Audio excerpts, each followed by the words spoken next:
Good morning, everybody. It's the team, Miss Bungle. We got the ladies in the house. Cause I'm a ladies man.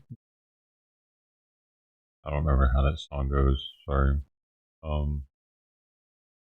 I kind of need to go pick up.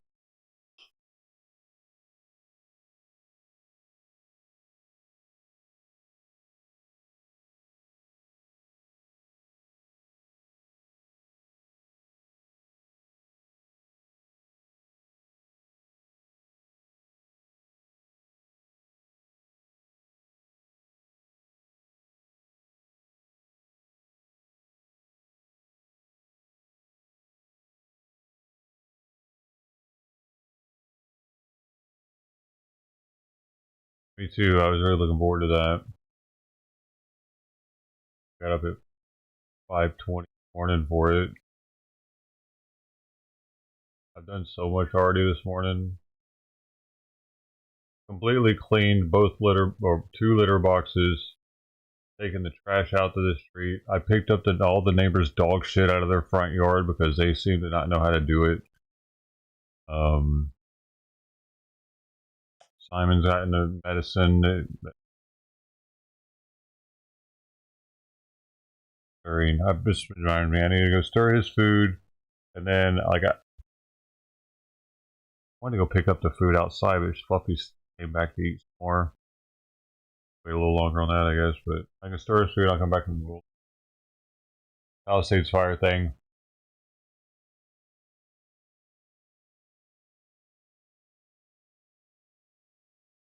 Yeah, Fluffy and Trident and Frank were the only three customers this morning.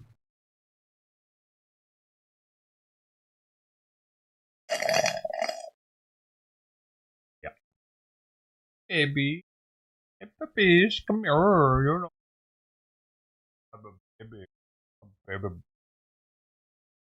Yeah, so now they got fresh litter boxes. They're stoked on that. I already know. Pee it's happy with it, but it's not her litter box this time. One in his cage, and Simon's got clean. It'll make Simon eat a little bit more, maybe. If it was clean by, he doesn't eat much today.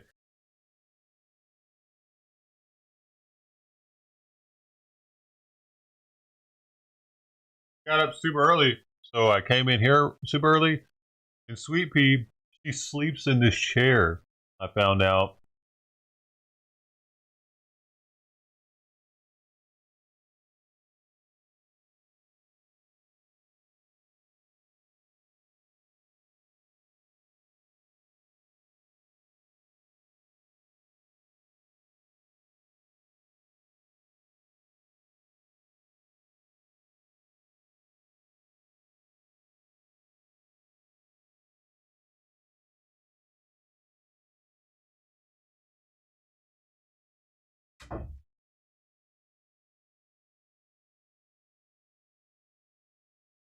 Dave, and get dude here. No, it's my seat. Getting all the streams set up too this morning. I had everything ready to go, man. I had everything ready to turn on by 7, and I'm sitting here refreshing. Hey,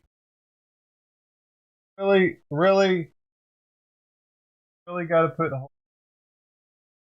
No way, Sawyer. What the fuck, man? All right, so yeah, I like kept refreshing, kept looking, and then I looked at the calendar, and it wasn't there, and I'm like, oh no. Oh, dude, I didn't see any other streamers with like a getting ready to stream thing. Oh God, what have I done? Like, I went, I went here, I went here, and I went to calendar. And I was like, oh no. And it was after I had made the stream, and I'm like, what the? I went back a month, and I was like, oh no, it's not happening today, probably. But I kept hope. Like, man, maybe some glitch or something. Y'all can't see me.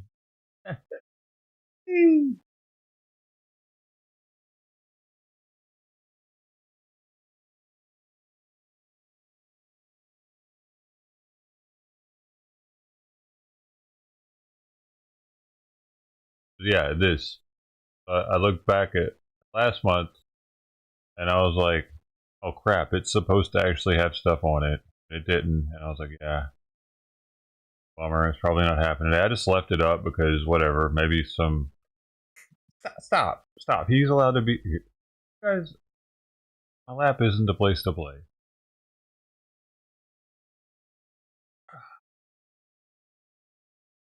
We're gonna leave it up. Maybe we'll get some new people coming through because it's a stream that says it's happening today.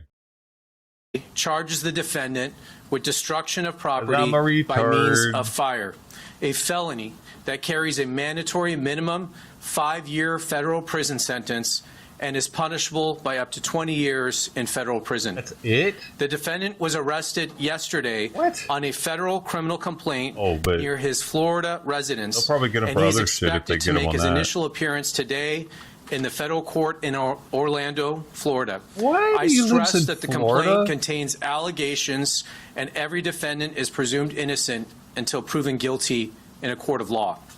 The allegations in the affidavit are supported by digital evidence, including the defendant's ChatGPT prompt of a dystopian painting showing in part a burning forest and a crowd fleeing from it.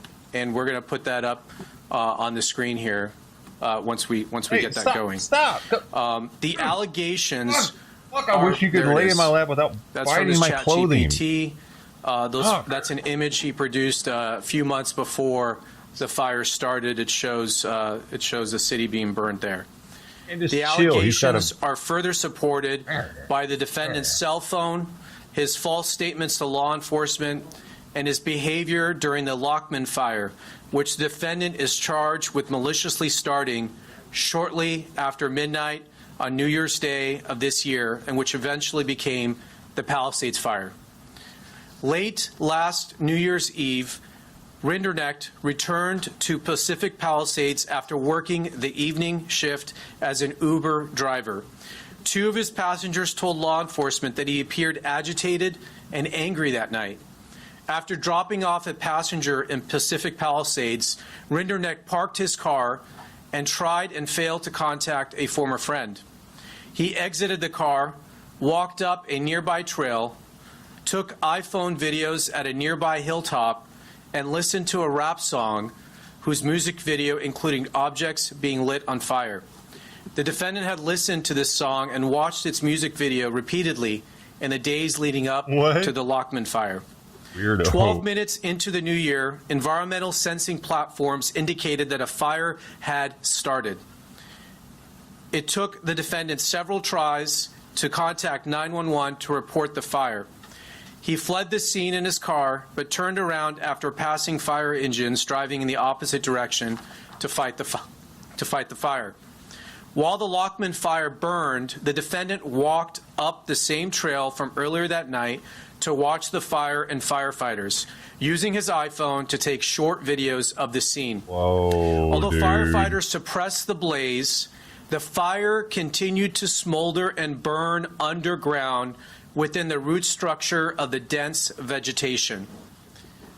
So that fire started on January 1st, and it smoldered underground for about a week until on January 7th, heavy winds caused this underground fire to surface and spread above ground. That was a thing, causing dude. what became known as the Palisades Fire. Damn, one of the most destructive wildfires in Los Angeles City history.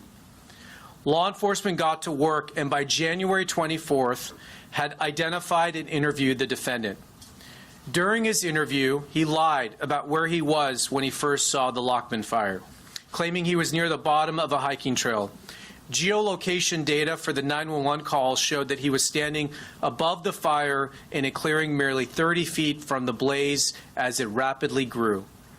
As the world watched in horror as the Palisades fire burned, victims perished in the smoke and flames.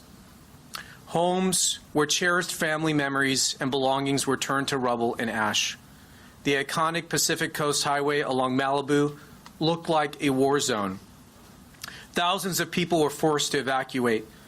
Though homes and businesses cannot be rebuilt, this arrest, we hope, will provide a measure of justice to all those who were impacted.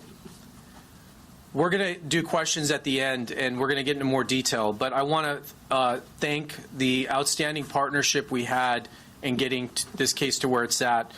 Thanks to the work of the ATF and investigative support from both the LAPD and the Los Angeles Fire Department and the U.S. Forest Service for their hard work in this investigation. I'm going to turn it over now to Kenny Cooper, who's a special agent in charge of the ATF Los Angeles Field Office. Thank you. Good morning. My name is Kenny Cooper. I'm the special agent in charge of ATF's Los Angeles Field Division. Today marks a significant moment in a long road to justice for our community. After more than 8 months of tireless, meticulous work, I stand here with our partners, proud to announce an arrest in connection to the devastating Palisade fires that claimed lives, destroyed homes, and shook this community to its core. Jonathan Rindernesh, age 29, residing in Melbourne, Florida, was taken into federal custody by ATF special agents, a Los Angeles City Fire Department investigator, and a Los Angeles police detective. This partnership and arrest is significant in the three agencies working hand in glove to get this investigation to where it is. Rinderneck, as the U.S. Attorney mentioned, is charged under Title 18, 844F, malicious destruction by means of a fire of real property owned by an organization receiving federal financial assistance. I know this community has endured a long wait for answers. Families have carried an unmanageable grief, and an entire community has been left to heal while living with questions. Although we cannot share every detail of this investigation, it is still an active investigation, and judicial proceedings remain ahead. I can tell you this: from day one, ATF and our partners have been relentless. We made a promise to find answers, and we have kept that promise. To give you a sense of the work, I want to highlight the extraordinary level of cooperation between ATF and our partners: the Los Angeles City Fire Department, the Los Angeles Police Department, the Orange County Fire Authority, and the United States Forest Service. LA City Fire asked for our assistance, and within 24 hours, ATF's National Response Team arrived on scene. The NRT, ATF's NRT, is an elite team comprised of certified fire investigators, electrical and fire protection engineers, chemists, accelerant detection canine teams, and other experts. We arrived within 24 hours and got to work with our partners. We processed hundreds of acres of damaged fire, examining every inch for the smallest clue. Over the course of the last 8 months, investigators conducted hundreds of interviews, including witnesses overseas, and pursued more than 200 leads. We collected more than 13,000 items of evidence, including fire debris, digital data, DNA samples, all analyzed by ATF's state-of-the-art forensic lab. Our team carried out 500 scientific tests, supported by ATF's Fire Research Lab, the nation's only large-scale fire science lab dedicated to fire investigations. More than 10 of our top engineers and support staff contributed to this laboratory analysis. This investigation has been documented over 300 ATF reports, including a 200-page report detailing the origin and cause of this investigation. ATF technical surveillance specialists were integral in reviewing approximately 1.5 million phone records and data extracted from digital evidence. And I highlight this because I know there's questions on the length that it took us to come to this conclusion. But we were reviewing a lot of evidence from one of the most catastrophic fires in the U.S. history. Through this extraordinary team effort, investigators determined that the Palisades fire, reported on January 7th, was caused by an intentionally set fire near a viewpoint along the Temescal Ridge Trail in Topanga State Park on January 1st. The fire was a holdover fire, meaning it was deeply seated in dense vegetation and roots and continued to burn undetected until catastrophic weather ensued, resulting in the Palisades fire. Rendernesh is now charged with setting the January 1 fire. We know this arrest cannot erase the pain or grief or losses endured, but we hope it is a step forward. It is proof that justice will not be forgotten, that our accountability will be pursued by ATF and our partners, no matter how complex the investigation and no matter how long it takes. To the families who lost so much, we hear you, we honor you, and we will continue to fight for you. The ATF established an email address for the victims and witnesses to contact ATF Victim Witnesses Assistance Program through the Palisades@atf.gov. Once again, I'll say that, the Palisades@atf.gov. Based on the information received, a regional victim witness specialist may contact you. Fluffy ran away, Kraz. That's my initial statement. I'm going to hand it over to the chief of LA Police Department, I don't Chief want to gorge McDonald. yourself. I've given her a lot of food. And I will be today. open to questions afterwards. Thank you. I was feeling her ribs. Thank you, Kenny. Good morning, and thank you all for being here. I want to begin by thanking the U.S. Attorney's Office, our partners at the Bureau of Alcohol, Tobacco, Firearms, and Explosives, and the dedicated men and women of our Robbery Homicide Division and Major Crimes Division. I also want to recognize and thank the Los Angeles City Fire Department and all of the investigators who came together to support this case. You look at the team standing here, and I couldn't be more proud of the work that was done throughout this investigation. It was extremely intensive and thorough, and the best of the best were working on it, and I'm very thankful for the partnership we enjoy with all of them all the time. The investigation into the Palisades fire of January 2025 was lengthy, complex, and, as I mentioned, extremely thorough. Our detectives responded immediately to the initial incident and worked side by side with our partners at the Los Angeles Fire Department, and once the ATF's National Response Team took on the case, they led the investigation, and our detectives remained fully engaged as partners every step of the way with them. I'm proud of the professionalism and dedication shown by our detectives and the team who work collaboratively with our federal, state, and local partners. That teamwork ultimately led to the arrest of the suspect responsible for this devastating crime. The Palisades fire was a tragedy that caused enormous harm to the city of Los Angeles, but in the midst of that devastation, we saw something else. Communities coming together with law enforcement, supporting one another, and working through a very, very difficult time. This case is a reminder of the value of strong partnerships across every level of government. When we stand together, local, state, and federal, we are stronger, more effective, and better able to deliver justice for our communities. I'm deeply grateful to everyone who contributed to this investigation, and I look forward to continuing this strong spirit of collaboration as we work to keep Los Angeles safe. Thank you. I'll now turn it back over to U.S. Attorney Bill Asaley. Thank you, Chief. Thank you. We will be unsealing the complaint if it hasn't been already. It has much more details than what we've gone over today in there, and that'll be available to you. At this time, we will take a few questions. Okay, we'll start there. How did Rendernick start the fire? And in the investigation, as investigators spoke to him, what did he specifically say was the reason he didn't say? I'm not going to get into his specific statements. I can tell you ATF has determined that the fire was ignited with an open flame. Yeah. Did this gentleman ever live in the Palisades, have any direct connection to the Palisades? Was he familiar with these trails, this area? Yeah, he was familiar with this particular neighborhood, and he had a friend who lived in this neighborhood. So he knew this neighborhood. And he never specifically lived there? He was a resident of Southern California. Do we know what city he lived in? Okay. Yeah, he actually did live in Palisades, and he was familiar with the neighborhood in which this started. We know that fireworks. The word arson? Yes, it's arson. Yes. We know that fireworks. Okay, let me go here. Do you know what was the protocol taken around the initial fire on New Year's Day? Was there precaution taken to try and make sure that fire was put out properly? And that's quite a Yeah. when that ended in the next fire. Yeah, we're not going to get into the full fire response. I'll just tell you the fire department did respond, and they don't say they put out fires, they suppress the fire. So they use the best of their abilities at that time to suppress it. Like we said, there was dense vegetation.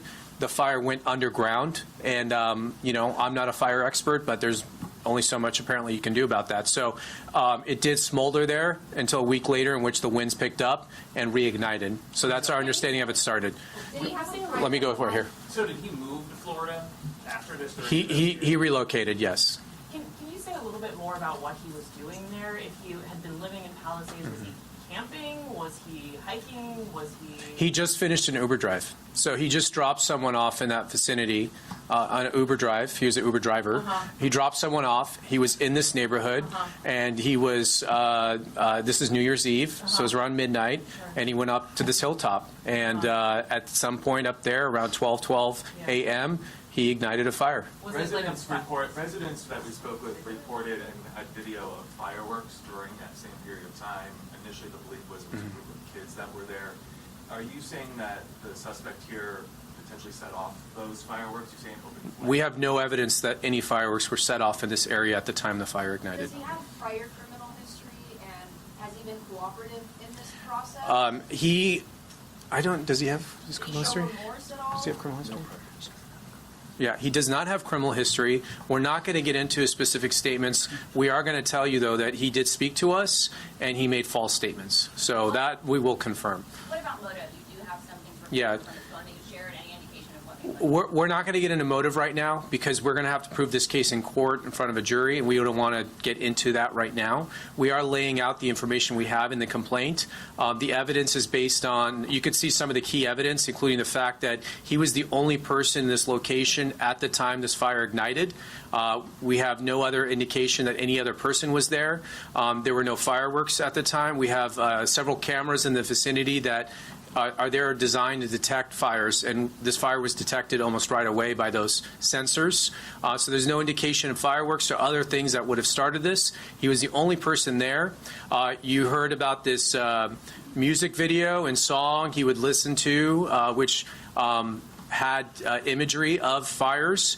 And then do we have the image up? Are we having trouble with that? And you could see some of his thought process in the months leading up, where he was generating some really concerning images up on ChatGPT, which appears to show a dystopian city being burnt down. So more evidence will come out at trial, but we're not going to preview the entire case at this time. Yes, ma'am. Is there an understanding that he relocated to Florida because he was aware that people might be looking for him? We don't have any information of that. It's very clear that this was a thorough investigation. The question is, obviously, so many things burned there, right? So how difficult was it to gather evidence? I mean, you're saying 13,000 items were gathered following 200 leads. I mean, can you... Yeah, I'll let ATF answer that. There was a tremendous amount of work. I mean, we literally have like terabytes of evidence. So I'm going to let ATF answer the work that was done in this case, including the lab work. Yeah, Just to give us some some further perspective on the investigative process. So I know there's been speculation of other ignition sources. And I just want to assure everyone, ATF did not identify this suspect and focus specifically on this suspect. We still utilize our scientific process. And part of the lengthy time that it took to go over the thousands of acres that were burnt is we literally had agents with our partners on their hands and knees crawling through fire debris. They're observing fire behavior patterns. They're flagging patterns. An example of that, fire will cause natural debris to twist and freeze in a position pointing to the origin. So looking at all those fire patterns, flagging those, ATF was able to zone to specifically get into the origin of where that fire started from. Once they dialed into the origin, using all the investigative techniques that they have, then they start really dialing into that very specific spot that fire was created. An example of a fire research lab, they collected buckets and buckets of debris flammable materials, natural and otherwise, found within that area, sent it off to a fire research lab. They analyzed data from weather, including humidity, the exact temperature, the exact composition of those natural fuels found at that particular time, January 1st, at that particular time, recreated those environmental factors in our labs using their scientific process, then tested different ignition sources. And that's where 500 tests were conducted at that lab. That review process is then looked at by a panel of our experts in a peer review process to see if the science matches up with the theory and the actual evidence that was collected. I know it was also broadcast. We broadcasted it as a public safety announcement back in spring. We went up and recreated a fire very safely with our partners with LA Fire, using butane and scientific process to create the fire behavior to see. And I'll tell you, to the extent of the scientific expertise that we went through, we recreated it in the exact lunar time that the fire started, meaning the exact size the moon was, and as close to the starlit environment that fire started. So we could recreate scientifically a fire and see how fixed surveillance points saw that fire as it developed from other evidence that we collected, both from witnesses' phones, fixed surveillance points, and other data. We were able to see how that fire behaved, how it grew, the size of that behavior and that fire, and the size that it would be for witnesses to see it and report it. We went through exhaustive efforts to look at potential ignition sources, whether they were fireworks, whether they were down power lines, or any other source of ignition. They went down those investigative paths with exhaustive length to either rule them in or rule them out. With clarity, we know this is an incendiary fire and that the subject that we arrested started it. Would you say that this subject was obsessed with fire and wanted to do those images? Once again, that speaks to motive. That's not an element that we need to meet. That will be addressed in the trial.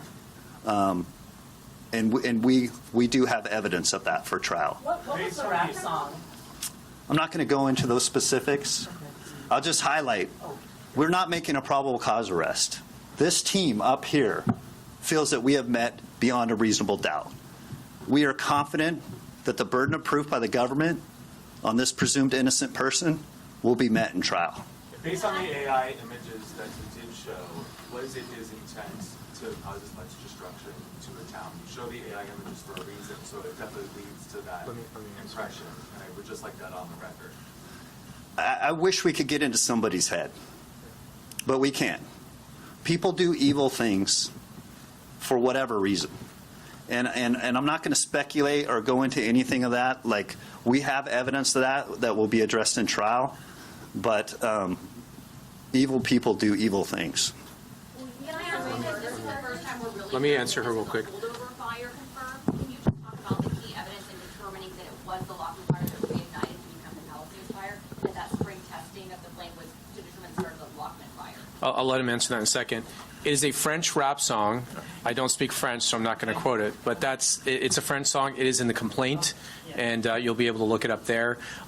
We will prove beyond a reasonable doubt that he intentionally started this fire.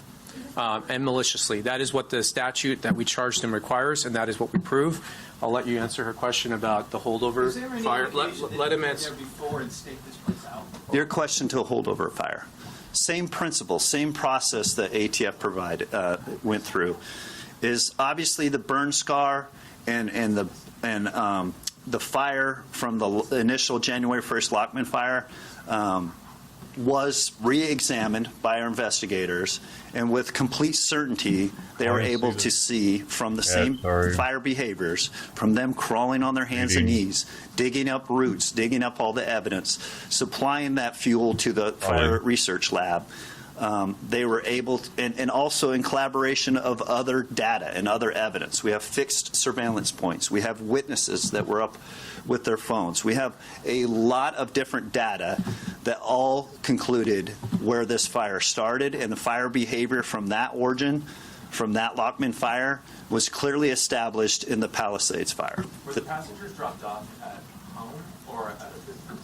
I'm just trying to get a sense of where he was on his path, but then led him up to that hillside. He dropped passengers off within the residential area of that area.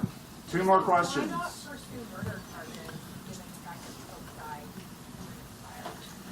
the fire? I can answer that. They will after this. So probably. right now, we've charged him on a criminal complaint. We have not determined all the charges he's going to face. We'll be presenting that evidence to a grand jury, and we will make decisions about additional charges at that time. So this is right now just a criminal complaint.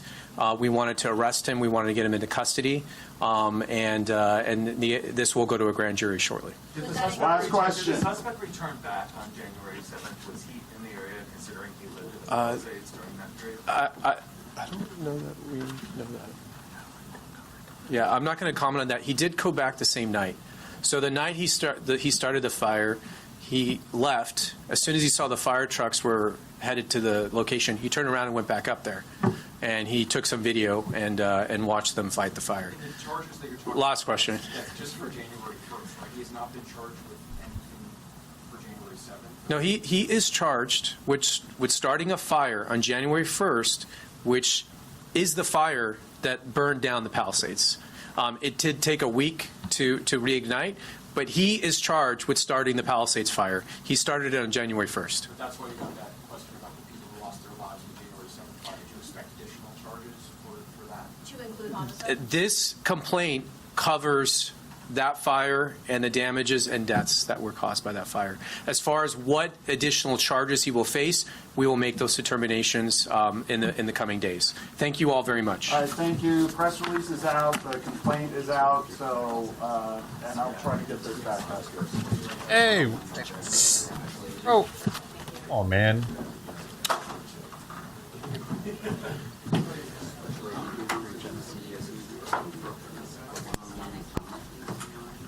Slowly but surely.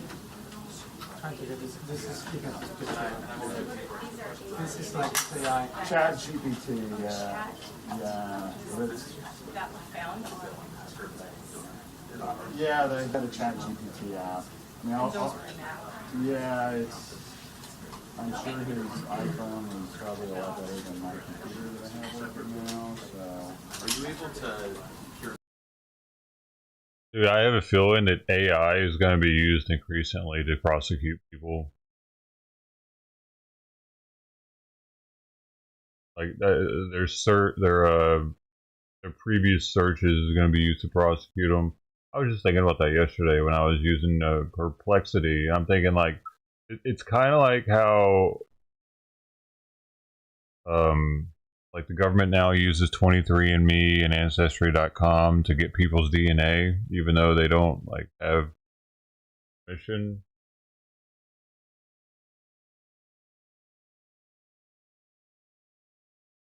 Like they didn't have the right to collect your DNA. I'm saying, but they're able to get your DNA through any of your family members that might have used that or 23andMe. That a little bit. I mean, the government's been using our search history against us for a long time, but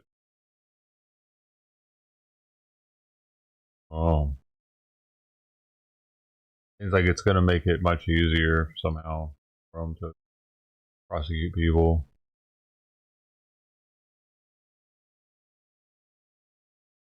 Man, dude.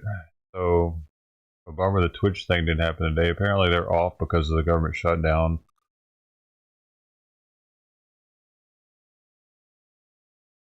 There was something that Ted Cruz was doing about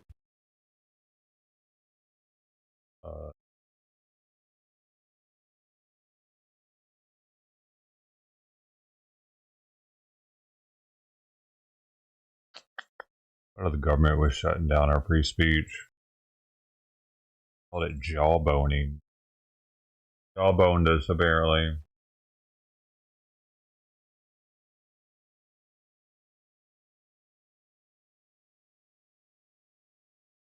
If that had been your wife, Stacey, would you want ICE to deport her, to deport that illegal alien? Yes or no? Answer the question as a man.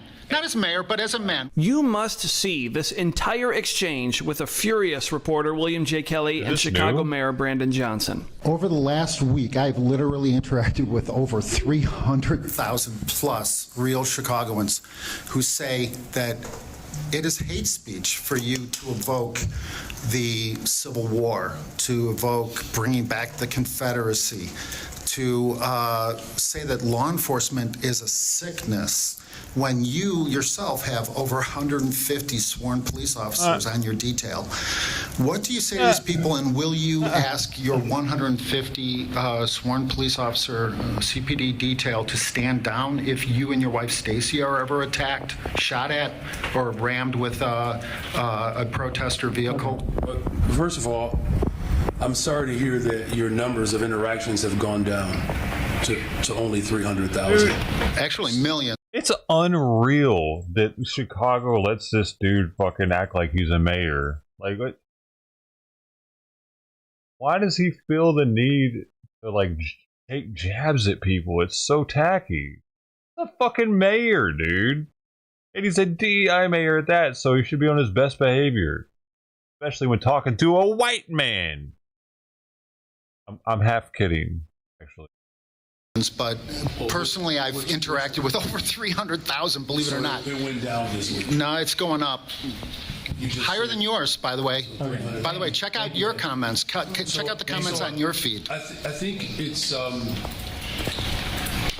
important to be able to make sure that to the people that you're talking to, though you're talking to less and less people every week, is that they know the truth. Here's what I've said. That the addiction on jails and incarceration and the addiction of militarism, it is an evil. And Dr. King made that very clear. Really? He did. And so I believe it's incumbent upon us to make sure that the real Chicagoans or the real people of America, instead of sending billions of dollars overseas, we should be spending it on the people right here in the city of Chicago. Well, the real Chicagoans that I talk to, that I can... What about all the money that was spent on illegal immigrants? Like, dude, the black population of Chicago, there are many of them that are like, yo, why aren't you giving us it? Why are you giving it to these people? And they're pissed off about it, and they're wearing MAGA hats. Communicate with, mostly black and brown, actually, tell me that you don't seem to know the difference between illegal aliens and real Chicago citizens. They feel that you are siding with the illegal aliens over them in their communities. And sadly, let's get to the question. Let's get to the question. The real question is simply this. I don't know how to make it any more direct. An illegal alien from Nicaragua grabbed a woman on the north side last week, bashed her head into the sidewalk, knocked her unconscious, and raped her. If that had been your wife, Stacey, would you want ICE to deport her, to deport that illegal alien? Yes or no? Answer the question as a man. Not as mayor, but as a man. Would you want ICE to deport that rapist? I can't answer it. No? Okay. Mayor. That's the answer. That's the answer for real Chicagoans. Mayor, sorry for being late to traffic's bad. Maybe the Fed. You're not blaming me for the traffic, are you? The last time Kelly asked a question like that, it was not well received by the mayor. Megan Boss, decapitated, her body abused in a dumpster, in a bleach-filled dumpster on this man's property, right? Okay. You have stated over and over and over again that you don't want ICE in Chicago. If that had been Stacey, if that had been your wife Stacey's body that had been decapitated, abused. That's not an appropriate question, yeah. It's a very... How is that not appropriate? People of Chicago are asking me to ask you this very specific question. How is Chicago so fucking beta, but it has one of the most violent communities in the country, but they can't take questions? They get, ow! Hey, your question hurt me. That being your wife, Stacey, would you want ICE to pick up this illegal alien? I'm not going to entertain your question. You're not going to answer. Well, okay, my follow-up question is regarding... I actually believe that what you're saying is quite threatening. What? It's quite threatening. Really? Can we move on to the next person here? Excuse me, but no, And if you continue to behave in such a way, we'll just make sure that we take the appropriate steps. You are threatening and provocative. This is a question that the real people of Chicago are asking. William, please give me the microphone. We ask for respect. We give it to you. I expect the same. This is a very serious question. We understand. Please give me the microphone. From the adage of I do not want to have this success has many conversation. fathers and Please failure is an orphan. have more respect for the office and for yourself right now. This is a very serious question I that the real understand. people of Chicago are asking me to And ask. I am seriously asking you to show respect for this office and give me the What microphone. about the respect for the real people of Chicago who William? want this question asked and answered? We are done, sir. Please give me the mic. Thank you. Mayor, good afternoon. Good afternoon. From the adage... It's wild, dude. And then they didn't let him in. When Pritzker had this meeting about the National Guard, they wouldn't even let him in the building to be one of the people asking questions because they didn't want the nation to hear his questions because the nation was watching that press briefing more than they are these. Crazy, man. But it's the Republicans that are shutting down free speech, so yeah.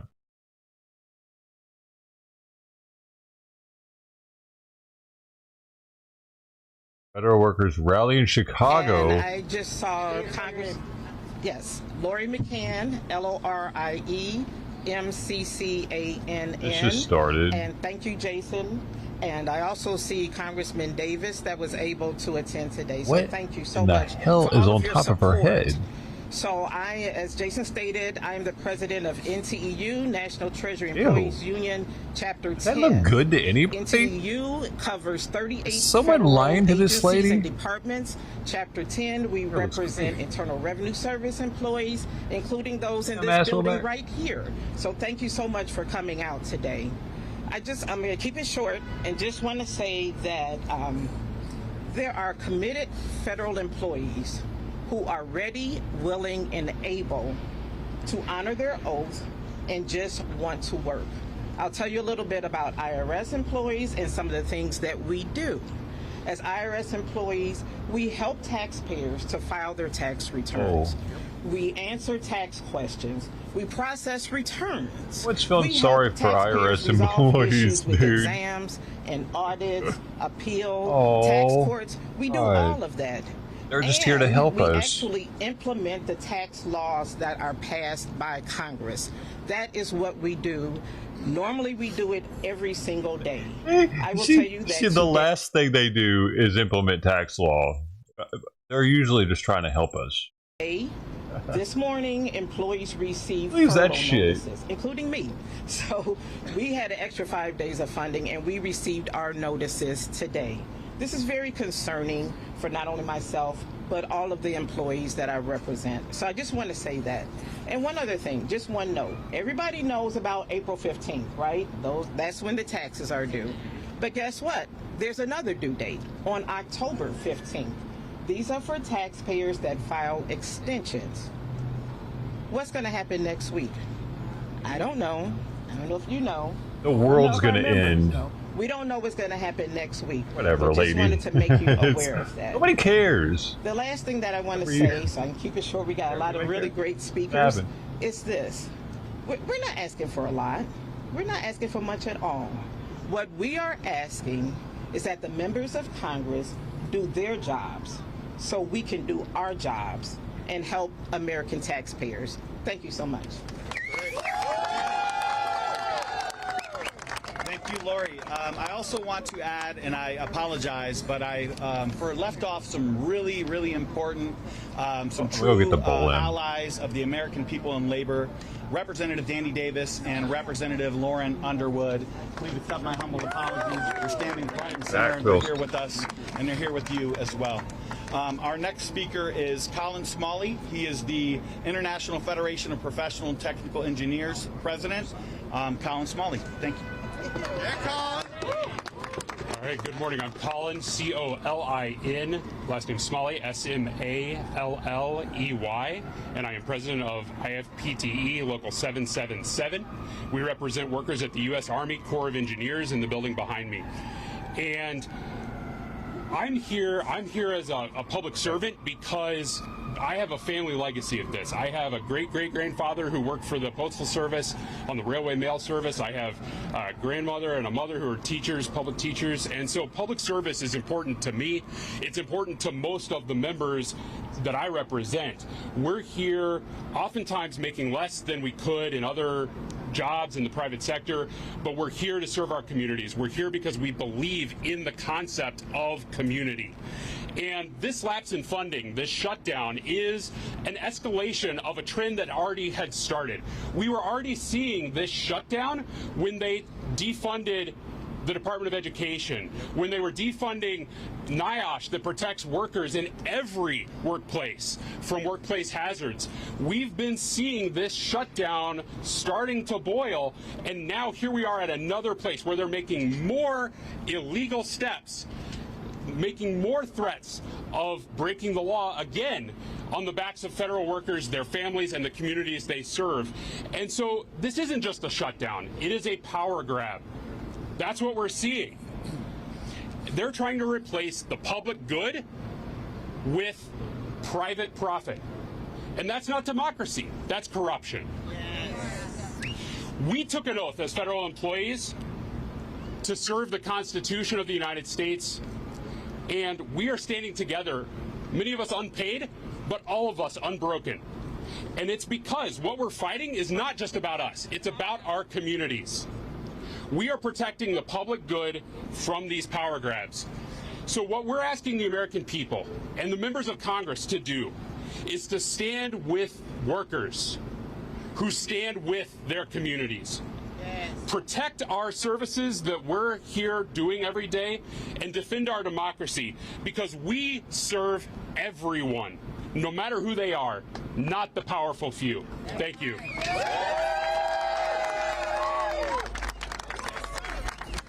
Thank you, Colin. I have a couple more elected officials that are here. Hanover Park trustee Yasmin Bankoli, thank you for being here. And Cook County Commissioner Kevin Morrison is also in attendance, supporting federal workers and the American people. I'm going to pass it off to our next speaker. It's Brent Barron. He is the American Federation of Government Employees Local 684 president. Thank you, Brent. My name is Brent Barron, B-R-E-N-T, B-A-R-R-O-N. I am president of AFG Local 648, Jason. I worked in this building for 25 years on the 8th floor. My coworkers are up there looking down on me because we're required in my agency to continue working without pay, all right, without the knowledge of when they will be paid, okay? I am also speaking as the national president of the National Council of Field Labor Locals. I represent the 7,000 employees who work for the U.S. Department of Labor outside of Washington, D.C., that work for OSHA, work for MSHA, work for the Bureau of Labor Statistics, work for Wage and Hour Division. So I'm speaking on behalf of two entities today, my local and my national union members. I want to read a statement to you. Nobody wins in a lapse of appropriation, whether you are still working as an accepted status employee with the knowledge you do not know when you will be get paid, but are still incurring expenses, are in a furlough status and do not know when you will get called back. Wow. On top of all the anxiety that federal employees are being put through right now, we now have the added threat of mass rifts and wholesale cutting and gutting of agencies and government programs. To add to all of this nonsense and chaos created by this current lapse, we now have the White House issuing leaked statements that call into question the very law that was passed in 2019 after the last major lapse in appropriation that lasted 35 days that guaranteed all furloughed employees would get paid. Well, now the White House is questioning whether or not that law applies now, putting doubts in the employees' heads about whether anyone who was furloughed will ever get paid after October 1st. This administration is clearly flying without a net and winging it as they go along, as they pursue this very dangerous path where there are no winners and there's only continuing anxiety, fear, and uncertainty of anyone's future with their respective agency or career, and the American public is left to figure out all of this on their own. As federal employees, we swore an oath to uphold and defend the Constitution, to serve the American people, meeting our agency's mission. Well, this is no way to run a government or provide those critical services to the people that we serve. Our elected leaders talk a good game about eliminating waste, fraud, and abuse. Well, this is nothing but waste, fraud, and abuse. Take it to the next level. I'm here to tell you, I've worked for the government for over 35 years. This is the first time in my federal career I have been furloughed. I'm sitting at home without the understanding when I will go back to work. I'm with thousands of other federal workers sitting out here not knowing when we will go back to work. I also empathize with the people that are still working without the understanding of knowing when they will get paid. They're going to work, they're incurring expenses every day, not knowing how they're going to pay those bills. I'm calling on everybody to stand with the federal employees in this country and end this shutdown. Let's get back to work and do what we are supposed to do. Thank you very much and have a good day.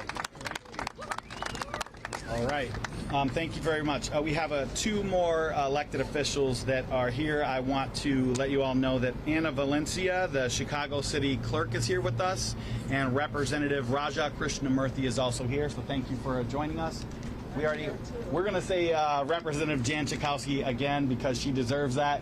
She's been a champion for the people for so long. So thank you for being here. We appreciate it. Our next speaker is going to be Jill Hornick.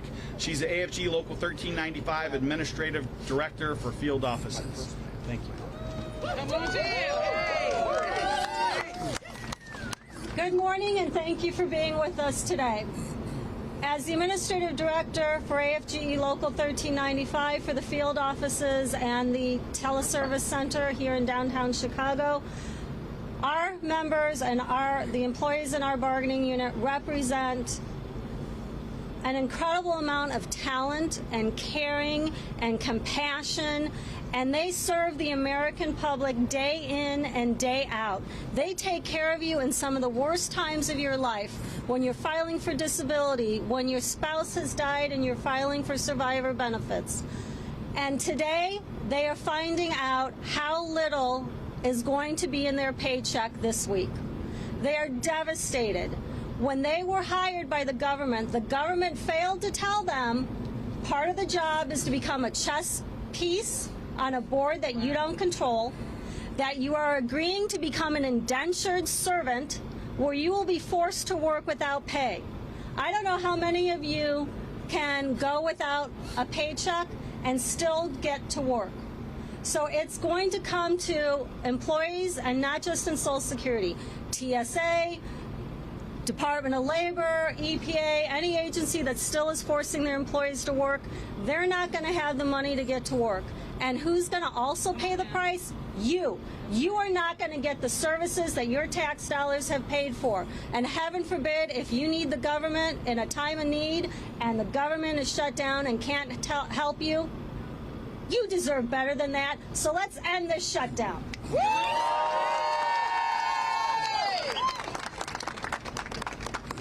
All right, thank you, Jill.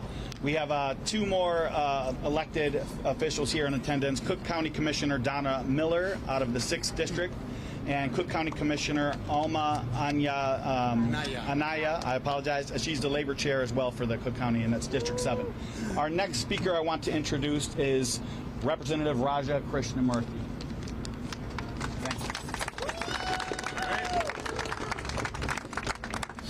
Thank you so much. First of all, hold the line and don't surrender.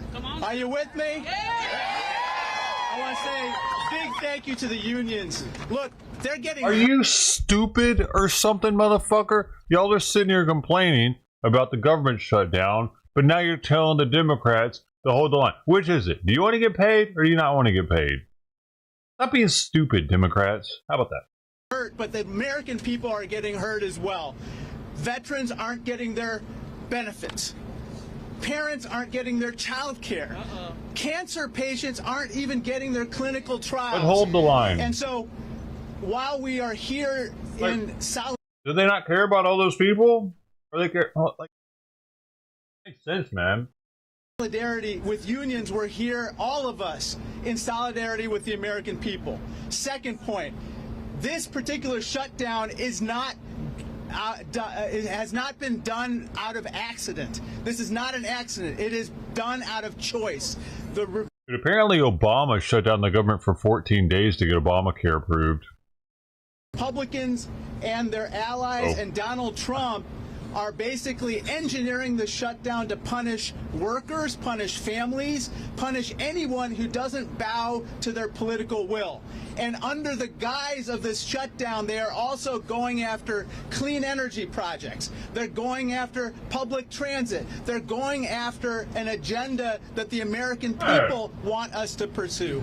And so the third and final point is this, which is, we are not going anywhere. We are not going to surrender. We're not going to bow to their political will. We're going to make sure that they're held accountable for what is happening.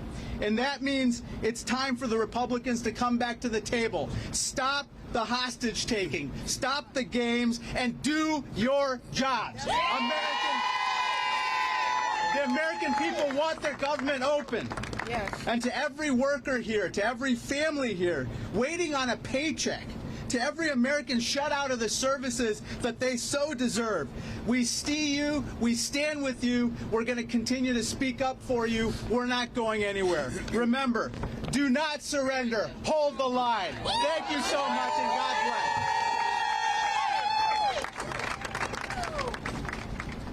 All right, thank you. Our next speaker is Representative Chuy Garcia.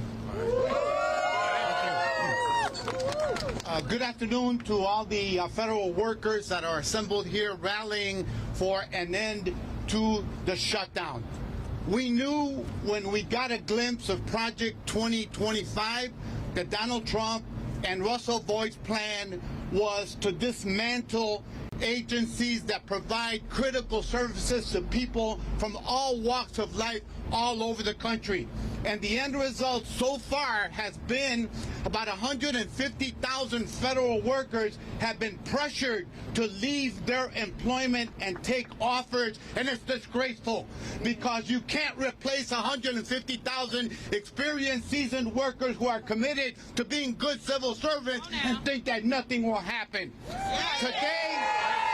Today, the shutdown is the next phase of that dismantling of the federal workforce. We're here today as members of Congress, elected officials, other supporters who are here today to say that we want the government to reopen. And what we're saying is, let's sit down and have a bipartisan agreement. But at the same time, we say we leave no American behind and no one should lose their health care because you want to shut the government down and you want to cut the social safety net of our people across the country. And that's why we are here today, because this affects real people's livelihoods, people who live paycheck to paycheck, whether they work in Social Security, whether they work at TSA or the airports or our air traffic controllers, or whether they're food inspectors or EPA workers. All of them are important. And let's also remember one other thing. You know who got about $175 billion? The people that are terrorizing working families and communities like the ones that I represent in the United States Congress. Right now, I was looking at the sky to see if there were helicopters up there because I see them, my wife sees them, my grandson sees them each and every day in our backyard, hovering over us. That's not the America we know. We want America to be working. We want America to be prosperous. We want everyone to be cared for in our country, and that's why we're here today. The priorities are misplaced. That's why we say, let's sit down, have a bipartisan agreement, and reopen the government so that our working people and our civil servants can do their job and make America a better place for all. Thank you.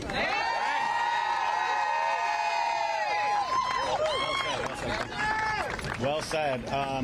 Our next speaker is Representative Sean Casten. Thank you. So thank you all so much for coming out. I am so proud to be here with my colleagues. I am even prouder to be here standing up for all of our government workers. But I am most proud to be standing with our government workers who fight every day for the American people. These are public servants. These are people who have dedicated their life to Abraham Lincoln's proposition that the purpose of government is to do for the people what they cannot rightfully do for themselves. Hey, motherfucker, you act like they're working for free when you say they're public servants. You know what I mean? Now, the party of Lincoln may have a big problem with everything Abraham They're Lincoln just here to stood help for, you but I guys. can tell you that The the fucking land of Lincoln DMV sure is as hell public not. service too. Does it seem like they're here to help us? We are here today for the really simple reason that every single member of Congress knows that by the end of September of every year, we have to send 12 appropriations bills to the president. Right. Since the Republicans took power 10 months ago, they have sent 0 bills to the president because they spent all their time stripping health care away from the American people, getting rid of those functions of government that work, because they find it harder to stand up for the American people. Well, they find it easier not to stand up for the American people than they do to stand up to a child predator. That's why we're here today. Right? So, to the federal workers, I want to point out a couple things, because we are also standing up for the law here. Yes. The Anti-Deficiency Act says that you cannot fire federal workers during a shutdown. That is the law. Wow. Right. Right? Yes. The Hatch Act says you cannot compel federal workers to politicize the problem that you created because you weren't fit for your job. Yes. That is the law. Yes. And the government, I'm going to get this name wrong, but I want to get it right because he signed it. The Government Fairness Act, signed by Donald Trump, says that you cannot not pay workers after a shutdown for the time that they were furloughed. Those are the laws. And I want to be real clear with everybody who's here. If those bastards break the law, there's going to be accountability. Yeah. Thank you. All right. All of you account. Well said. And we have a special guest here. Governor J.B. Pritzker is joining us in support of federal workers and the American people. We are so honored to have him here with us.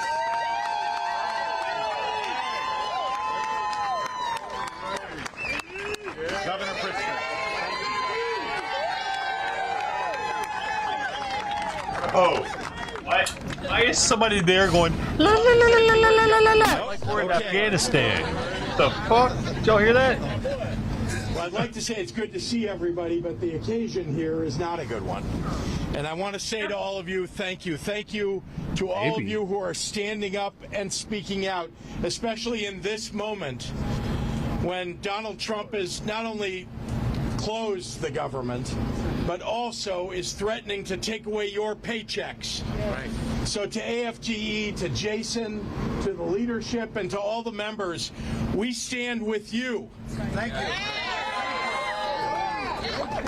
The state of Illinois stands with you. We believe that Donald Trump is doing this, we all know, to take away health care from people across this country. Yes. And because he wants to give a massive tax cut to the wealthiest people in the United States. What do we say? No. What do we say? No. Folks, we are going to be here standing up for the rights of working people across this state and across this nation until Donald Trump backs down. We know, he says, by the way, that he wrote a book called The Art of the Deal. We know he really didn't write it.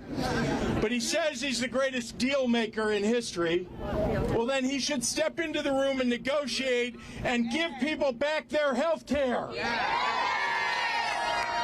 So finally, I just want to say thank you. Thank you to the working people of Illinois. Thank you to our government employees. Thank you to our federal government employees who are standing up and speaking out. We are with you. We're with you in this fight to the end. Yes. Thank you.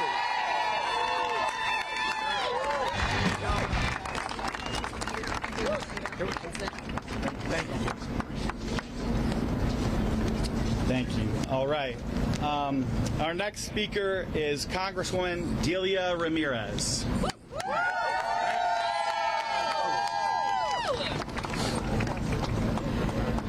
Let's call it what it is. Republicans want us to be uninsured, Yes. They want us to be unhoused, and they want us to be unemployed. Yep. Yes. Over the last 9 months, Trump and Republicans in Congress have been very clear about their priorities and the pain that they're willing to inflict on the American people just to benefit their billionaire bosses. They have cut our health care. They are closing our hospitals. They are laying people off. They're stealing your bargaining rights, snatching our loved ones off the street, and driving our costs up. Yes. What part of that is golden age for the American people? None of it. None of it. And they're using federal workers as pawns for Donald Trump's political games. Yes. That is unacceptable. It is why we're here today. Federal workers have been attacked since day one, and they are the people who take care of our veterans. They are the people that take care of our seniors. They deliver our Social Security checks on time.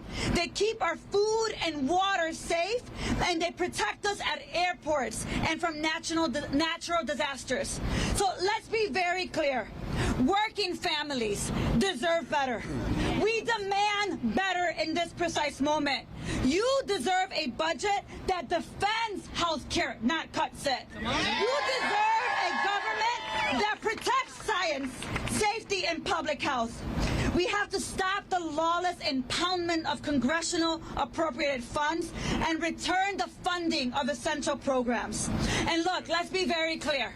Donald Trump, Noam, Hexas, and all those criminals in office, they want to use their power to try to break our spirit. But here with federal workers, here in the city of Chicago, in our downtown, we know something very clear. That the people united will never be defeated. Divided and defeated, both. That our solidarity standing here today is evidence that we will continue to hold the line. We will continue to fight for each other because we are the legacy of those who fought for the right to protest, to form unions, to realize the 8-hour workday, and to affirm our inherent dignity and worth of all people. And we know that power concedes nothing without a fight. And we, as your delegation, in partnership with the governor, in partnership with you, and with our community organizations, are going to continue to hold the line and fight like hell for our federal workers, fight like hell for our working families, for our communities, because this fight is worth fighting for. So let me end with this. We are going to lean in what we know. That we keep each other safe, that when we organize, when we practice solidarity, when develop systems of community defense, we will win against fascism. We will hold the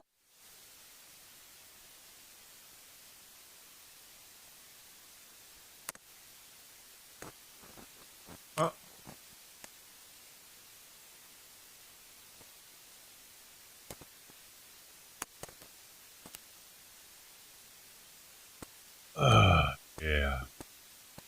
It's over. You guys leave.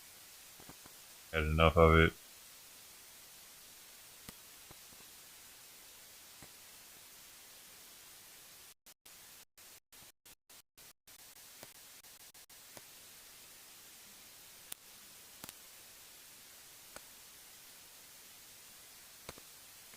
SR-71 pilots had to have a family.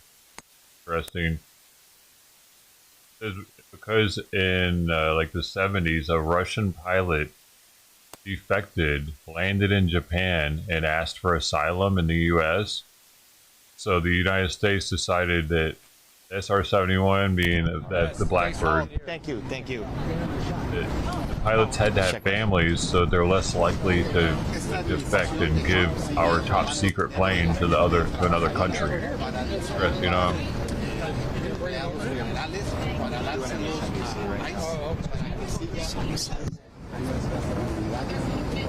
I don't know if they do that with the bombers, the stealth bombers now. They have families. That's a two-man crew, though.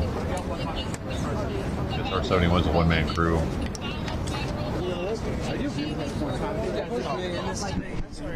Paris just throws shit down where we...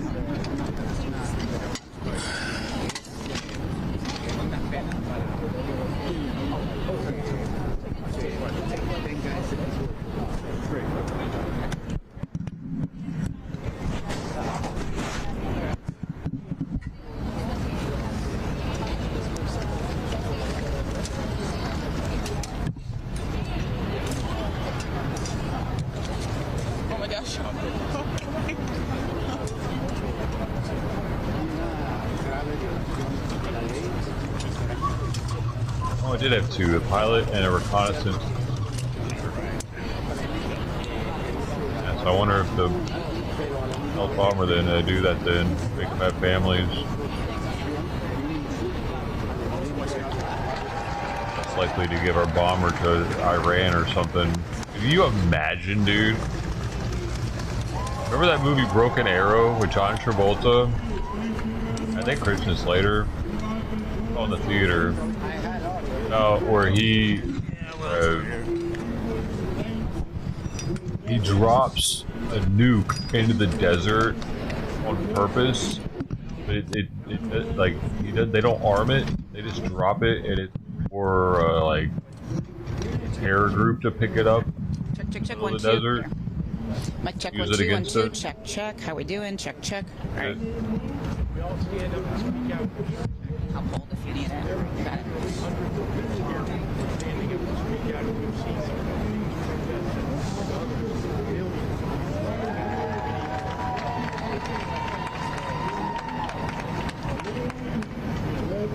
That would be crazy if all of a sudden what if both the pilots are like, hey man, look it, let's give it to Iran.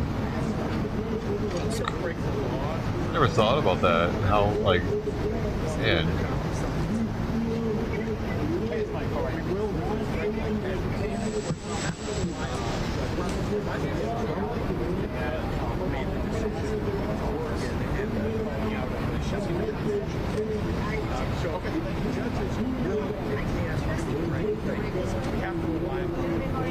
I'm not looking beyond that. We have to make sure that happens.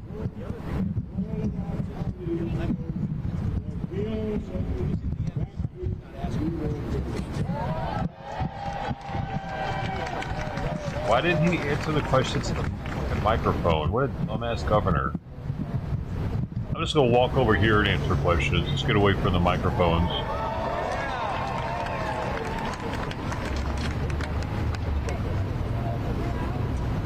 Well, first, we make sure that people know their rights and know how to off the street just because they're brown and black. That's the power of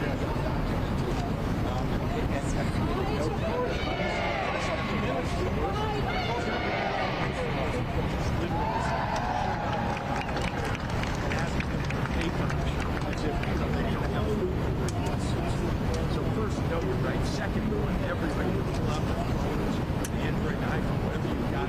Film everything you see because take it out of the this is showtime. Because the reason that so many people are speaking up and acting up in order to fight them is to share this. Fine one. And so that's great. And then lastly, again, we got to We're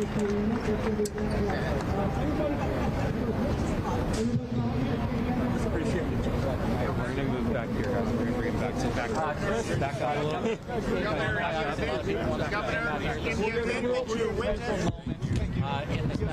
There we go.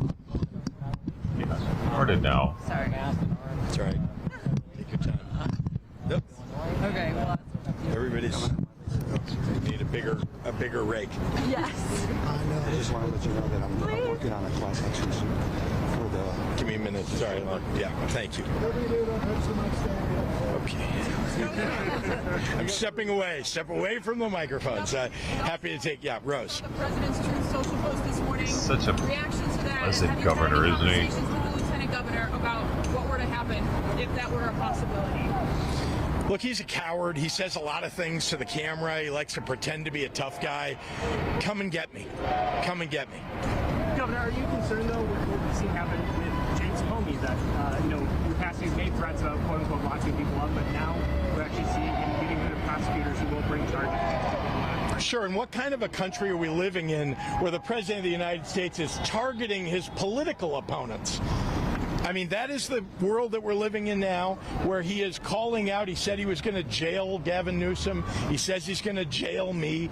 He says he's going to jail the mayor of the city of Chicago. Dude, these are they people tried to who jail stand him. against him, disagree with him, speak out about it, but literally have done nothing wrong.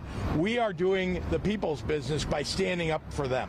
Has there been any more communication with the Illinois National Guard on what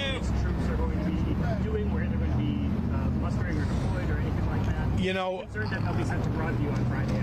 I've said over and over again, the federal government has not communicated with our state in any way whatsoever about what their troop movements are going to be. I can't believe I have to say troop movements in a city in the United States, but that is what we're talking about. We're getting no information from them. They willy-nilly run over people's rights. They're pulling people out of their houses. They're asking them for proof of citizenship because they're brown or black. That is, I mean, a country that I don't think any of us should accept, and a president we should not accept. Governor, Shia.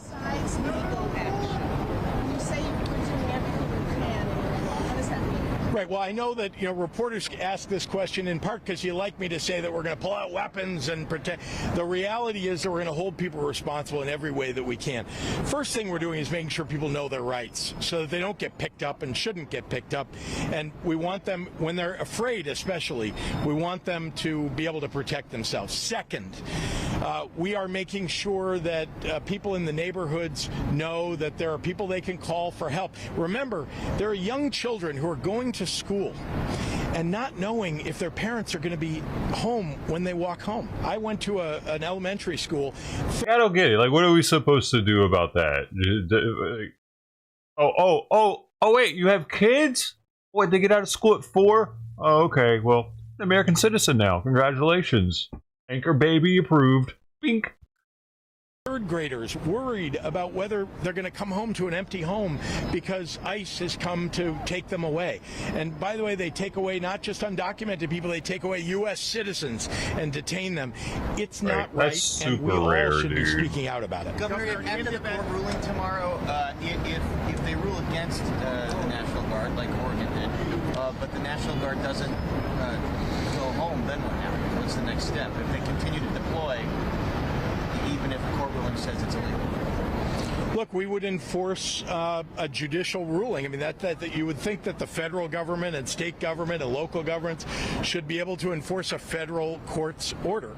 So that's why we went to court. This is a great country. This is a democracy still, although we have to keep it. And we all have to stand up for it. Constitutional Republic, buddy. We're looking for the courts to do the right thing. It's say democracy in the Constitution anywhere. Last one here. Particularly when you think about, this is unprecedented, as you said, the president calling for a more harassment, Mayor of Chicago's arrest. What steps are you taking? Have you talked to the mayor about this? Have you come to a joint front about how you might react to what he could do legally? Well, I think I've reacted. You've heard me say a few things about this already. I mean, look, he's demented, literally, unhinged. And this is somebody who's so insecure that he lashes out pretending that he can come arrest people for no reason at all. He can't. He isn't going to do it. Taco. Trump always chickens out. All right, thanks everybody. Thank you. What does taco mean? That's the Trump always chickens out? That's what it means when people say taco? What? That's what it is? I wondered what the hell that was all the time. That's it. It's state troopers.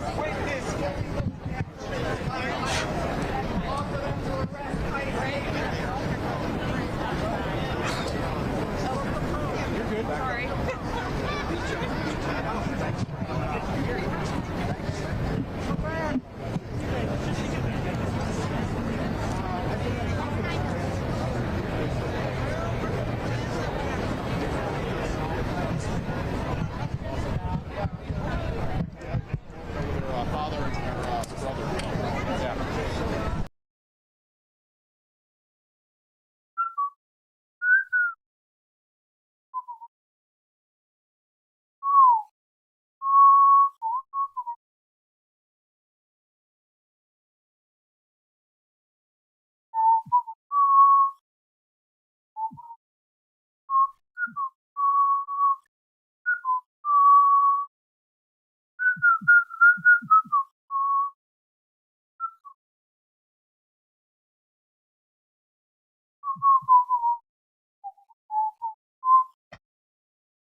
Sawyer. So this is supposed to be live. National Guard in Illinois, supposedly the Texas National Guard there.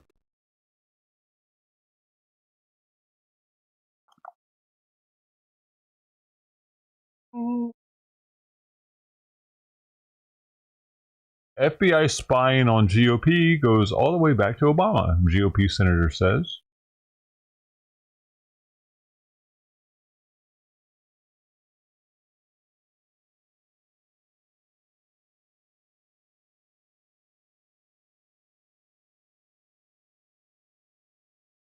On the wheel! You swerved all over 3 lanes back. These are AI generated videos that are supposed to be like unhinged or something. I don't know. Let me see. On the wheel! You swerved all over 3 lanes back there. Put it in park right now. Like, I'm sorry, man. I just don't move. Doors locked. Unlock it now. I can't get it on. Hey! Stop the car! On the wheel! You blew past that crash like it was nothing. Put it in park now! Easy there, Chief. We're cooperating. Doors locked. Unlock it right now. That's not happening. Told you cops hate me. Down to the wheel! You cut off 3 cars and nearly caused a pileup. Put it in park right now! Sir, Doors locked! Unlock it now! I can't get another ticket! Don't do it! Stop the car! Lone suspect just fled southbound in a... Dummies where I can see them! You nearly caused a pileup back there! Dismount right now! Sir, we didn't mean any harm. Don't talk! Hand me the reins! Off the horse!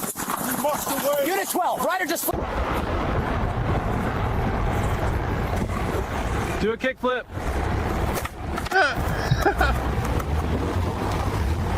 Stephen Hawking's paradox coming in hot. Drum up to speed, makes contact. Sparks everywhere. Drive forward, full power. Grindstone trying to angle him. Mr. President. Whoop, whoop, whoop, whoop, whoop! I'm a dog! Yeah! I'm him! You could never be him! La la la la! Yeah! Whoop, whoop, whoop, whoop! Ah! Your chicken's looking nice, pal. Hey, woo! No, he stole my chicken! Got a crispy burger, can't slow me down. Hot and golden, I'm out at this time. Move, move, Friday, fit to be back. Run, spin, slide, I'm gliding out the door. Fried love in my arms, can't give it up no more. Hey. Hands, let me see your hands. Get on the ground. OxyClean, the stain specialist. Got tough spots? This stuff powers through them. Put the product down and get on the warm floor water now. and it'll lift wine, grease, even out of carpet. Enough. None of you can stop me. Sora 2, ChatGPT. Oh, you two are nothing. I'll crush anyone who thinks they can stand toe-to-toe with me. Hey everybody, it's Michael here, and I am so happy today. I got somebody really special to introduce to you. Check it out. This is my new friend. Hi, I'm Walter. Pleasure to meet all of you. Michael's been showing me He's around. got his glove been a on. good day. Wait, no! That person right there! That person over there is not real! Ma'am, come on, let's go. You all can sit here if you want, but I'm telling you... Okay, let's step off the plane. Look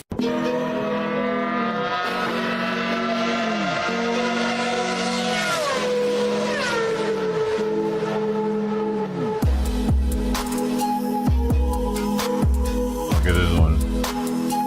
Ask not what your country can do for you, unless we're talking about the Epstein files. Release that shit. Skibida, I'm a CEO in a porcelain spa. Skibidoo, skibida. Yes, that's me. Running AI from the back. Can't stop. Head above water. Flush that tune. Everybody bouncing. Sam in the room. Holy shit! Are you kidding me right now? Two fast food titans about to collide in the middle of a double... Fucking McDonald's clown looks like Michael Myers almost, dude. WWE ring!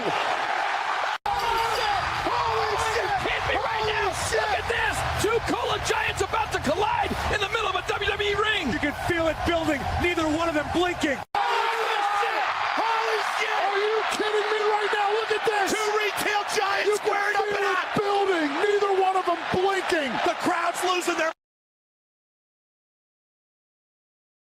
Sora. God, there's a bunch of these. There's a man on the racetrack. That is Stephen Hawking. He's in a powered chair and he is flat out racing the field. He just passed the 11 car down low. He's holding 50. Oh my word! There's a man on the racetrack. This celebration is unlike anything we've seen in Victory Lane. Stephen Hawking soaking up the moment, beer showers and all. Introducing the hottest thing since ice, bag of water. Whoa. It's ordinary water locked in a see-through pouch. Shake it, stare at it. That's literally all it does. You get one full bag for just $999.99. Let me tell you something, okay? You don't get rich hitting everybody on the block. You get rich when you know who wants what you got. The right customer, he make the deal easy, man. You talk his language. Evening, you know why I pulled you over? Wait, is that sliced ham? Sir, step out of the vehicle for me. All right, off the wheel, buddy. Hey, don't. Hey, stop the car. Dispatch, driver just fled. It's a stack of ham. Repeat, ham driver headed west on chair. Hawking still out front. Look at that speed down the main street. 327 kilometers an hour from a Why are they doing Stephen Hawking like this over and over? Wow, looks tasty. Give me that potato parade. What the fuck? Just got made. Salted sunshine. I'm the fry king tonight. Queso, no cheese. No queso, no cheese. You hear me? No queso, no cheese. Get back. No. Ah! Ah, my eyes. Ah, I can't see. I can't see. No queso, no cheese. No queso, no cheese. No queso, no cheese. Back it up. Back it up. No cheese. Break. Make the protest rain or shine. We get time and a half and overtime. Get make the protest rain or shine. Fish. All you people talking like you know me, calling every sword two clip AI slop. I'm sick of it. You think just because it looks too good it can't be real? Man, please, I work hard, okay? Real sweat, real hours, you want to... There, let's go up to Skycam 7. Chris, what are we looking at? Yeah, Dina, we're over the 110 just south of downtown, and that is indeed Professor Stephen Hawking in his motorized scooter. He's topping out around 8 miles an hour, staying in the fast lane, and CH...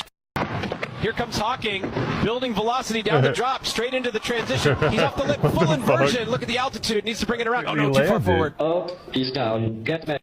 The early pace, but look at the American in lane 3, elbows high, wrist rotation, spotless, plate one already That in should the definitely rack. be an Olympic sport if they had breakdancing. Listen to the crowd.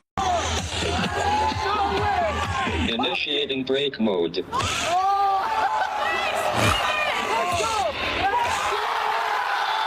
My return to the desert of my birth. 2,000 years gone, and still the sun obeys. Madame, mini pyramid, good price. Look, pure metal. Thank you. I have the original. Necklace, camel ride, very cheap. I already ride a golden barge, Careful, my sister, friend. they don't stop. I see that.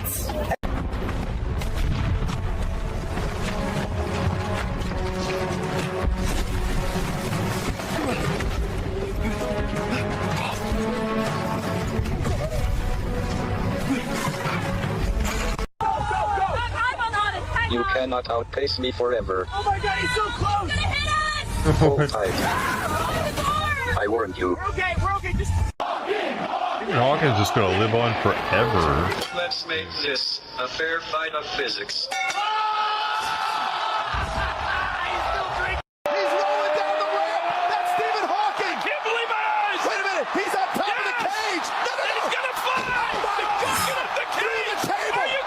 One. Here it is, the brand new Sinking of the Titanic Lego set. Let's open it up. Bag 1 already gives you the printed nameplate, and look at all those dark red hull pieces. This bag builds the iceberg. Love the clear blue tiles. Can't wait.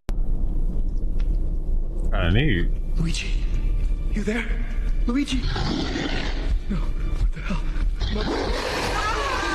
Hey, I'm just visiting South Park. Nice to meet you. Whoa, dude, why do you look like that? You're like an actual person. I am a person, just here to say This hi. is super freaky. Everyone else is all flat and you're like high resolution and Limits are just coordinates to be shifted. Landing smooth. Physics is beautiful. That was insane! Gravity is merely a suggestion. No way. And suggestions are made to be broken. Dispatch, suspect is doing 120 in a wheelchair. Repeat, 120 in a wheelchair. Velocity is my only crime. Pull over now! Unit 4, watch your 6. We have traffic up ahead. He's jumping the ramp. Target acquired, moving 140 northbound. Gravity can't touch me. Stop the chair! Stop the chair!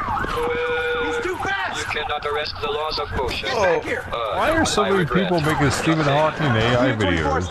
Let's just ease our way down this little alley here. Oh, shit! Looks like someone was waiting for us. We'll give him a happy little burst of light. That's better. Keep moving, keep breathing, and look at that view. Worth the... Awesome. Tasty as fuck. Hey, give back the burger!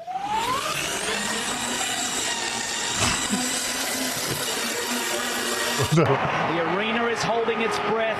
Stephen Hawking rolling up to the edge of history on the 10-meter platform. Look at the control in that chair as he tips forward. Perfect rotation. The case of little Isaac. Stephen, you are not the father. Oh. I am out of here. Wait, Stephen? He's running off the...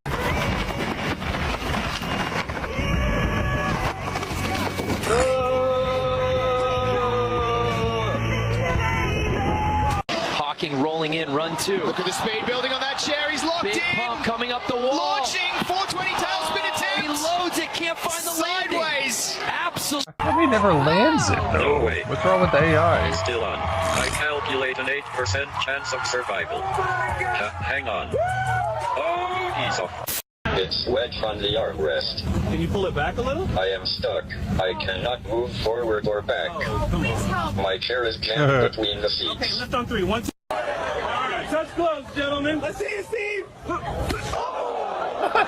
Nice block. Keep body shot, body shot. There it is. And time. That's the round. Oh my God, no way. Are you kidding me right now? Wow. I actually don't even know what to say. Welcome to the world. You're the smallest one in your family. What would you like to say? Send me back. I heard my parents are poor. The arena is holding its breath. Stephen Hawking rolling up to the edge of history on the 10-meter platform. Look at the control in that chair as he Oh, tips he forward. did that one twice. Oh, okay. I'm telling you, I didn't do anything. Stay right there. I'm innocent, officer. I was just walking home from work. That's all. Match the witness description exactly. Don't move. I swear on my spatula, it wasn't me. I don't even own a boat. Hey, it's me, out here in the woods, and look who I ran into. This is the most beautiful creature.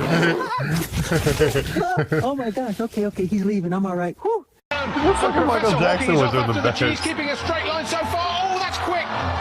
Chair speed increasing. Hits the bump. He's airborne. Full rotation. He lands it. The crowd can't believe.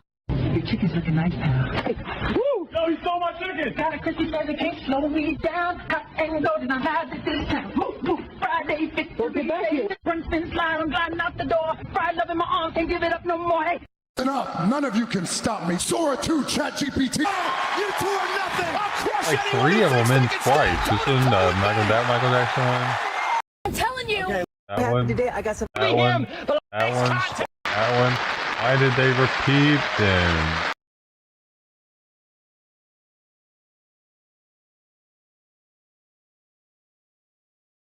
Sora 2. Is it hard to make movies with that? Or is it?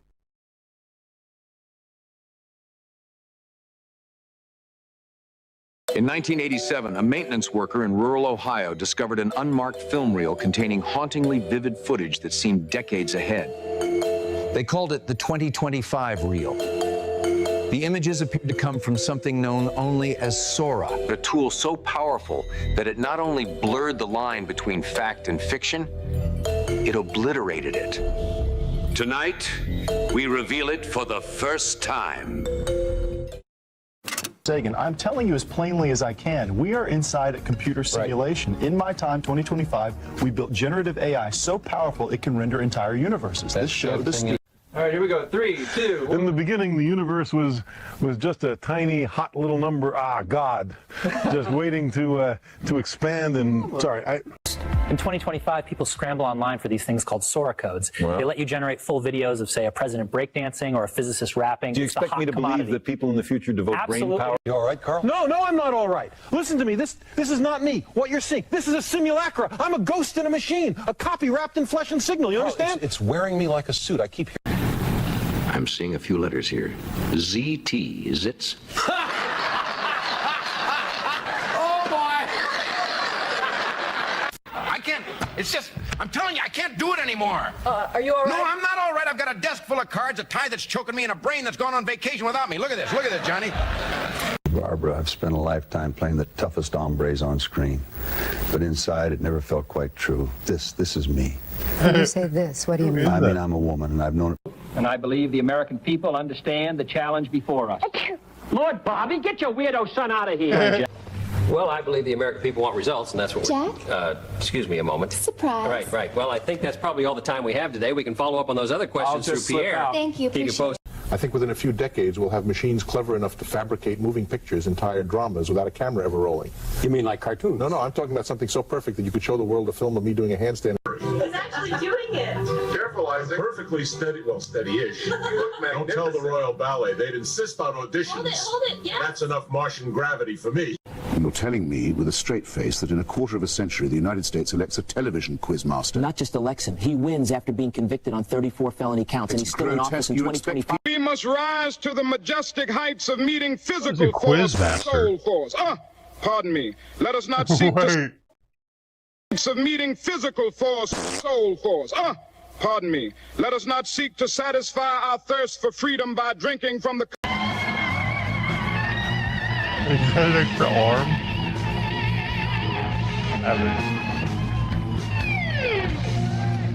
My fellow Americans, tonight I want to talk to you about our fiddlesticks. Well, that went sideways. The budget agrees that dadgum ding-dong, there it is again. All right, Panama City, give it up for contestant number 6, the First Lady of Flex, Nancy. Woo, be kind, everyone. Look at that smile. She's rocking the red. Give her some love, folks. Yeah. Mr. Rusimov, the first question goes to you. Thank you. I know people see my size, but what matters is how we treat each other. I believe a government should be strong enough to help the working man and gentle enough to... And the First Lady is going back in. That's dog number 6 for Reagan. She looks calm. Notice the posture. Small bites, quick chew, then the wash down. Mm-hmm. In Springfield, they're eating the dogs, they're eating the cats, the people, they're eating the pets of people who live there. That's enough, sir. You know what I don't understand? Skid marks. They're like the unwanted autograph of a bad meal, and no matter how careful you are, they show up anyway. And the old I bail out draft dodgers while the boys in the jungle bleed. Yeah, and it's your boys who put them there. It's a war, man, and you're too blind to see it. I see just fine. I see freeloaders tearing this country apart. Gentlemen, ladies and gentlemen, this is... Oil tycoon and aviation maverick Howard Hughes electrifies a campaign rally in Los Angeles with a spectacle no one expected. Swinging a 30-pound timber saw like a baton, the millionaire candidate declares him... I figured if we're talking about stripping it all down, might as well start with my head. This wasn't some big plan then? Nah, I just woke up, felt heavy, called these guys. Cheaper than therapy. How's it feel so far? Breezy, kind of liberating.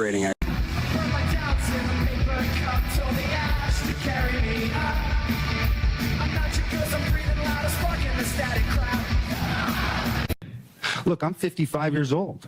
I survived the 90s. I survived all the labels, and now I'm being told I can't sing a line or draw a cover because some algorithm thinks it's offensive. That's a muzzle. People. 45. Why? What the hell does this mean? Sir, I think it's a placeholder. I'll get that clarified.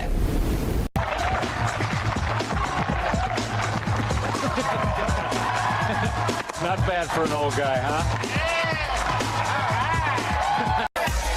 Okay, Mrs. B, I see you. Oh, I'm just keeping up, dear. Work it, Miss Bush. Let's go. How's this? That's it right there. Rob loves you. Well, then I better finish. Folks, this right here, this little red bag, looks harmless. They call it candy. They say, taste the rainbow. Let me tell you, it's not a rainbow from heaven. It's a trap from hell. Packed with sugar, packed with indulgence. I'm back, Billy. Stay in there. I still got money to make. I'll tell you, I flew in yesterday. The pilot said, welcome to Riyadh. I said, thanks, but let's keep the engine running just in case. No respect, I tell you. I checked into the Palace Hotel. Not They cut them all off. Hey, Mr. Rogers. Beautiful day for a ride, isn't it? Sure is. Keep smiling, friend. You got it. Hi there. What a wonderful morning to be Mr. together. Hello, neighbor. I want to talk with you about something that's been in the news a lot. These papers are called the Epstein Files. They tell us about a man who... Ladies and gentlemen, from the surface of the moon, Evel Knievel is about to make history. Throttles open, engines hot. There he goes, off the ramp into the lunar night, and look at him rise. Evel Knievel is soaring beyond the moon, ladies and gentlemen. Hello, my little one. God bless you. Thank you, Mother. And you, sweet girl. Ah! What are you doing? Watch where you put your feet. Do you think I'm made of stone? Hands up. Breathe. Right. Good. Again. Spin. Nice. Relax. Cheers, mate. Outside the Dakota this afternoon, an armed man stepped from the crowd and pointed a revolver at John Lennon. What happened next stunned witnesses and likely saved the former Beatles' life. Good evening. President Richard Nixon's historic trip to China took a turn today that has diplomats shaking their heads and protocol officers reaching for the aspirin. During February 21st, 1972, President Richard Nixon arrives in Beijing for his historic meeting with Chairman Mao. In a cultural misunderstanding, the president greets China's leader while clad in a jacket. Folks, you are seeing it live on the South Lawn. President Richard Nixon locking up with the king himself, Elvis Presley. Here we go. Nixon shoots low. Elvis with the headlock, using those sideburns for leverage. Nixon powers out. Rolling like a midnight. Guess the king had too much. What? Evening. He never actually do that. Mr. Presley, your speed was... surprising. And, Mr. Shakur, seatbelt, please. Hey, keep him in the back, all right? Look, she about to slide in the whip like, what's up, Biggie? Nah, she driving, man. My girl be handling the wheel. All right, let her drive then. She got moves, though. Vroom, vroom. We out of here. You sound crazy, big man. Hey, show your palms, flip them up, cross to the heart, feel the love. Place it on the shoulder, slide it back on your hips and give a little rub. Turn to the side, shake with the vibe. In the wilds of Nevada, the Rat Pack cooks up another harebrained stunt for television. This time, old Blue Eyes takes a ride. All right, baby doll, you ready to take the scenic route? As I'll ever be, just don't drop me in Reno. Mr. Vonnegut, you really do this yourself? Sure. If you're going to write about plumbing the human condition, you ought to know how a toilet sounds when it's angry. And the assistant here? Tralfamadorian. Works better than rubber. Just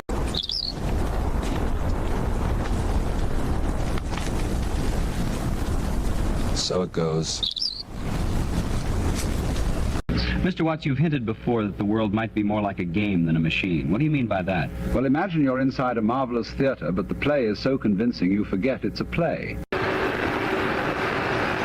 Here, kitty kitty, it's time to wake up.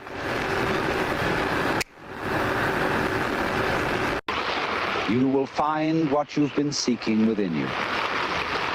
To hell with this, the final letter is Q.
All the news just stopped.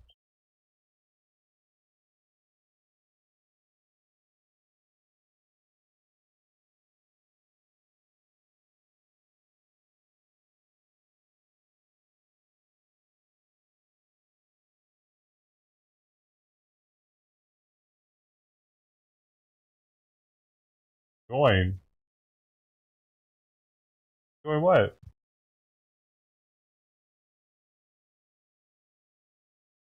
The Twitch thing didn't happen.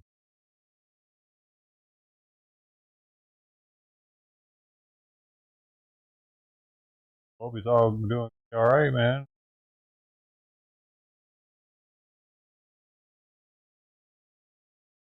Oh, the government shut down. They're not having any of the really.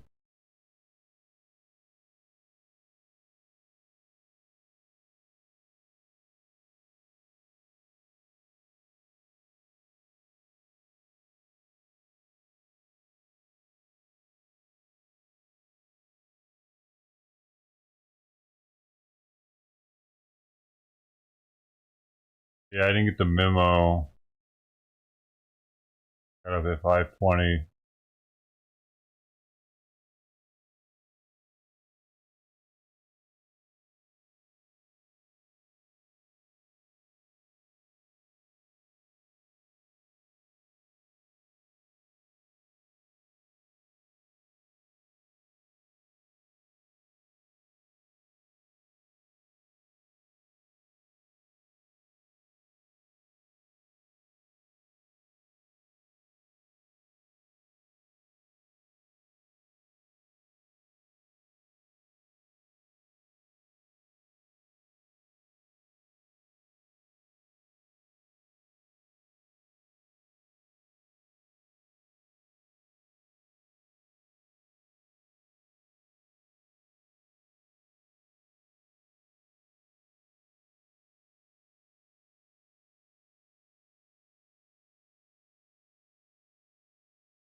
Oh, today. So done this morning.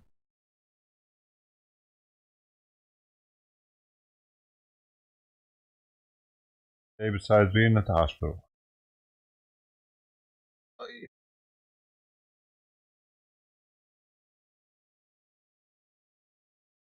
don't know, man. These pills, though, they help Simon. Worried about Simon. Eat much this morning.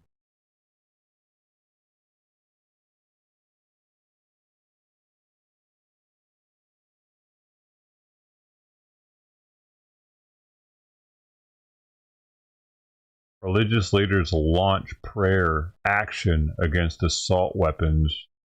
Happened in Minneapolis. Hey, Nugget, thanks.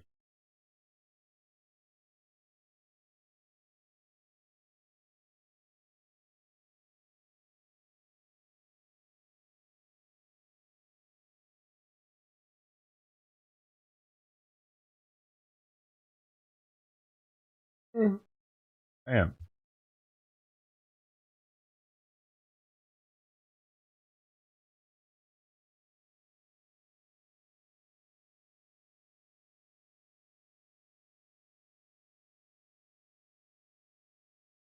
Trump participates in Antifa Roundtable at noon.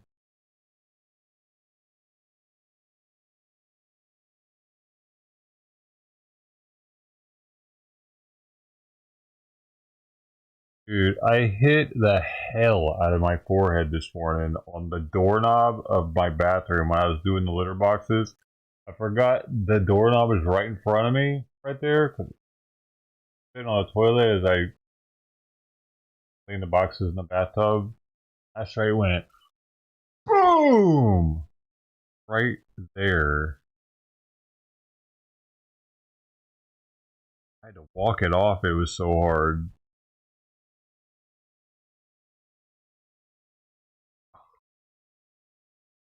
Yeesh. Like I got punched in the forehead with a broomstick.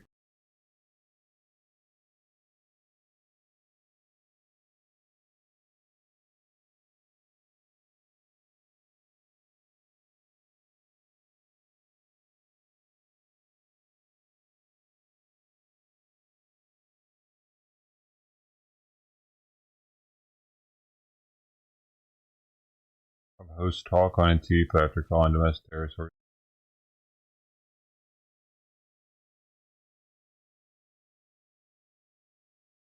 O'clock.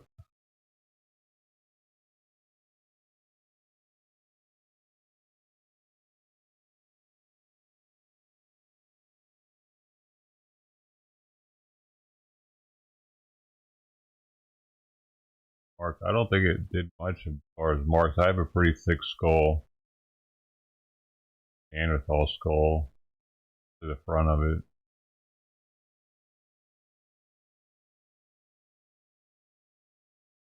I have more bone right here because of the acromegaly, the pituitary tumor.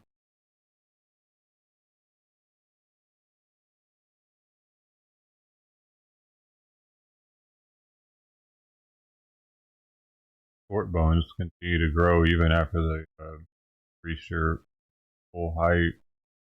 Short bones continue to grow like hands, feet, skull.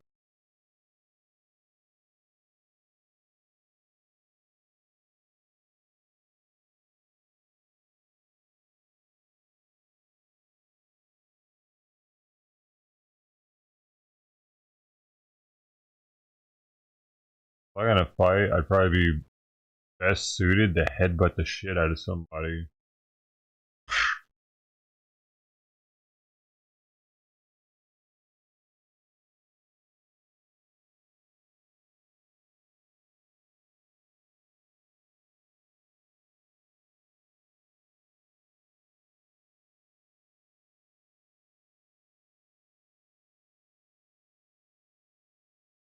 I want to see this.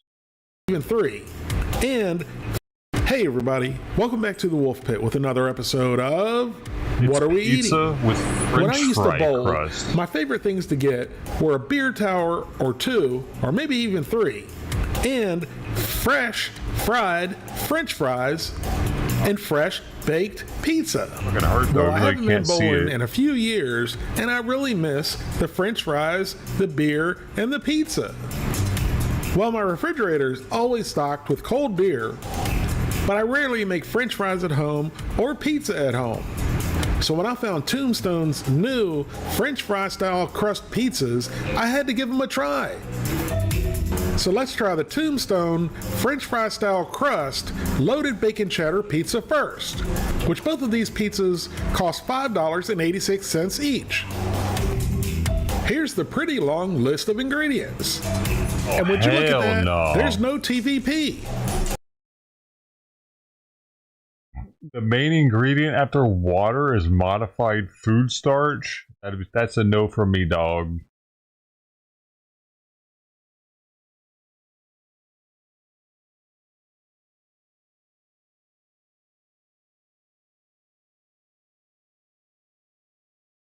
I'm just looking natural. I was looking for that natural flavoring.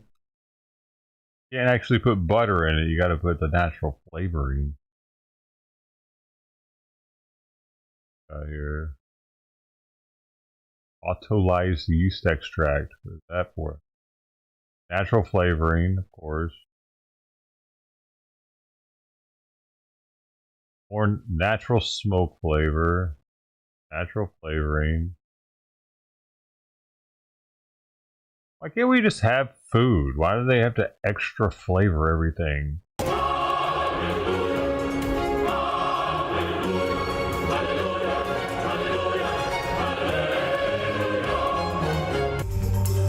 A quarter of the pizza has 350 calories, 18 grams of total fat, 9 grams of saturated fat, no trans fat, 25 milligrams of cholesterol, 780 milligrams of I would sodium, definitely 38 grams eat of this entire carbohydrates, pizza 1 gram at of once. fiber, 4 grams of So you sugars, just and multiply 11 all grams this of by protein. 4, and that's what I'd be eating.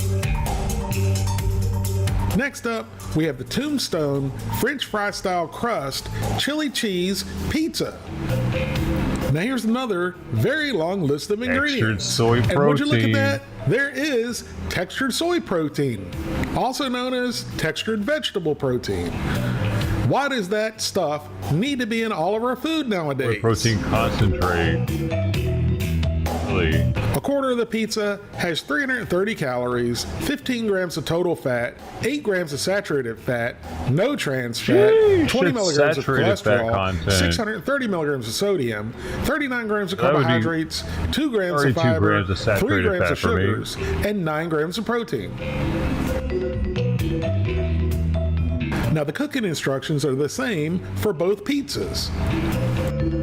Now here's our loaded cheddar French fry style crust pizza right out of the freezer and right out of the box. Food Now looks here's our chili pathetic cheese nowadays. French fry style crust pizza right out of the freezer and right out of the box. And now both pizzas go into a preheated 425 degree oven for at this 20 shit, like to it's 22 all minutes. Off of the Now here's edge. our loaded bacon cheddar French fry style crust pizza after bacon at 425 degrees for only 18 minutes. It was starting to get too brown, so we were afraid to let it go for 20 to 22 minutes as the instructions called for. And the aroma of this pizza smelled nothing like a pizza, which was a good thing, because it smelled like loaded bacon and cheese French fries, because that's basically exactly what it was. And it had me drooling like a rabid dog, so we picked up a piece. The bottom was nice and golden brown and crispy, and the top was also nice and golden brown. Maybe a little bit too over brown, but we'll see in a minute. So into the old pie hole and down the gullet it went. And that was simply a magnificent combination. And it tasted exactly like it was supposed to. There was lots of bacon, which wasn't overly salty. It was nice and smoky. And then you had the cheese on top with a nice cheddar cheese sauce between the crust and the cheese on top. And when I went in to try this, I didn't have really high expectations because these gimmicky foods usually don't taste like they're supposed to.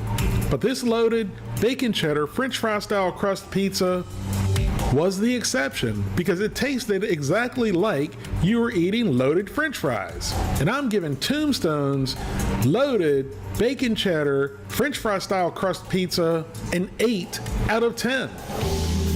Next up, we have our chili cheese French fry style crust pizza. That seems like a mouthful for me to say. And this one smells even better than the first pizza. So we picked up a corner section, and again, everything was nice and golden brown. The cheese might have been just a little bit over brown, but the first one was okay, so let's hope the second one's okay. So into the old pie hole, and down the gullet it went. And after that bite, I just gotta say, wow. That tasted exactly like a loaded baked potato with chili, cheese, and onions. They have the flavors down pat on both of these pizzas, and I really loved the red onions on top of this one. What's concerning to me is how much of that flavor tasting like that is because they added natural flavoring to it. You know what I mean? You don't even know if it's the ingredients you're eating that taste like that or the flavoring that they added to it to make the ingredients taste correctly. On the bottom of the pizza was really good. It was nice and light and crispy, but the outer crust got a little bit too crispy. So if I made these again, I would cook them maybe for about 15 minutes or lower the temperature. But this literally tastes like you're eating a loaded baked potato with chili and cheese and onions with your hands versus crust pizza. Subscribe and interesting. Actually good.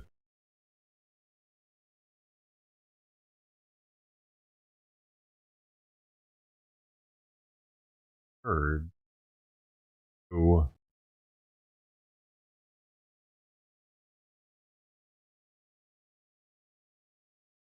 Hakeem Jeffries. All the Democrats are talking now. Reopen the government. Vice Chair of the House Democratic Caucus. We're so full of shit. Lou, 5-term and under Representative Stephen Horsford, and of course the top Democrat. It's always the same people. Ranking member Jim McGovern. I get him because he's the minority leader, but he's always talking.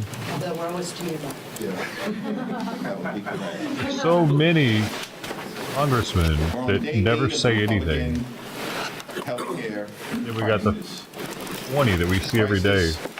That has been visited upon the American people for months and is causing great devastation to working class America, rural America, suburban America, small town America, the heartland of America, urban America, and black and brown communities all throughout America. House Democrats are here at the Capitol on duty and ready to reopen the government and enact a spending agreement that actually meets the needs of the American people, while at the same time addresses the Republican health care crisis that is devastating I got the American mild people headache from this.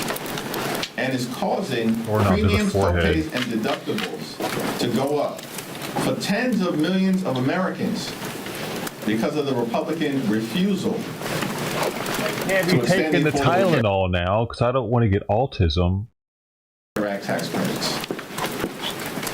We're asking everyday Americans from all across the country to share your story about the premium increases that you are experiencing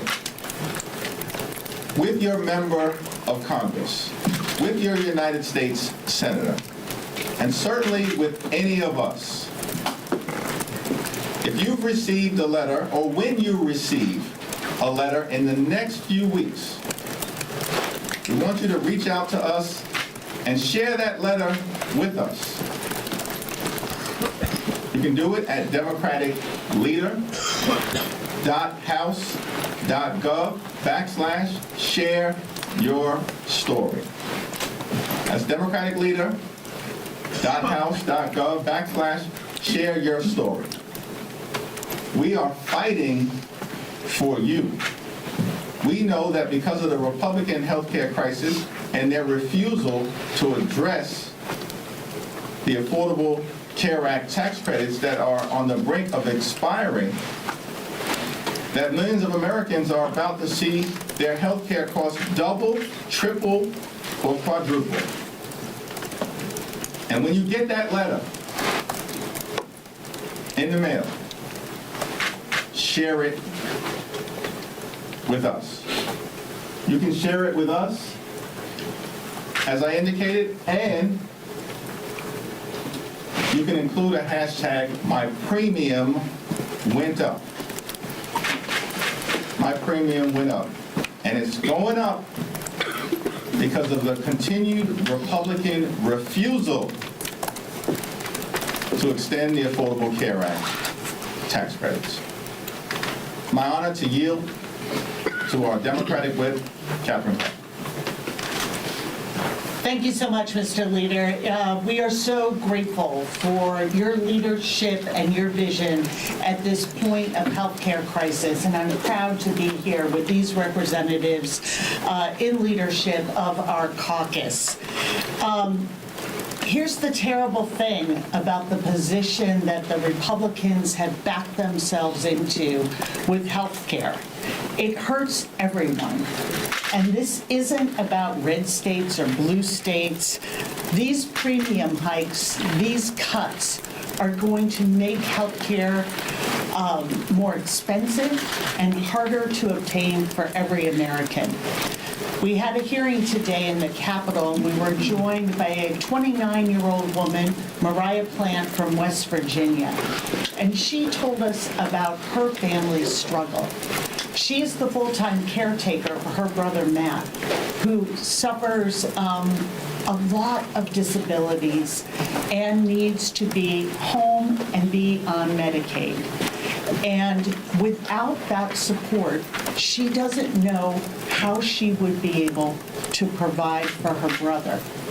She also runs a small business and receives a tax credit so that she can afford health insurance under the ACA. So she is looking at potentially a cut to Medicaid that jeopardizes her ability to care for her loved one and her family.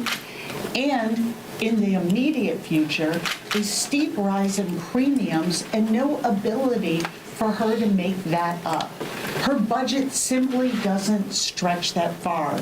Like most Americans, she doesn't have that. So here's a picture. Breaking news. This is a picture of the guy that started the Palisades fires.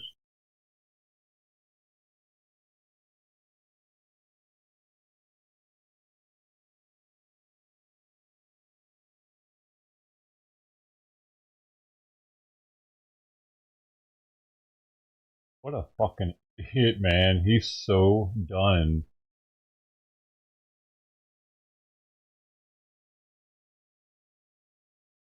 Extra hundreds of dollars lying around a month to be able to afford health care. And that was the story from West Virginia. And as I look in my district, as premium notices are coming out, a couple in Massachusetts that makes $88,000 a year is looking at having their premium doubled. If we go to Speaker Johnson's hometown of Benton, Louisiana, that same couple making $88,000 will see a tripling of their premium. 3 times. That could be around $23,000 a year for that couple to pay. People can't afford that. 60% of families in this country cannot meet the basics, cannot afford the basics for their... Yeah, but that's, wait, what? That's for someone making, both of them making $88,000 that take home, or before taxes? What's the average amount someone's making that's on Medicare? I thought it was like poverty-stricken people that are on food stamps and shit. Most people, don't they have like insurance through their work? Making that kind of money? Family. And these sort of dramatic jumps in premiums are what is going to pull them under. So here we are, and we implore the Republican Party, go talk to your neighbors and hear their anxieties about what's happening to their health care, what's happening in your shutdown you're imposing on them, and get on a plane and come back to Washington and get to work in reopening this government and protecting health care and the American worker. And with that, I am proud to yield to the chairman of our caucus, Pete Aguilar.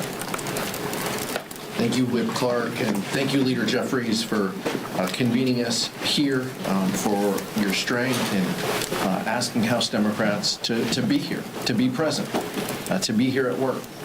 This is day 8 of the Republican-led shutdown. It's the second week that House Republicans have refused to call us back to the House, the last session day being, I believe, September 19th. Yo, I said, dude, what I think the government's trying to do is push people that are making that much money off of Medicare.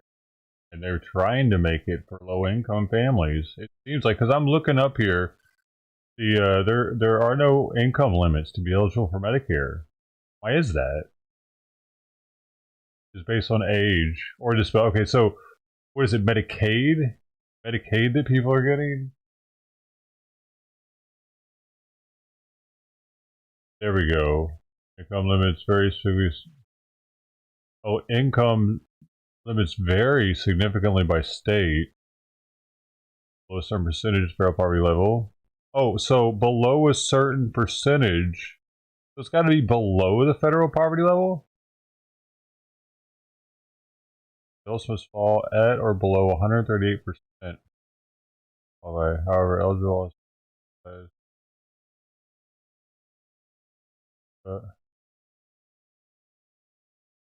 I see. So, yeah, that's what it seems like, though.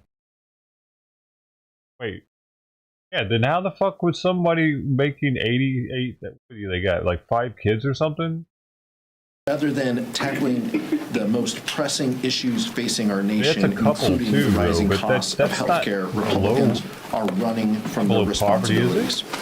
By failing to negotiate with Democrats to extend the Affordable Care Act tax credits, Republicans are guaranteeing that they are exacerbating this healthcare crisis. Take, for example, Iowa's 1st Congressional District, represented by Congresswoman Mariannette Miller Meeks. This, by the way, is the same member who said she'll hold town halls when hell freezes over just this week. A 60-year-old... 2025 federal poverty level, 48 contiguous states, 15,650 for a single individual, or 32,150 for a family of 4. So 88,000 for 2 people they wouldn't qualify for Medicaid. Am I fucking missing something here? Is this an Obamacare thing that they're talking about? It must be. It must be Obamacare. Say anywhere about Obamacare though. Couple earning $82,000 a year will see their annual premiums rise by 200%, $13,000 a year. Dude, they're trying to get fucking everyone that's not broke off of Obamacare, apparently, if that's what they're talking about, right? Was Obamacare meant for people that made like $100,000 a year? Is that what I thought Obamacare was for? People that couldn't get insurance because they didn't have a good job that didn't offer it, or why are we fucking subsidizing people's fucking? Why aren't the companies doing that like they did for decades?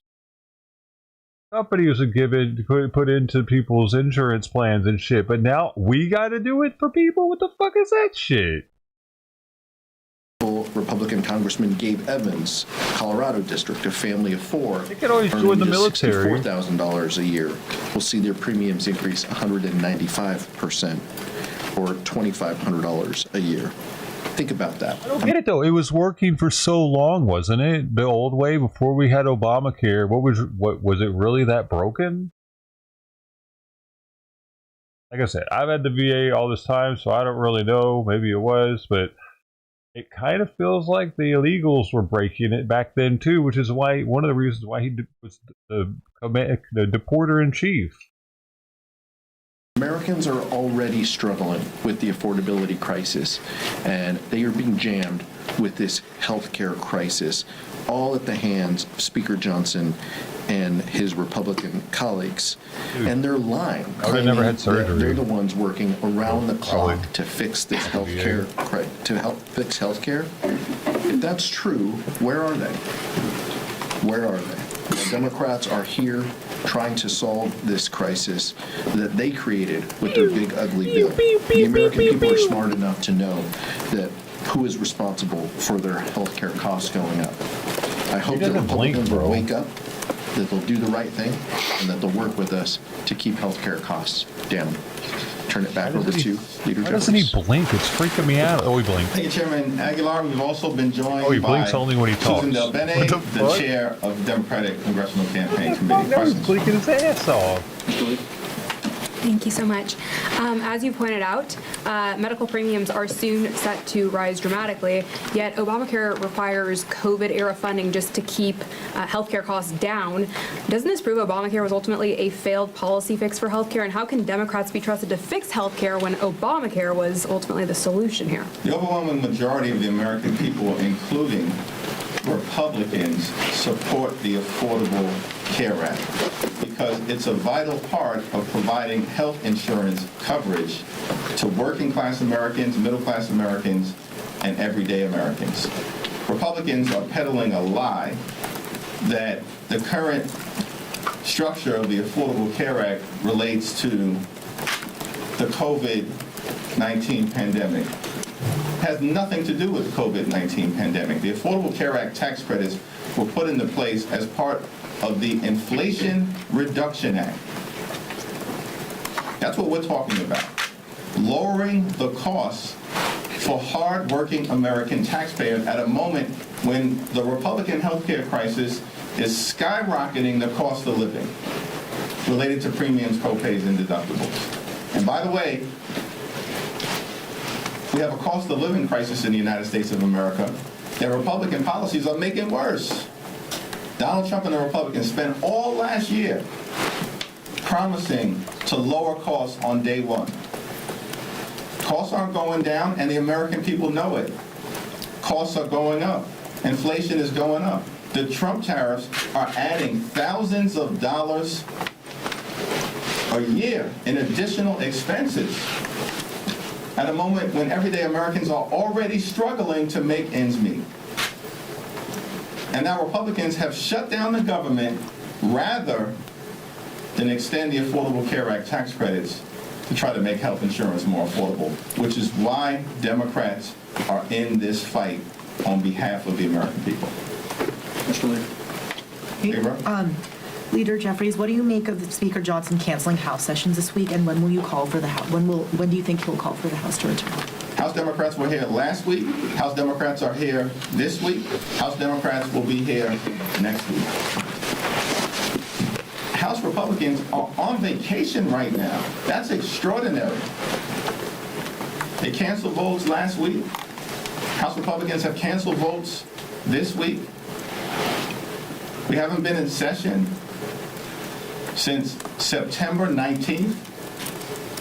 And on that day, Republicans got out of town before sundown, never to be seen again. As we approach the government shutdown and are now in day 8 of the Trump Republican shutdown. And these extremists don't even want to show up to work when they're requiring hardworking federal employees to show up to work without pay because of the Republican shutdown. And so we've repeatedly made clear we will sit down as Democrats anytime, any place, anywhere with anyone, our Republican colleagues, either here in the Congress or go back to the Oval Office to reopen the government, to enter into a spending agreement that actually makes life better for the American people and that addresses the Republican health care crisis. I don't know if anyone else wanted to add. Yeah. You know, Republicans love to advocate for more work requirements for poor people, people on SNAP, people on Medicaid. Well, I got an idea. Let's have a work requirement for Republicans to show up to Congress and do your goddamn job. See, millions of people are about to lose their health care. This is a serious crisis we're in, and we can avoid it. We can avoid people losing their health care. We can keep the government open. They need to show up. Mr. Leader. Thank you, Mr. Leader. Yesterday you said that 1-year extension on the ACA subsidies was a non-starter. Jean Shaheen said that, told me that red line was not helpful to the conversations that she's having in the Senate with her colleagues on both sides of the aisle. Leader Schumer said this morning that he didn't want to negotiate in public and declined to go as far as you did yesterday. Are you still consistent with red line being no to a 1-year extension, or kind of where are you at today on that? Yes, if anything is presented to us, of course, the caucus will consider it in good faith. But at the moment, here's where we stand. Republicans enacted massive tax breaks for their billionaire donors as part of the One Big Ugly Bill. And they made those tax breaks permanent, while at the same time ripping Medicaid away from 14 million Americans and stealing food from the mouths of hungry children, seniors, and veterans. And then, are we to take the position at this moment in time, in the midst of a Republican healthcare crisis, that we can't provide stability and certainty to working class Americans who rely on the Affordable Care Act tax credits? That's an unreasonable position for anyone in Congress to take at this moment in time, relative to what Republicans have done in ripping health care away from tens of millions of Americans. Our position that has been articulated in a bill that was introduced by Senator Patty Murray and Congresswoman Rosa DeLauro is a permanent extension of the Affordable Care Act tax credits to match the permanent extension that Republicans on their own saw fit to do for the wealthy, the well-off, and the well-connected as part of the Republican continuing effort to subsidize the lifestyles of the rich and shameless. Now, at the end of the day, the caucus, in good faith, will evaluate anything presented from the Senate. But, in our view, as it relates to the Affordable Care Act tax credits and any other effort to address the Republican health care crisis, it has to be meaningful. It has to be meaningful in terms of making a difference in the lives of the American people. Do you maintain that there's no daylight between you and Senate Democrats? Yes. Okay. Thank you, Mr. Leader. There's been a lot of discussion about whether there should be a vote on paying the military during this shutdown. I know some of your members penned a letter to the Speaker asking him to call the House back on it. Today, the Speaker said it's unlikely because basically the House had the opportunity to have that vote. Do you believe there should be a standalone vote on military pay?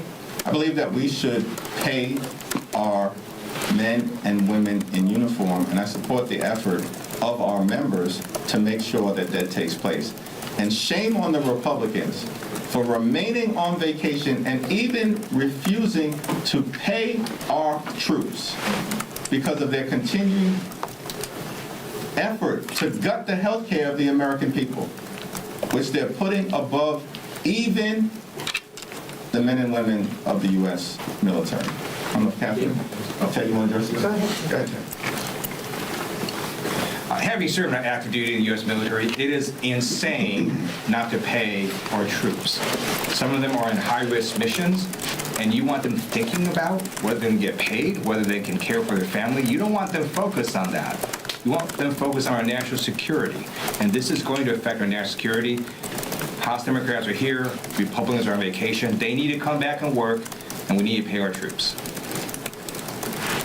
I would just add that Mike Johnson sort of doubled down on this and showed their callous disregard for the Americans involved in their shutdown.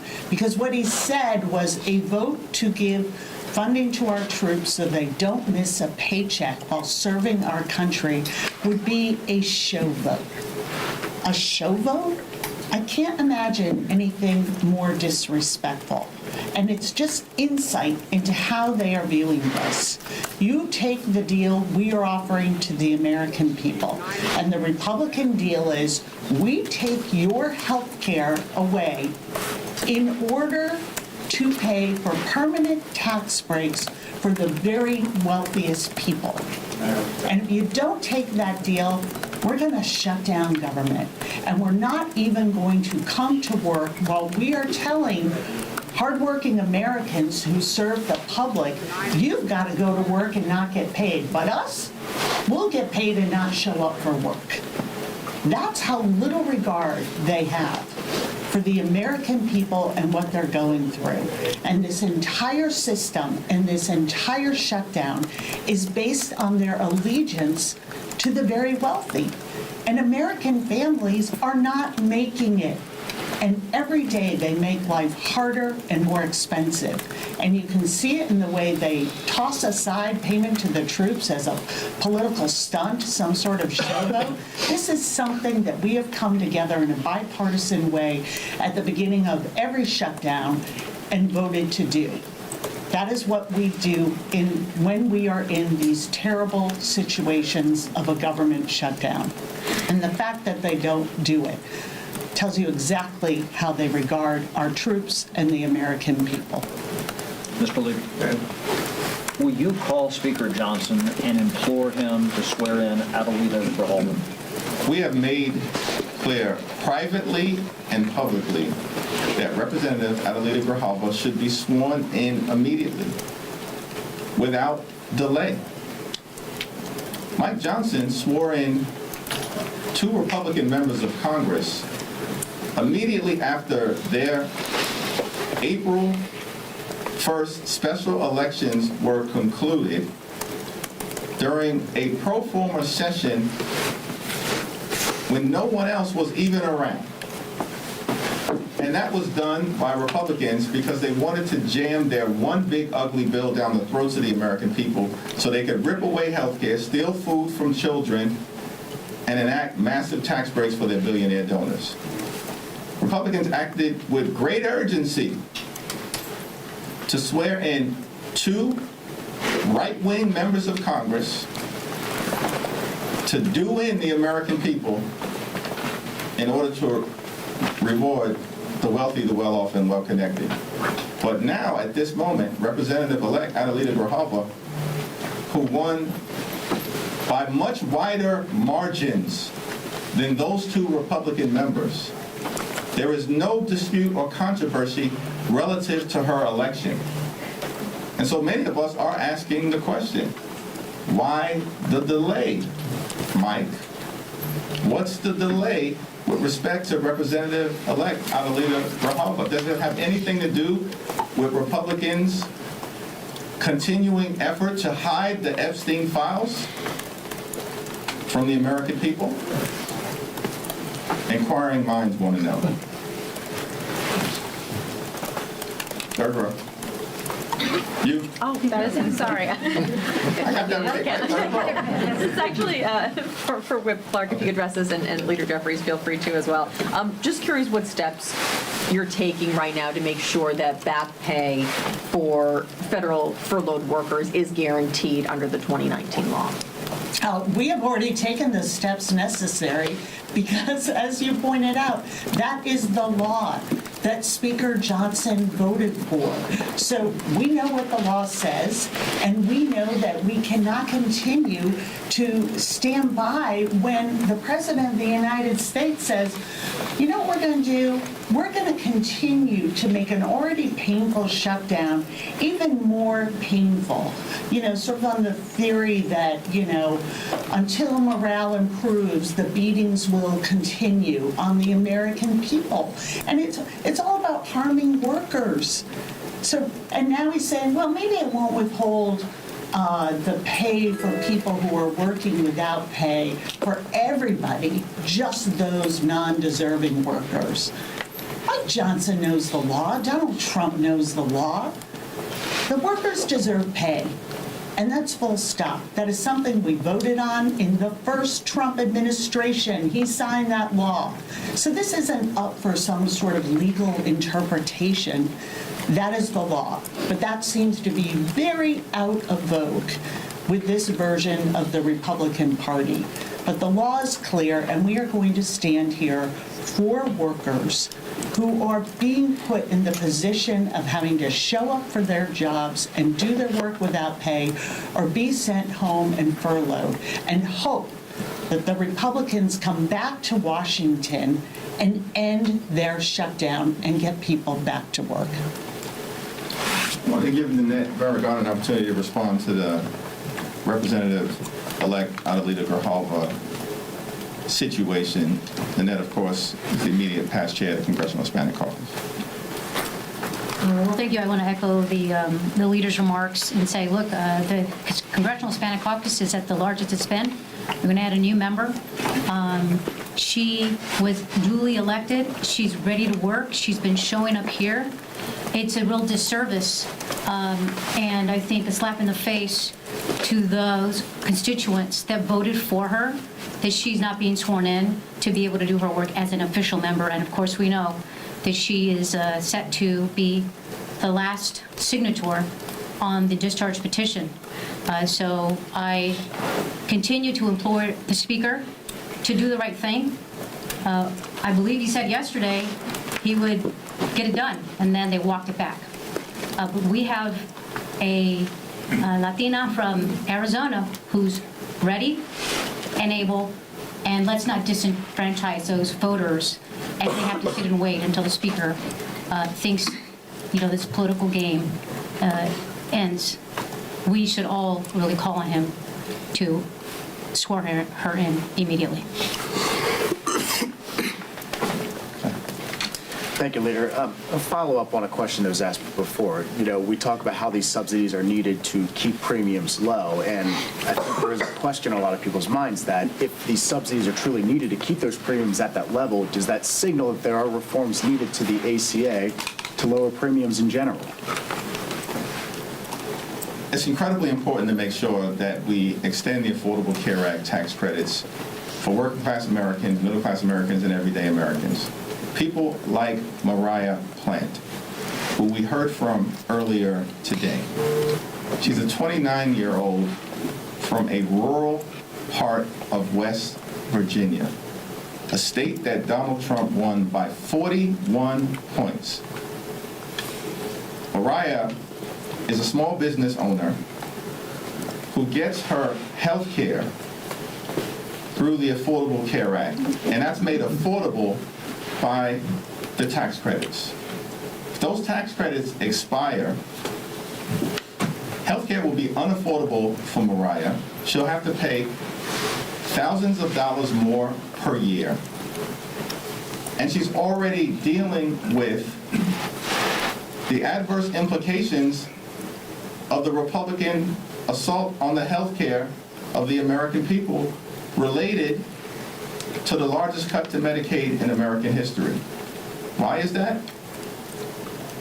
Because Mariah is the sole full-time caregiver for her older brother, Matt.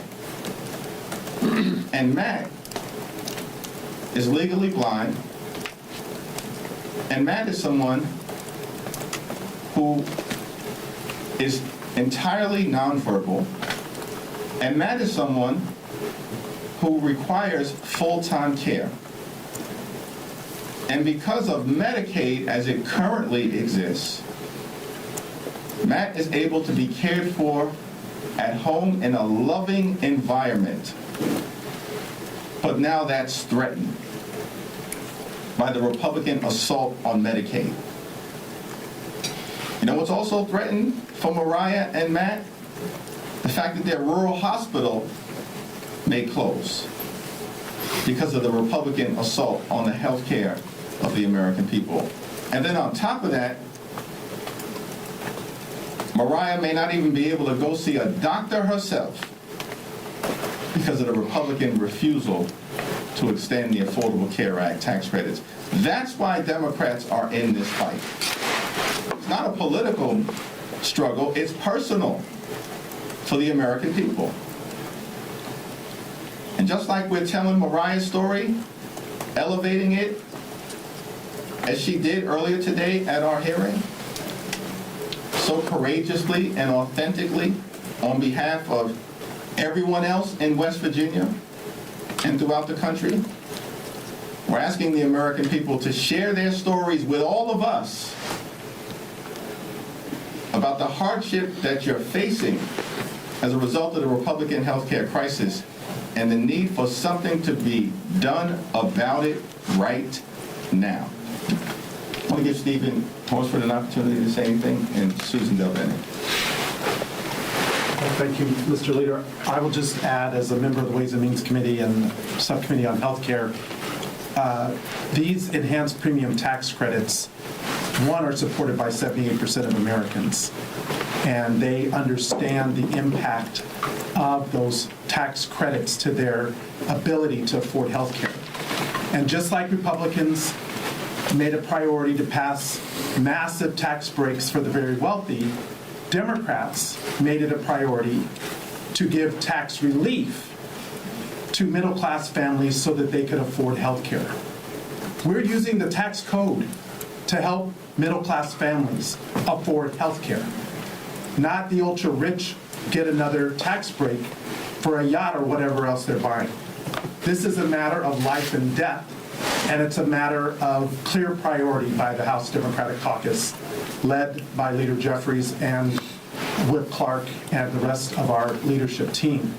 And it is personal, because not only are our constituents dealing with this issue, but members of Congress are dealing with these critical issues. And we will make sure that we continue to defend every person's right to health care. It is an economic imperative, and it's a human right. You know what happens when more people have health care coverage? People are healthier, and we save money. I think it's really important to think about the fact that when we have these tax credits in place, that actually saves us money. Cutting the tax credits means more and more people aren't going to have health care, more and more people going to the ER, more and more uncompensated care that others have to pick up the cost for, raising prices on everyone, not just folks on the exchange, raising prices on everyone. Our healthcare system is challenged. We see more rural hospitals, more services in hospitals closed, more folks, more staff being let go. It's a spiral. So not only because of the incredible stories like Mariah that the leader was just talking about, but also from a fiscal standpoint, it's the right thing to do. It helps our communities. More people have coverage. It's more fiscally responsible. And yet Republicans are still on vacation and have no plan on how to continue going forward. I just want to say, look, I sit on Energy and Commerce. I sit on the committee that does everything on health care.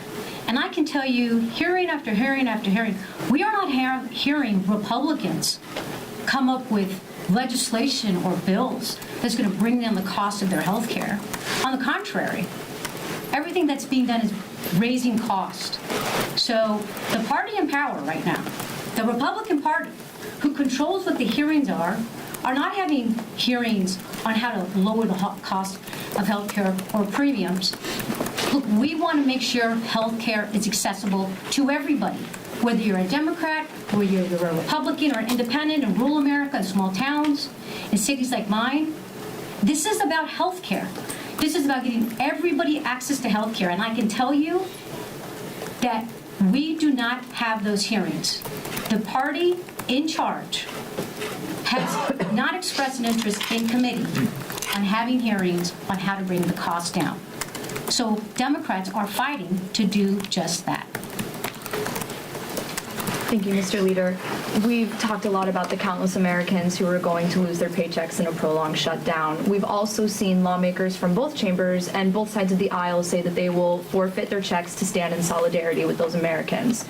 Are you or any members of your leadership team planning on doing the same thing? That's an individual decision that every member will have to make on November 1st. Hopefully, Republicans will actually get back to Washington well before that, do their job so we can sit down, reopen the government now, enact a spending agreement that makes life better for the American people now and addresses the Republican healthcare crisis now. Have you heard from the White House at all since your meeting with the president? And do you think that he ultimately needs to engage in order to have the Republicans perhaps take up health care as well? In the White House meeting that we had last week, I made clear to the president, with Johnson and Thune sitting right there, that the reason why Leader Schumer and I demanded this meeting is because at the end of the day, nothing's going to happen on the Republican side unless Donald Trump tells them to do it.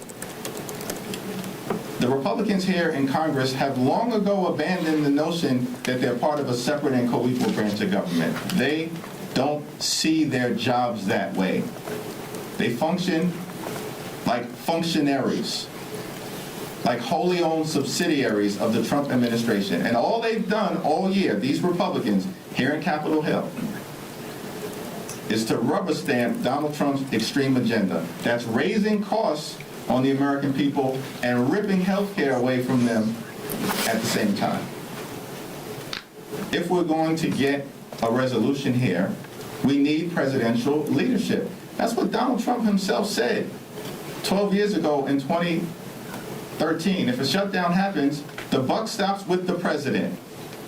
This is now the second time that the government has been shut down under Donald Trump, and he's in the Presidential Witness Protection Program. He's nowhere to be found. He's got time to be on the golf course, but apparently doesn't have time to sit down with Democrats in the House and the Senate to reopen the government. Thank you, everyone. Thank you. 2-game series now. Told you what was going to happen yesterday. Go Mariners!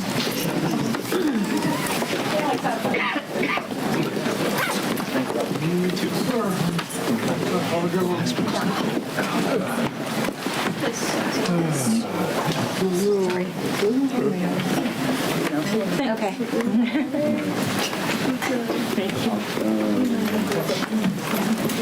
You go that way. I was wondering where you were.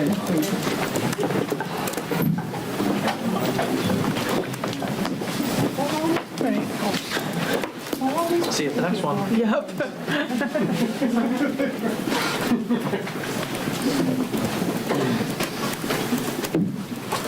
Hey,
Coming.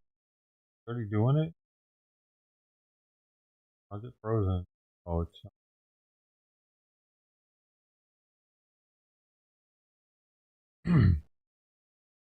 Multiple semi trucks involved. Whoa.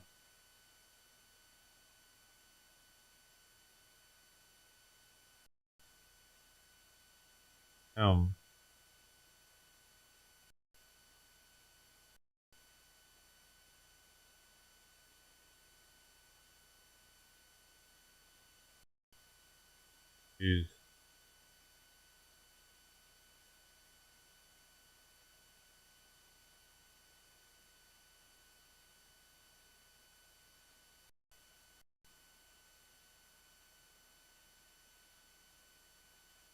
The whole front of that truck is demolished. Crazy. How did it hit?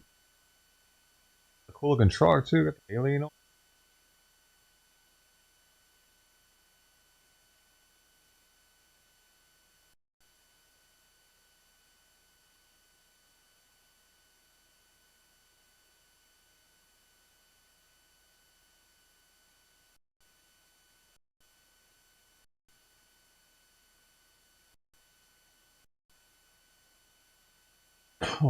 Must have been stopped on the side of the road or something.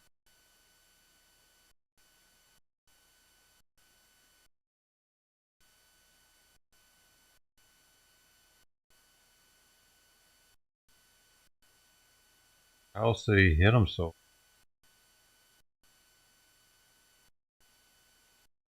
Had to have been stopped on the other road. That's why there's so much. Well, I don't know. Maybe they were stopped in the middle of the road. Why is there so much right here though? Okay. Oh.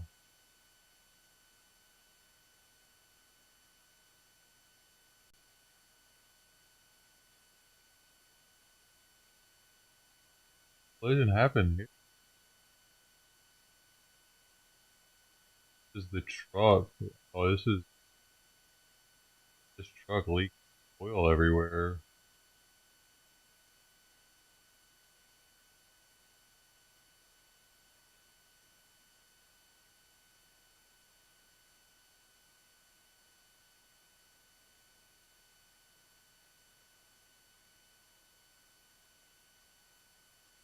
Where are the cities?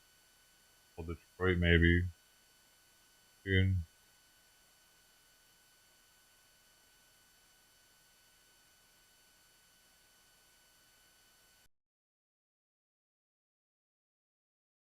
No news. Why am I getting recommended it? Definitely. Wait, did I stop on accident? I don't want to. Comes on. I don't know. We don't got much of a choice. That's what we're here. I'm not fucking sub, dude. What the? Do that. They never need to do that.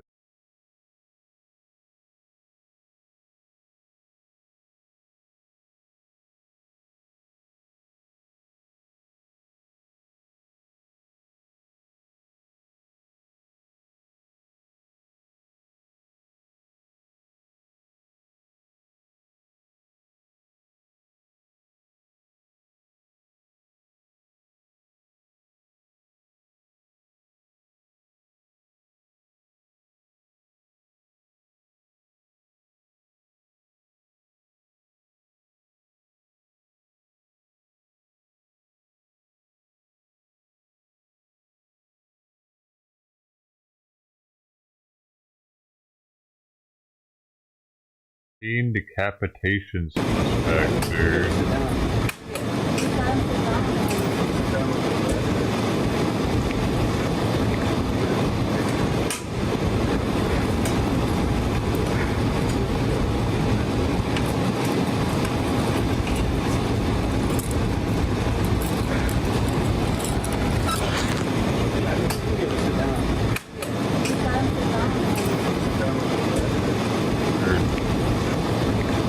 Even American?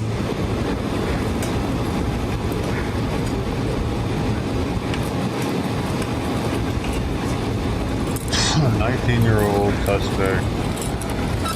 I don't think of his name.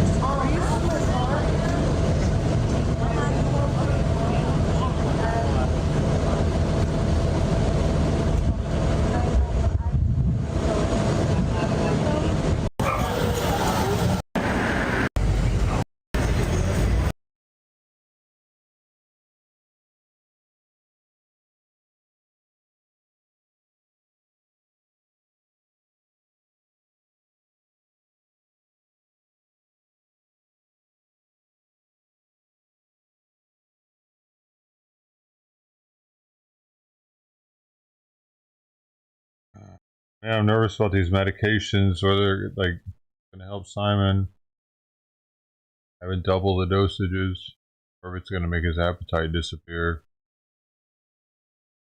Makes it better.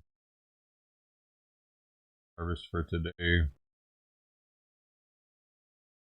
Stop doing that.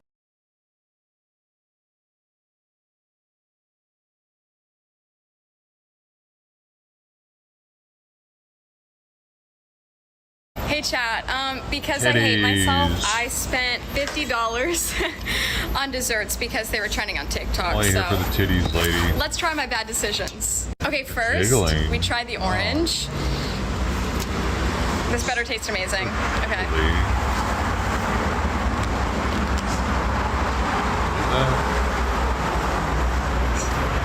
Ice cream?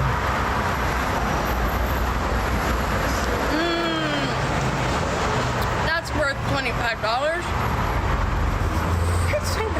And we go further into debt with the raspberry. I don't actually really love raspberry that much, but oh, it's chocolate. Okay. It's ice cream. That one's better. I'm broke now. Hey chat, because I hate myself. Weird.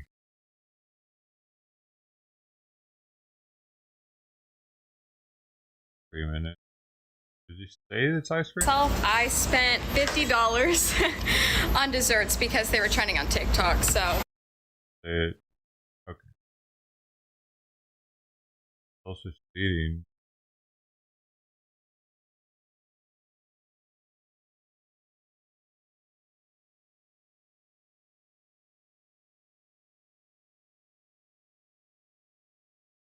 Avery. I think so.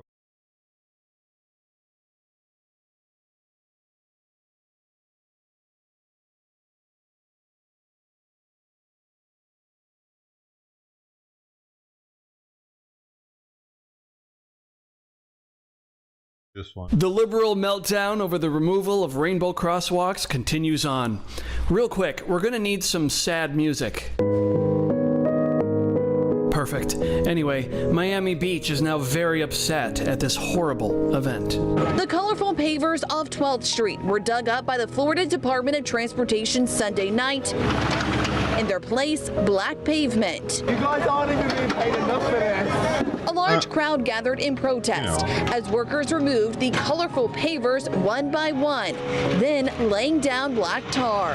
Over the weekend, that message erased brick by brick. Miami Beach forever proud. Supporters and members of the gay community came out to protest the crosswalk's removal. Our pride is getting erased just like that. It's very painful. We're here to fight. We're not going anywhere. This represents blood, sweat, and tears. I literally worked so hard on the sidewalk for many years and struggled to come out here and perform and share my art and share my craft. So it tears my heart to see it go away. But we're here to fight. We're not going anywhere. So they might take this away, but they didn't take away the memories and all the love that we have for our community here. Come on, grow up, whoever's doing this. It is wrong. It is a misuse of public tax dollars, what they're doing. It's just a horrifying, sick waste of taxpayers' dollars to see an army of people here removing a message of inclusivity for all people. Our history is being erased. It's just Donald Trump's rhetoric to target the LGBT community. There's millions of children dying every year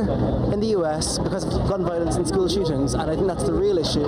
I think that should be addressed before any gay pride crosswalks. Although Rainbow Pride is no longer on display, Miami Beach residents like Cece Glitzer say they will always wear the colors with pride. Let them take the colors off the street. If they are really that intimidated by a little paint off the street, have it, because you will never take any color away from us. Commissioner Fernandez says his team actually saved all of those colorful bricks. They're hoping to repurpose them and actually makes a piece of art right here at the park overlooking the former sidewalk. All's well that ends well. If I may suggest, those bricks could make a lovely George Floyd statue. You may be wondering why Florida is wiping out these gay crosswalks. Allow me to explain. Several weeks ago, the Trump administration sent a letter to all 50 governors telling them to keep intersections free of political messages, artwork, and any markings not directly tied to pedestrian or driver safety. Taxpayers expect their dollars to fund safe streets, not rainbow crosswalks. We've made the policy decision in Florida, we're not going to use the roads for that purpose. The roads are there for either pedestrians to cross or cars to go, and that's what it's going to be. The Florida legislature passed the law that was very clear that I signed into law. We're not doing the commandeer. That is so stupid to have this in the intersection like that. Passed the law that was very clear that I signed into law. You got to read that when you're in the middle of the intersection of the roads to put up messaging. More than 400 locations across the state were ID'd for removal, including pride-themed murals, Back the Blue tributes, even crosswalks designed with FDOT's. Is that on a drivable? Including pride-themed murals, Back the Blue. Yeah, it is. So this is such a distraction. You could be driving here and you're like, what the fuck's that on the street, man? You're trying to read it, then boom. Blue tributes, even crosswalks designed with FDOT's prior approval. We don't want to be in a situation where we're playing whack-a-mole. Say, oh, well, no, that mural's fine, but that's not. We think the pedestrians may get confused.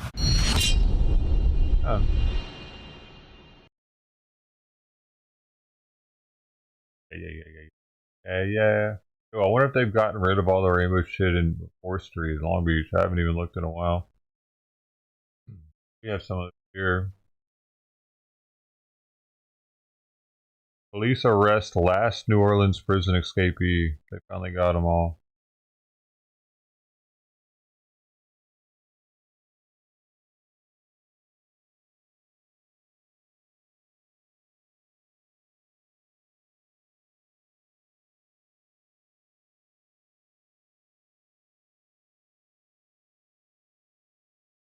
All the news. Do anything in the Senate? Oh, they're standing around.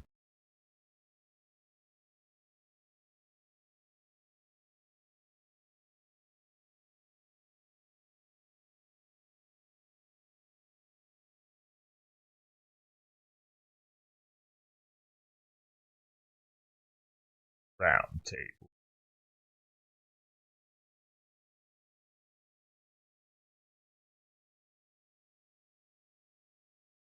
Powwow. Powwow time.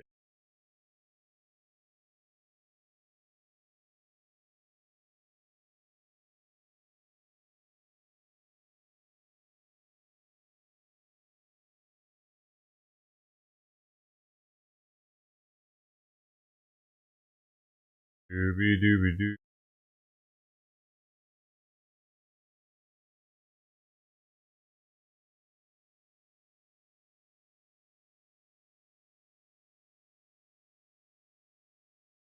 National Guard to join forces. They're now. Chicago.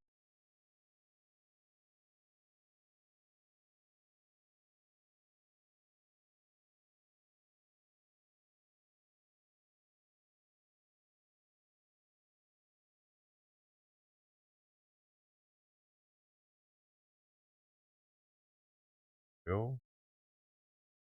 When Trump was on the Kimmel Show, his book, Winners Aren't Losers. Interesting.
No, he's just pacing.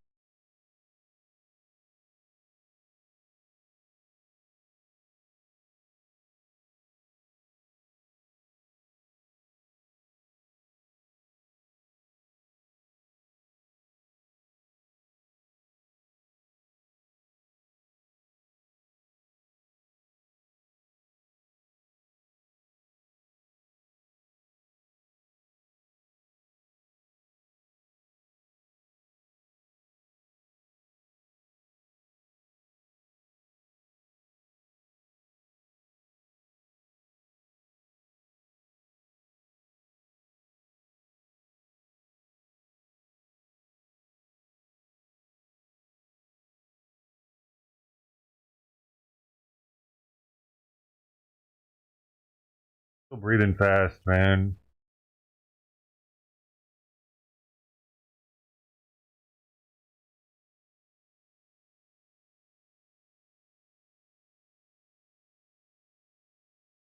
It's not making him worse.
Wish I didn't have to have that gate up like this and shit. Simon wants to be able to just walk in and out of the room.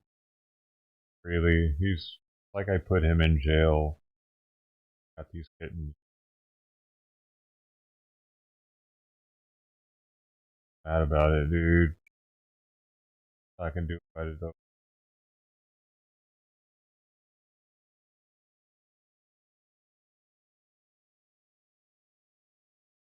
Found these cats. I do actually. I would have found Sweepy and Sawyer. I'm sorry. Give Simon a better last of his life, and he's hardly ever in here anymore because that Sawyer.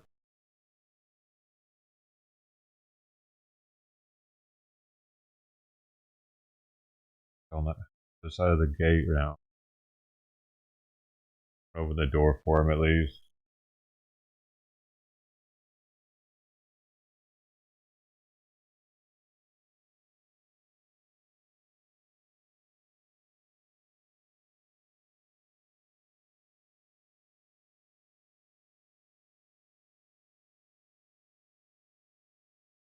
Or you can look outside in there before it gets cold. Winter, it's not going to be outside very often.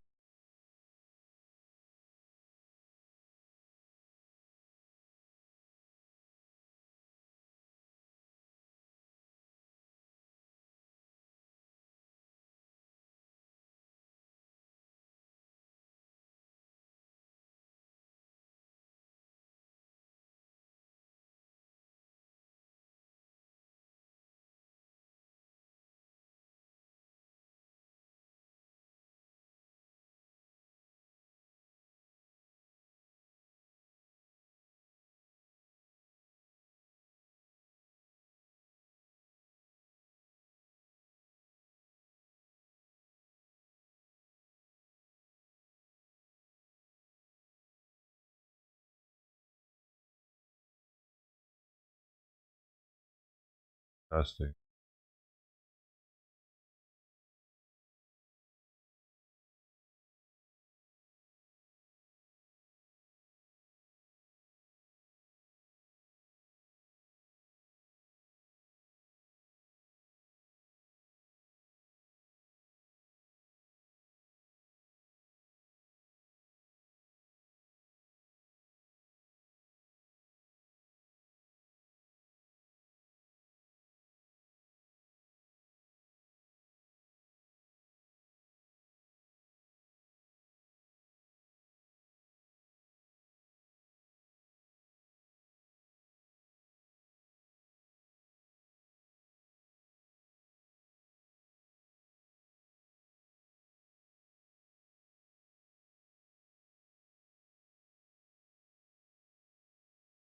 late.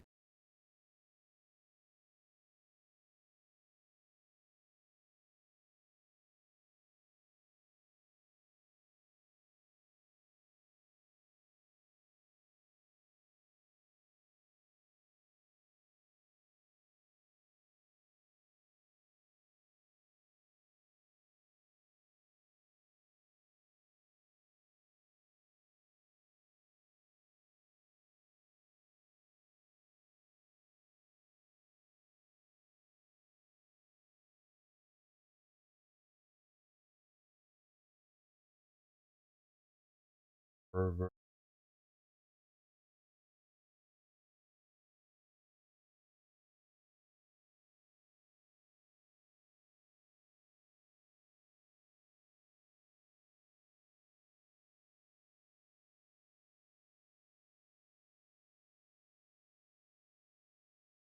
Spock looks so young right there. Is that real? Probably a AI? Oh no, that was that dude that played Spock in the new movie. That's right.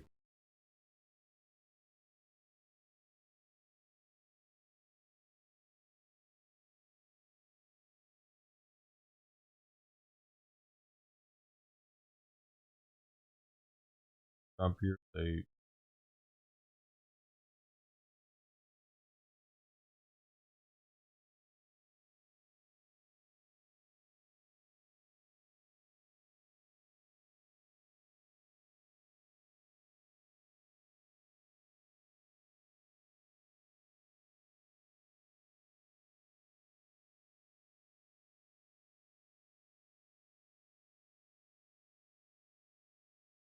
Supreme Court heard mail-in ballots case.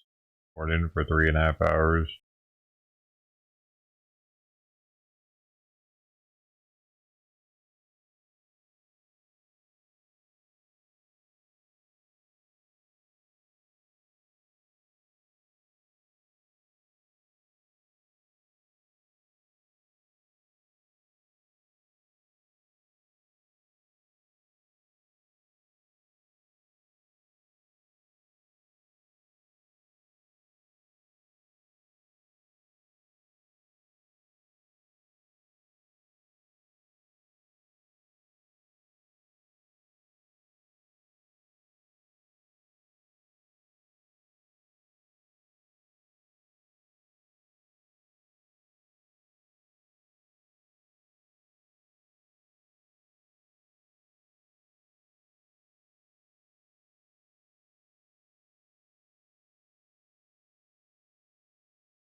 And Wednesday, it's the middle of the week, and news just stopped because the government's not working.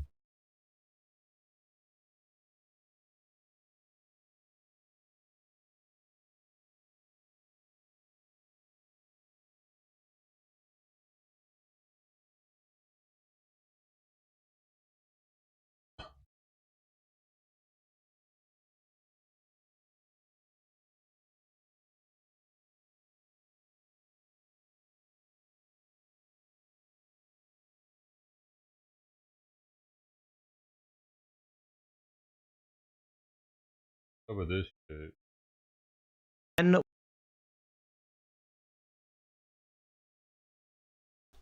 okay, so a man with 200 explosives and a leftist manifesto was arrested outside the Supreme Court event at a church. And the response everybody's making is, when will this stop? Allow me to just sit back and say, you know what's funny is I get these liberals, they're still tweeting like, Tim Pool keeps saying civil war. And I'm like, gee, I wonder why. Maybe it's because a leftist drove a bunch of explosive to a Supreme Court church event.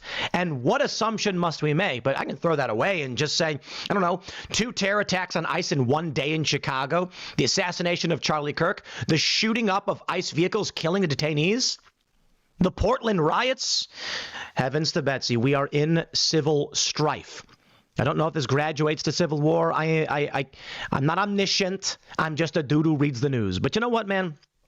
I've had a lot of people ask me, like, you know, I'm out here doing a bunch of shows, right? I'm in Austin, and everyone's like, you know, for the longest time we thought you were crazy, but now we're seeing all these things and we're like, maybe we should have listened to what you had to say.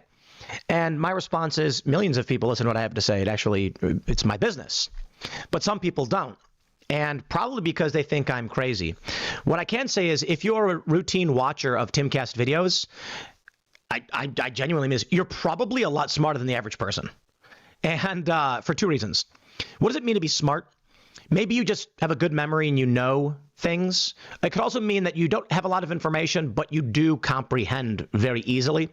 My point is, as I've been talking about this stuff, I got a lot of comments from people saying, Tim, you're crazy and paranoid for suggesting we could be heading towards a civil war. But there are a lot of people, I think most people watch my channel on a routine basis, are like, I don't necessarily agree, but I entertain the possibility. And that is a higher sign of intelligence that you're going to say, we'll see. You know, what do I know, right? That's my take on this stuff. It's like, we will see. What do I know? For all I know, I'm wrong, but here's what I think. Here's the predictions that I will make. But it's fascinating we've come to this point, and now people are starting to say, holy crap. The truth is, I just read the news all day. That's it. I'm not, I don't even think I'm that right, to be honest. But the reality is, when you read enough of what's going on and you read history and you understand the stuff, you say, hey, there's real similarities between what's going on here and what we saw with the Bolsheviks or Weimar Germany or the Spanish Civil War. And thus, we may be headed towards something very, very serious. They say 2 days after the Biden judge gave a light sentence to the attempted Kavanaugh assassin, a church event historically attended by conservative justices was targeted. I don't know where we go. But I would suggest that when you look at Trump sending in the National Guard, they are now officially on the ground in Chicago. When you look at the legal challenges levied by the governors, when you look at the Portland police trying to prosecute federal law enforcement officers, not people from the Middle East, Arab people and other people on the potential peace deal for the Middle East. Peace for the Middle East, it's a beautiful phrase, and we hope it's going to come true, but it's very close.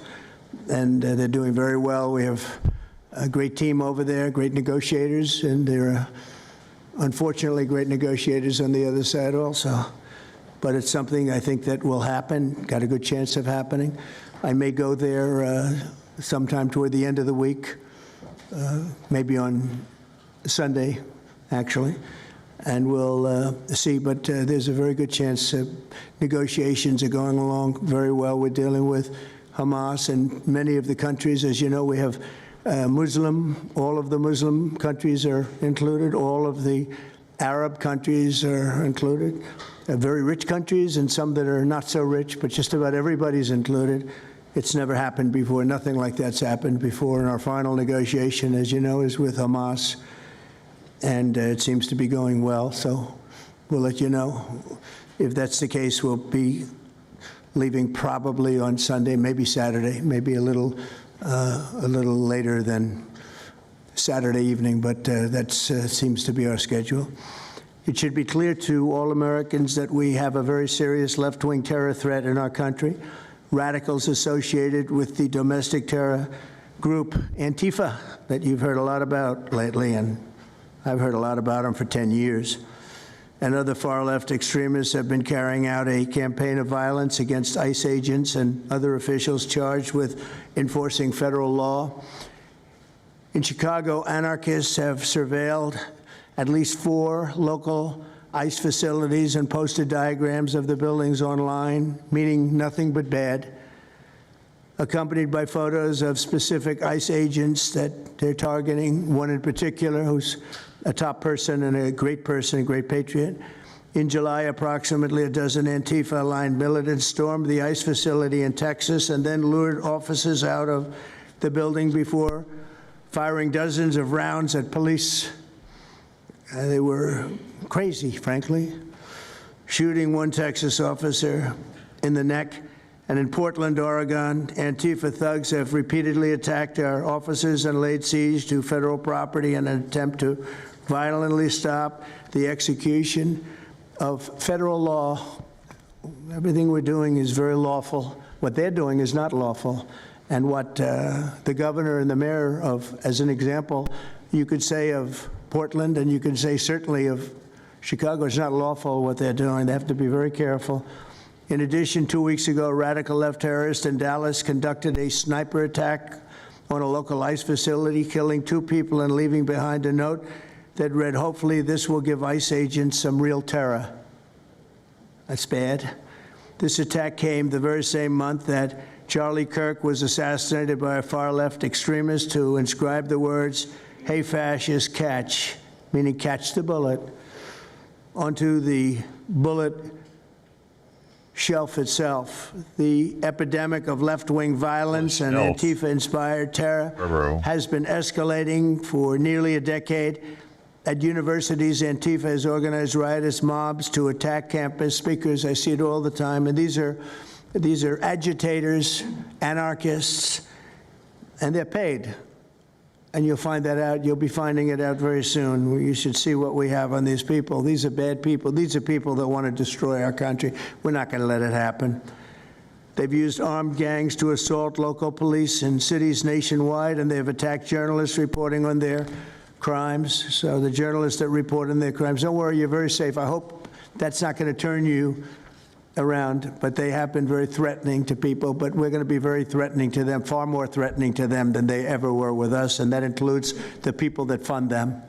Probably some of the people I know, some of the people I dine with, but if they do, they're in deep trouble. So we're going to be looking very strongly at the people that are funding these operations. When you see the signs, and they're all made out of a beautiful paper, beautiful, nice, stiff, very expensive paper with beautiful wood handles, all the same color. They come from very expensive printing machines. These are not people that write out their signs in a basement that believe in something. These are paid anarchists.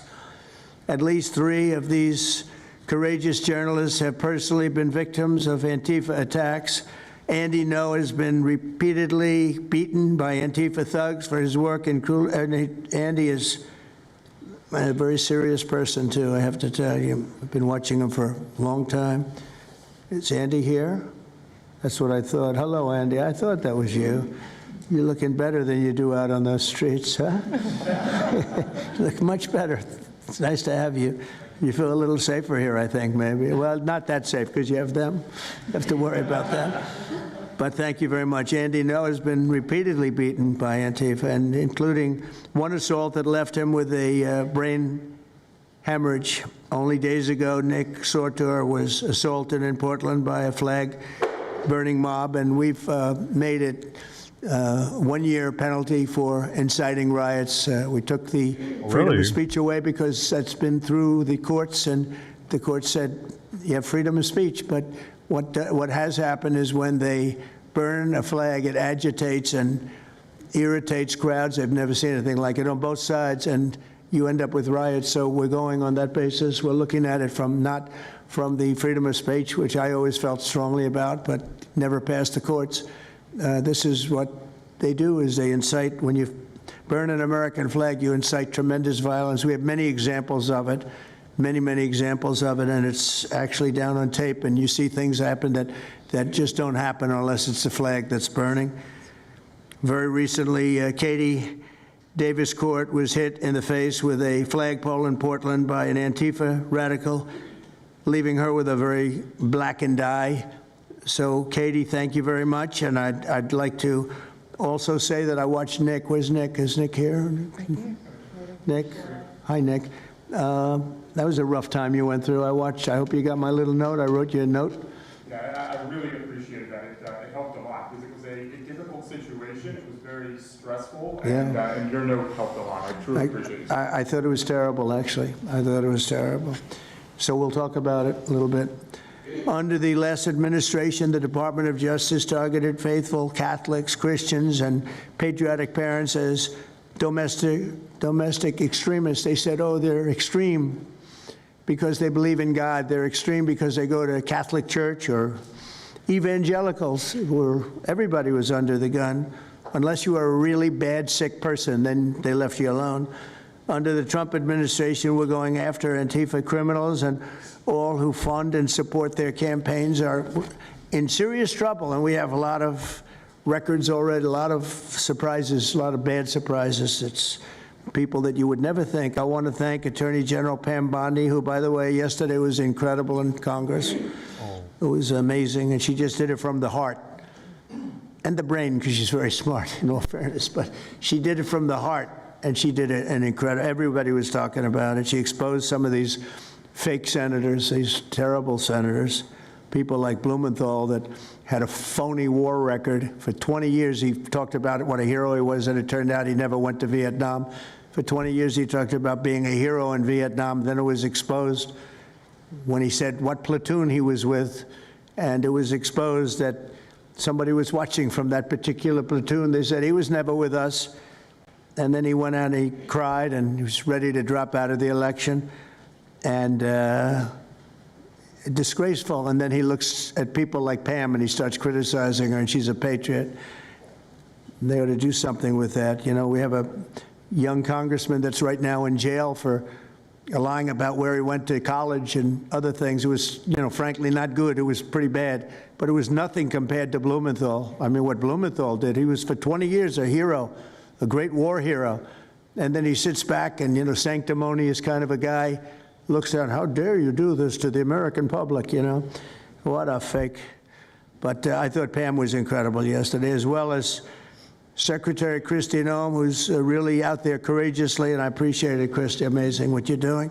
FBI Director Kash Patel, who's really coming up with some great information, Kash. It's great. Keep it coming, because there's plenty of it. Deputy Attorney General, one of the best lawyers you'll ever find, Todd Blanche, who I know personally is a good lawyer because I'm here. Thank you very much, Todd. Good job, Todd. Let me ask Attorney General Bondi to say a few words, and then we'll follow it up with Secretary Noem and Director Patel. And we're going to have some of the people around the table, very courageous people, and they're going to be talking, journalists, almost all, and they're going to be talking, and we'll take some questions from the press at the end. Okay, Pam, please.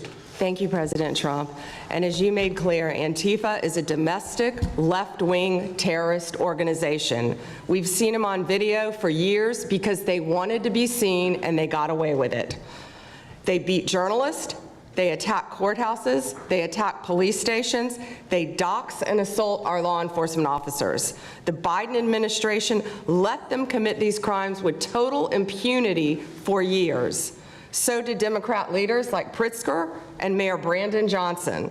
Last week, independent journalist Nick Sorter was arrested just for protecting himself against Antifa. I saw it online and I called Nick. I couldn't believe what happened. He did all this just trying to save our American flag from being burned.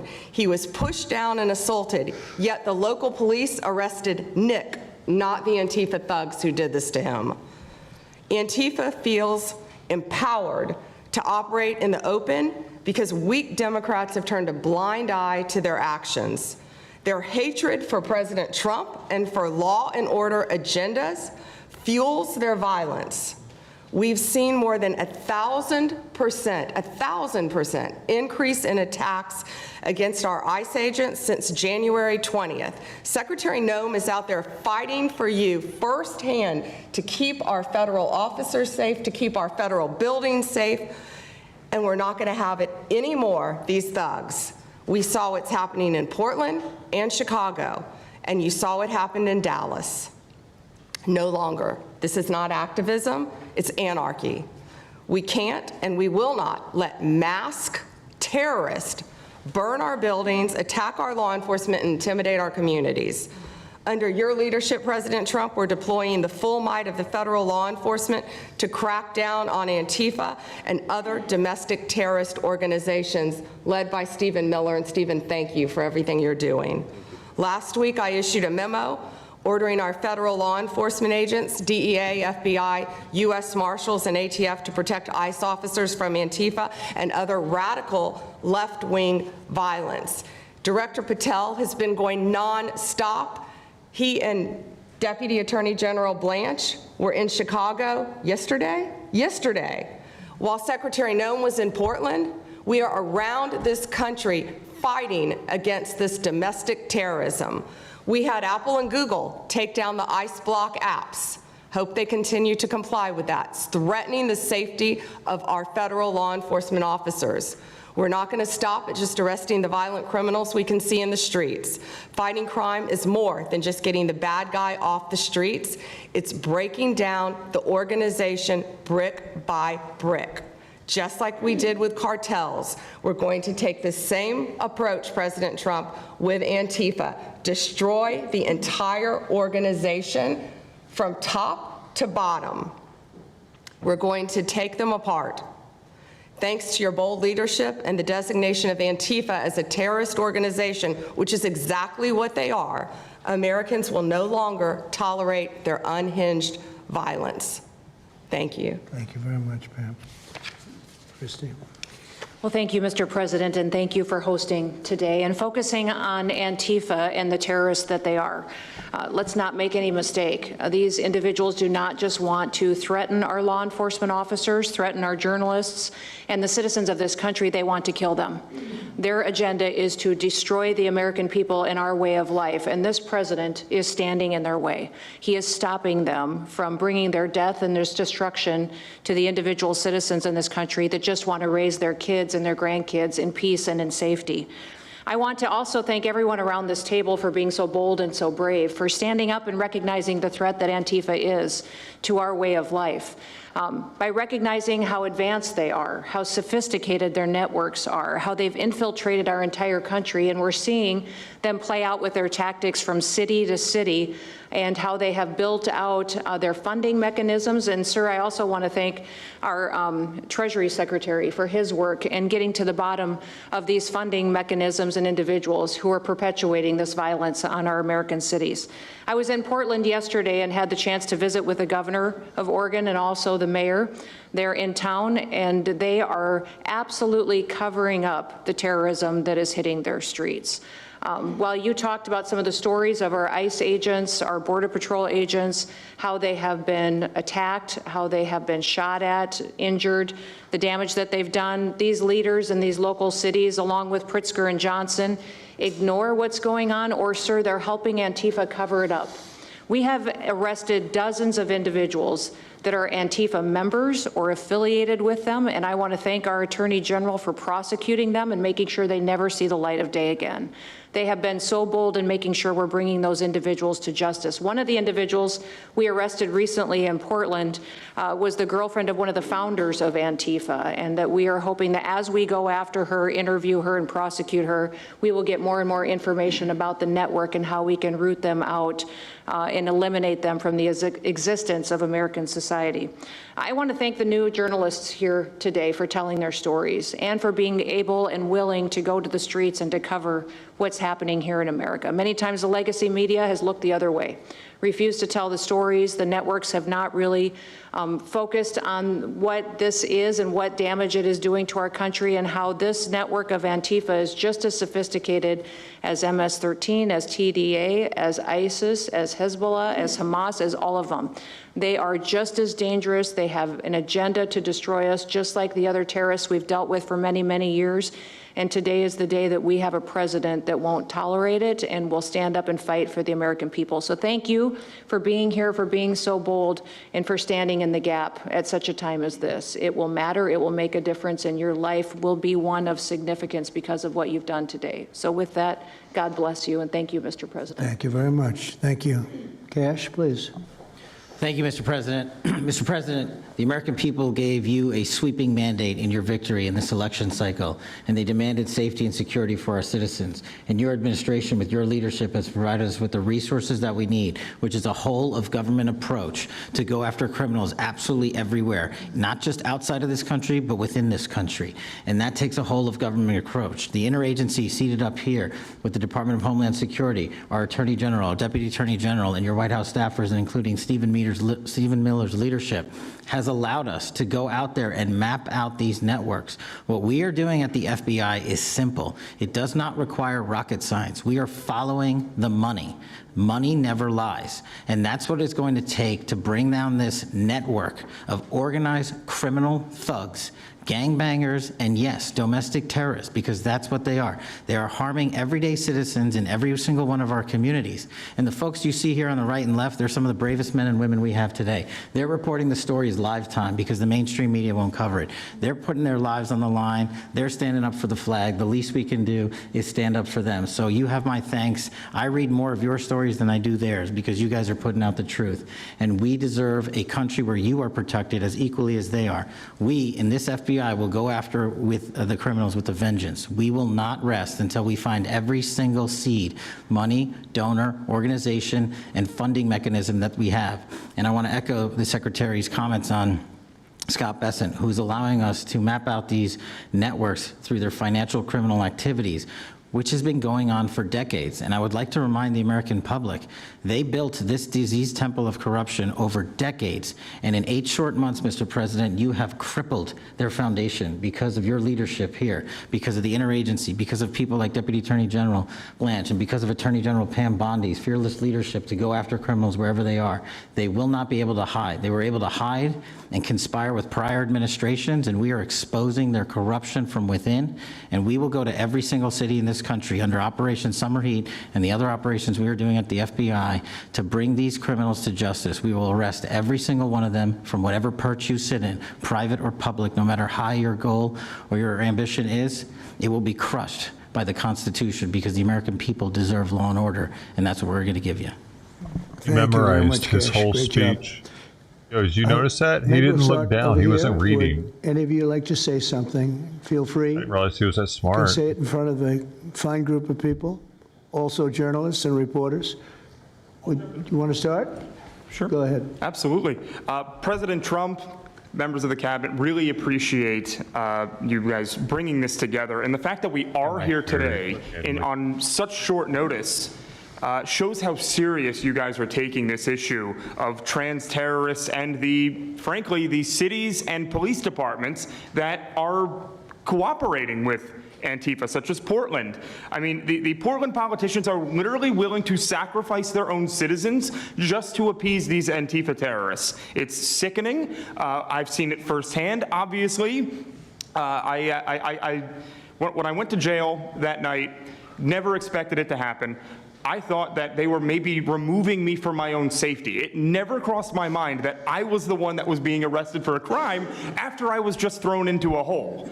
I heard from the Department of Homeland Security after I had gotten out of jail, and one of your, I won't say exactly who it was, but somebody very close to Secretary Noem over here said that they were legitimately worried for my safety in the Portland jail. But luckily the Portland jail was, I was the only one there, essentially, because they don't actually arrest people in Portland, besides conservative journalists, I guess. So, look, I'm glad that it was not a good night for me. Let's just say that. It was not fun sitting in that jail, but I'm glad to see what has come of it. And I've been able to talk to a bunch of FBI agents, ATF agents, DHS agents that I didn't even know existed until I went there and went to that ICE facility. And the morale is at an all-time high. It is so exciting to see these guys know now that they have the backing of the Secretary, the DOJ, as well as the President of the United States, and they are there to do their job. They are going to fulfill this mission and deport these violent criminals. I believe one of the ones that I did a ride-along with Secretary Noem yesterday, President Trump, and there was a pedophile that had come into the country 5 times over the past 7 years. 7 years, and apparently under the Biden regime that was just allowed to happen. That was fine, no problem. It's concerning to me that you're seeing the Portland Police Department, as well as the governor of Oregon, and the mayor, of course, coming out and running defense for pedophiles that have entered the country illegally 5 times. It's crazy. I'm glad it's taking a front row seat in the media. And, you know, they're being forced to talk about it in reality because, you know, we're the ones that were on the ground. We're the ones that are actually reporting what's going on. And you know, much of the legacy media has been either ignoring it or covering for Antifa for years now. So thank you guys so much for taking this seriously. And President Trump, you mentioned that flag. So remember, you put out a truth right after That's right. I saw that. took this flag from that man that was burning it in the street. I saw it. Do you know who he is? Oh yeah, I know exactly who it is. So why don't you give it to Pam? Give it to the Attorney General, and let's start prosecutions. Yeah, I actually have a second flag that he tried to burn as well. So I have two of them from the same guy. Well, you also saw what happened when that flag started burning. Everyone went crazy. And that's when it started, when they started burning the flag. So thank you. If you could give the information, it would be great. Absolutely. And at least that horrible night made you famous. About to bring homie up on federal charges, and they were saying some pretty crazy charges they're going to give people for that, right? What was it? 10 years or something? I got a text from the President of the United States, so I appreciate that. And President Trump, after that happened to Nick, I called Harmeet Dillon, and we opened a pattern and practice investigation into the Portland police very publicly as to how they let this happen. Thank you very much. Thank you, sir. Thank you. Mr. President, Brandy Cruz, you're going to hear us be very fired up today, and you can tell, and it's because some of us have been covering Antifa for 15 years and have never had anyone in a position of authority even acknowledge their existence. And I'll also tell you that I think that had you not done, the single most powerful thing you've done to deal with this scourge has been acknowledging that Antifa is a real thing. I genuinely believe there would be people at these tables who would be dead. This is a live streamer. She was just out there the other day, and they're trying to shut her down. It was today, and would have been killed in Portland had you not called them a terror organization and said we're going to bring the full weight of the federal government to bear. I talked to Katie Daviscourt in Portland the other day. She'd been assaulted all summer, and she said the same thing. They didn't seem quick to violence as soon as you made that designation. So they're thinking in their heads, they're worried. There's been 24 or so arrested in Portland. They don't want to go to federal prison. There's this video of them, one of them who was in the face of an ICE agent, and then he's in custody shaking. Once you take the mask off, they're nothing. And I was told by probably a dozen people not to tell you this. I'm going to tell it to you anyway, because it's relevant to what we're talking about. I'm living proof that you can recover from TDS. I had strong Trump derangement syndrome for probably 8 years. This is one of the reasons I recovered from it. And by the way, it's much better to not have TDS. I'm happier, I'm healthier, more successful. I even think I got a little more attractive after I got rid of my Trump derangement syndrome. Yes. You know, I'm a reporter in Seattle, and frankly, I could not care any less what any of you have to say about this meeting. Could not care any less. We're not here for you. I'm not here to convince any of you that Antifa is a real thing, because if you have not come to that conclusion by now, you are never going to come to that conclusion because you don't want to see it. And you're going to go and you're going to say it's a bunch of right-wing conservative influencers who are here spinning a tale. I was one of you. I was a mainstream reporter in Seattle for 10 years. I was a TV reporter on the streets doing my job, and I was still assaulted by Antifa. So it's not about being conservative. It's about people who go there and show what they're doing.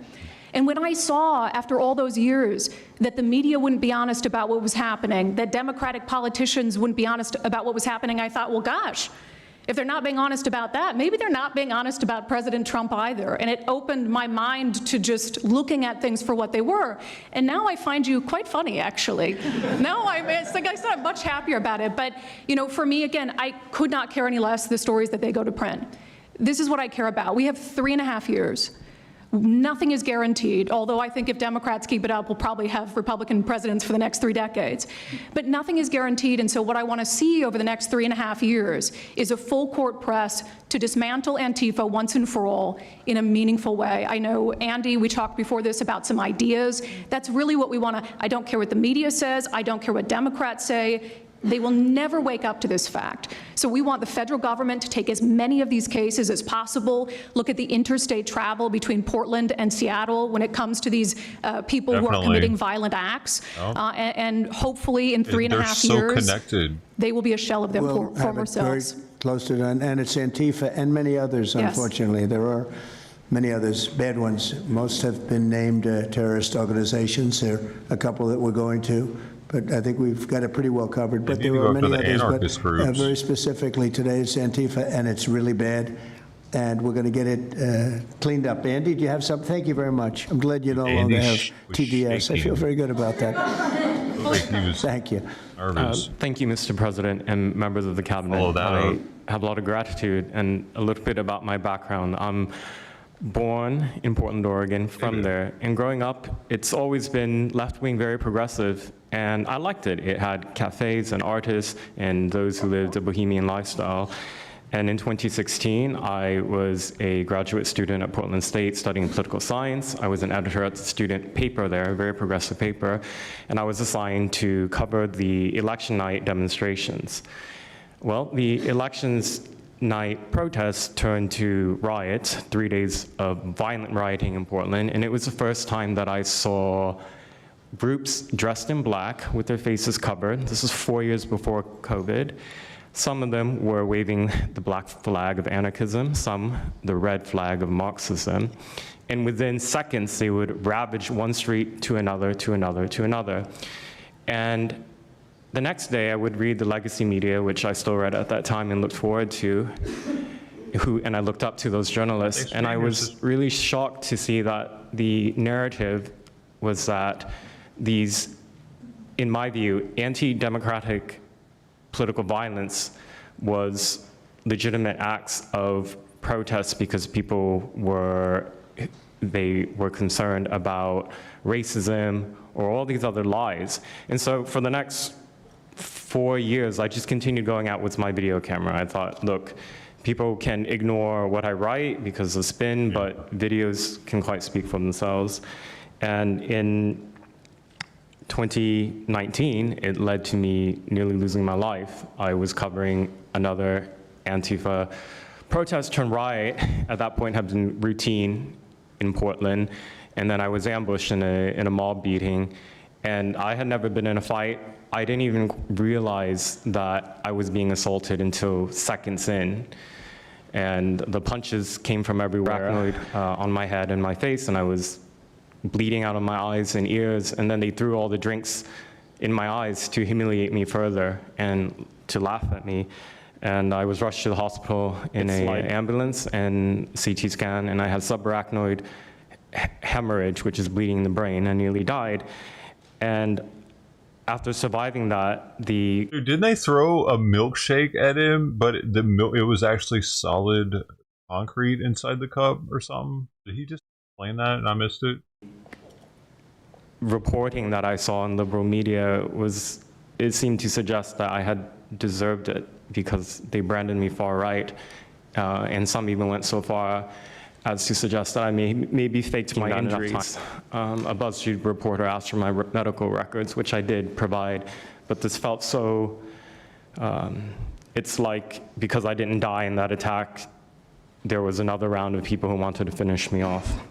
But I continued, and then 2020, Portland was really the epicenter of the longest political violence.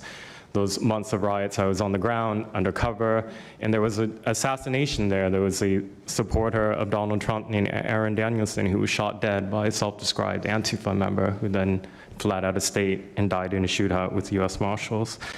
In 2021, I returned undercover, naively thinking that enough time had passed, and was chased through the streets of downtown and beaten, nearly choked out.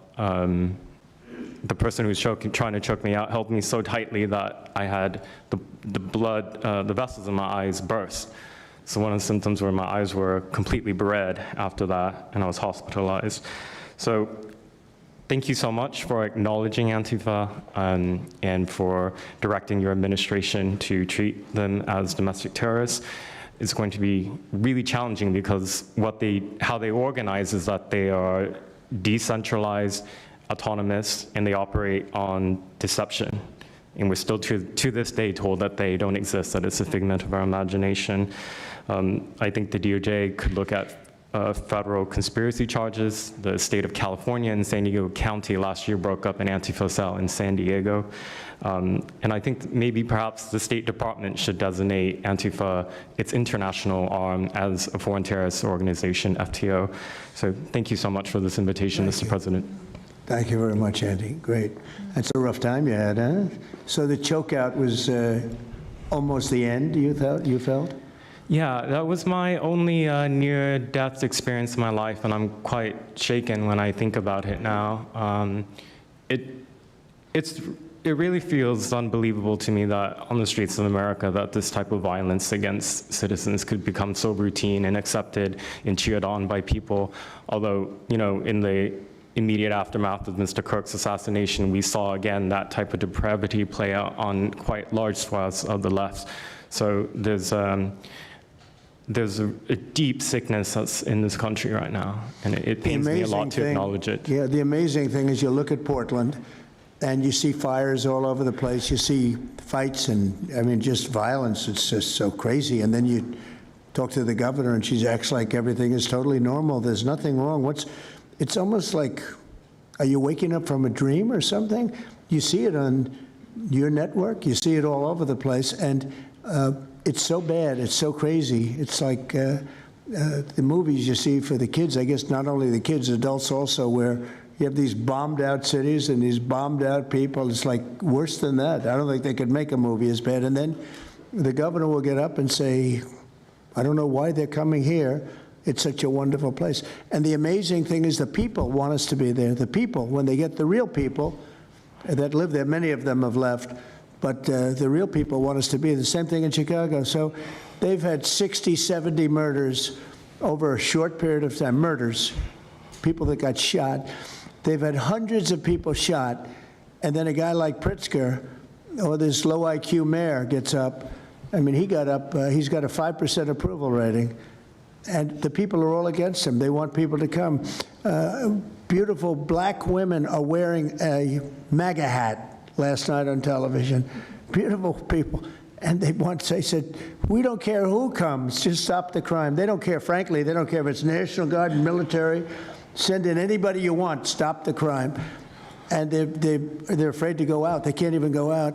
And then a guy like Pritzker, think of that, 50, 60, 70 people over a short period of time murdered, actually murdered, mostly gun violence, but knives, but gun violence, they're murdered, and hundreds of people shot. They had one weekend where they had like 18 murdered and 71 shot. But they said, you know what their excuse is? Yeah, but it was a long weekend. In other words, it was a long weekend, so that was okay.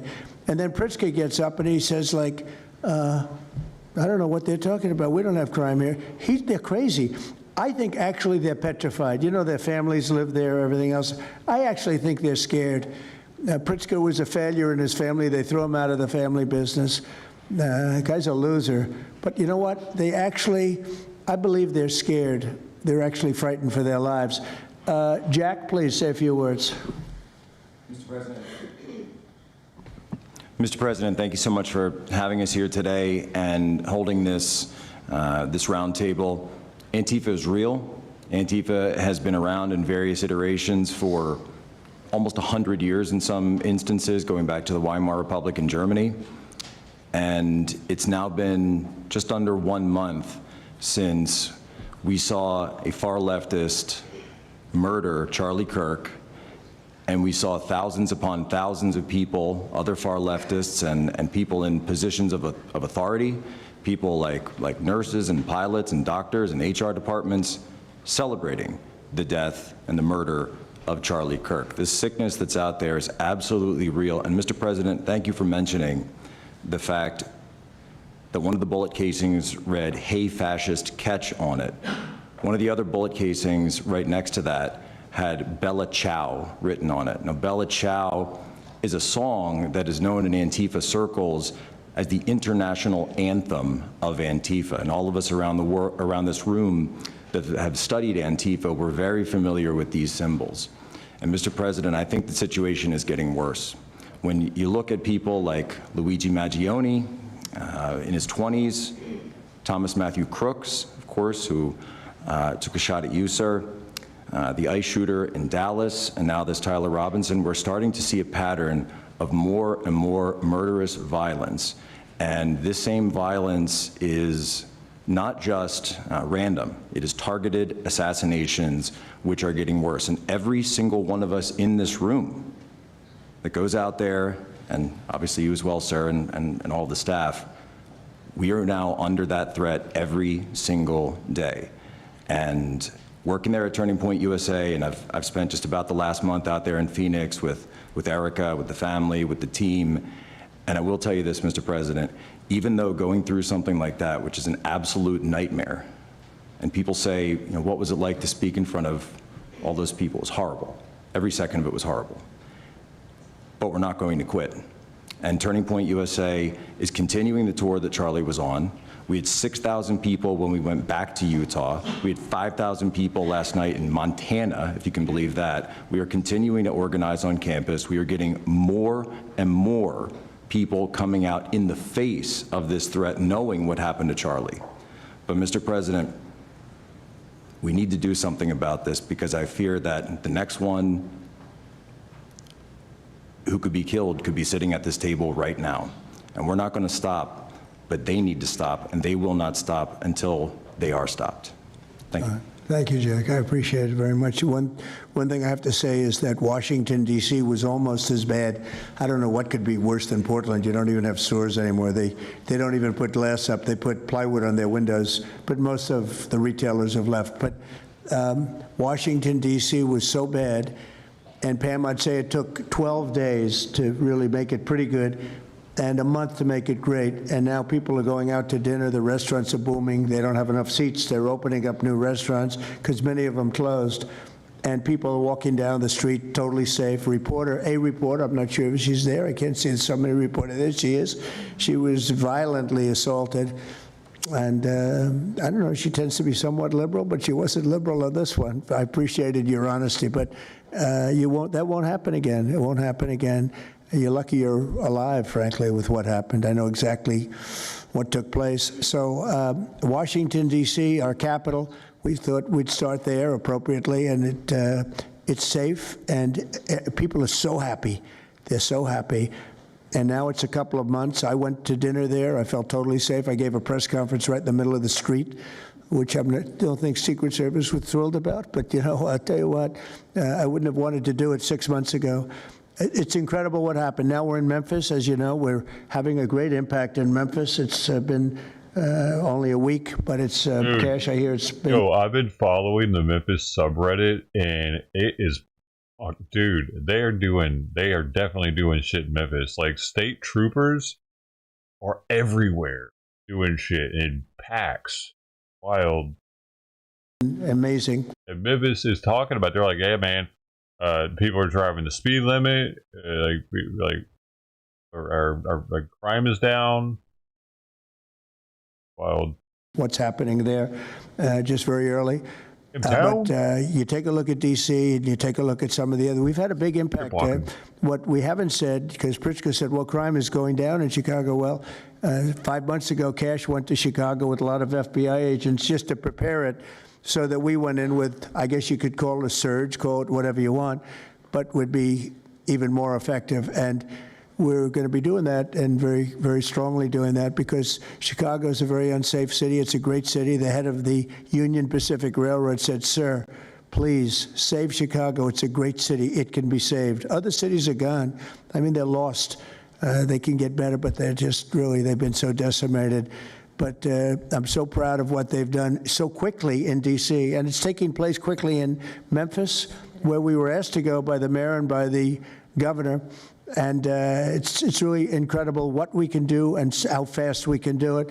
Let's go for two more. Would you like to go? And then Katie, you'll go. Okay, please. Yeah, thank you, Mr. President, for having us here. And, you know, not to sound like a broken record, but it needs to be said that Antifa is real. Yeah. It's real. It's a threat. I just saw them last weekend over in Portland while they're causing mayhem over there. And the reason why they're such a big problem is because we have Democrats and a lot of people in the mainstream media refusing to acknowledge that they even exist, right? So how can we as a country begin to address it if we have large swaths of, you know, these people who are supposedly decision makers and, you know, people who are supposed to inform, they don't want to say that it exists. You know, because the common argument is like, well, they're not a real organization because there's no national leadership. They don't have a national headquarters. So how can law enforcement go after a group that doesn't exist like that? Well, yeah, law enforcement goes after criminal groups that organize to rob banks or do smash and grabs. They don't have a registered LLC. They don't have official membership cards. They don't have, a business address, but law enforcement still goes after them because they're working as a group. These people don't just show up, randomly at the same time to do the same thing, dressed in a very similar fashion, espousing the same ideology. And they say, well, it's an ideology. It's like, well, yes, it's an ideology because there's people alive, present, that believe in it, and they're acting on it. And so I've been very well aware of what Antifa's been doing. I was very busy during the riots in 2020. That was probably my most exposure to them prior to this year. I've been at the ICE facility at Broadview. I'm originally from the Chicagoland area, unfortunately, but that's where I grew up around. Like I said, I was in Portland. I was covering the riots in Los Angeles as well. And probably one of the most disturbing parts about that is, in addition to Antifa being present, they were tagging the streets with CJNG, which is Cartel Jalisco Nueva Generación, which is a cartel. So you have these people who are working basically in concert with other terrorist groups to say that we're here, we're present, and we're gonna attack federal agents and people who are gonna expose what we do. And so, to be clear, political violence, sustained political violence that we're seeing in this country is not a both sides issue. I was, I was at Charlie Kirk's memorial in Glendale recently. Conservative gathering, totally peaceful. It was the most peaceful gathering that I've been at. Every other time that I've been covering violence in the streets, just this year, just this year, it's always been from left-wing people, radical left-wing people. And it's not even just Antifa anymore. The shooting that happened in, the defensive shooting that happened in the Chicago area, that wasn't someone dressed in black bloc. That was just somebody that had taken upon themselves to go out and try to interfere and ram federal vehicles. So people are becoming more and more radicalized, and it was to be expected, unfortunately. And the reason why we're in this position today is because after I was done covering the riots, I was at the border from the San Diego sector all the way down to the Rio Grande Valley sector, covering the border crisis month after month. And we all knew the solution to that. We all knew why it was happening. It's because, well, it's racist to have a border. It's like, well, actually, it's not, but okay. And so it required you to come back into office and to fix the problem, but it's no longer just a border issue. It's a nationwide issue, and that's one of the reasons why you got elected back into office, because thankfully the American people said we're not going to deal with it anymore. But unfortunately, there's a lot of people, as we've seen, who are willing to take to the streets to do violence. And that's a scary thing, because typically when I was in 2020, I was covering Minneapolis, Los Angeles, Portland, Seattle. I was over in Chaz, and that was to be expected. But now, because the issue of immigration, illegal immigration, is so widespread, riots can happen anywhere. Attacks can happen anywhere. So that's why it was weird kind of going back to my home state to cover this violence. I mean, just after the Dallas shooting, they were chanting outside Broadview, shoot ICE, shoot those, efforts, shoot those efforts. So I'll just leave that. Thank you so much again for having this. This is very dangerous. We don't work for companies that have billions of dollars. We're running and gunning often on our own. We became friends. A lot of us are friends because we would see each other all the time, and we became friends because we wanted to have someone watch our back while we're out there. Because like I said, we're just out there. And but we'll continue to do it because it's an important topic. It's an important issue. The American people deserve to know what's happening in these chaotic situations, and we're more than happy to do it. So thank you, sir. Great job. Thank you very much. Katie, please. Hi, Mr. President. It is an honor being here today, and I first wanted to start by thanking you guys for designating Antifa a terrorist group. It's exactly what this group is. It's a long time coming. I'm an investigative journalist from Seattle. I work for the Post Millennial alongside Andy No and Jack Posobiec. I have been infiltrating Antifa cells in Seattle and Portland for the past decade. I know their inner workings, and Antifa uses extreme political violence to crush the civil rights of their political enemies and believes that violence is justified by any means necessary. But today, I want to focus on what is happening in Portland at the ICE facility. I've been covering this for the past 4 months, and this is a call out to corporate media who has completely ignored this story or has falsely reported on it. This is nothing short other than a sustained attack on the United States, which is being supported by Democratic elected officials. The Portland Police Bureau has completely abandoned several blocks. Bro, I'm just gonna point out the fact that she intentionally didn't put makeup on her black eye. Homie. Okay. Outside the ICE facility, giving away their jurisdiction to a terrorist group who has spent the past 4 months harassing, assaulting, and intimidating anyone they perceive to be against their cause. Not only have federal agents been relentlessly assaulted for more than 100 consecutive days, black-clad anarchist militants concealing their identities behind black facial coverings have been assaulting reporters just for trying to cover their crimes.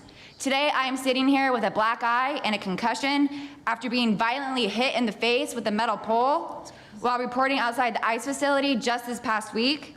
After the attack, I immediately went to three Portland police officers who refused to detain the suspect. I took the time to chase down the suspect in the streets, had her held for 35 minutes.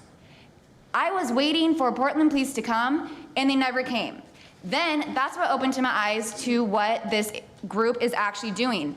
I watched 20 Antifa militants help my assault suspect escape into an Antifa safe house that is 1 block away from the ICE facility. And this safe house is where Antifa-affiliated protesters are conducting paramilitary operations. It's where they're arresting, they're showering, they're eating to continue this occupation. I have staked out this safe house and have observed shift changes. This group is highly organized. It is being funded through mutual aid groups, and they have no plans of stopping. Residents living across the ICE facility have been held hostage by Antifa. They're begging for federal intervention. The city refuses to help, and they want you, President Trump, to come in and restore law and order. I want to stress the importance of taking this situation seriously, because when I first started reporting on this occupation, I went undercover in Black Bloc. I talked to these Antifa militants. I lasted for about a month. They believe that ICE agents are the Nazi Gestapo who need to be killed. They told me that directly, and I think that if this situation is not taken as seriously as it is, it's just a matter of time before someone gets killed. And thank you for having me. Thank you, Katie. That's pretty incredible. The only question nobody can answer is why. Why are they doing this? They're like insurrectionists. They're terrible people. But you really wonder why. Why are they doing it? What are they gaining other than they're obviously paid? They're paid a lot of money. Go ahead, please. Mr. President, if I can answer that question, the reason why they're doing it is because the same media that's sitting in this room with us has declared all of us at this table Nazis and fascists, and they've been doing this for years. This is why Antifa feels emboldened to attack us. Now, almost every single person at this table has been threatened with a steel bat. We've been assaulted, we've been harassed, we've been threatened, and that is in huge part due to the media. So my message right now is for you guys, because 2 years ago, back in 2020, by the way, I was censored for my reporting on Antifa here in Washington, D.C. You were talking about how safe it is. Now, Mr. President, it wasn't so safe back then. Back in 2020, I watched as a father was being mobbed and surrounded by Antifa members as his terrified, crying children looked on and the police here did nothing. I watched as a woman had her hair violently ripped out of her skull simply for waving an American flag on the streets of Washington, D.C. And by the way, if you guys try to go and find any of this footage, you won't find any of it because Twitter deleted all of it because our president shared my reporting and they deleted my entire account immediately after. So now, if you want to know what happened in 2020, all you're going to see is the media headlines that said that it was fiery but mostly peaceful. Thanks for that one, CNN. The reality is that it was an extremely violent period of time, and for the last 10 years, Antifa has been wreaking havoc on law-abiding and innocent American citizens, and it needs to end. Now, I'm with Turning Point USA. It's an honor to be here, Mr. President. Thank you guys so much, everybody in the administration, for giving us a seat at the table, because the media has not only been demonizing us for so long, but immediately after the brutal assassination of our founder, Charlie Kirk, our Turning Point USA chapters have seen an uptick in violence across the nation as Antifa chapters that are embedded in our universities go and target them. It's been extremely difficult to report on the ground, and for a long time I was afraid to go to Portland because I knew that the only people who would have my back, like Julio said, were one of my friends on the ground because there is no police force there. I was terrified to go because I knew if I got shot or stabbed, and I have been assaulted, I've been mobbed and robbed in Austin, Texas by Antifa, that nobody would come to help me. So my plea to the entire administration, especially to the DOJ, is every single radical left-winger who is in front of the ICE facility in Chicago, in New York, in Portland, please make sure that you use the full force of the law to come after each and every single one of them, because it is us being soft on left-wing violence that has fomented all of the terror that we have seen in this country, and it is the left-wing getting away time and time again with assaulting law-abiding American citizens that has led us to this place. So truly, to the Americans that I speak to on the ground, they feel completely abandoned by their state and local government. So please step in. You have Americans begging for the National Guard. And to the media over here, please report on the truth. Please do your jobs. I'm an American citizen. Everybody at this table simply views ourselves as American citizens who have an iPhone and the will to actually tell the truth. So please take your job seriously and tell the truth to the American people. And thank you for letting me be here on behalf of Charlie to continue his legacy of cleaning up the country. Thank you, Mr. President. Thank you very much. Appreciate it. Wow, you feel very strongly, I can see. I'm mad. I got beat up so many times, Mr. President. My friends have gotten beaten up, and I want to cry right now from happiness because we have been completely ignored for so long. For almost 10 years, we've been getting assaulted on the streets. I have watched children cry as their parents have been attacked on the streets. That should not be happening at our nation's capital. So please, again, the DOJ, please utilize the full force and go after each and every single one of these people. Fantastic. Thank you very much. Great job. Impassioned. That's important because you should feel like that. Please, go ahead. Mr. President, thank you for having us here and bringing together this panel of brave journalists, everybody on this side of the room. And no one can speak to the violence better than these people here. So I think we know that this is not just a story about violence and chaos, as you alluded to, Mr. President. This is a money story. And at the Government Accountability Institute, my colleague and I, Peter Schweitzer and our team, we followed the money, and we followed it to the top of what we call the protest industrial complex. Hey, Riot clue, Inc. Bro. Damn. And we found a network of NGOs. It's not just the Soros network, the Open Society network, it's other funding networks, the Arabella funding network, the Tides funding network, Neville Roy Singham and his network, Foreign Cash. And it's also big left-wing funders. Some of them are not citizens of this country. Mr. Hans-Jörg Wyss of Switzerland. They're pouring money into this entire ecosystem. And so I want to share 3 money facts with you about what we call Riot Inc. Number 1, like any corporation, Riot Inc. has many divisions. It doesn't just have the Antifa boots on the ground division. It has PR divisions. It has marketing divisions. It has a very well-funded legal division to get these boots on the ground back on the streets as quickly as possible. But it does have those investors that I mentioned. Number 2, we have identified dozens of radical organizations, not just the decentralized Antifa organizations, but dozens of radical organizations that have received more than $100 million from the Riot Inc. investors. These would be the lawyer groups. These would be the groups that advocate for calling good, honest Americans fascists, et cetera. And then 3, I think the most shocking thing is that we have found that more than $100 million in U.S. taxpayer funding has flowed into these funding networks, including at least $4 million to these very groups themselves, not just Antifa types, but there was an event in Atlanta called Stop Cop City. Over 60 rioters were charged with domestic terrorism. These groups received money for that from both the billionaire class as well as taxpayer money. So one other thing, this money helps fund the decentralized crowdfunding platforms. These are ways that Antifa, the John Brown Gun Club of Elm Fork, which had links to that attack on the ICE facility, the Socialist Rifle Association, and just because they don't have LLCs or EIN numbers doesn't mean they can't get paid. Some of these funding platforms, crowdfunding platforms, are funded by this network that we call Riot Inc. So again, I want to thank you for your leadership, for the whole cabinet's leadership on this. We're going to keep following the money, and Appreciate everything you're doing, sir.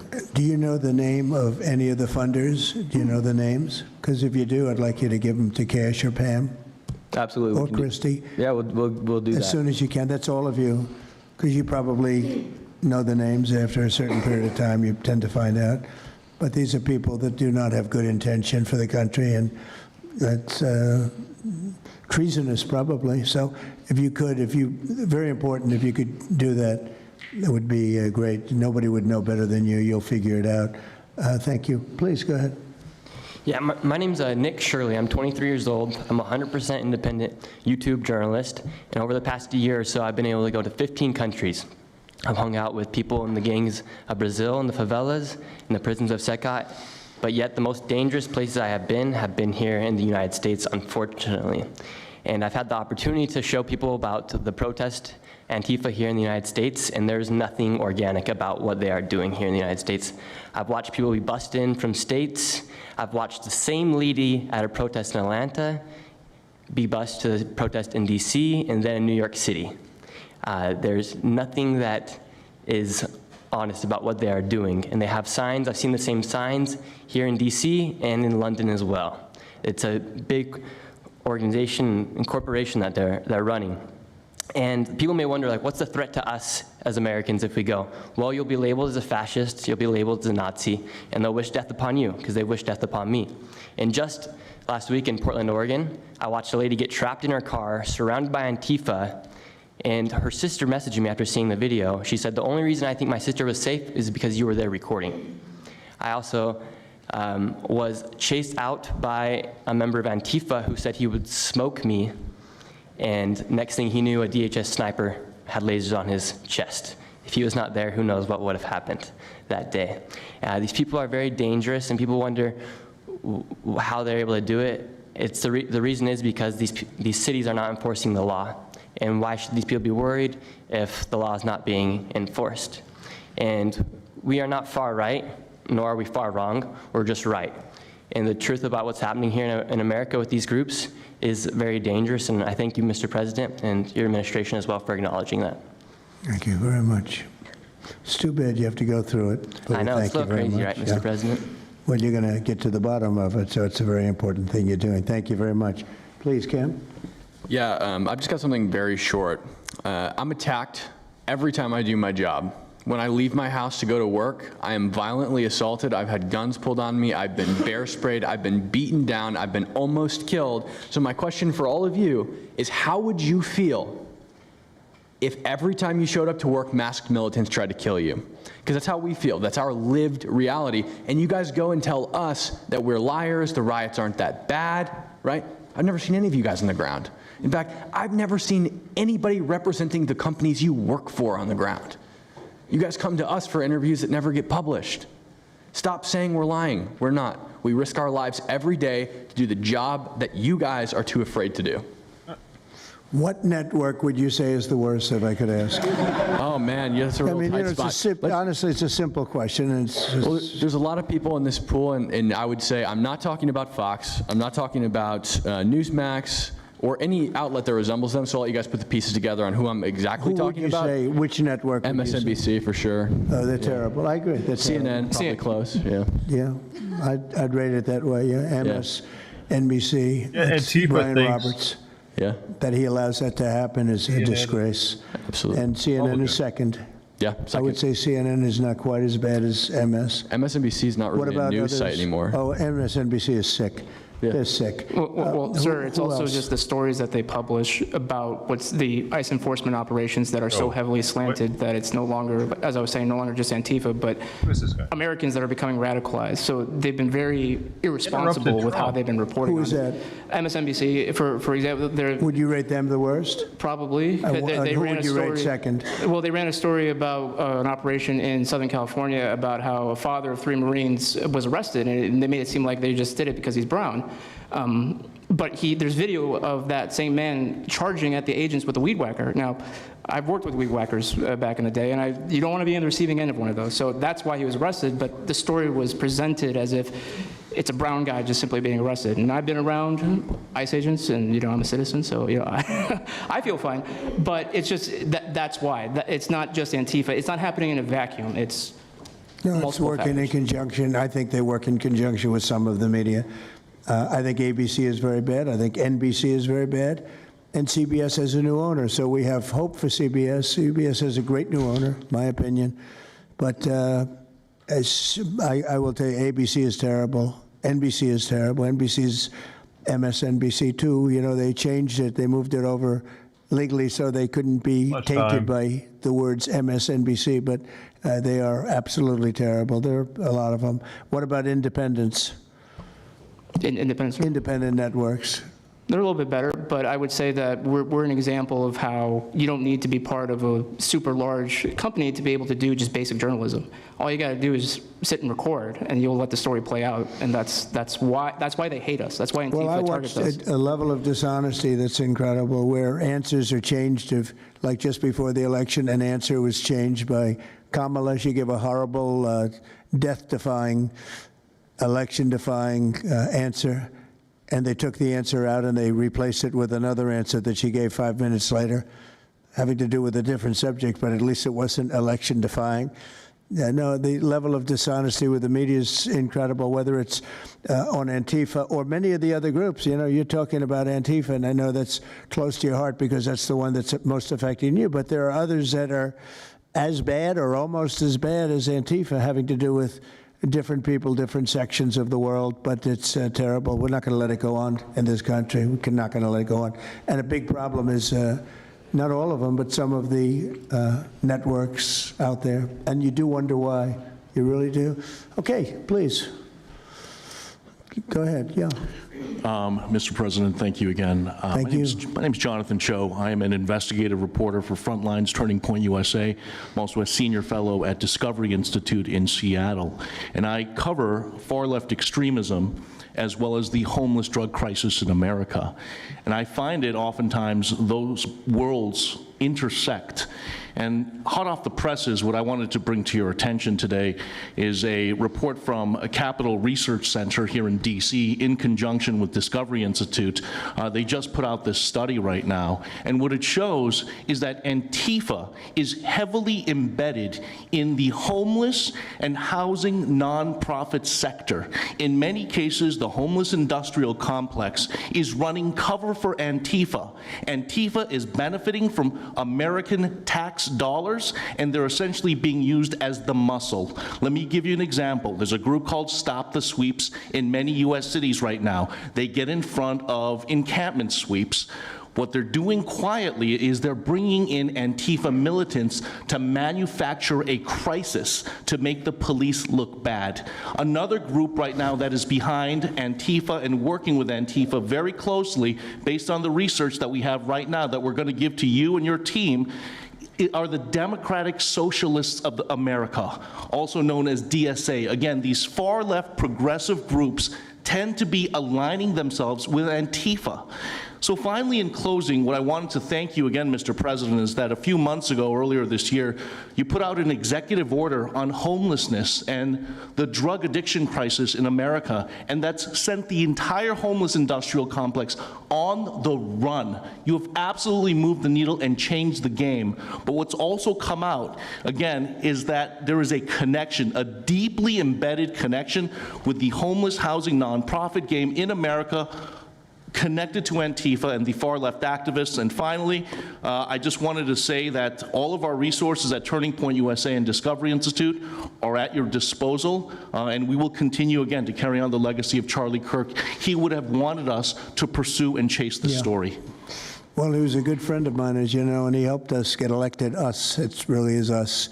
It's even some of them, but not too many of them, not enough of them. And did you notice when we mentioned CNN and MSDNC, the cameras went off. Two of the cameras immediately went off, but they're not going to cover it anyway. The problem we have is that this is a very important meeting, but you'll see very little press about it. These are major statements being made by major people, including the people right here, and you're not going to see too much about it. They don't like to cover this kind of thing. So it's very dishonest what's going on there. I think the press is a big factor. Please, go ahead. Thank you, James. Mr. President, thank you so much for having us all here to bring attention to this matter. You did mention MSDNC, CNN, a handful of those other outlets that have been lying about, various things, but especially what ICE, the brave men and women over at ICE have been doing. I was talking to Antifa members in Portland the other day, and a lot of these people genuinely believe, they buy these lies, and they genuinely believe that they're fighting against literal Nazis and not brave men and women that are putting their lives on the line to basically, enforce basic immigration law, right? That everyone seemed to agree with up until maybe a few years ago, a handful of years ago. So once again, thank you so much for having me. My name's James Klug. While my primary job is traveling around the country, having conversations with Americans about various political topics and issues, I have had a lot of run-ins with Antifa over the last 5 years. And I do think that Antifa is a primary reason why many conservatives are afraid to go out and protest and make their voices heard and maybe bring friends and family to a demonstration and exercise their First Amendment right, because they are literally deathly afraid. And I talk to these people all the time. They're afraid of militants showing up in black bloc and hurting them and their families. And, I've personally witnessed Antifa assaulting hundreds of police officers. I've witnessed them firebombing police departments and federal property. I've witnessed them making death threats against federal agents, police officers, journalists. I think I've witnessed every single person here, maybe not personally, but I've seen them get, hunted down and attacked. And so, this is a group that is responsible for a good percentage, if not a majority, of the violent riots in 2021 and 2020 when Democrat mayors had a kind of a hands-off approach with these left-wing militants. Just as a quick reminder for everybody, we're talking about dozens of murders that happened in those riots. We're talking about billions of dollars of damage to property and communities all over the country. We're talking about thousands of officer injuries. So this isn't just like some little thing that they're, they punch a journalist here and there. No, they're responsible for a lot of damage and a lot of people that have, unfortunately died and basically suppressing people's voices, And so what I did want to talk about is to get this footage, almost every single person in the room here, to get this footage, you have to go undercover because you are at risk of being beaten or worse. You have to go undercover. You have to film low key to capture them committing crimes. This is stuff that the mainstream media was not doing and has not been doing. They'll show when Antifa is maybe, it's a little bit more peaceful, and they'll show when it's more mellow, but they'll remove the cameras when things get violent and it's actually dangerous to be here. And I have personally witnessed legacy media vans showing up at a riot 300 yards away, getting out of the vehicle, filming for 30 seconds, saying something like, fiery but mostly peaceful, packing up, and to add insult to injury, you have Democrat politicians that are saying, it's just an idea, right? That's all this is, so it's just an idea. After all of this chaos, it's just an idea. Well, that idea has threatened to kill me and many of my friends that are here today. So, Mr. President, thank you so much for bringing this to the forefront, and it's definitely making a big change. Really appreciate you. One question. So why is it there are numerous groups? Antifa is terrible, but you have other groups that I guess probably are almost as bad or just as bad. Not one other group was mentioned. I'm sort of surprised at that. You just come into contact with Antifa? It seems to be that you mostly come into contact with Antifa, please. There's a lot of overlap, and I would say that, for instance, Jonathan brought up the Democratic Socialists of America. They're basically the same thing. There's a lot of Democratic Socialists of America who are out there in black bloc, hiding their faces. And so I think we use, and I do understand, for the record, I do understand the challenge, as Andy pointed out, with Antifa as a graspable entity. I do. But at the end of the day, when you look at behavior, you prosecute behavior, right? We're not prosecuting ideas or ideology, you're prosecuting behavior. So whether you can prove that this amorphous thing is Antifa or someone has a patch that says Antifa, it doesn't matter. Did they assault someone? Did they assault a federal agent?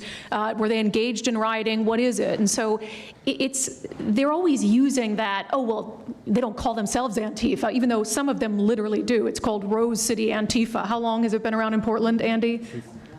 Since 2007. They call themselves Antifa. In Seattle, I was outside the federal building, and they were yelling, "There's no police here, this is Antifa land." And at the same time, Democrats, like our governor, "Oh, Antifa is an idea." But yeah, I think Antifa can overlap with a lot of other entities and organizations. Okay, very good. Thank you.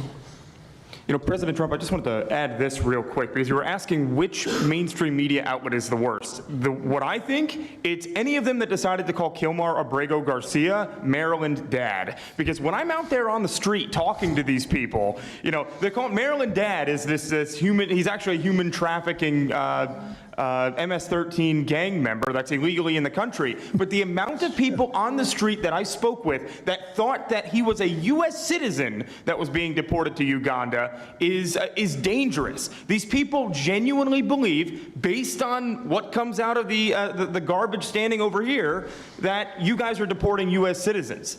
So that's what's causing all these problems. So when you have a governor like Pritzker in Chicago, where you have Illinois, which is in a lot of trouble, Chicago's there, you know, potentially a great city again. It's not great now, but it could be great again. That's why we have to get there soon, because eventually you can't do that. What makes a man like that say that things are wonderful? Why doesn't he say, we love that President Trump is going to come and help us clean up Chicago and make it safe again, as opposed to fighting us and pretending that there weren't 50 murders and 200 shootings and all of that? Why is that? Go ahead, Nick. To spite you.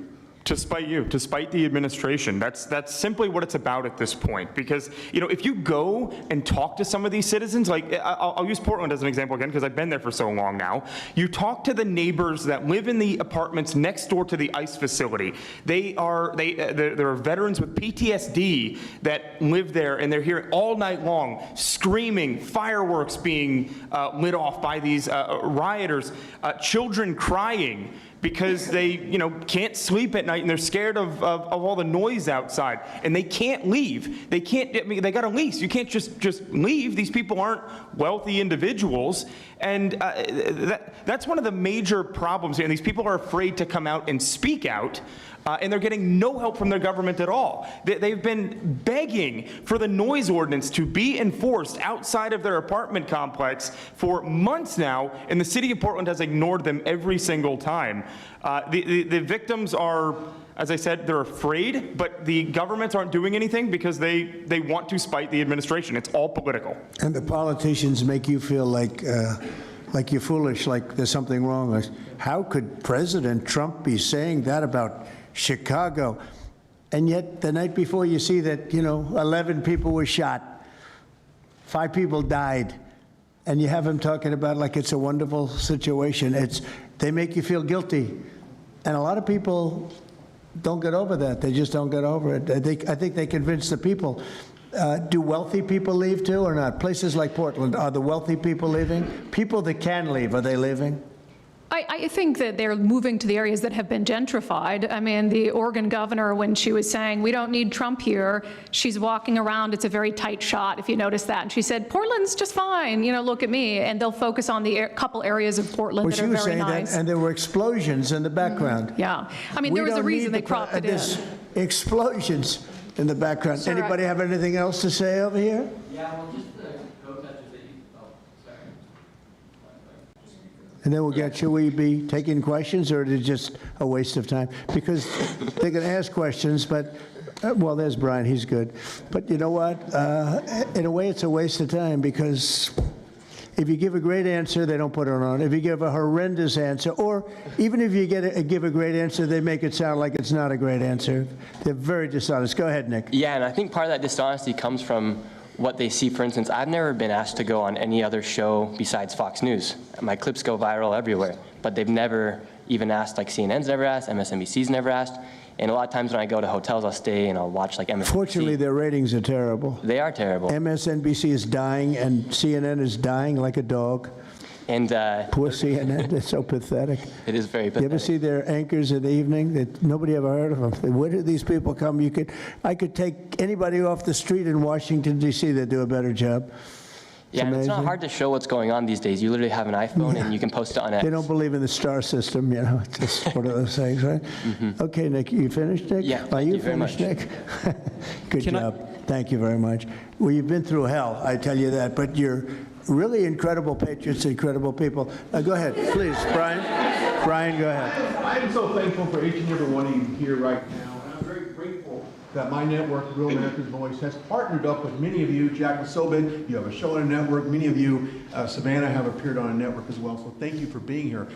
My question is this: in terms of following the money, I would just notify that the city of Austin is cleared to vote tomorrow to basically waive a $120,000 fee so that a No Kings, basically an anti-Trump rally, can occur in their city. They're bypassing the fees, rolling into the taxpayers.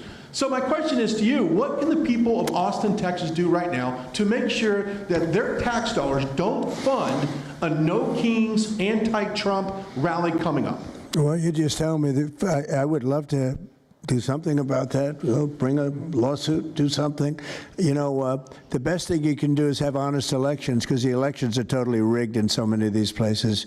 You know, you take a look, the people, they're all loving you. They can't breathe. They love so much, every one of them. You don't see one negative, then all of a sudden you lose the election by 20 points. The elections are so rigged, and we proved that in 2020 more than any other time. But even the last election, there were areas that I won by much more. We won in a landslide, but I actually won in more of a landslide than we thought. I said, you got to get out, make it too big to rig. And fortunately, the people made it too big to rig. They tried. They tried. But the biggest thing you can do is have honest elections. And if you don't have, and you need great media. You need borders. You need borders. Wait. You need borders. You need honest media, you need honest elections, and you have a great country, and you need all three of them. Yeah, go ahead. That's Lieutenant times to a lot of these radical groups that you talked about inside here. So thank you for removing. I would like you to make a big deal, though, if they're waiving a fee, but I guarantee they wouldn't waive it if it was it's not Trump. If it were a conservative rally, they wouldn't be waiving it. So maybe you can look into that, Pam. Todd? That sounds like one for Todd, Pam. Go ahead, Todd. Good luck. Thank you.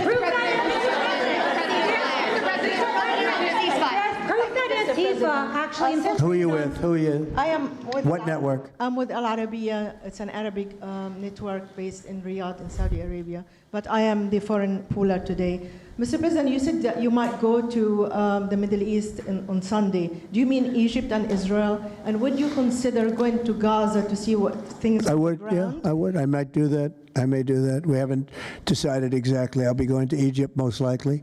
That's where everybody is gathered right now, and we appreciate that very much. But I'll be making the rounds, as the expression goes. I probably will. Go ahead. Mr. President. Go ahead. Just to clarify, you said you might go to Gaza. You're saying on that. Who are you with? Topic. I'm representing the TV pool, but I'm with NBC, sir. That's too bad. Go ahead. Well, just to clarify, you said you might go to Gaza, and then the second question I had earlier today, you said the mayor of Chicago and the governor of Illinois should be jailed.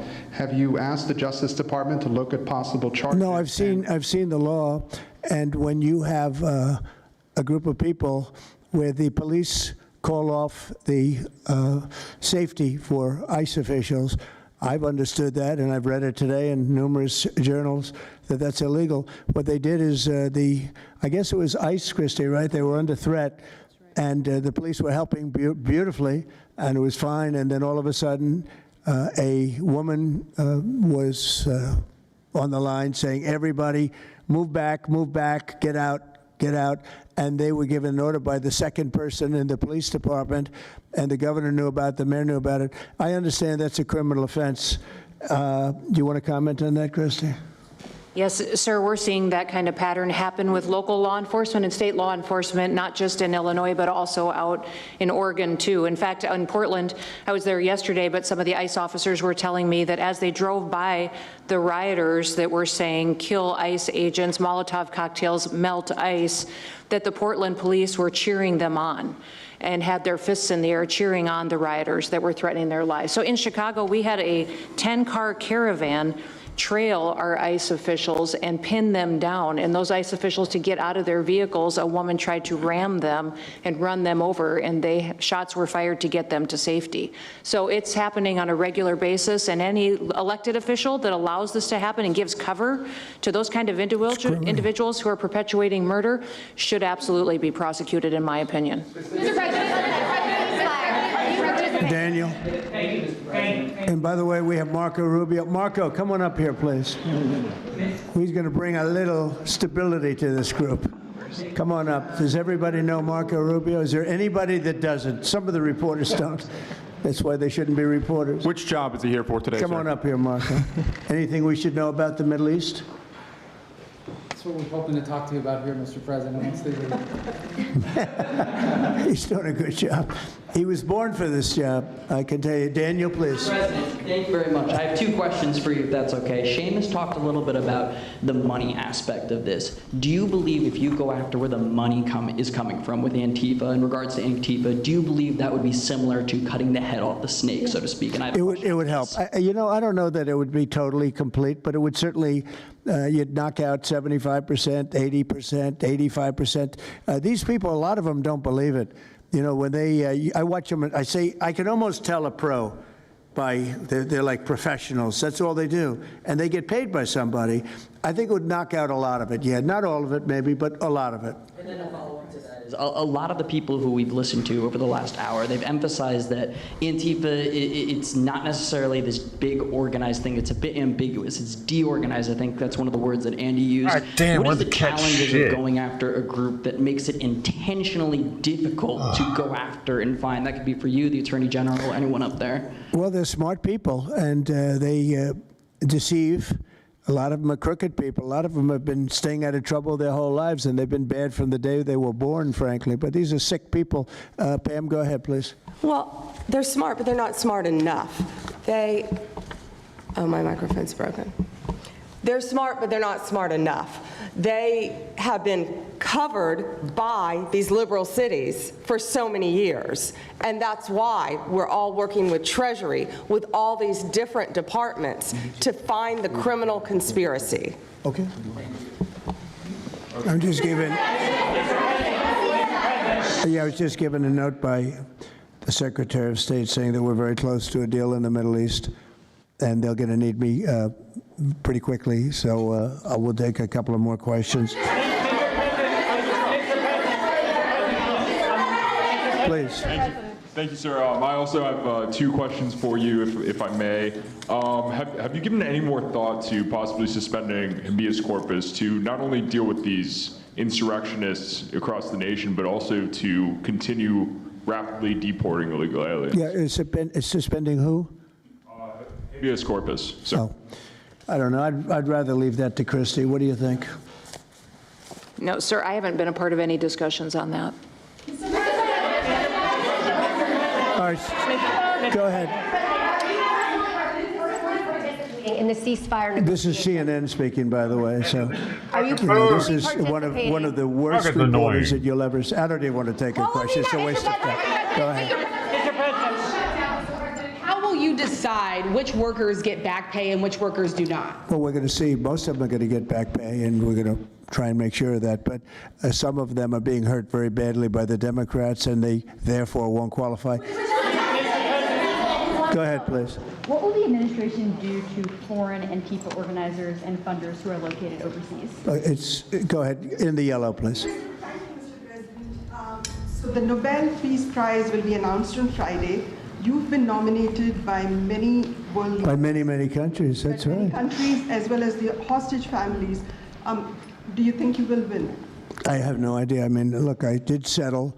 Marco would tell you we settled 7 wars. We're close to settling an 8th, and I think we'll end up settling the Russia situation, which is horrible. 7,000 people died last week, by the way, in Russia, between Russia and Ukraine. I think we'll settle that. So I don't think anybody in history has settled that many, but perhaps they'll find a reason not to give it to me. You know, perhaps they will.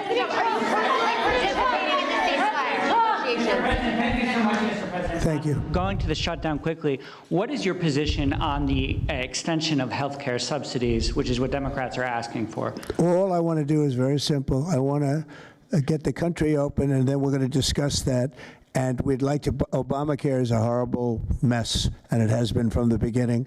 We want to make it better, stronger, even if it costs more money, we want to make it better. The Democrats want to make it worse. The Democrats want to approve health care for illegals coming into our country, many of them coming in from prisons and mental institutions and drug dealers.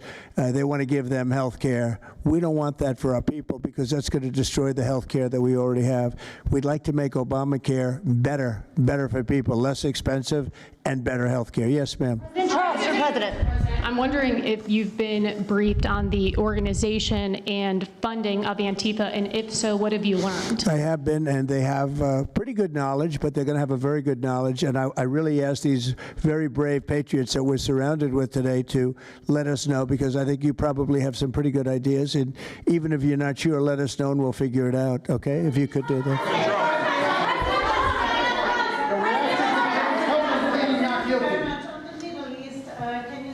You're from Italy? No, I'm from France. Can you specify how close we are to the deal? Would that be announced today, tomorrow? And do you want to see the hostages released before you travel to the region? No, I think I'll probably go maybe before the hostages are released or shortly thereafter, pretty much shortly thereafter. Yeah, please. Participating in the negotiation.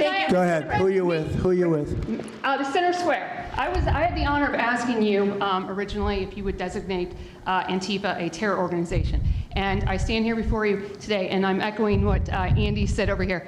Are you going to work with your administration, as the Secretary of State's here, are you going to work with your administration to designate it a foreign terror organization? You mean a terror? Antifa? A foreign terror organization. Well, has that been done? Pretty close, right? Would you like to see it done? Yes, Mr. President. Do you think it would help? They have foreign links I'd be glad all to across do it. I Western think it's Europe. the kind of thing I'd like to do. If you'd like, does Middle everybody East. agree? If you agree, I agree. Let's get it done, okay? Let's get it done. Marco, we'll take care of it. Mr. President. That's international, you mean? Yes. International. Yes, Mr. President. Sounds good to me. Foreign terror organization. Steve, are you okay with it? Yes, it's true. There are extensive foreign ties, and I think that would be a very valid step to take. Good, I think so too. Yes. Good, You I think do it's drone a- strikes on good them or point. what? Thank you. On the shutdown, we are now about 1 week away from military service members missing their paychecks. We'll always take care of our military. Would you encourage Congress to pass a standalone bill to pay our service members? Yeah, that probably will happen. We don't have to worry about it yet. That's a long time. You know what 1 week is for me? An eternity. 1 week for me is a long time. We'll take care of it. Our military is always going to be taken care of.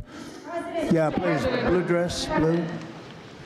Thank you, Mr. President. Rebecca with Blaze News. I'm curious to know, so you're talking about the money funding these Antifa organizations, and somebody brought up Roy Singham, I think it was you, who, by the way, is married to one of the co-founders of Code Pink, this infamous left-wing organization. I'm curious to know the administration. Who is that? Who is that? Roy Singham. He's married to. No, did you say they're here?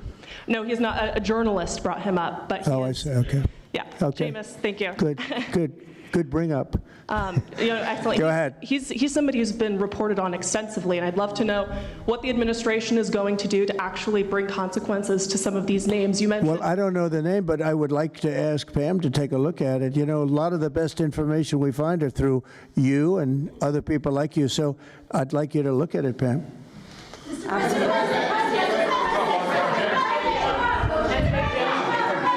In the back, please. It's been actually very compelling proof that Antifa did infiltrate on January 6th, dressed up like Trump supporters and incited violence. Is that something that you would want the new J6 committee at Congress to look into? Well, I've heard that. They dress up like, you know, they're fresh out of MAGA, but they have nothing to do with MAGA. And they make trouble and they try and blame it. And yeah, we know some of that, and we will be acting on some of that. We've seen it. We've seen it. So I think you could stay a little longer, but you know the problem is, although you have some very honest journalists in here, you also have some largely dishonest journalists like MSDNC and CNN. I think they're very dishonest, unbelievably, like a waste of time even talking to them. But I have to go now to try and solve some problems in the Middle East, although I'm very well represented by our Secretary of State. He could probably do an even better job than me, but who knows? We don't want to take any chances, so we're going to go and do that.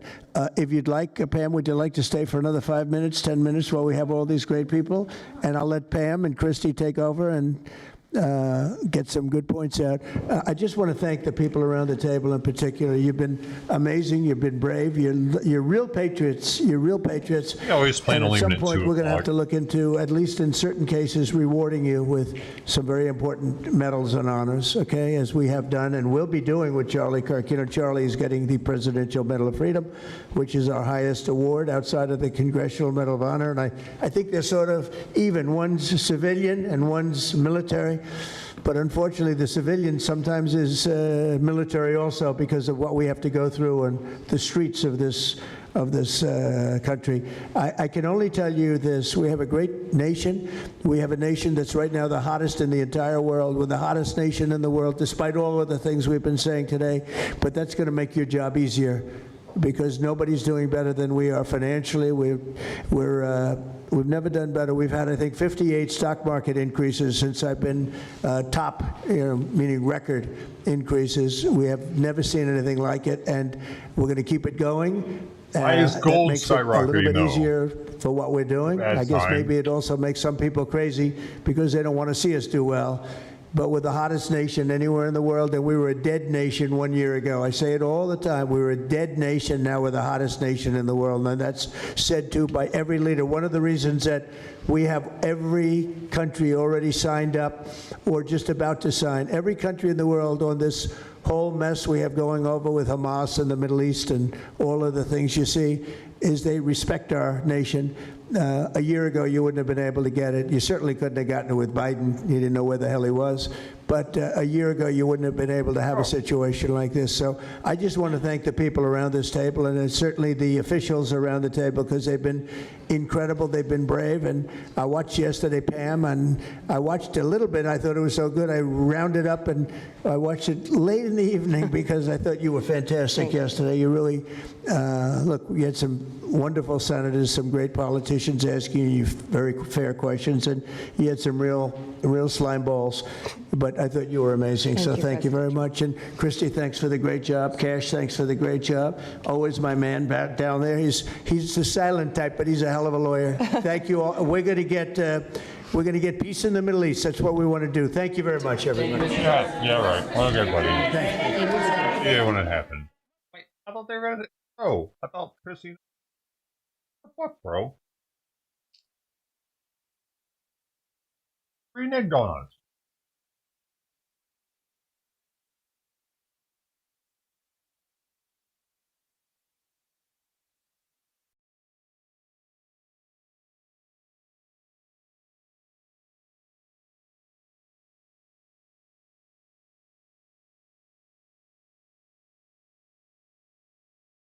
MAGA. I'm the only Democrat.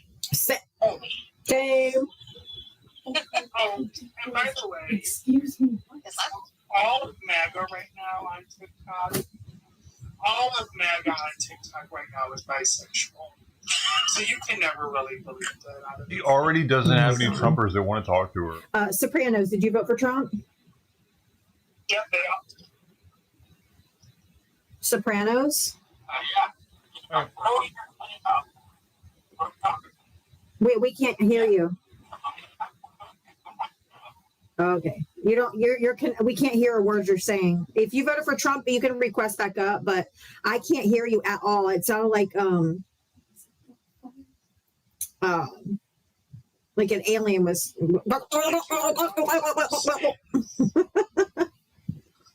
And they all used to be Democrats too. Yeah, they all voted for Obama. Well, I was a Democrat first. Please only hit the guest request if you voted for Donald Trump. I'm not bringing up. I'm not bringing any Trump supporter. I mean, any friendlies up. I'll drop down right now, so you don't have an echo chamber going on. But thank you for letting me come up. Of course, honey bunch. Love you. Love you, ladies. Bye. Like, if you're not talking to fellow idiots, why do you have two of them on talking to you right now? Oh, me too. I'm unpacking. So. Okay, do you want me to drop you down? That's fine. Okay. You can, since they are obsessed with transgender people, I'm sure you'll have an opportunity to come up again because, you know, they have no life. So they have to pick on the less than 1% of the population because they have no life and they're obsessed with genitals. So I'm sure you'll have a chance to come back up. We're the ones obsessed with the genitals, If you by the voted for way. Donald Trump, hit the guest request. Come on up. Not the tranny whose biggest life achievement is being a tranny. April Love, why don't you It come always up? is. The first tranny to do something. Oh my God, he did it as a tranny. You're so. Put him on a pedestal.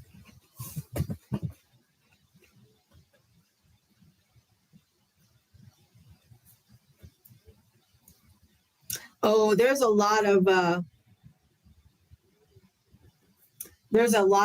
Republicans that are in the closet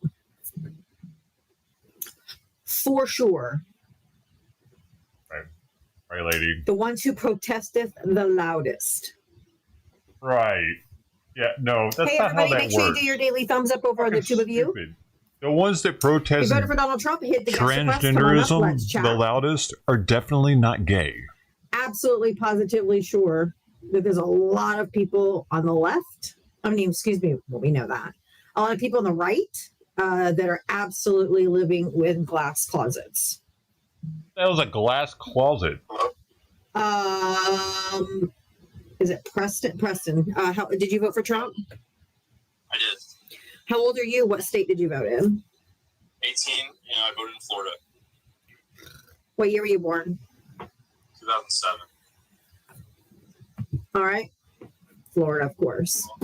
So why do you think MAGA is a terrorist organization? Because they're very violent. They are, right now, they're snatching people off the streets and throwing them in internment camps.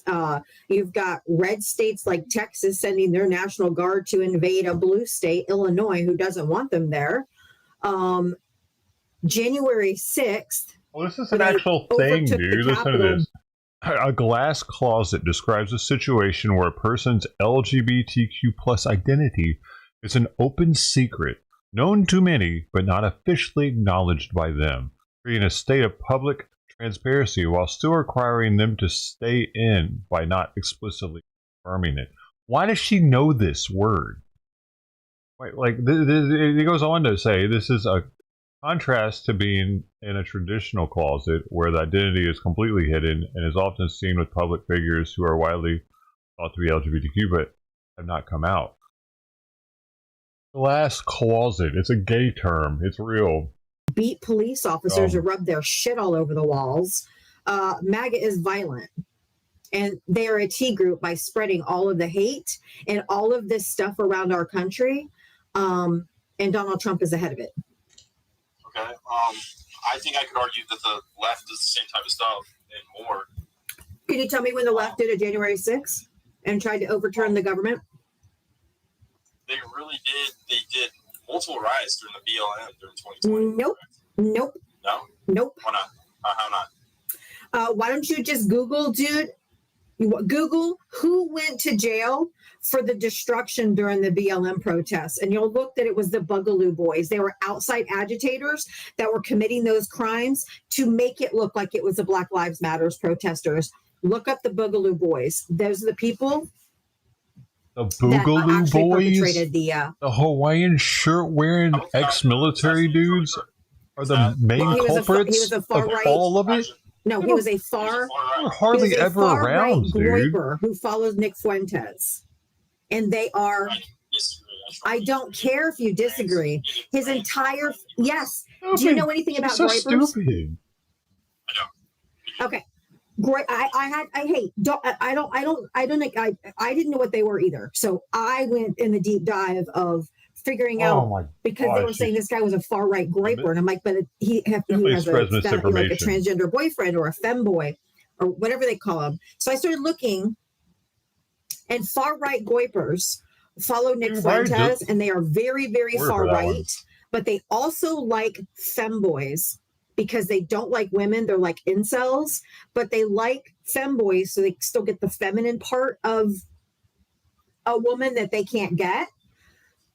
So They're very far. They're very, very far right, and they're very fringe. But if you go and look at Groyper, I'm telling you, eyes will be open, because I had to do the research myself because I didn't know what it was either, but it tracks completely. And he was raised in a conservative, Mormon, gun-toting, MAGA voting family. Still thinks this dude's a Groyper, dude. Nope, his grandma said it was real, dude. His grandma said there was no one in the family that wasn't MAGA. His parents did say that he was turning into huge left views, I heard. No. With the assassination. And that's probably because hold on. She never lets people finish what they're saying, dude. Can you not hear my fucking voice? But you have to let her finish what she's saying. You cannot just keep steamrolling me, buddy. It's not going to happen. Okay. It's explaining it like you might have thought like you. I fucking hate this bitch. Because he had a feminine boyfriend that he was starting to go left. Because that's what a MAGA parent would do. Is, oh no, he might be gay, or he might have a transgender roommate that he wants to be with. He must be going far left. That's what MAGA parents and what you say. But there was nothing indicated anywhere that he was left, or even going left, or any of those things. And I don't like to talk about CK because he was literally just a debater like me. So I don't really care. And he was hateful, and he was disgusting. His words were awful. He promoted hate, racism, misogyny. Not a good person. Tell me something he said that promoted hate or misogyny. That women don't belong in the workplace. They belong at home. I don't think he said that. He has. I know. Tell me where he said that. He said that he didn't. He said that people part of the LGBTQ should be stoned. So where does that say that? How is he talking about women in that statement? And I don't think he said that either. I don't care what you think. I don't care what you think. What if he said if he got on a plane and he saw a black pilot, he would be like, I wonder if they're here from their merit or their DEI hires. That's racist as fuck, dude.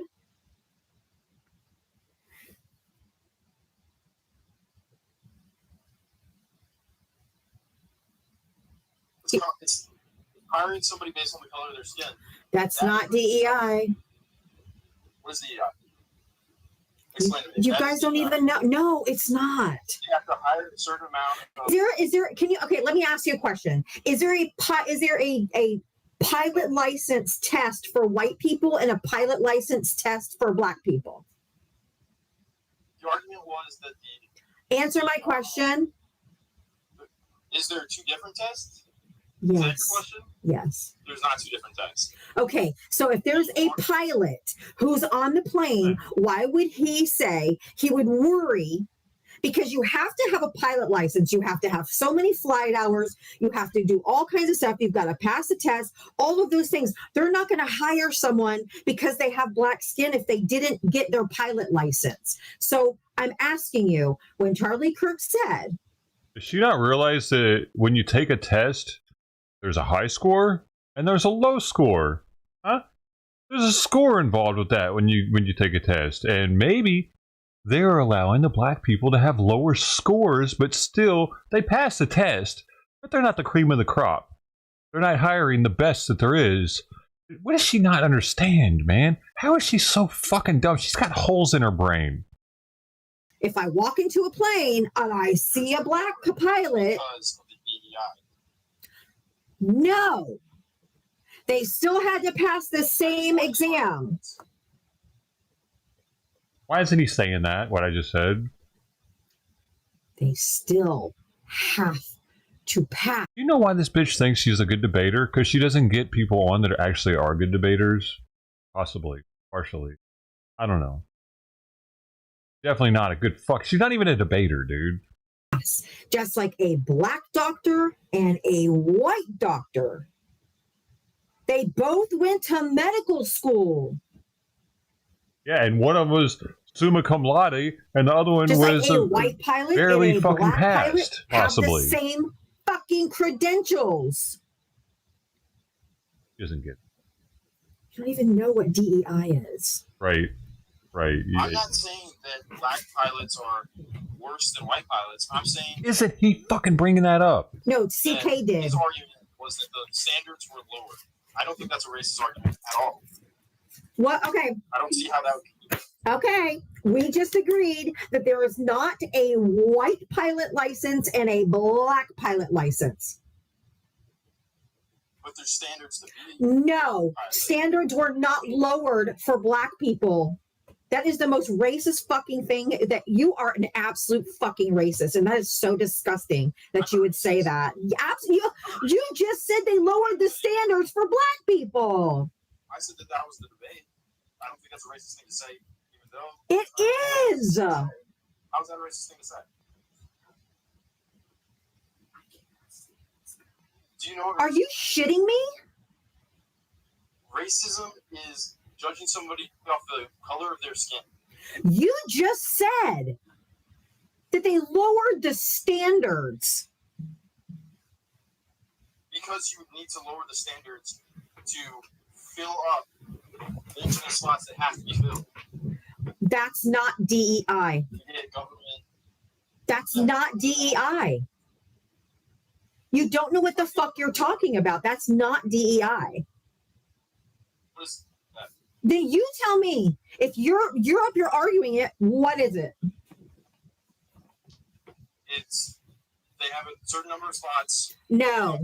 No. Dude, let him fucking talk, you skank. God. In those spots. No. That's affirmative action. That's not DEI.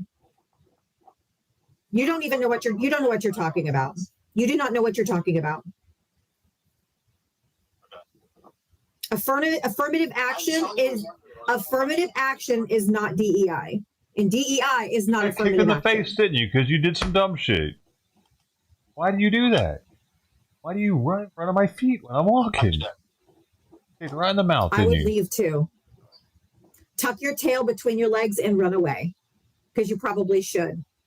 There you go. Good boy. Good boy.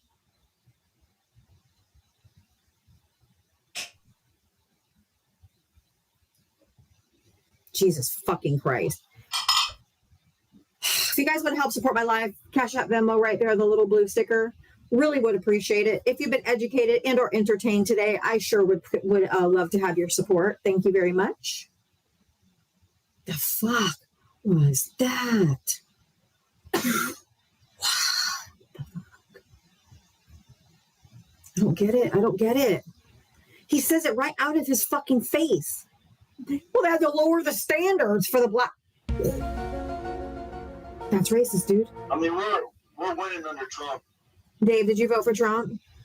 Yeah, I voted for Trump all 3 times, and we're winning. Congratulations. How old are you? How old are you? How old are you? I'm 32. And what state did you vote in? Missouri. In Missouri. Okay. I say someone just said, "What are we winning? We're winning cheaper gas prices, cheaper grocery prices." And you're fucking lying. All right, I've seen that at the pump, lady.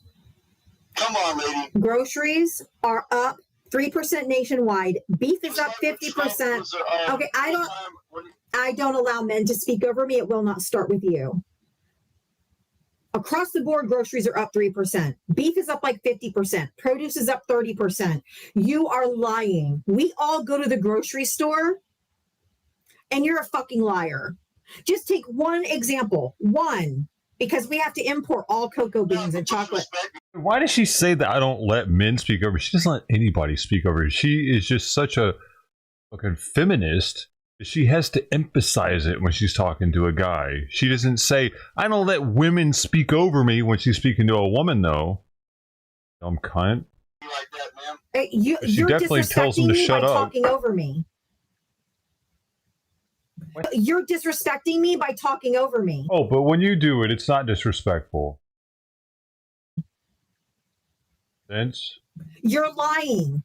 I haven't got a statue one time. I don't appreciate it. I don't give a fuck what you please appreciate. I bought my daughter. I get her a 6-pack of Hershey bars. You don't give a fuck what he hasn't cursed at her one time, he says. She doesn't give a fuck. Like, you have to respect her, but she shows zero respect to anybody unless you're on her side. They were $4.96 2 weeks ago. I just ordered them for her the other day when I ordered groceries. $8.96. $4 more in a week. Yes, that's anecdotal. But are you telling me that groceries are cheaper is bullshit? Okay, I'll show. You want me to show you? You want me to show you? I'll show you. I bring receipts, bitch. I don't do anything. Why do I have to mute people? I don't keep muting people. Oh no, you're not gonna call me a liar. You sure are one. No, I am not, sir. I am not. I can literally show you my grocery order, and I'll show it to you right here. Don't you come up here and call me a fucking liar. I just did. I don't care. You're wrong. You're just mad Trump won, that's all. That's what. No, that's none of you're getting mad. No, I'm about to prove you wrong. You're not going to call me a liar. Let's see it. Hurry up. I am. Shut up. Hurry up. You guys keep him muted for a minute. Let's see. October. Oh, this was the one. I think this was the 896. I gotta go back a couple weeks here. How much were they? Oh, they were 824. They were going up in increments. All right, October 5th, they were $8.24 on October 5th. Let me go back. You're just saying this. Let's see the turn the camera on. Let's see it. You're just saying this. Don't demand anything from me. I don't owe you shit. Well, for all we know, you could be lying. So that's all I'm saying. Don't demand anything. Don't demand anything from me. I don't do well with men telling me, barking orders at me, because I will fucking flush you like the turd you are. Don't demand anything of me. It's hard to listen to, Roche. I'm logging into another account so that I can show you. All right, here we go. Shut the fuck up. We're taking too long. Shut up. I have to come up with another account, right? Duh, dumbass.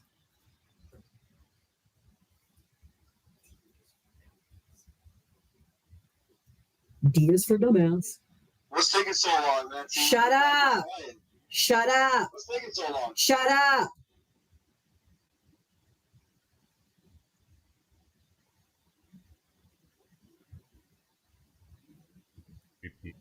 All right. Let me turn on my camera here. Oh, we can.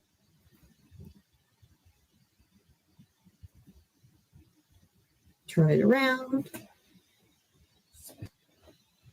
Find me.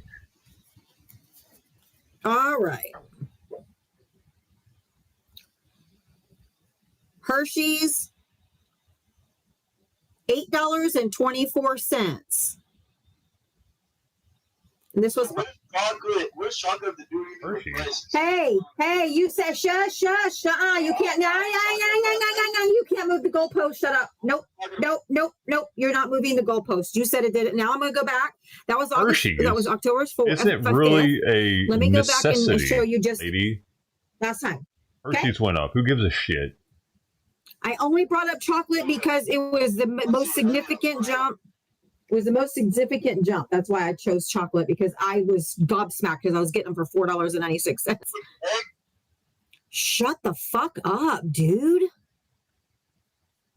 just wrong. You guys, no, I'm not. Yes, you are. I'm not. I'm going to prove it to you. Show me You're just going to shut your fucking mouth for a moment. That'd be awesome. I wish you could learn another word to say as a because I'm gonna show. I don't take kindly to being called a liar. Different adjective than fucking. It doesn't matter. We already won, so it doesn't matter. We won. What did you win? What did you win? What did you win, Boo? What'd you win? Cheaper. Nope. You didn't get cheaper shit. You didn't get cheaper nothing. Cheaper egg prices. Oh yeah, and why? But why? Why were the egg prices high under the last y'all were administration? blaming Why? that. You were blaming that shit on Trump. No, there's a reason. No, there's a reason. No, there's a reason. There's a reason. There's a reason. Because Biden told him to cull all the birds, right? What is the reason? He didn't have to cull all of them. That egg prices were more expensive. If you don't know, just say you don't know and I'll tell you. Under Joe Biden, lady. No, it was the bird flu. God damn, dumbass. It was bird flu. Oh, there it is. All right. This is September 19. Shut your mouth. Shut your mouth. Shut your mouth. Shut your mouth. Guys, will somebody please shut him the fuck up? Right here. Be quiet. Fucking idiot. Look, here we go. September 19. $4.97, you dumb fuck. $4.97. $4.97 to $8.24. Oh, look, I proved you wrong. Prices are not going down. You're a fucking chud and you're a liar, like I said. This is why y'all lost. Exactly. This is why you lost. This is why you lost. You lost because you're ugly. You lost because you're fat. You lost because you're dumb. You lost because you're proving me wrong. You're proving me wrong. You're proving me wrong. You made me look like an ass. Diava, was not lying when I told you my chocolate went up by $4. So I dog walked you. Now you're like, that's why you lost. That's what all of you do every time. Every single time. Every single time. You guys are like, that's why you lost. That's why you lost. You don't seem like going with it. You take your meds today? Oh, sick burn, bro. You just going up. Sick burn, bro. She acts like a child, dude, for a 53-year-old woman. Yeah, great. 53-year-old woman. What did you with win, a child boo? in the background, probably. You didn't. No. Unfortunately, you're just too dumb. Denise, thank you for the $2. It's a Nisi dollar challenge for all you do educating and misinformed maggots. Denise is, that's Nisi, sorry. Nisi, $2 challenge. Everyone send $2 to my Cash App or Venmo right here on my little blue sticker. She says it's because she chews ice. Do you see the ice in her mouth right now? Maggots. No, she's fucking runny nose syndrome because she's on some shit, dude. Yolander, thank you for the $10 for Unbreakable by Design because maggot is fucking exhausting. Yes, maggot is fucking exhausting. Thank you for the $10 because they're so fucking exhausting because they're so fucking stupid. And that's why she's so yeah. Oh my god. Comfortable with being this person. Oh, there you go. You just have to. Oh no. Opiates will do that. No. Make you comfortable with being a complete asshole. Withheld promotions until they got favors, and you're just a little piece of shit liar. So fuck. I know. off. I've been on them before. Because that's not what happened. For like a year and a half or something. She worked her way to the top. They help people be assholes. And Donald Trump diddled. You don't his just way lose to the feeling. There, you lose feeling in general. You don't have girls, compassion children. The same when you're on that shit. You get very selfish. I mean, I don't know. You look at most fucking heroin junkies. They seem to have compassion. Fucking common sense. It's really, really hard to sleep your way to the top when you're voted in. You would have to sleep with the entire electorate. You people are just dumb, and your misogyny was very loud. And it's why our vocabulary is so small. You guys are enjoying the dog walk? Cash App Venmo.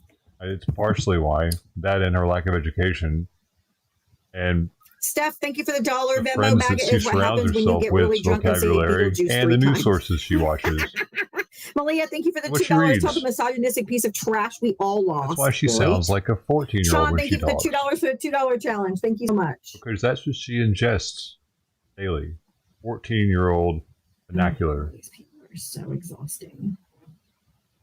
She says the same words every day. To boot. She has like a 50-word vocabulary. Toya, thank you for the $2. You voted I yes get for dumber Proposition 50. every time I Maggots, go fucking away. watch Thank her you, because Toya. a little bit of her DLT, did you vote for rhetoric Trump? is absorbed All right, subconsciously. how old are you? What state did you vote in? 34. The Midwest. Okay. She probably thinks she's smarter than all of us. If you can guess it. I don't care. I don't care. No, I don't care to guess. I don't. It doesn't matter. Here's to being under 10 viewers, y'all. For the next 40 years, because you're on your way out. You're on your way out. You're checked out. You and your generation, get off of here. This isn't for you. What generation? Bitch, how old do you think I am? You have to order from a computer, and you're like, oh. Dude, I'm gonna wipe my nose every time she does. What the fuck are you talking about? Sounds like you. No. Oh my God, she's muting me. I'm not. My hands are right here. Oh, moderators. Yeah, crash out king. Do you have anything of substance to say, or just because I'm not a boomer, It's because so TikTok, I don't know what you're talking too. about. Like she watches a bunch, like a bunch of kids watch her. Probably. You should know. Surrounded by kids. You should know. Y'all, okay, do not block people while I'm talking to them. Do not do that. If I want them gone, I will block them. Don't make that choice for me. If they were saying stuff in the comment section, you can block them stuff from there. But if they're in the box and I'm talking to them, please do not. Our own people are doing stupid shit. Of course they are. Why would they do that? What are they doing? Get the fuck out of here. What are they doing? That's her bread and butter right there. She needs them to say as much as possible, unless she's telling them to shut the fuck up and mute herself. Because then she's the control witch. Jax, did you vote for Trump? Sure did. Okay. How old are you? What state did you vote in? 22 and Florida. It's always Florida. I'm just surrounded by you jackasses. Jackasses? Yes. Why do you say that? Because I'm in Florida and I'm just surrounded by you fucking red hat, especially red pilled incel men. Red-pilled incel man. Okay, so you think you're correct, right? What do you mean I think I'm correct? MAGA is a terrorist organization. Yes. More than half of America is terrorist. And half of America is not MAGA. You sure about that? I'm not 100% positive. He didn't even win half of the electorate, sir. He got 49% of the electorate, and half the people population didn't even vote. So you guys are actually about 25 to 30% of the country. You're just the loudest and most obnoxious 25 to 30%. Loudest. What number? Yet you're on TikTok Live 10 months after the election, still crying about it. I'm not crying about it. Yeah, I think you've been crying. You've been sounding Nope. like a 4-year-old with some of these noises you make. Nope. You sure? I'm positive. I'm here actually talking to Trump voters, wondering if this is what the fuck they voted for, was like snatching people off the streets, throwing them in internment camps, sending red state National Guards into blue states. Are you okay? Like, if you're okay with all this shit, you're a psychopath. Exactly. Good for. Congratulations. Yeah, congratulations. Oh, yeah. My nose is actually getting sore already, dude. So he's sending extra law enforcement. Ooh, that's no. Military is not law enforcement. Just no, it's not. And just for whatever you do, whatever you allow your government to do to other people, eventually they will do to you. So be careful what you fucking wish for, sir. You don't know anything. Yeah, bitch. Remember? Oh, she's wiping again. Remember when they shut down our freedom of speech? The Democrats did that, and now we're shutting down their freedom of speech. Oh, that's not fair, though. Did you not learn anything from 1930s Germany? No. They didn't starve by offing people either. Anywhere close to that. I don't think we're anywhere close to that. We are. Everybody wipe your nose when she does. The Gestapo went around to the Jewish people and said, show me your papers. And what do you think it is that ICE is doing? cleaning up the streets? No, they're stopping people and saying, show me your papers. You're just a racist piece of fucking filth. That's what you are. And you're a good little schmatzy. You're a good little schmatzy. We're name It's a really calling. good one. I just got banana. I just got banana. Oh, she just got banned. I did. Nice. Bitch. I did. Fuck you, you dumb cunt. I just got banana. Let's see. Yeah, baby. Woo, y'all did it. Congratulations. Banana means banned, by the way.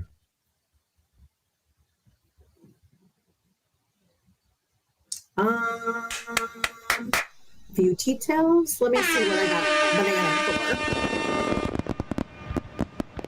Misinformation. Skinny penis.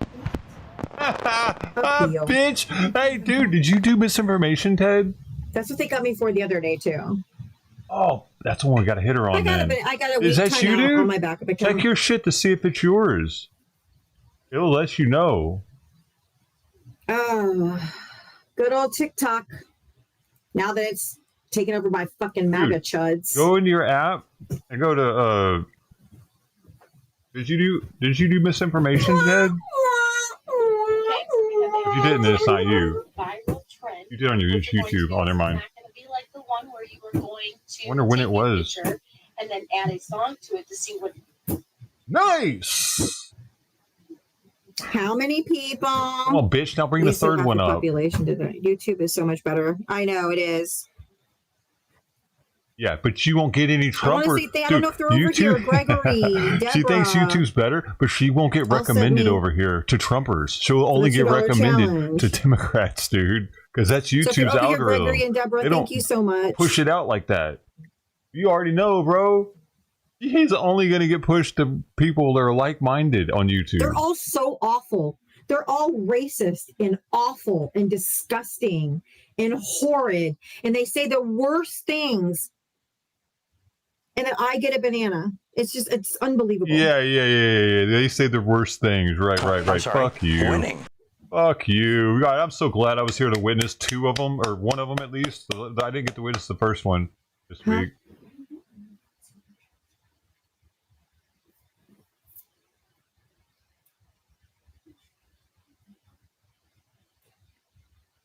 Hold on. I can't. I told you yesterday to check it. Go to. You press the 3 bars on your account right here. It's got 3 bars.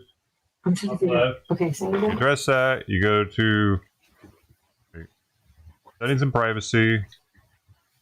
Yeah, Cash App, Venmo, and then they can also do super chats. Yeah. I don't remember where. It is so ridiculous. Thank you guys for being over here. I do have my 3.0 account I can go up on. Yeah, do that, dummy. I'm just gonna see if I can win. If I win this appeal or not. I win it, bitch. They're on to you.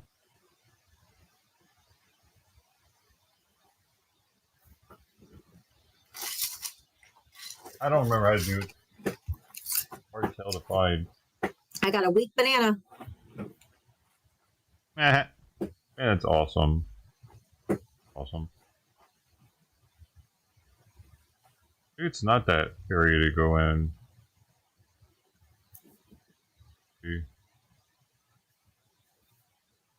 Oh, Jeanette, I did get your Vero. I just saw it. Thank you so much. I got the $2. Thank you so much. I appreciate it.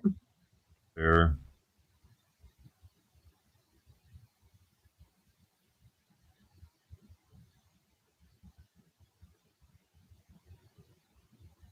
I don't spew misinformation. I do not. Why don't you call in, La Chaussière? Call me. Call me. Number's right there. Top of the chat. Call me. I wish you don't. Hope nobody calls her now. Oh, sorry, Jeanette. Just sit there.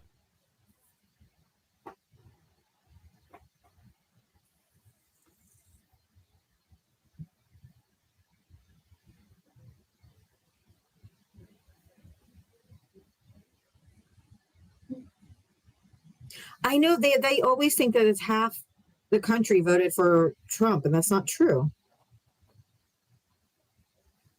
Senate Democrats to force vote on blocking Trump strikes on illegal drug boats. Good. Half the population didn't vote. That's factually incorrect. Oh, what am I off by 5 people? God, they're so fucking dumb. Oh, you got to go down to support. And then safety Appeal center. not approved. Theo, I hate this app. It's officially fucking MAGA land now. Skinny penis. And you go to report records, and it'll show you there. These people are exhausting. We're exhausting, by the way. We're putting in the work here, getting your ass fucking out of here. All right. I'm going up on my 3.0. No, that woman stalks me.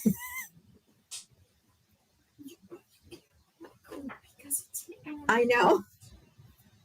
All right, we're on my 3.0. 174 million registered voters leaves roughly 12. I'm sorry, winning. He's going to be there. And how much is the population?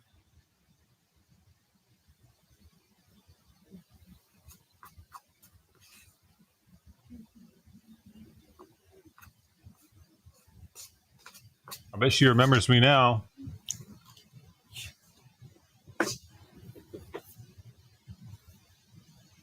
Probably like, guy, that was, messed with the wrong Trumpers.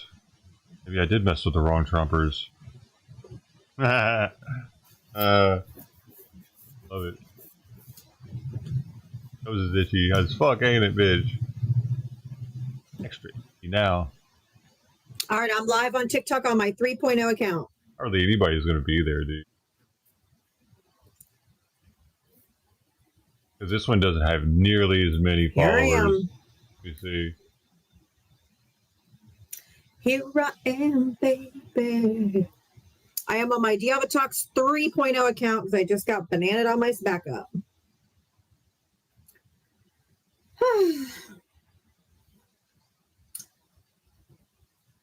These trolls. Or the trolls, though. Yeah. What are you? He only has 4,267 followers on this one. He already has 366 viewers, though. That's crazy. We're on my 3.0 account, y'all.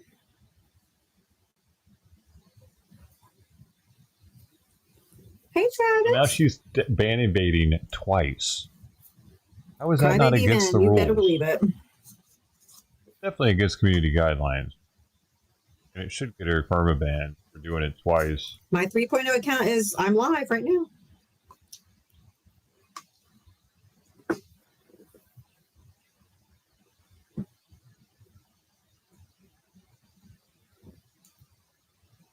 $500 people in there right now already. So crazy. I am on my 3.0 account now.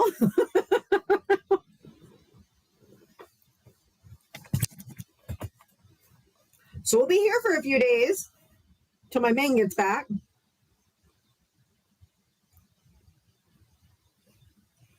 Right. But if she gets another one in her main within a certain amount of time, she gets longer than a week. It has to be. Probably gets a month off I'm or here something. At least 2 weeks. Welcome back, everybody. Make sure you share it out because I obviously don't have the following I do on my main account, which is on 46,000 followers. This account doesn't have that many.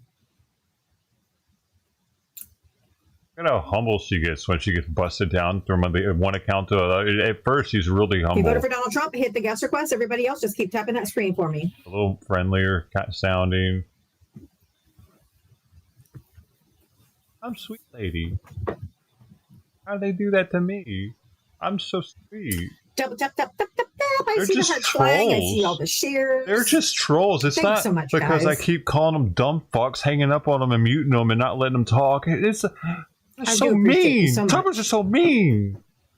What a dumb bitch, I always dude. get the condescending, misogynistic assholes.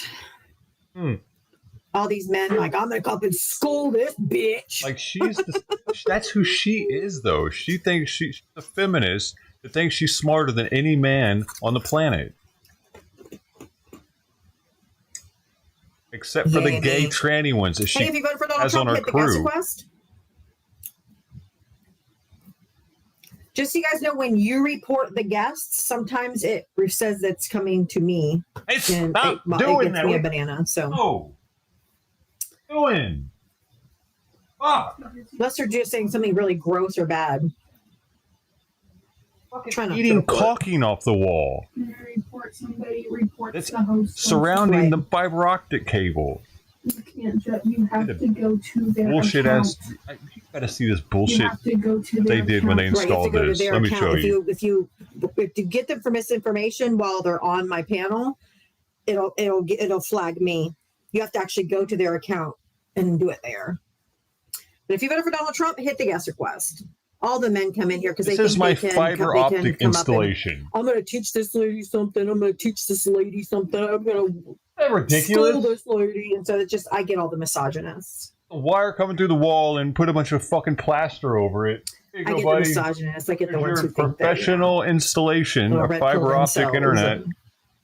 The one next to it is the cable.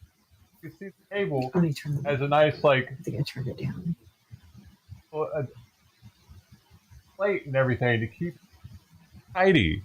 He's just, and I was like, I mean, my cat might eat that or something. Donovan, He's like, oh, no, it'll be all right. Okay, how old are Well, you? there What you state did go. vote in? Fucking, the cat's eating the shit. Stupid. It would eat the fucking paint chips coming off the wall in the bathroom, too. You said 45, Virginia? He's got to be one of the dumbest cats. Really sweet, though. Okay.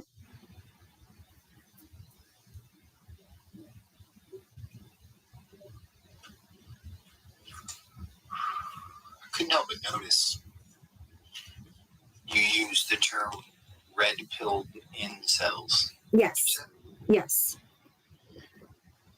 Why is it that my brothers and sisters on the left are so obsessed with smacks? It's kind of gross.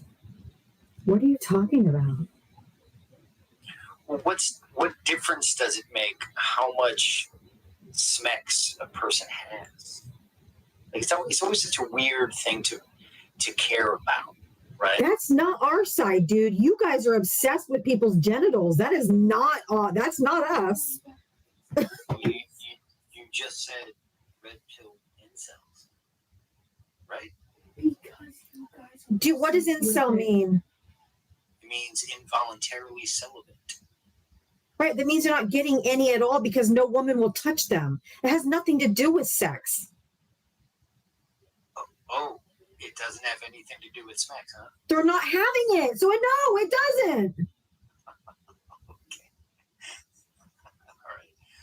All right. That's ridiculous. Take on it. Yeah, because that's stupid as dumb Incel fuck. has nothing to do I'm with on my sex. 3.0 account, long legs. It doesn't have anything to do with them not getting I was sex. hoping you could square a circle for me, given that you're on the blue team. Could you explain to me why? Well, it's not a blue team. We're not. This Involuntary is a sports team. celibate This is people's lives. They're doesn't being have anything to do with affected by sex. the stuff that the right is doing. This is not a team sport where it's like, yay, my won and you lost. This is our lives, and this is how people's lives. Okay, it's not a team. I don't think I've ever triggered anyone quite so fast. So I only said red team, blue team. That's not a trigger. I'm telling you that it has real life consequences. It's not just our team won, your team lost. Oh, okay. Again, I use the team term for brevity. That's all. Anyhow, if I get to the question, I was hoping you could square the circle for me. Why is it that the Department of Immigration and Customs Enforcement should not be allowed to enforce immigration or customs? Can you help me out with that? It's the manner in which they're going about it. So they're no different than the Gestapo, who's running around looking for brown people and ask them to show us your papers. I'm sorry, this isn't 1930s Germany, and I don't give a flying fuck if they have papers or not, because what they're doing is inhumane and it's disgusting. And they would be great little schnazzies, and all of you cheering this on would be good little brown shirts. Interesting. So how is the 4.5 or so million that Obama deported, even under the objections of the ACLU? And he didn't have to round up people from the streets and kidnap them and take them from their court hearings.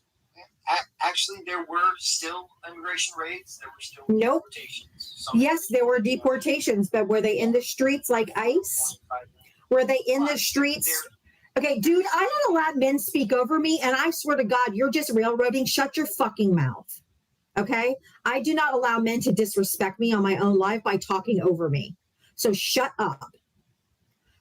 Barack Obama did not have people in the streets taking people out of the lines, dragging kids out of their houses, zip tying children, having Black Hawk helicopters go over an apartment building and ICE rappelling into it and arresting detaining every single person in there.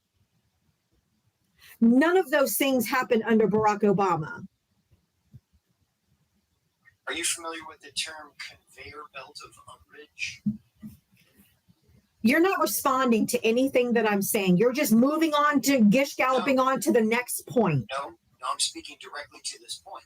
The reason that you didn't see that Barack Obama did that is because it didn't happen. It didn't happen. It didn't happen. Go give me go give me one source that he was pulling people out of their houses, taking them out of tear gassing them. No, you're not speaking. Go get me. Nope. It requires a source that they were dragging people from their houses, dragging them out of courthouses, taking them out of line when they're dropping their kids off at school. Go find me any source that they were being tear gassed. They tear gassed police officers the other day. Fucking police officers. www. Give me the source. No, you're not going to speak unless you give me a source that these exact things were happening under Barack Obama. Wow, you get triggered quick. No, I require a source. Yeah, I just tried to give you the source. You muted. Nope, all you said was ACLU. That's not a source. And that I said I want a document, like a news report. I want something where they were dragging people out of their houses. Yeah. No. January 1st, 2012, the ACLU wrote a brief. No, I didn't say a brief. I said evidence. Okay. A legal brief. Nope, I'm not. You're not going to sit up there and say this. All this happened under Barack Obama. This is fucking bullshit. Fuck off. You're an idiot. Absolute idiot. Nothing like this has ever happened in this country. Ever. Well, the Japanese internment camp, but not modern history, I guess you could say. You don't have shit. Shut the fuck up. This Gestapo shit has never happened before. Miss me with your this happened, same shit under Barack Obama. You are fucking lying. Release the Epstein files. The Obama administration used immigration and ICE to conduct home raids and remove individuals, including families, from their homes. These operations targeted undocumented immigrants, particularly those who were recent border crossers or had finally deportation orders, and were part of a broader enforcement efforts. This is what Perplexity says. The AI has spoken, bitch. 2.0. You're wrong again. That's why I keep documenting everything, baby, because one day, all these people are going to be held accountable for what they're doing. I remember La migra. I remember that shit. Absolutely Look, not. boom. Right here. Right there. Bing, bing, bing, bing, bing, bing, bing. From their homes, including families. But Obama did nothing wrong, ever. If we would have properly He was punished black. the Confederacy, we wouldn't have fucking do anything MAGA. wrong when you're black, man. Not to the Democrats. And Hey, if you're just discovering me today, hi, I'm asked, did Java Talks. Obama this is my 3.0. My use main ICE account, my to pull backup people account out of are their all on houses? timeout. So I'm on my Yes, third it account. says. But if you want to help Said support they my didn't do live, that. Cash App, Venmo, Java Talks, Do that, spelled just like that. Has my same logo, so you know it's me. Really would appreciate any and all support. How common were ICE home raids under Obama? Let's ask it that. I'm here every single day, 7 days a week from 4 to 7 p.m. Eastern. ICE home raids were relatively common during the early years of the Obama administration, And, particularly we before appreciate your support. 2014, Thanks. but became more targeted and less frequent over time. So If you voted for Donald maybe Trump, they're hit at the their guest worst request. now, and they'll be relaxed later with the Trump administration. Mods. How many do I have mods over here? That's all you liberals talk about is Epstein. Oh, aren't you a special kind During of this stupid? period, they're in the beginning period. ICE Aren't ya? Monthly arrest averaged 25,000. Who's the one who fucking ran on between this? 2008 and 2012. Who's the one who fucking ran on releasing 25,000 a the month. files? Oh. Getting the cabal of Democrats. It's y'all bitches. Cash Patel. Dan Bongino. On their podcasts, we got to vote for Trump because he's going to get the secret cabal of Democrat P3DOs, and it's going to be transparent, and we're going to get all the names. And now they're in there, and they're like, no.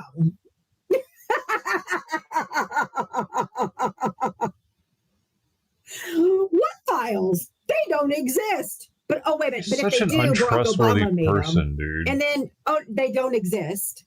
Her Yeah, laugh. fuck off. Her laugh is always That fake. list must be off the chain, She bitches. spews But did you notice yesterday bullshit all the time, saying it's facts. when they asked Pam Scam Blondie during the Definitely the doesn't hearing, change that shirt. they asked her if she saw the photos of this guy with the young girls. You know she sweats because she's fat. She didn't deny it. I don't She sweat said, hardly at "I'm all. not talking about that with you." When it's only 80 degrees in here. But she didn't deny that they sweats existed. at 70 degrees probably. It's gotta be Scam gross. Blondie. Can't you see her tit sweat and everything?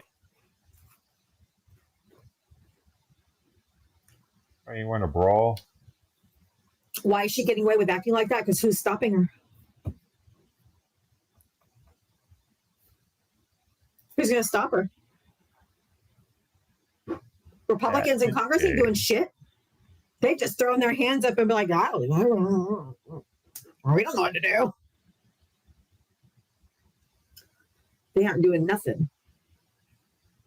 Oh, we Hopefully got this a one flash gets goal banned, of too. the You're Awesome. That'd be amazing, I need dude. 40 different people to send one You're Awesome. That would be absolutely. Ooh, If you voted for Donald Trump, came hit up the with guest that. request. Come on up. A little special. A morsel.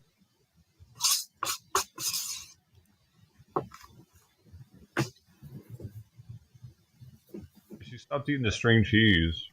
I haven't seen her eat that in You'll knock days. that out quick. That's a 10. Goblin came up with it. That's also why they're doing this. That's why they want this shutdown, because they could they could end the shutdown. The Republicans could end the shutdown by themselves. She's full of shit with that because They want it because they don't want to swear in the lady who won in Arizona, because she's the 218th signature to force the release of the e-files. Those files must be disgusting. Nope. I think that there's The a Dems world are not the leader on reason they're there. shut down. We have no power. There's somebody really high profile in there. You guys have the House, Senate, and presidency.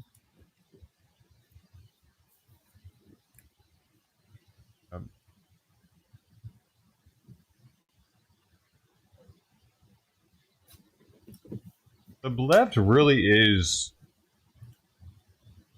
Yeah, in the Supreme Court on most days. focused on sex and gender and No. all, and like, and The shutdown. Epstein swear files. her in. Even that is like they're thinking about He just sex won't. all the time. Because he's a pussy ass bitch. Incel, calling people incels and shit. What is that? That's actually the opposite, Bo Cephas. We'll win the next election. Dems are done. We have won every single special election since November. It's you guys that are done. The torment that this country is going through, and it hasn't even hit. The big, beautiful bill doesn't hit until after the midterms. That arm. It's slated strategically to be December of 2026. Everyone losing their Medicaid, everyone losing their, the devastation. You guys will win again for fucking, I think, 40 years like the last time. You guys are done, completely That means done. it's, I don't Once know. we get this fascist regime out, Your Republican will never win another fucking election in this country. Yeah, only because you Mark fuckers my are words. cheating. Or you do. Nobody wants you fascist fucks. We'll be selling our country to the highest bidder at that point. Man, polls say otherwise. Wrong. They don't. You're wrong. I didn't say everyone was losing their Medicaid. And we're going to shun the fuck out of you. You're not going to be welcome back in polite society. All right. Yeah, she is absolutely. The next she's a administration very is going to put broken some serious person. guardrails and no more fucking felons for president. You've got a goddamn criminal in the White House. What do you think he's going to do? Be a saint? The thing she's raising an autistic child and homeschooling her. her. He's a motherfucking criminal. Is just there goes the nose again. I feel like it's neglect or child abuse or both. What's reportable? Oh, look at this fucking idiot. Go for it. The only people losing their Medicaid are the illegals. Fucking dumb shit. I'm so sick of you people that come in here and make the dumbest fucking statements because you're so stupid and don't know how anything works. I invited you up, Michael, you dumbass. Fucking idiot.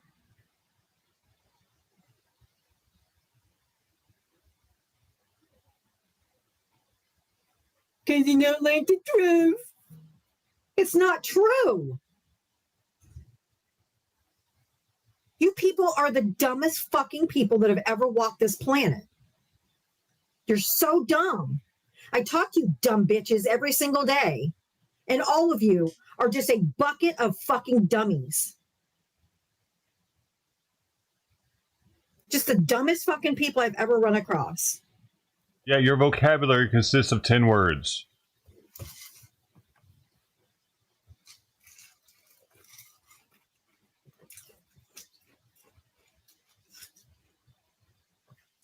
Yeah, we can see you, Cindy.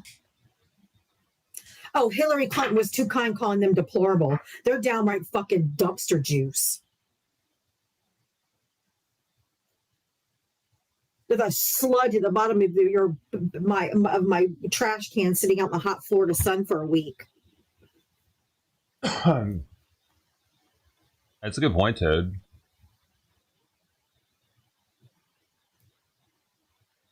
Disgusting, smelly, and stupid. Oh, yeah, the one who doesn't change her shirt ever. Like, literally, ever. She says all she wears is that the same. She has a ton of them, apparently. I don't believe it, dude. Ready for Donald Trump to hit the guest request. I really don't fucking believe she's got that many of them. Because why are all the necks looking the same? My apologies to Dumpster Juice. I'm sorry. Stretched out. I'm sorry, Dumpster Juice.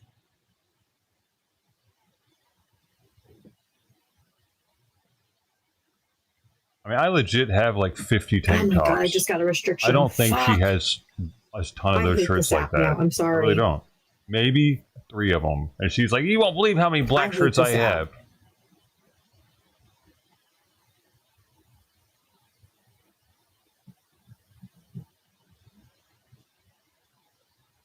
For bullying and harassing. Too many tank tops. Probably because I called them dumpster juice. I don't know.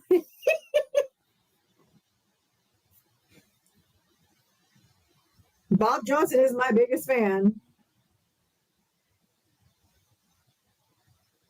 Yeah, there's no freedom of speech, right? I heard them fifis. Y'all keep reporting. Nobody's reporting. I really think she's funny, too. Like, she is her biggest admirer. I mean, I'm over on YouTube. When she tells a joke, she always laughs at herself.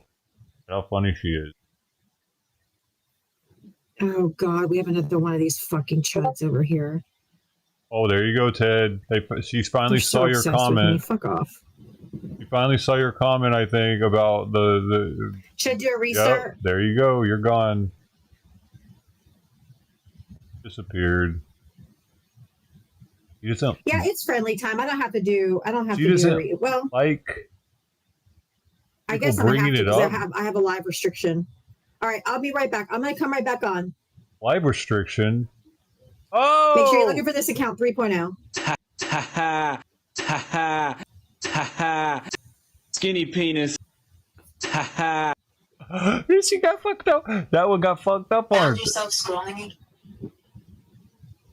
Did it? What the fuck's a live restriction? She doesn't get recommended to new people anymore. I don't know TikTok. I'm gonna look it up.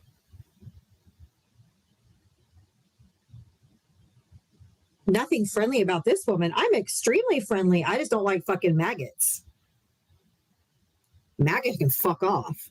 You guys are fucking fascists. I don't have to like you. I'm not gonna like you. I'm never gonna like you. Why would I align myself with a fascist? No thanks. Live restrictions take up 3 refers to limitations placed on the live stream, either due to policy by society virus or accounts. I have no interest in your little fascist selves. Receiving gifts or being recommended to younger audiences. Other than that, I'm very kind. Being I'm recommended very nice. to younger audiences. He doesn't want to mess that up.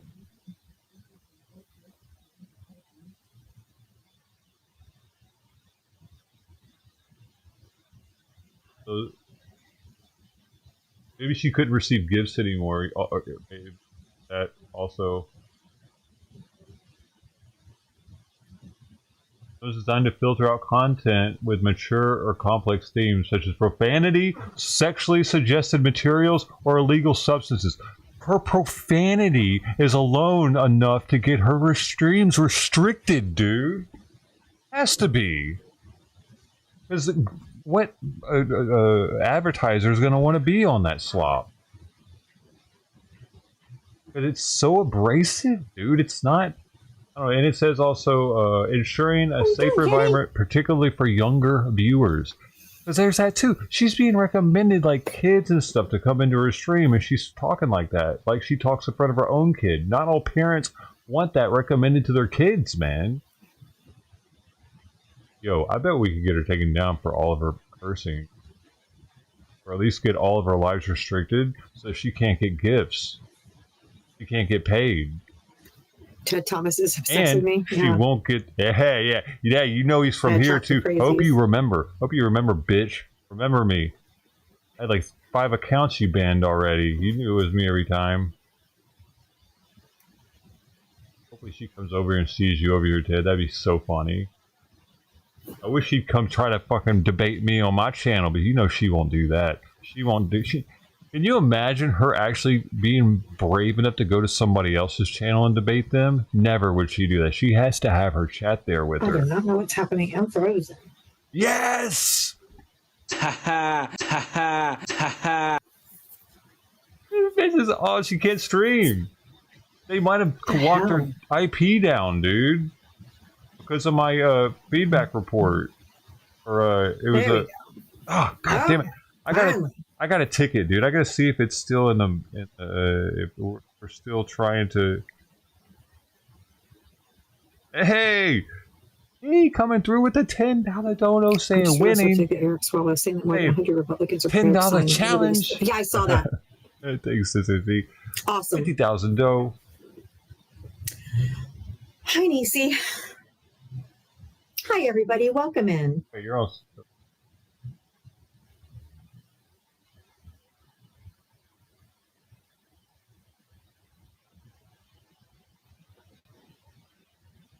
You're a slave minister, by the way. Have you checked her dough over here yet?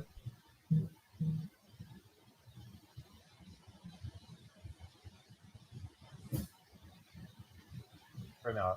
Okay, now you go.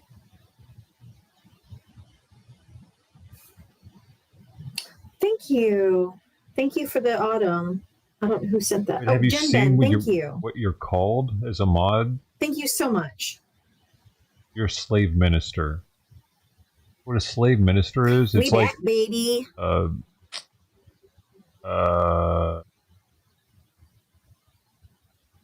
Samuel Jackson's character in Django. He was a slave minister. It's a slave that's in charge of the slaves. It's been like that forever. I didn't just make it that or anything. I can't put up pictures. Why? Oh, I'm on my 3.0. What a dingbat. Hey, if you voted for Donald Trump, hit the guest request. Come on up, let's chat. It's nothing personal. Come on up. Maybe we'll get one good conversation in, and then we'll bring up friendlies. Everything's got a little. I'm a slave little minister wonky too. today, Like, go but check my dough. It's not $10, but here are some bits. Hey, coming through with 100 biddies. Thank you, sir. I am on my third. On my backup to my backup. Weird. Oh wait. Oh, I was looking over there. I'm not looking on the right platform.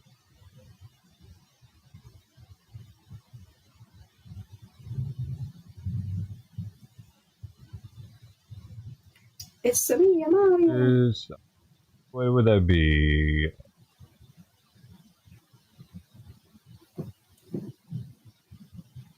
$10,000, okay.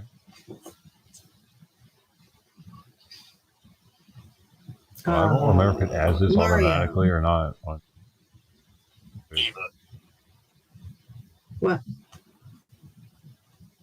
What happened before, huh? What? How old are you? Did you vote for Trump? I did, yeah. Oh, she curses a lot? What state did you vote in? What do we get her for? 40, New York. Okay.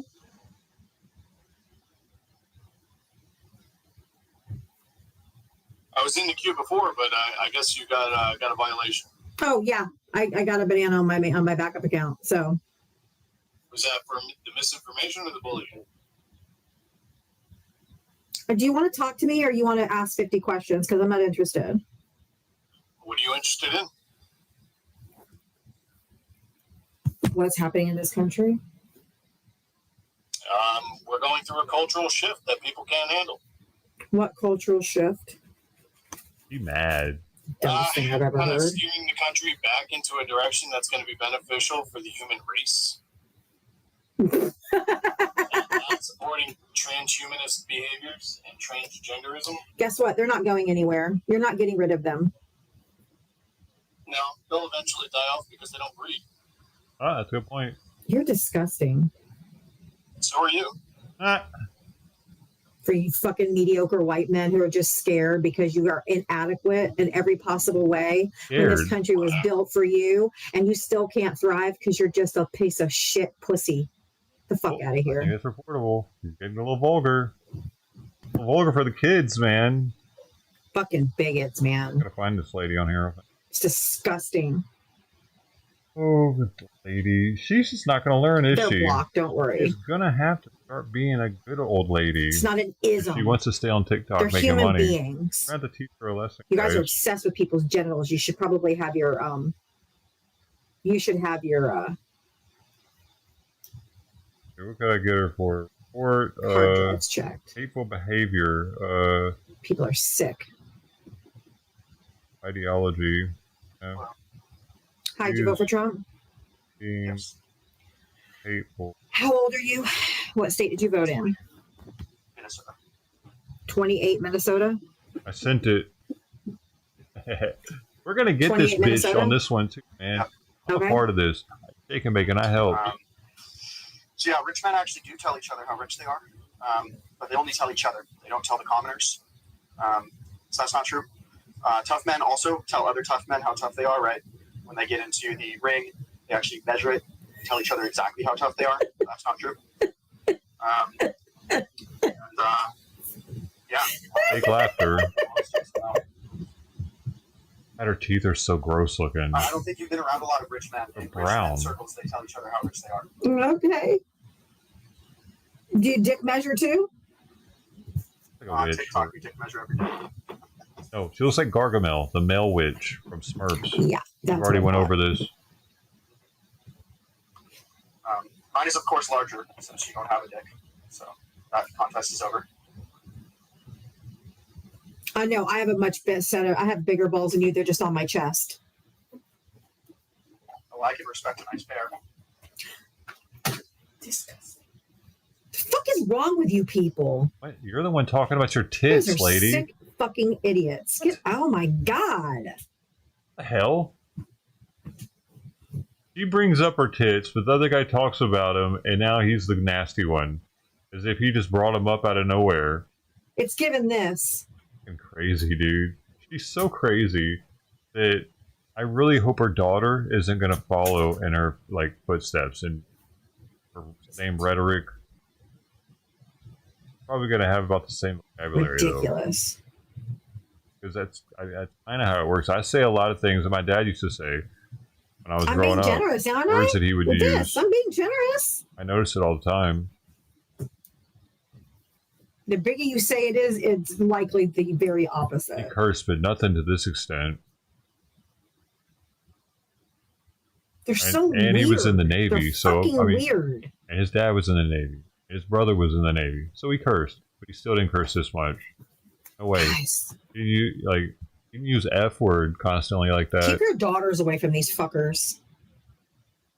100%. It's so tacky. I'm so glad I am so glad that my youngest daughter does not like boys. Thank God. Thank God she never has to worry about. Oh, Sunny.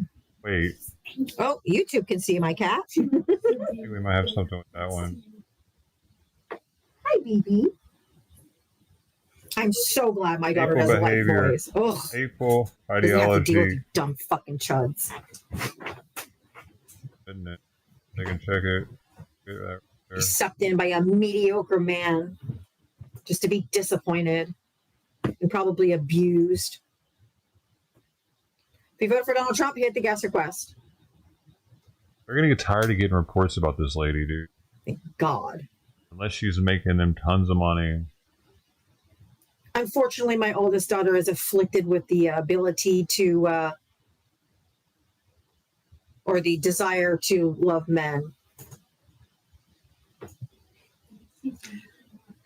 But she's still single. She's never been married. She doesn't. She isn't. Like, she won't lower her standards. Spewing hate so. against all men. And guys in her age group are all the little. She's 28, there so they're could all be the little bros. 10-year-olds in here listening to all this shit. Lee, did you vote for Trump? Look up to her for some reason. How old are you? What state did you vote in? Michigan. Okay. What did you want to Like talk her about? daughter does, apparently. What's considered a rich man? What would you consider rich? I'm not splitting hairs, dude. It's just a saying, man. Just like a lion doesn't have to tell you it's a lion. That whole thing, like, the more people brag and shit, it's usually because they're not that So you're saying good. all men are con men? Is that what you're saying? No. You just hate men. No. Did you read it? No, I just listened to you talking about how you're so thankful. Oh, men suck. Men are awful. Unfortunately, that's how I know being gay is not a choice, because I sure as fuck would choose to never touch another man as long as I live. But unfortunately, I'm attracted to men. But women are better than men? Oh, infinitely better. We're smarter. We're tougher. And yeah, we have empathy. We know how to express our emotions. Men, their main emotion is anger. And they don't suppress their feelings. So where it comes out in very destructive ways. If men would just express their emotions and not care, you guys care about what other men think of you. You guys care about the male gaze. You guys care about working out for other men. It's not for women because we don't give a fuck. We also don't run around. We don't run around with pew-pews. They're still reviewing shooting up my schools report. and They're churches taking a and while. Walmarts, and that's men. Men I are bet violent. somebody's actually watching her right now There would be no more men. on TikTok at this point. That was the dumbest statement of the day. Congratulations. Oh, it's true. They'd be throwing men off cliffs.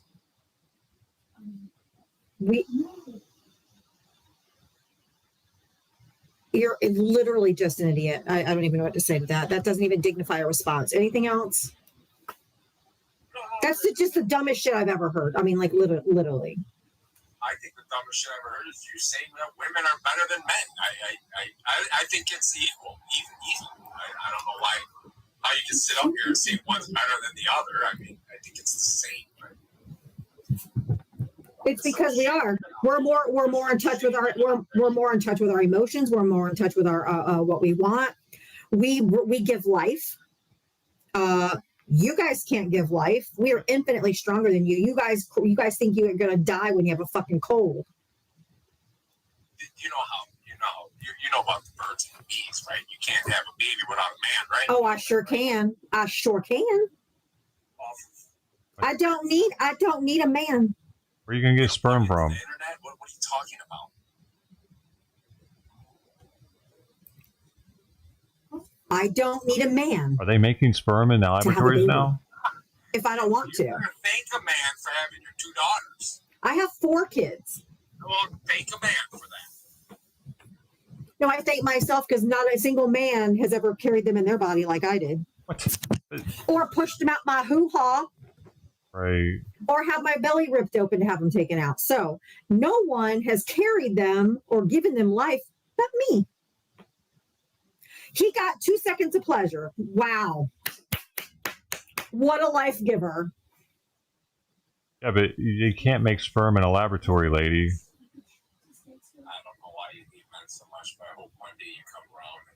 I don't hate men. There's They very need lovely us men. still to have kids. I don't like MAGA men because you guys are violent and you're disgusting and you're obsessed with people's genitals. You only care about your white, cis, straight world that you want to exist in. We don't like MAGA men because you guys are gross. Most MAGA men that you don't understand, they don't care what your sexuality is. They don't even liar. It's true. Liar. Nobody cares what you got. You guys are the ones that are putting signs in front of your houses. And who? Signs in front of our houses. What in the absolute fuck are you talking about? Number 2, my current husband that I am still legally married to right now is MAGA. Don't tell me I don't know what it's like or what a MAGA man is like because I'm married to one. Sorry for that, dude. And I've been doing this for 17 months straight, and I've talked to hundreds, if not thousands, of Trump supporters, mostly men, and you're all the same. You're inherently and grotesquely selfish. Everything is about me, me, me, me, me, me, me, me, me. All you care about is your money, your this, how it affects me, me, and mine, mine, mine, me, and me. how did it go the night when you found out Trump won? How did you go? There wasn't an argument. Are you writing a book? Or you're trying to, I mean, why don't you kiss my ass and make it a love story if you want to? No, I mean, you really thought Harris was going to win. You're probably telling them there's not a chance. Thanks, Elon. Even Trump admitted that Elon rigged it. So it's not me. Trump said it. So thanks, Elon. I just came up to say you're deeply mistaken about that. I'm deeply not. Yes, you are. You're not gonna mansplain to me when I'm married to a MAGA man. Go be pathetic somewhere else.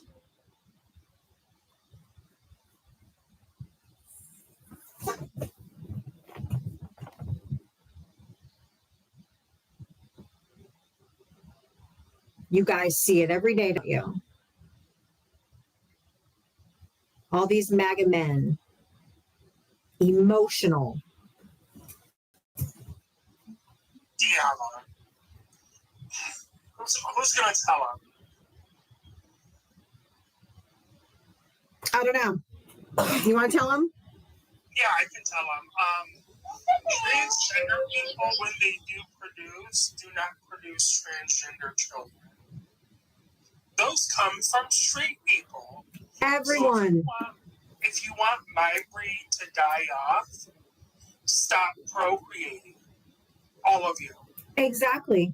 Because it's straight people that give birth to transgender and gay people.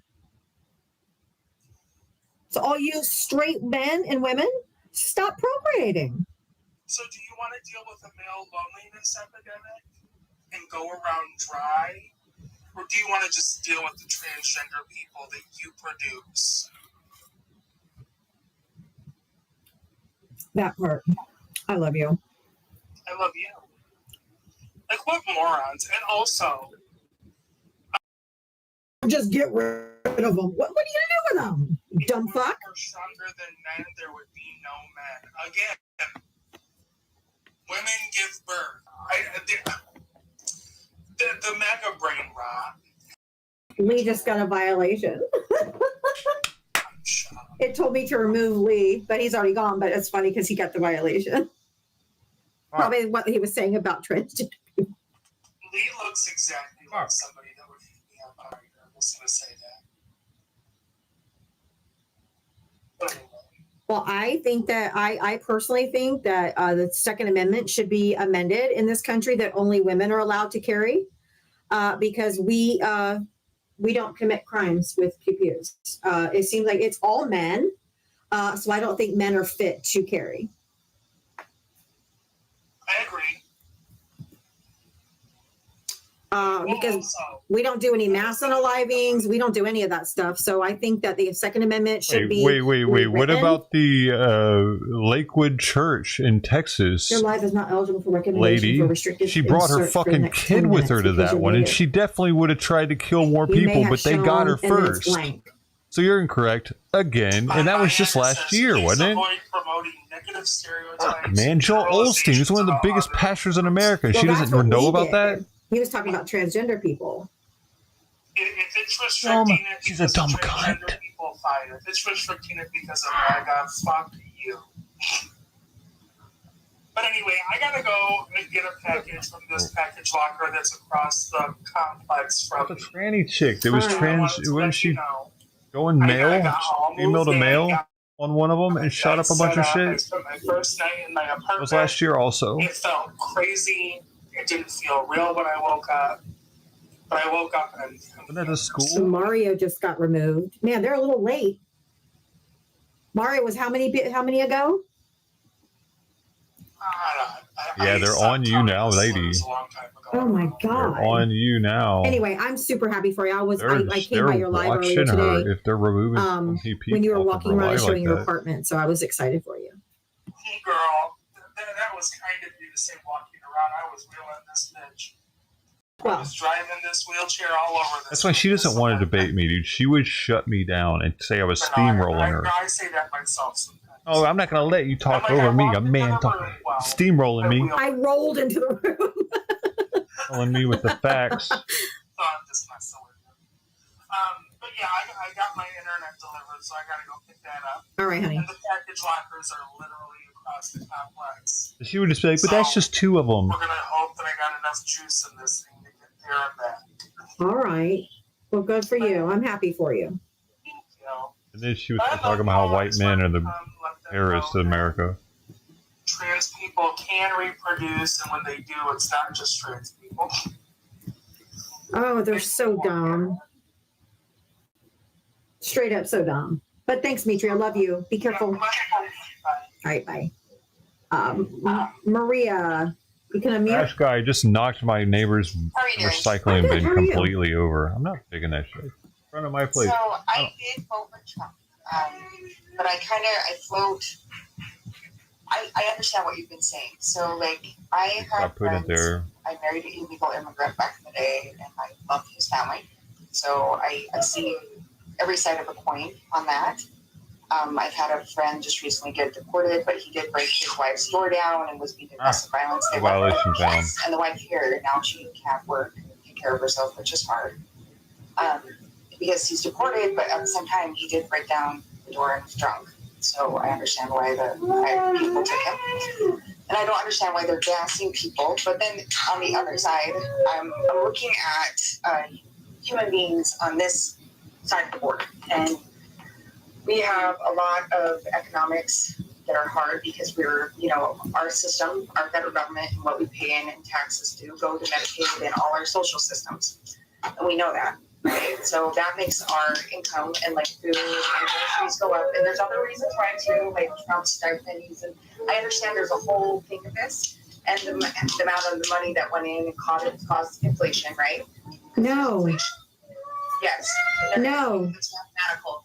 Because no. You come from a very emotional side. I need you to talk to. I don't want to fight. I really. No, I need you. That's not what, dude. Can you? I can't. Mathematically, how it. No, incorrect. And your children are too loud.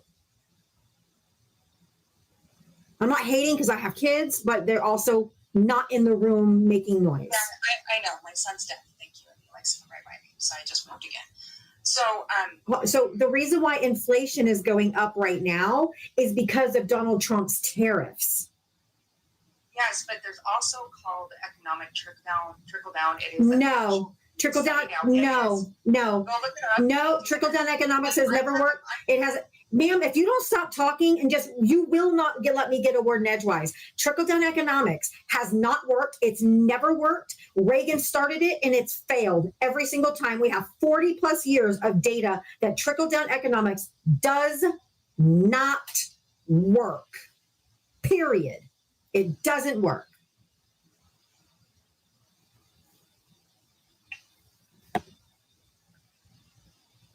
So what is the data that you were speaking about? You say sources. I am very open to reading anything because I like to see every point of view. So I need like legit. How old are you? I'm 40. You're 40. I am 40 years old. And you do not know. Oh, I've studied a ton. I come from, I come from a different background. I understand that you're married to a mega, but my dad's a mega, but he's very kind. He's good. He won't even pick up a gun. He doesn't even like shooting. He would be just fine with a gun. I don't think generalizations is healthy for our economy and our system. I think we need to cool down and look at everybody for an individual. But I do like to study other sides that I haven't seen. Okay. Because I do study a ton. I study history. I know what. You did not study history if you voted for Donald Trump, because you would have known this fascist fucker exactly what he's doing. Ma'am, if you don't shut the fuck up, I swear to God, every time I go to speak, you keep talking. Yes, because you interrupt me. Okay, then fuck off. Easy.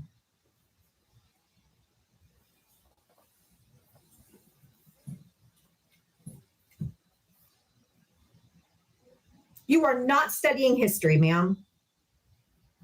If you read about 1930s Germany, you wouldn't have voted for this fucker who's doing the playbook play-by-play. I did a quick Google search. Does trickle-down economics does not consistently work? Multiple studies and historical data show that tax cuts for the wealthy have not significantly improved economic growth or created jobs for the broader population. It's not fucking science. I mean, like literally. The rich just keep getting richer, which means it's not trickling down. Thank you for coming to my TED Talk for dumb people.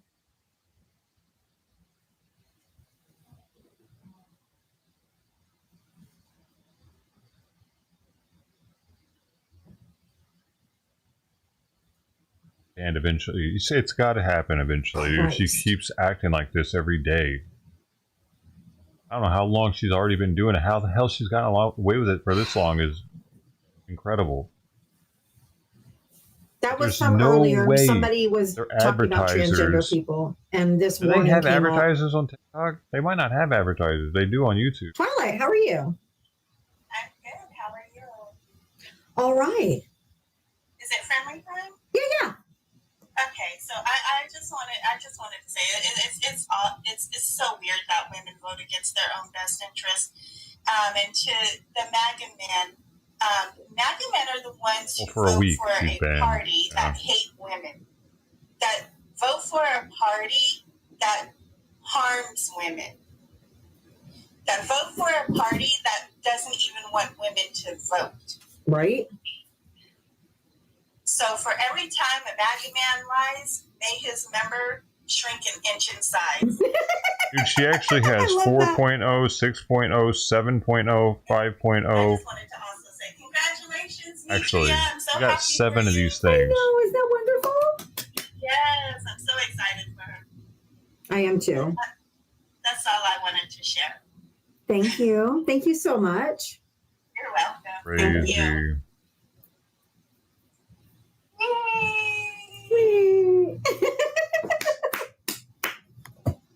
That's awesome. All right. It was probably not the first time. Yes, she moved in animated. Tuesday.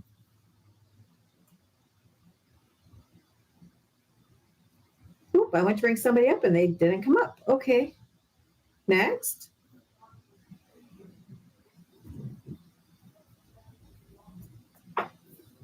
Hey, Diava.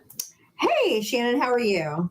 I am not good. I am so pissed off today. I just can't even stand 8? I don't know if she's gonna use all 7, bro. What's up? between these men coming up and, you know, my husband, we've been married for 25 years. He would starve without me. He would have nothing without me. Why? Right? Why do you say Yes, and they just, it's driving me crazy. And then this stuff with Trump today, declaring Antifa a terrorist organization. This goes back to me when someone told her to go make a sandwich, and my analogy was like making a sandwich is easy. Because she tried to tell him to go fix a flat or some shit, and I was like, well, like fixing a flat, changing a tire, it's a lot more involved than making a sandwich. So it's like you're like telling a chick to go make a sandwich is like saying you're only good for doing a simple task. Telling someone to go change a tire, it's a lot more involved than making a fucking sandwich. And you have to have a little bit of strength. A lot of women have. So I don't know, it's kind of a weird comeback for her to say that. Are you kidding me? And now this lady's sitting here acting like her husband's unable to make a sandwich, even if she's the sandwich maker. I don't know what that says about her. I think that. I mean, how is that even going to work? It's stupid. It can't because it doesn't exist. Exactly. That's just he's just going to basically call of us who oppose him Antifa. She only orders out, so she doesn't I'm know how to cook. Yeah. I mean, I'm afraid to, should I get a MAGA hat to wear when I go to the grocery store so I'm safe? What? Hell no. God, no, I don't. Fuck that shit. God. I'd rather they think I was Antifa than a fucking maggot, man. Oh, God, that is the truth. That is the truth. And I'm in Florida, so. Oh, I'm in Arizona, so it's not too bad. I've seen a lot of signs and flags come down in the past year. So. Well, and it's going to be more and more because he's going to get more and more deranged and unhinged because he's. It's not necessarily. You can see him in real time. Maybe people are taking down their flags so they know that you fuckers do stupid shit when they see a Trump flag. Maybe they don't want their car keyed. Maybe they don't want eggs thrown at their house by some idiot that's just driving by, sees the flag and thinking, I'm gonna come by later on tonight and throw some fucking eggs at his car. Hell yeah, fuck that guy, fucking Trumper. Like, there's no reason for them to put themselves in harm's way. We won. We're not trying to convince people anymore that, hey, we're out here, we exist, there's no need to. We fucking we showed with the voting. God, she's ugly. Spiraling. Oh, he's insane. Oh, he's absolutely certifiable. Oh, yeah. He needs to be in a straitjacket, like, tomorrow. No, he's crazy. And he's dangerous because he's crazy. Yes. He's getting manic. Yes. He's getting manic. Yeah, scares me to death. And I'm just, I think I watched him too much today because I just can't stand to look at him. I can't stand his me either. Voice, and it just put me right over the edge. So I just had to call and tell you that. I understand. I feel you. His voice alone can make anyone want to hurl. So. Oh yeah, I just had to bitch for a minute. And it's okay. Sometimes it feels good. Just get it off your chest. Scratchy. It does, and I don't have a lot of. I mean, my family is tired of hearing about it from me. So it's just. It's hard. I can't talk to them about it because they worry about me losing my mind, and I feel like I am, and Well, I think I want people to understand that because none of this is normal, don't think that you are doing anything wrong or that you're losing your shit. You're reacting the way you should be. The people that aren't concerned, I'm more concerned about them. Yeah. Why isn't everybody furious? Yes. And they come up here like, why are you guys always she so made $50 mad? like, 2 days ago angry, on then you're YouTube. not paying attention. $50 super chat. I think it was yesterday. I'm like, none of this is normal. And if you're not angry, I mean, we are having the right response. This is a normal response to the shit that's happening. And they're calling us hysterical and crazy, but actually we're having the appropriate response. I mean, that's how I feel, you know. And I asked my husband that too. I'm like, why aren't you mad? You know, well, he's a straight white man, so he probably doesn't have to worry about it. But well, I think part of it is a lot of people also are in denial. Yes. They're in denial because we've always just had this democracy. And I don't think that they think that he won't do that. Well, he won't go that far. He won't do that. They're dumb. And I'm not saying your husband is dumb. I'm just saying they are. That it's like you're sleepwalking through fascism, and that's not a good thing. Ignorance is complicity. Yeah, absolutely. You know, and since you don't want to know, you've got enough going on in your life. Well, this is life too. It is. And we need to save ourselves, you know? That would suck being with her. I agree. I feel sorry for him. I got a ton of people waiting. He's MAGA and he's with her. Of course. It's got to be so... You too. Thank you. Shit. Bye. To be stuck in a marriage like that, dude. Fuck getting married, man. Hell no.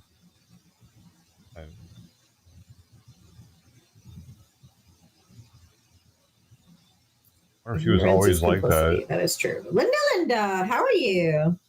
Hi, Diana. Or she Hi, changed. everybody in the chat. I just want to congratulate Mitria on her apartment. It made me cry when I saw that she got an apartment. I thought it was so sweet. That's so wonderful. Congrats, Mitria, on her fake vagina. And MAGA's stupid, and Trump's an idiot. He didn't even know what the posse comitatus was, and when he was asked about it in a news conference earlier. He doesn't know shit. He's the dumbest fucking president that's ever sat in that seat. He is just a dummy. He's not of his right mind, and why we're not doing anything about it is beyond me. I just don't understand. But I actually came up for a What does that mean? Why we're not doing anything about it? What does that mean? And I missed it last year, so What are they supposed to do about it? for my birthday song. All right, here we go. Weird. They say really weird shit, dude. Happy birthday to you. He already tried to do something about it before he was president. A couple times. Tried to get him arrested. Tried to get him killed. Happy birthday to you. What does she want them to do about it? That was amazing, and of course I forgot to screen record it, but whatever. Anyways, thank you so much. Thank you for everybody in the chat saying happy birthday. I actually turned 55 today. Nice.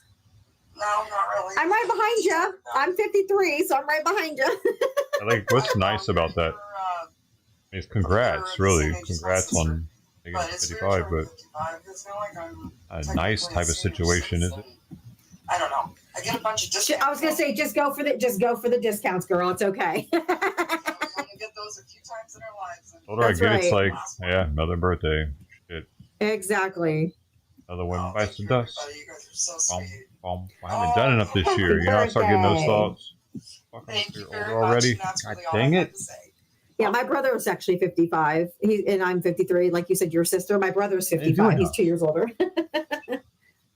Yeah, it's really weird feeling. I got all freaked out. I had some lab work done, and I got my cholesterol test results, which are always bad.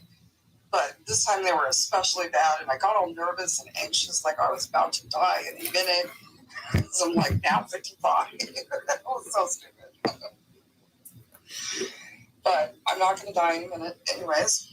Yeah. How does she know that? Any of us could die any minute. Exactly. I was just having a little bit of chest pain. It was starting to think, well, this could be it. Never know. So, anyways, I thought Well, I hope you have a happy, happy, happy, happy birthday. I hope that you feel special by me singing it to you. Yes, I do. And if no one else sings to you today, at least I did. Yes, you did. I've been waiting a year for it. It's amazing. Thank you so much. I appreciate everything you do, and you're up here every day. Thank Yelling you. at these people. It's awesome. It's mind numbing some days, but Well, yeah, because they're especially stupid. yeah, so painfully dumb. They're Yes. still holding on. So dumb. So dumb. But anyways, thank you for having me up, and thank you for singing. Of course. Thank you so much. I appreciate you, and happy birthday. Thank you. You're welcome. She has the vocabulary of someone that reads picture How books. exciting. I love birthdays. This lady. Even though it does mean I'm a year older. Easy peasy, Hey, Japanese. Deb, how are you? I'm good. How are you?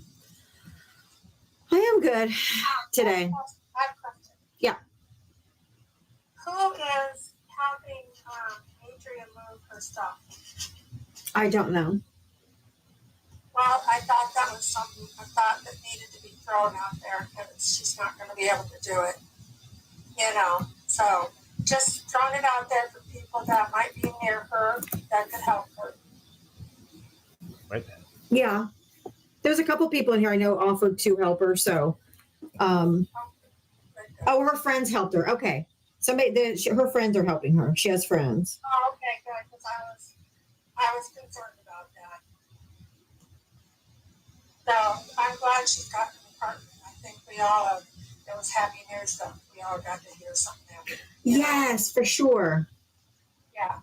So, well, you've had some interesting people lately. Lord. Why is it all friendlies now? But that's You ain't really, I'm kidding. not going to take up any more of your time. I just wanted to make sure she had help. These are boring, dude. Apparently she did. Okay, so you can drop me down, babe. All right, honey. Thank you. I got you. Yeah, she is definitely glowing. Maybe she's too scared to bring I up mean, when any she's Trumpers I now. mean, I know if I was homeless for 2 years, Yeah, but she sometimes brings up I Trumpers finally in got this a hour, home. too. I can't believe I she's mean, got so many God. friendlies to talk to all the time. Friend there. hey, Mike, 188. how are you? All right, doing well. Just here hanging out, finishing off my work day. So. But Hey. no, I mean, I when you were just now when you were singing "Happy Birthday," it believe it or not, it kind of brought a little bit of a tear to my eye because next week on the 15th would have been my mom's 79th birthday, and her name was Linda. Aw. Happy birthday, Linda! Just kind of struck a chord. It was beautiful though. It was like really sweet. Oh, great It just story, brought bro. back a little memory. Right. Yeah. At the work, Anyway, no, that asshole. was really Are nice. they paying you right Nice now? that- and Linda, she's 55, just like me. I turned 55 in February, but she turns 55 now, so that's kind of cool. I guess you fuck. Same age. Aw. I'll be 56 in February. You sound like a dork, bro. So that's getting crazy now. Everything's funny. It's like it's not easy turning old. He says it's funny, it is not. Tim. It's not at all. But I try to take care of myself and take my meds like I should have to. And take my blood pressure. It's alright, probably. But Everything's I have funny. a blood pressure monitor. I take the blood pressure in the morning and in the evening. So Well, that's good. yeah, it's kind of. I'm quite awful at taking care of myself. I got to do better. Yeah, just kind of take a deep breath. Okay. That's what I do at the end of the day. Just kind of, I made it through another day. Thanks. Exactly right. Started talking Oh to you, my buddy. God. She's yawning. Oh, I needed that stretch. Oh yeah, it's a good one actually. I don't think I don't even say thank God anymore because I don't know if you know, but I'm in the middle of deconstructing a lot of my faith and everything, and I go on to other lives that are deconstructing construction flags. And I have a few favorites that I also go there too, and I listen to what they say. And this one especially, his name is Jaron, and he has a book called Christ Before Jesus. And he goes into the history of how all of this was made up. And it's very convincing. And I'm not saying that I'm fully subscribed to it yet, but I'm leaning that way because it just makes sense that the whole thing seems to be made up. The whole thing. I don't know. That's just my opinion. I know people do, but that's fine. There's nothing wrong with that at all. But with me, I'm starting to really kind of pull away because that's just it just doesn't seem something that if it was man-made. I mean, I could all the evidence he provides on his life. I'm going to try to plug your life, but all of that. It's a means of control. Yeah. I mean, it's just the way religion is, but is spirituality a means of control? And it's amazing the evidence he presents. And so I bought his book and I'm reading it now, and it's very convincing. So I'm just trying to open up my avenues more and more here. But it's a process. Give yourself time. Yeah, because you have a lifetime of opposite thoughts, and we were conditioned. We were indoctrinated and stuff like that. And it's very hard to undo. I don't fucking know, dude. All my accounts are banned in there already. Right. It's really hard, and it's just like it's just. But then I continue on now. Like when I go to mass, and I ask myself, I was a flash in the why am I doing this? Right. It's almost ritualistic. Unless I got to get her banned somehow, dude. It doesn't bother me. It's just doing Right now, so you can't tell how much of a bitch she is. If anything, I just talk. Have you not seen this lady before here? This is the biggest bitch on the internet, I think. I found her. But right now, she's on her. She's talking to a friendly. They're being all buddies. She wants to cuddle with them and shit, probably. Look, she's starting to touch her titty a little bit. She doesn't touch her titty when she's talking to Trumpers. And it's hard, I guess. But no, I am on that path. At least I started on the path. And I think that I was turning her on. More convinced. Well, when you look at what so-called Christians are acting and doing today, it's not easy to be disenfranchised with the whole thing and start to question a lot. Right, they do. And it's just, yeah, that's right. It's a questioning. And it's just like, this is a lot of these things don't make sense. And then when I listen to Jaron, and he presents his case very well, and he says that he goes as far as saying they didn't even exist. And it's like, and he proves why, because he has this style of Islamometry that he does, and him and his co-partner, they actually go over the Gospels, and they actually date them, and they date the 2nd century, not the 1st century where Jesus was there. Anyway, I don't want to get into that kind of debate because that is debate more, but I mean, just to give you a little sample of it. But he's really good, and I've been getting a lot of good information from him. So it really helps me in my journey. So it's really good stuff. Good for you. I'm proud of you. It's not an easy thing to do. No, it's not. It's not. It's gonna be especially when it's been like your whole upbringing. What was the name of the book, or what was his name? Oh, his name is Jaron, and it's his wife is Christ Before Jesus. His book is on Amazon as well, but it's a picture of Jesus on there. It says Christ Before Jesus. The case of the I guess it being or his Gospels written in the 2nd century. So it's very important. I've been reading it, so I'm going to keep reading it. Good for you. Yeah, we'll see. Anyway, I just want to let you get somebody else up. We have a few more minutes. But I love you, double pieces. All right, I love you more. Mwah. Okay, talk to you soon. What in the F? Yo, god dang, bro. He went into baby talk mode, bro. Hi, Diablo. Probably was a diaper when he's getting kinky. I'm good. This is only my 2nd time Pacifier. joining live, so I was sweating the entire time I was in. Oh, no, you're fine. I'm so nervous, but I wanted to come and talk to you. I'm also a Blue Dot in Central Florida. Nice. So the day that thing happened to CK, it happened right around when your live started. Mm-hmm. My dad texted our family group chat and, was saying that it happened. My dad is a MAGA, He's pretty indoctrinated. We don't talk about politics for that reason, but he brought up CK in our family group chat, and I just said, "Oh, that's awful." And he alluded to they are trying to take Christians down, and I said, "Who is they?" And he said, "The liberal atheists." Yeah. And I was like, "What?" I didn't even know my dad knew who he was. I mean, that's true, my though. mom didn't know who he was. But I was true. like, I don't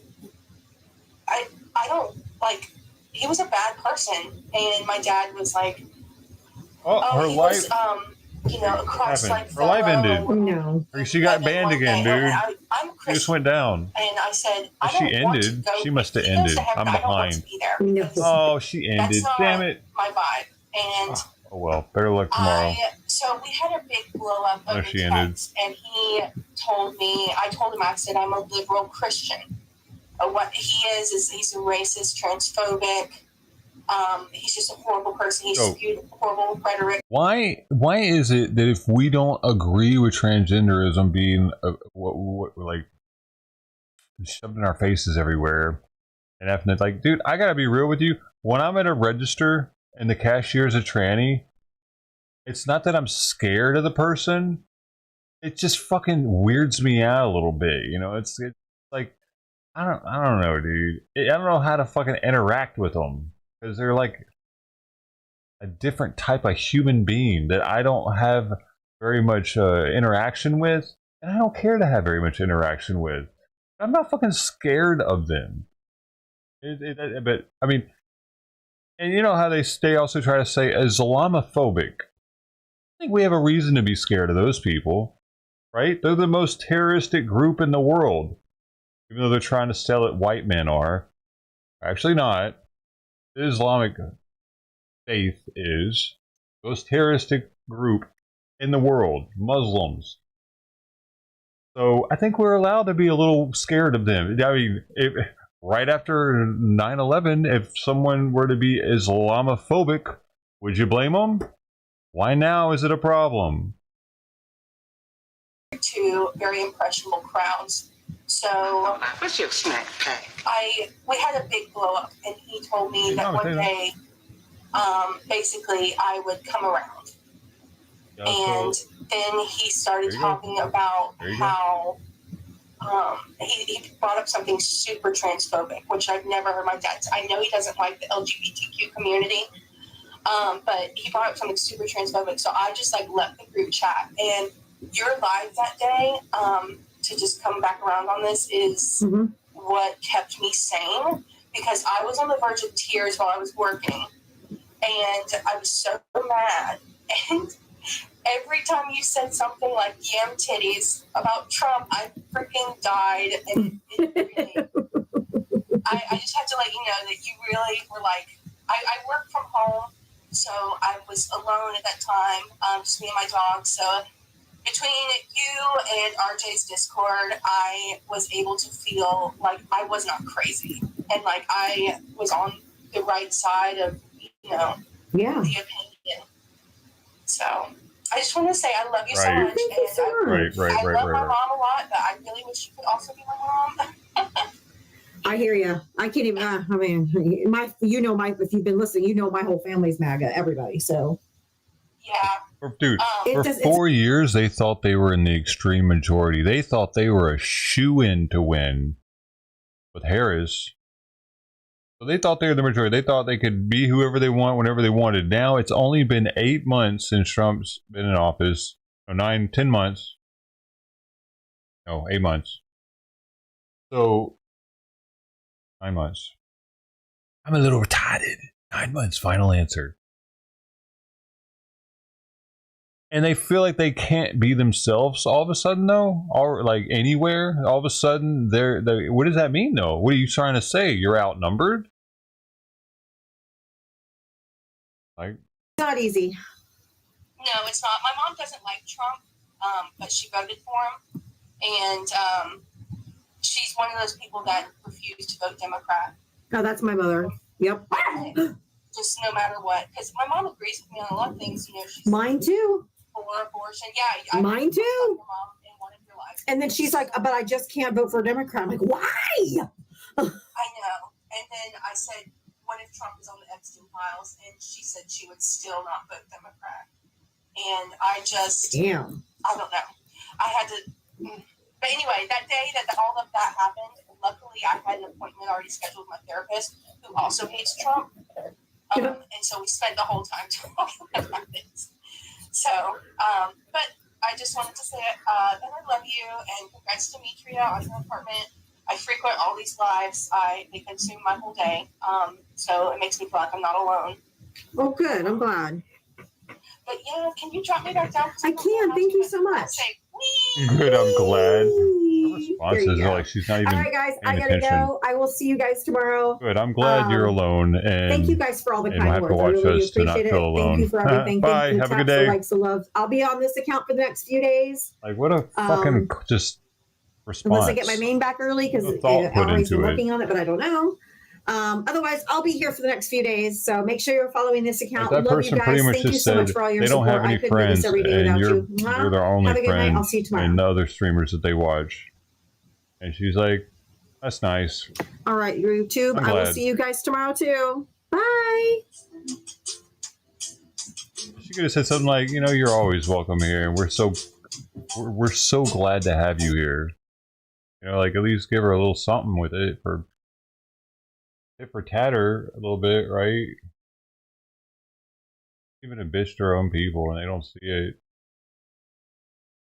I'm an asshole to y'all all the time. No, I'm sorry. We were watching this story before Trump went on. Joke. And you look at California. Why isn't the mainstream saying, media threatening talking under about penalty this? of law, ICE officers wearing masks? I'm like, we are getting to the point where states are aligning against the federal government. It's been happening more and more and more, but now we have terrorism. Army it's entirely reporters. possible that Trump invokes the Insurrection Act, crushes the far left, Democrats are routed, and we don't get a civil war, we get insurgency.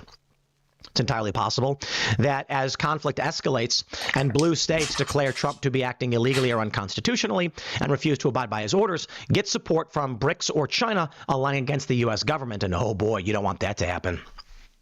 Imagine that scenario. Donald Trump says, we're going to invoke the Insurrection Act, send in the troops. Gavin Newsom says, absolutely not. Troops, you're under my command. Do not listen to Trump. This is illegal and unconstitutional. The National Guard then says, I was given a choice between my country or my home, and I chose my home. That's what the Confederates said. Trump then says, so be it. You are now in active rebellion, and calls it the military. The Democrats then say ridiculous things. Oh no, Trump is waging war on the American people and violating the Constitution. He's gone rogue. He's a tyrant. China then says, we will help you and provide you with whatever you need. And thus, no one believes it's possible. But California instructs a military base to stand down. The federal government says, absolutely not. This is federal jurisdiction. Or, I'm sorry, California instructs an ICE facility to vacate, saying you do not have the authority to operate. You're operating illegally. The federal government says, no way. A shootout happens. Nobody thinks, no, it's not going to happen, right? This was a fluke. No one really got hurt. One guy died in an accident. And this fight that happened over this ICE facility in California won't go anywhere. Trump then announces because of the shootout, he's going to be deploying Marines and National Guard under the Insurrection Act to go and secure the facility. So California rallies state police and National Guard and says, you do not have the authority to do this, posse comitatus. No one thinks anything is going to happen. Protesters show up. The media is there. They're like a ridiculous standoff, and then it's a bloodbath.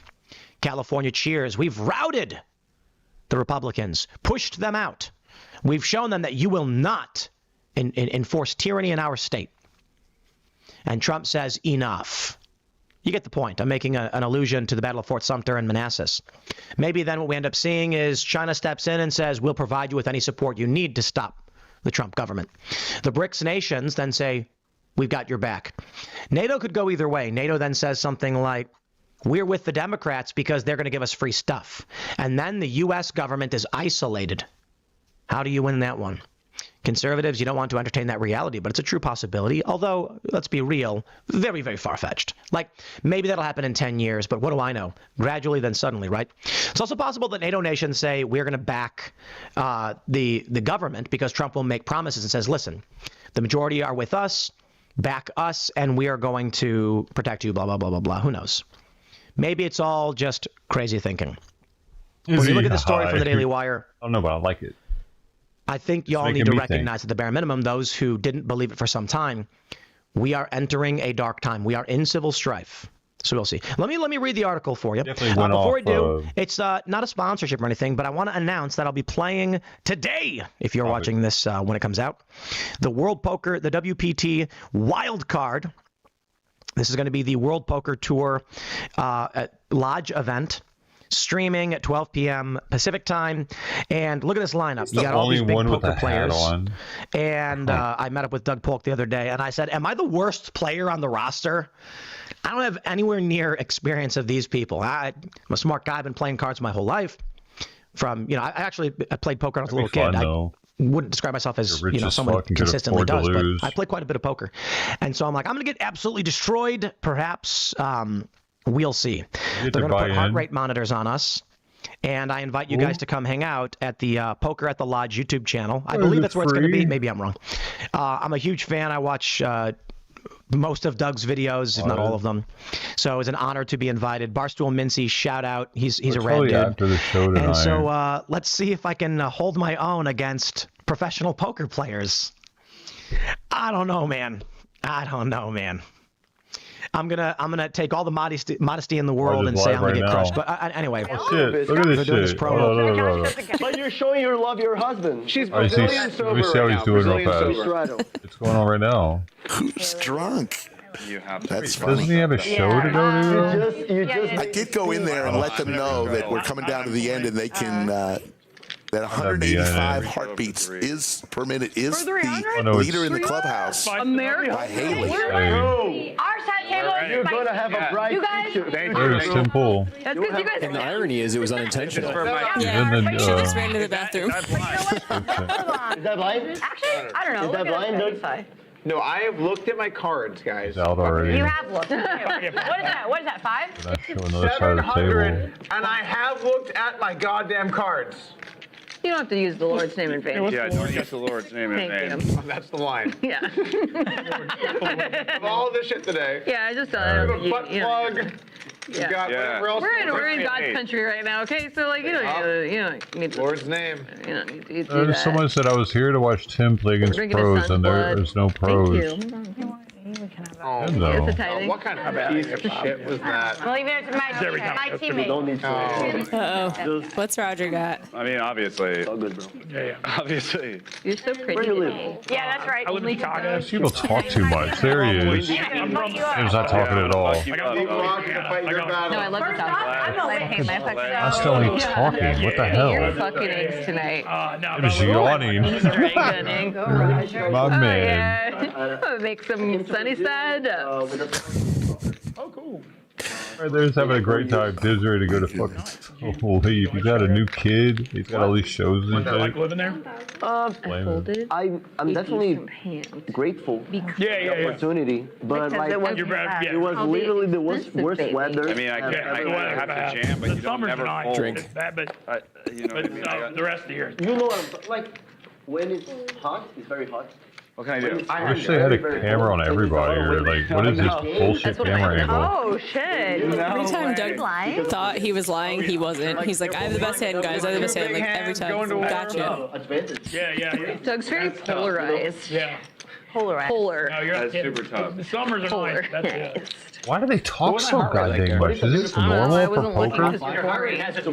You're boring, Doug. Are we sure these are right? I think his is rigged. I've had like how many glasses of wine and my heart rate's still the same? I feel like Put it higher? I'm pretty high. Is that why mine is saying that I'm having a heart attack and I'm not even in hand? Yeah. I'm gonna put it higher. That's why I should get the trophy, because mine's actually accurate. Yeah, maybe mine's under like nipple level or like water. A little lower. Okay. And rub them. Doug's like, I had mine on my nipple. It's a raise. It's a raise. Yeah, it's a Why raise. they're all getting drunk. Watch, mine just goes down to like 40 now. Yeah. Mine was low too, so it doesn't really. I definitely get the mine's trophy. probably close to right. I haven't looked yet. Anything I'm looking at right now. About what? I think mine dropped too. I don't. From 140 to 130. No, yours didn't drop, dude.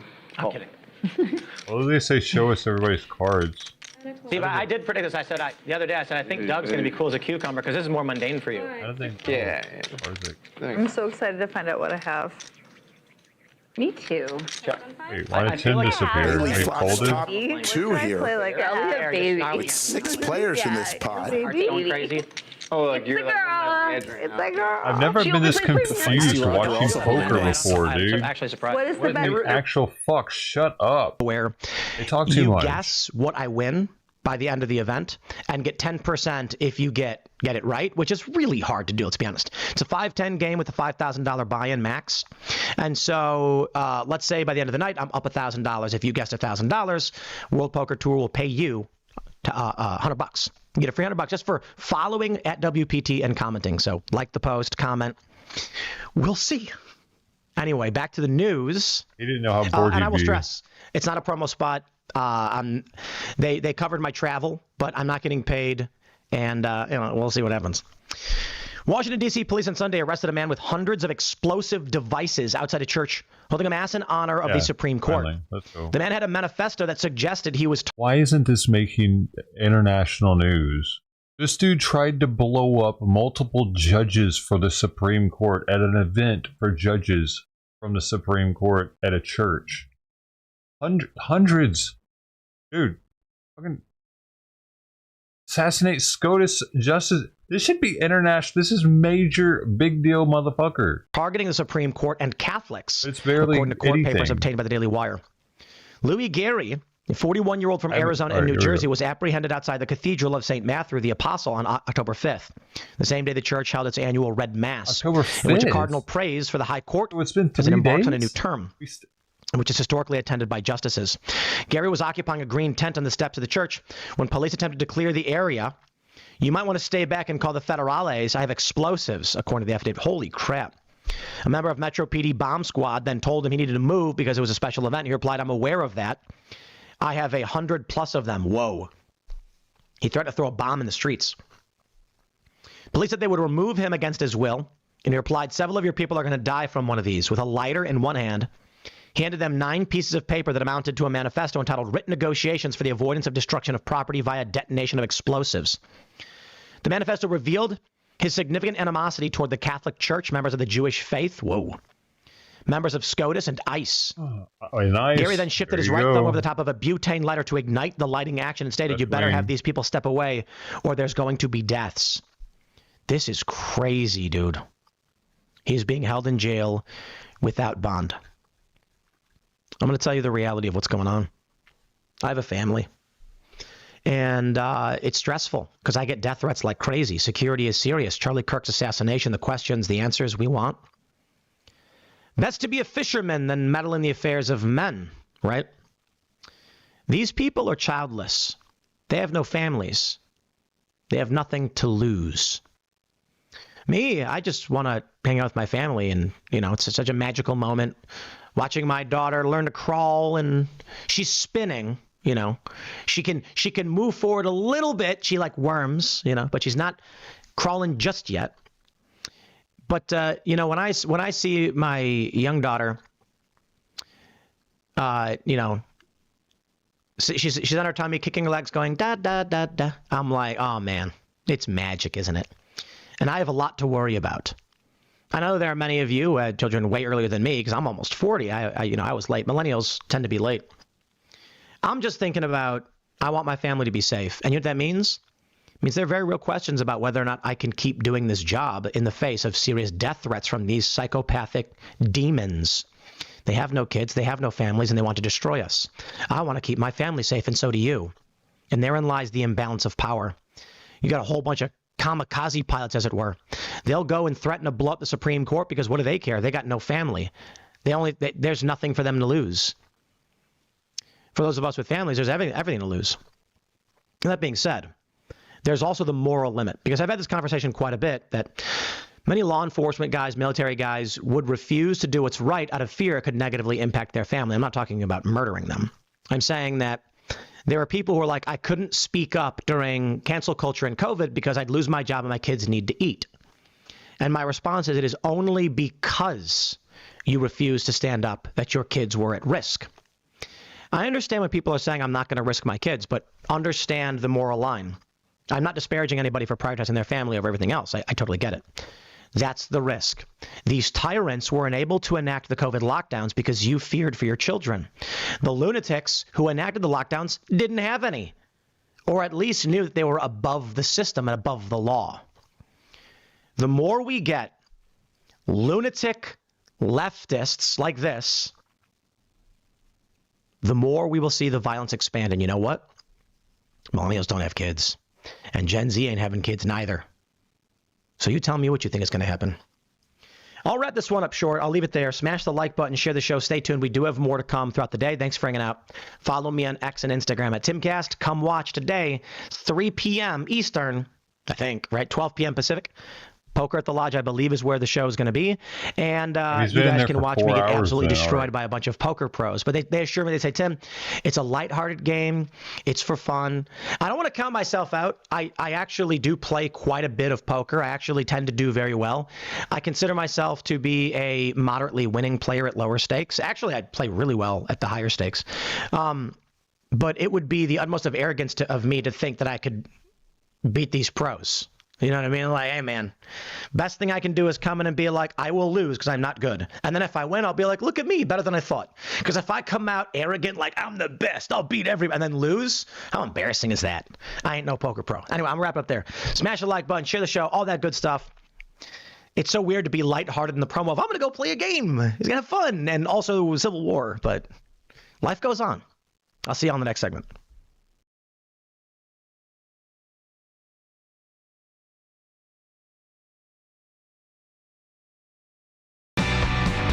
Now at 5:30, early voting ballots snatched from a mailbox outside a home in La Habra Heights.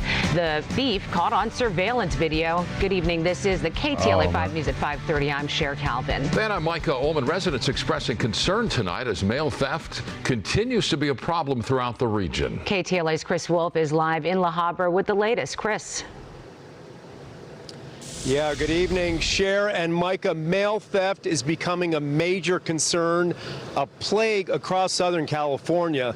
And some of the victims I spoke with today are frustrated, believing that their cries for help are simply not being heard. Caron Caldwell of La Habra Heights in southeastern Los Angeles County treasures her animals and her right to vote. As a concerned citizen, she filled out her ballot for the upcoming special election regarding congressional redistricting in California. She says it was placed in her mailbox Monday night, and it was picked up early Tuesday morning, not by a United States Postal Service mail carrier, but a crook. Surveillance cameras captured a white BMW pulling up to Caldwell's mailbox close to 7 a.m. A tattooed arm reached in and snatched the contents while a female passenger sat quietly. Then the driver pulled away and disappeared down Winding Canyon Court into the morning. Very frustrating, yeah. Caldwell plastered her story on social media and quickly called the LA County Sheriff's Department, which serves the area. They said no, and they just said, you know, you can contact the post office. There's a special investigation team there. So I tried them. I gave them the basic information, but they didn't even want to see my video. It seems like it should be, you know, a fairly easy case to investigate. Whether the thieves were hoping for monetary gain by stealing some kind of check or trying to interfere with a special election is anyone's guess. More likely, they didn't even know what they were grabbing. But if these people were indeed stealing the mail, a crime was committed. And people like Caron Caldwell just want help from the proper authorities. I think that they just don't care, or they don't have the resources or something, but you know, you come up with a law and then you don't enforce it. Other victims tell KTLA they believe a pair of criminals is operating throughout the San Fernando Valley, using master keys to gain access to apartment building mailboxes, opening all of them at once for quick, easy access to the contents. How is this happening? The victims wonder. Jeez. A U.S. postal inspector for Los Angeles County tells us, quote, please be assured that all reports of mail theft are taken seriously, as mail theft is a federal crime. If you are a victim, you can call the U.S. Postal Inspection Service or file a report online, and always share critical evidence. They told everybody not to do it, though. That's what's important. Cover their ass, huh?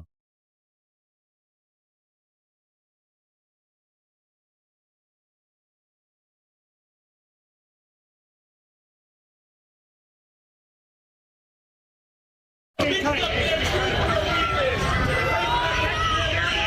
to stop this car. This is going in. Wait, we saw this one, didn't we? Smart, buddy. Hey, it's not smart. You got lasers on you. You guys got lasers on you. Let him through. You guys got lasers. You got lasers on you. Let him through. Don't be a douchebag. Let him through. It's just got lasers on you. Nobody cares about the lasers.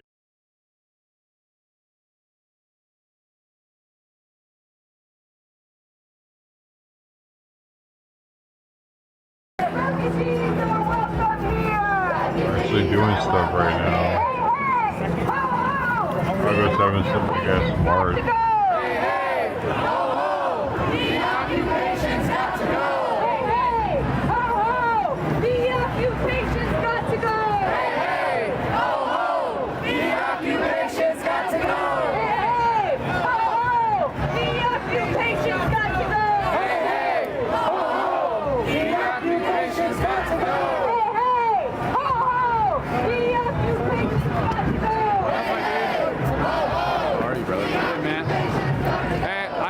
Y'all that are in here, I plug him every stream. Chris Sweat on Instagram and Threads. Chris.Sweat. Always has the best stuff. Always has the best stuff. Always first on the scene. It takes a lot to say this, but he's better than me at this. So. Oh, yeah, right. Don't lie. Hey, but no one can bring a pinata around. I know somebody's gonna be sucking a cock tonight. Heyo! You suck a long time.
United will never be defeated.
will never be defeated. The people united will never be defeated. The people united. Chicago is in licking food. Chicago is in licking food. No Trump, no ice, no truth. No Trump, no ice, no truth. We want justice, you say how. We want justice, you say how. Ice off our streets now. Ice off our streets now. We want justice, you say how. We want justice, you say how. Ice off our streets now. Ice off our streets now. From Chicago to LA. From Chicago to LA. We will fight until we're free. We will fight until we're free. From Chicago to DC. From Chicago to DC. We will fight until we're free. We will fight until we're free. From Chicago to DC. From Chicago to DC. We will fight until we're free. We will fight until we're free. From Chicago to Palestine. From Chicago to Palestine. Occupation is a crime. Occupation is a crime. From Chicago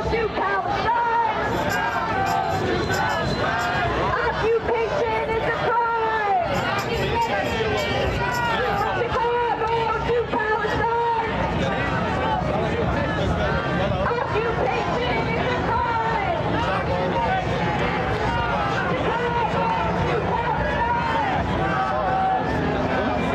Occupation is a crime.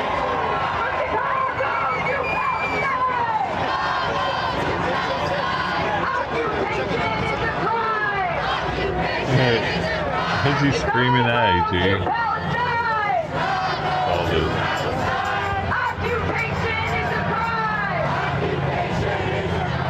Show me what community looks like. Show me what community looks like. Show me what community looks like. Tell me what community looks like. Tell me what community. Hey guys, welcome to the Liberal Hive Mind, a channel solely focused on exposing the abundant hypocrisy of the left. Absolute world of delusion. That is the only way to describe what is going on in the modern left right now. They're living in a different world than we are. You know, for the last couple of days we've been covering it. I'm sure you guys have been exposed to it. We've seen news outlets, Democrat politicians, Democrat social media heavy hitters, all spreading these false insinuations and false narratives of a supposed MAGA arson attack on a liberal judge's home. And they crafted this premise before any evidence had been officially released, before the investigators even said a single word. And just like I said in the previous video covering this whole thing was going to backfire on them spectacularly. And now here we are. What is it, 48 hours later? Maybe 72? And now, based on the official statement from authorities, no evidence whatsoever is pointing to arson. In other words, all these Democrats lied for the purpose of slandering the other side once again. And Nicole Wallace at MSNBC, boy did she take it to a whole other level, doing an entire segment lecturing us about right-wing incitement to violence against judges, and all of it based on a lie. And really how despicable to equate criticism of a judge acting outside of her legal bounds, making clear despicable partisan decisions, to equate that to incitement to violence and then use this phony story to scare people about MAGA terrorism and fight back against the clear problem they have on their side. Holy friggin' moly, what low level will these leftoids not stoop to? Let me show you guys what's going on and let's talk about it. We got some stuff to get into, so let's roll the tape. All right, folks, so this right here, this is what I mean when I say you do not hate the lamestream leftist media enough. These people are not journalists. They are political operatives working on behalf of the Democrat establishment, and they're masquerading as reporters. They exist to create stories that serve one purpose: carry water, defend the Democrats, and attack anybody in association with President Trump, his movement, or the right at large. What we're learning about the fire that destroyed the home of a South Carolina Circuit Court judge who faced criticism from Trump officials after a ruling she made against the Trump administration. And it comes amid a surge in hostility and threats against judges, as well as criticism directly from the Trump administration, including for Judge Goodstein, after she temporarily blocked the Justice Department from accessing the files of millions of registered voters in South Carolina. You know, this is the kind, again, we've talked today already about crossing Rubicons, right? And when you're starting to attack judges because of their rulings, we're in a very, very dangerous position in this country. And it makes judges fearful.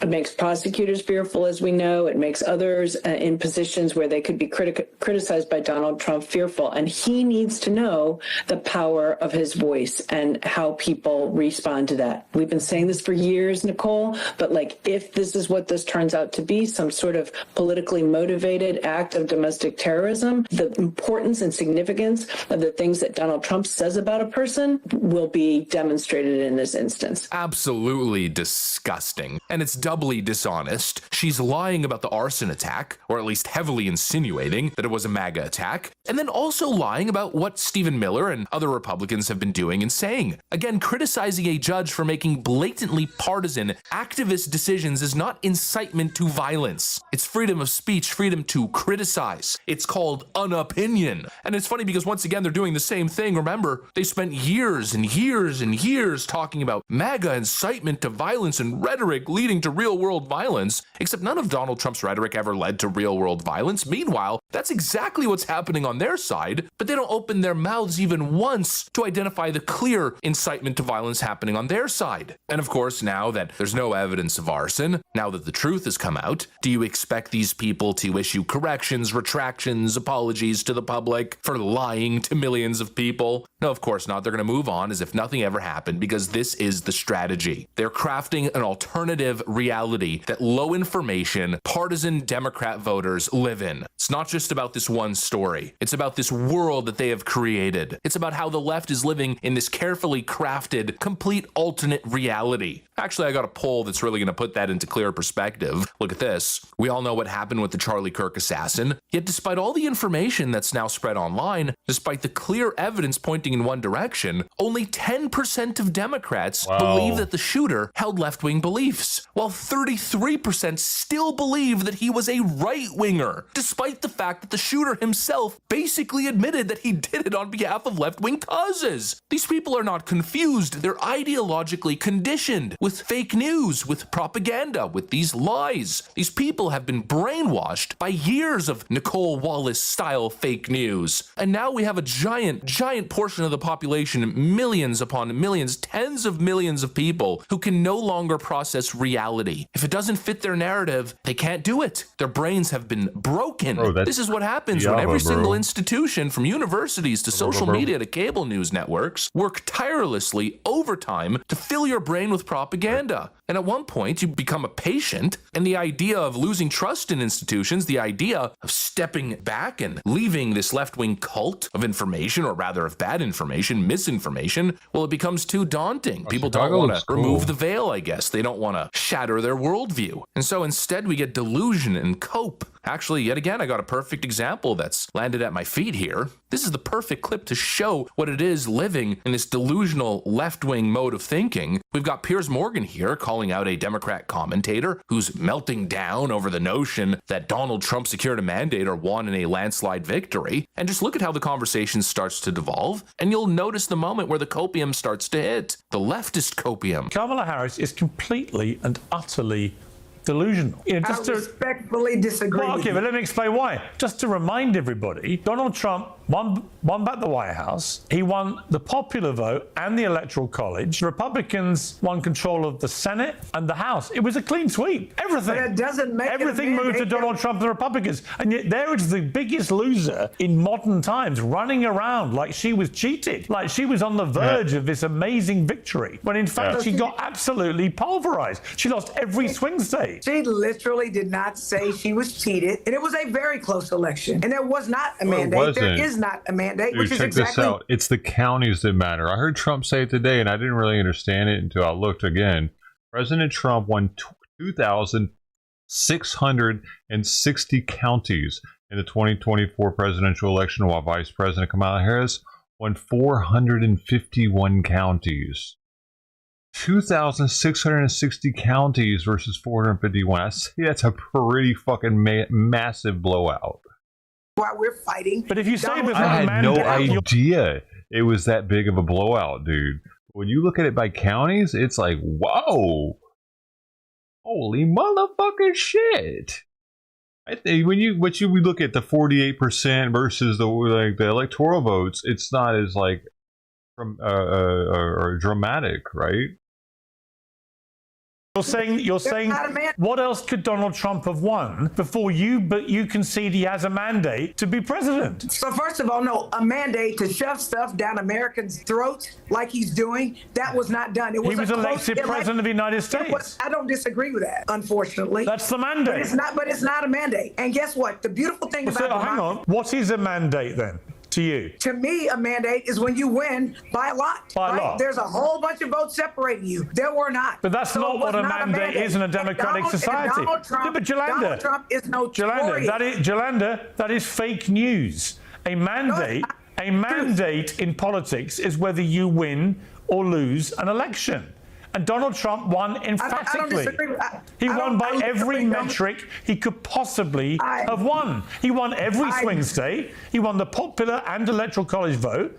He won the House. He won the... Yeah, but more people need to bring up what Trump brought up earlier today, how many counties he won. Because people can really understand counties. Everybody lives in a county. They know counties are pretty fucking big. And he won 5 times as many counties as Kamala Harris. That's insane, dude. 5 times as many counties. It's like 5.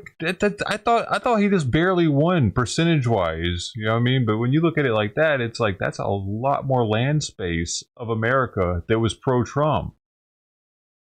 Senate, he won the White House. There was nothing left to win. It was literally the widest mandate imaginable.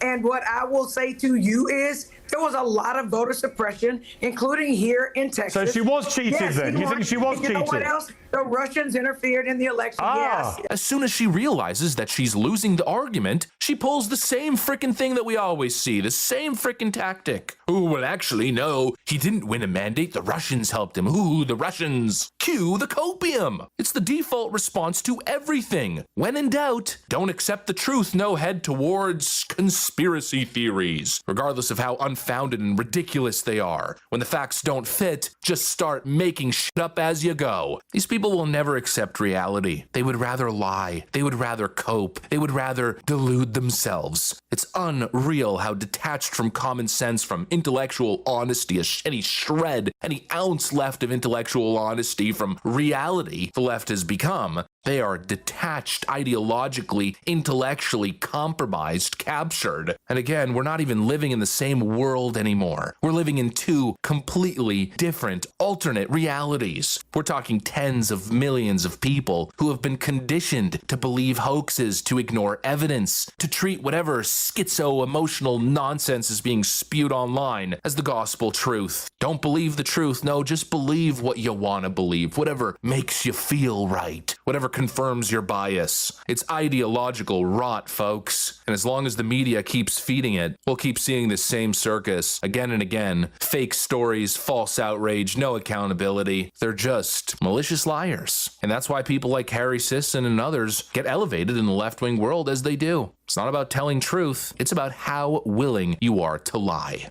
Anyways, that's what I got for you guys. Thanks for watching, and I'll see you on the next one.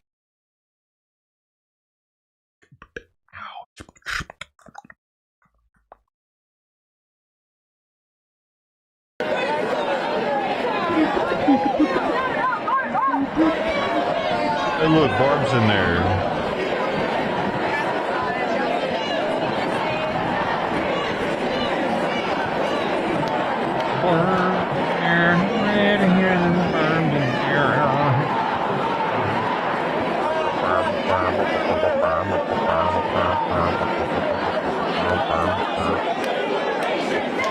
Oh no. I gotta get my trash bin, man.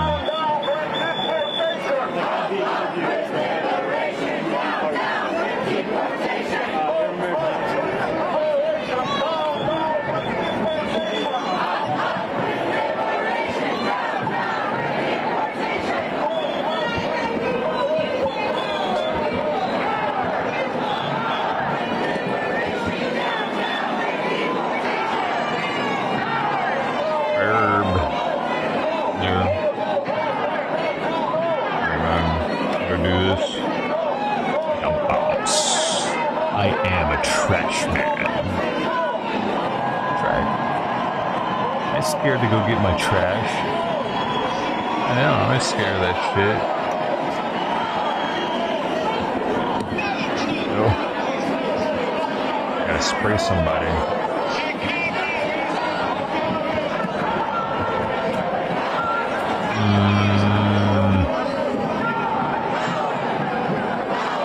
There's that dog shit in it. Last time there was a bag of dog shit in it that wasn't tied. What the fuck is wrong with people? Why are you gonna leave your bag of dog shit untied? You already got it in the bag. What's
they did have a gift in there.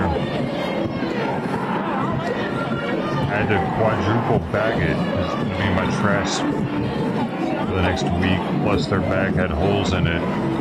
Had food in it. From a fast food place. And a bottle of piss.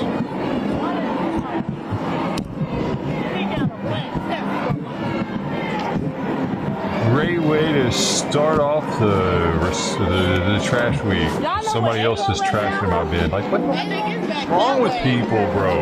What are you doing? Go to a gas station or something and throw it away.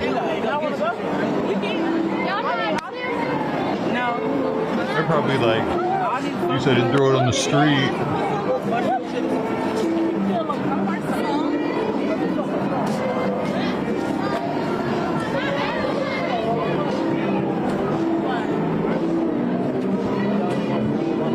Act like other people's trash receptacles are theirs. Dang.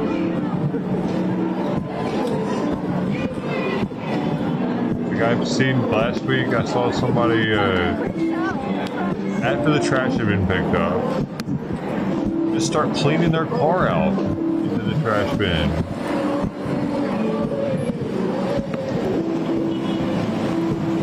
It was on the street. It wasn't mine that time. It was somebody else's. But it's like, all the lights turn red.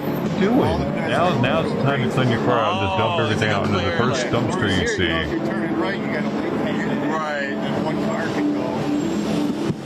They're doing stuff there. Don't you go and actually clean your car every now and then, or no? You just get opportunity, you dump out all the trash that's cluttered it up. What are people doing, man? Living in your cars and using them as trash receptacles?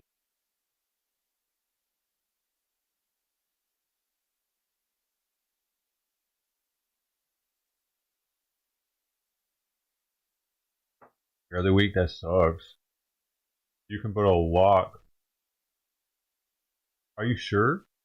Well, no, they do it after the trash has been picked up. While it's on the road, they do it. So it'll be a nice, fresh, clean trash container, and then they'll put the trash in it.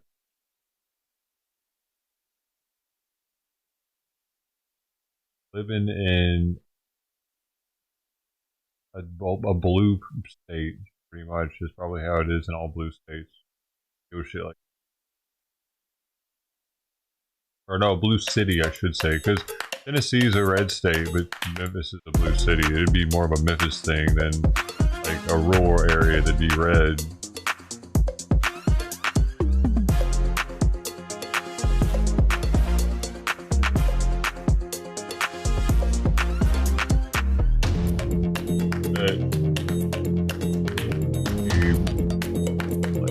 Trash in your trash receptacle out where Sister P lives.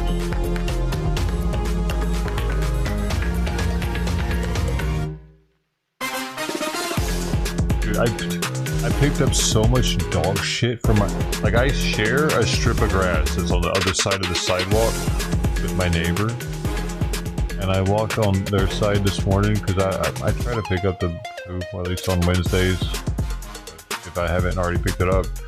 I walked on their side to see, because I saw a fresh one that had been there for like 2 or 3 days.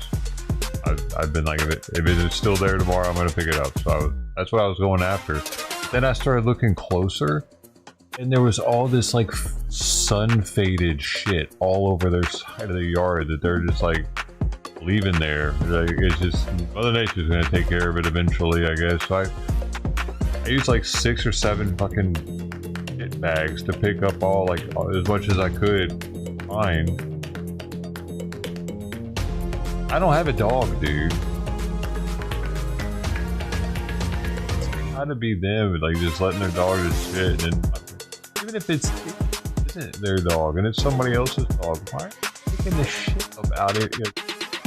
It's bad enough you don't want to cut the grass. I get it. I get like that too. But I'm at least picking the fucking dog shit up when I see it, or any shit up when I see it. Get out of here. I just sitting there. Again. I wish. Fucking nasty. And they think I'm nasty, apparently, from our argument we got in a couple years ago.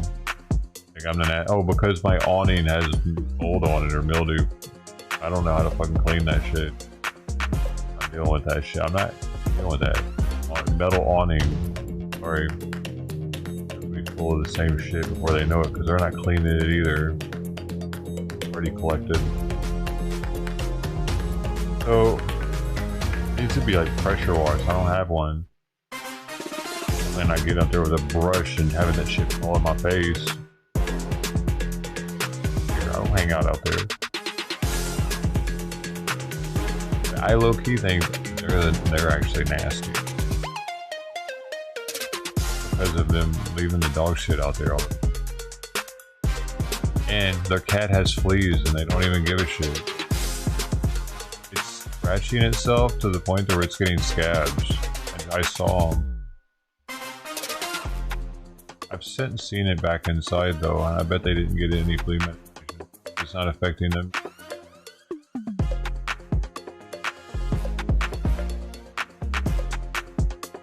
I do wonder though, I do hope it got something going on news on all this shut off.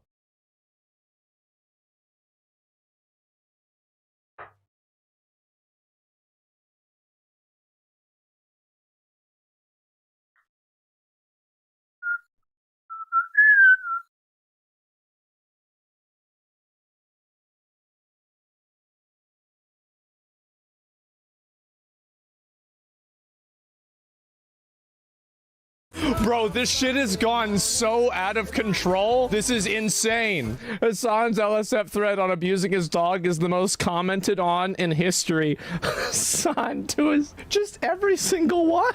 This is oh no. Leaked photo of his tried to stand up too many times. I think her collar's too tight. Well, it's number 3 in the entire world. 129,000 posts. Kaya positioning throughout the entirety of her oh my god. No matter where you are in the world, I'm Hassan Piker, and this is the Hassan Abi broadcast. Oh yeah, I saw so you this can one. see the dog. It's sitting there, and it's still sitting there. It sits there like the whole time and he got until disconnected. It's emblematic of all of America's much more consequential. Moves. He presses the violence. button. It goes back. Oh, am I gonna get up? It's the same like, reason as to why America. Kaya, please just fucking go. Just stop. And then she's still there the whole time. The rest of the time, so it she's been stays there there for 4 hours. I mean, is it normal for a dog to just sit around for 4 hours doing nothing? I mean, because I do that, but like I'm not a dog. Positive association with Israel. So all this does is breed resentment against Israel, and also depending on how.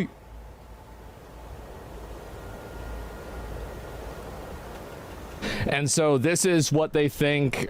This is the image right here. People think is, you know, because of the dog shocker. Is from when Kaya yelped. Yeah, she yelped because she fucking clipped herself on something when she was getting off the bed. I'll move it up right here. The dog gets off. Just fucking... And you can see how he leans over, he moves his arm forward, and people are saying this is when he presses the button on the shock collar device. Just stop. You can see she moves very, very fast. I mean, it doesn't look like she clipped her hand. I mean, it doesn't look that way. Jesus Christ. So, I mean, it doesn't look like, I'll tell you You're that. being such a baby. Okay. Here. This is the Okay, so it does. It says it vibrates. Does that confirm that he hit it? And this is when it vibrates. Okay, this is the one. This is the one that they saw. It has the capacity to vibrate. Turn it over. People can see it. Are you happy? That's it. No, it didn't show the tag. Oh, here we go. There's the fucking vibrator. It also has a flashlight component to it. There it is. You are able to. Yeah. It emits a sound. They said it also shocks. It vibrates and shocks. From what I read, you can put it on vibration mode, but he's previously talked about having a shock collar. I saw a clip of that too. So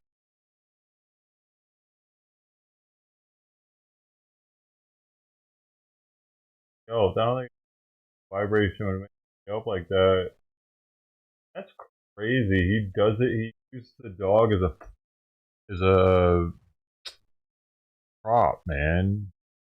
Like, I have her back there, but she just goes up there, man. That's I put it and she likes hanging out up there. Kind of like she's a prop, but I can't imagine making stay up there. Oh, you gotta stay up there. What are you doing? Fuck back up there.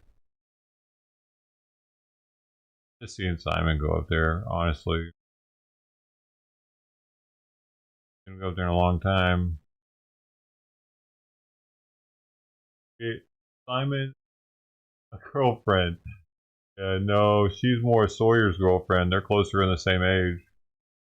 Sawyer's 5 months or so, and she's like a year and a half. Go down there.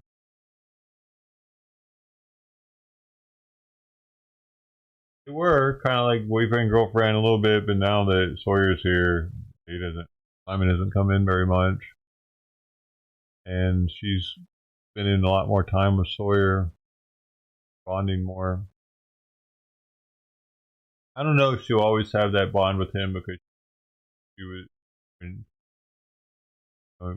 for a while him being the only cat in her life. A year.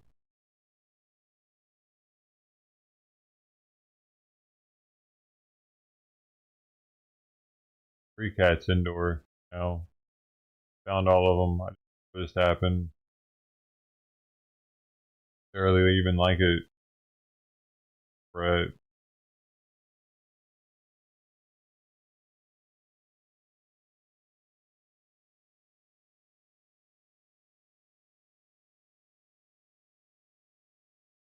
End of the hour.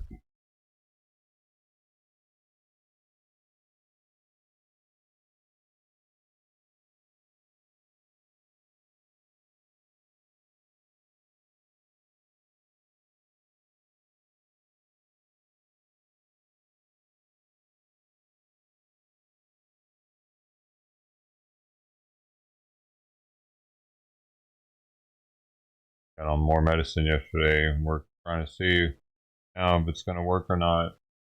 Heart rate down or whatever, get his respiration rate down. I mean,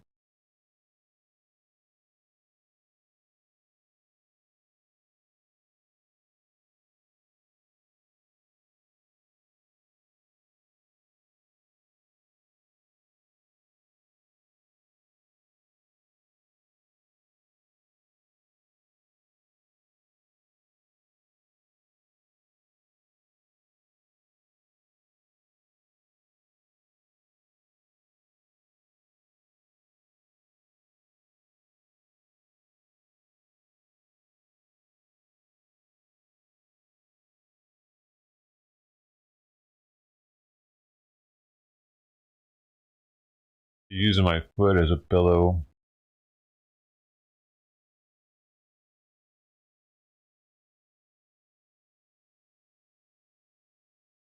Longest time got bleeding though.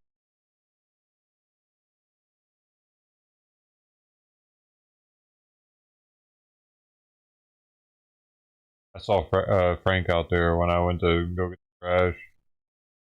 Followed me out to the front and then came back to the backyard.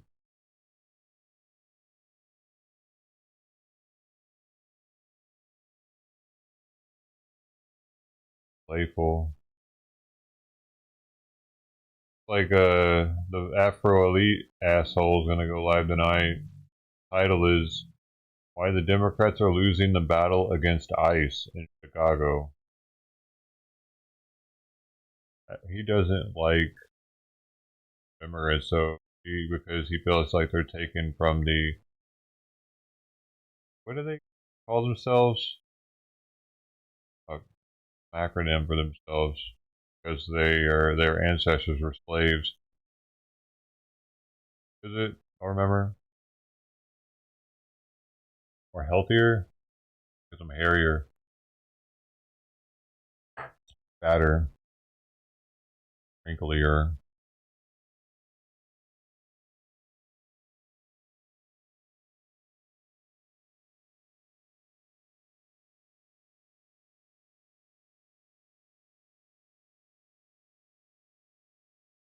Black slave something. I forget it now. Well, do they call themselves? I remember, really? You remember, right?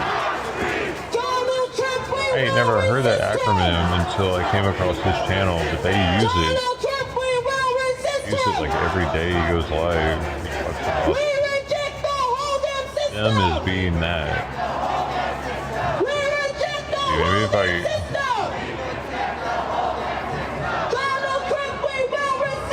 click on his channel, I can get it.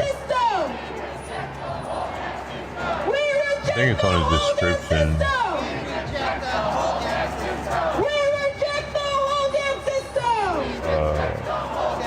No hate, no fear. Immigrants are welcome here. I can't believe it's not there.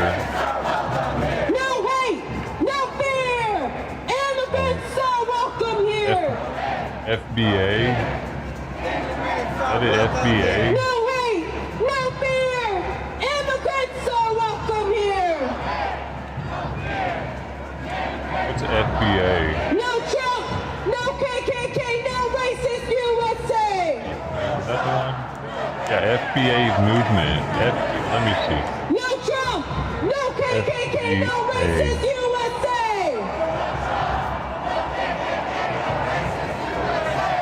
No ICE, no KKK, no racist USA. Movement. No ICE, no KKK, no Foundational Black American, a political ideology advocating for the interests of Black Americans, particularly through reparations and separation from mainstream political parties. It also can refer to functional, but no, it was the first one.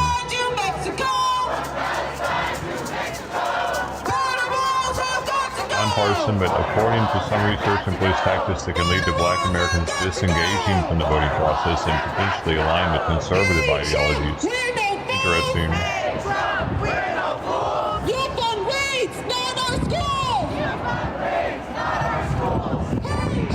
Traditional Black American. I thought it had something to do with being like a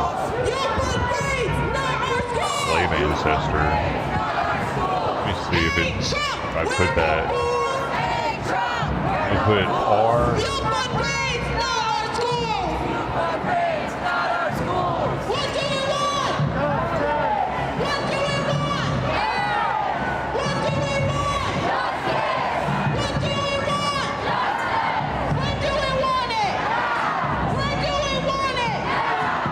See what it says. I'm asking the Oracle. National Black Americans are generally defined as Black Americans whose ancestry can be traced back to the people enslaved in the United States. There you go. I was right. Specifically, those descended from African Americans who endured and survived American chattel slavery and were emancipated in the U.S. I was correct. That's who they actually are. First definition didn't really explain it. That was the Google AI for you.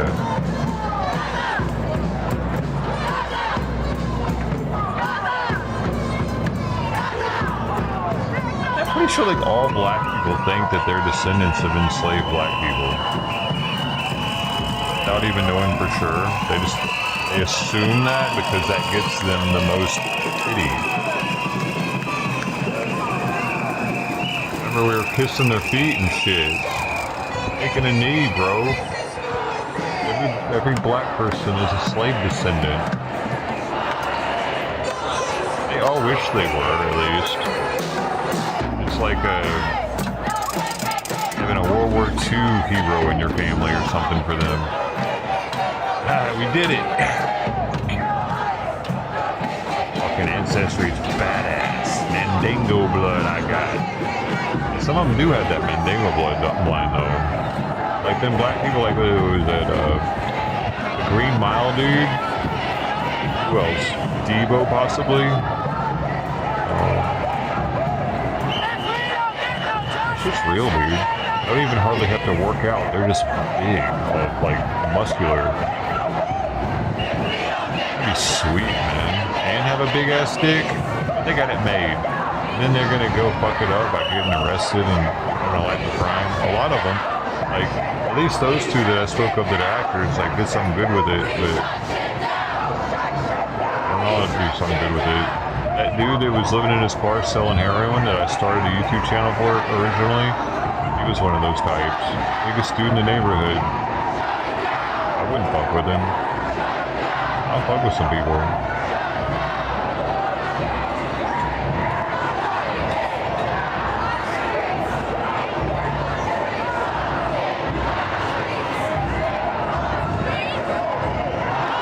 Barb has left the building.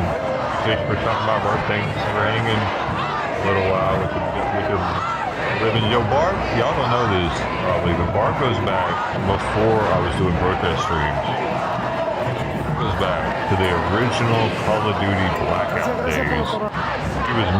She was modding other bigger streamers than me even. Time. Bigger Call of Duty streamers. Modding it. She used to play with us every now and then. She's played on stream before. We've heard her talk on stream playing Call of Duty. So, man, that was like 6-7 years ago, wasn't it? Years ago. Yeah. 8?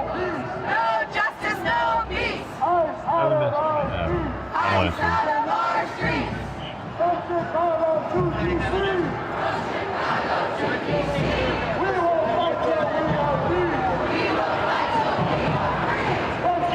Monetized yet, probably.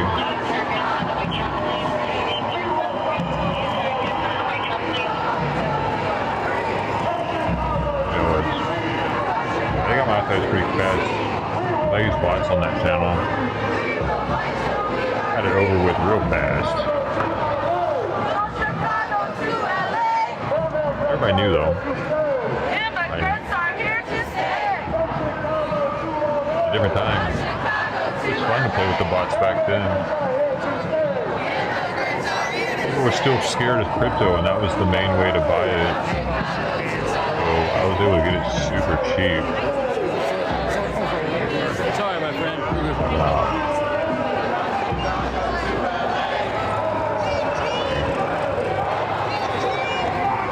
It's still super cheap. It doesn't work as well though.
is one of those times where I would like to tell them,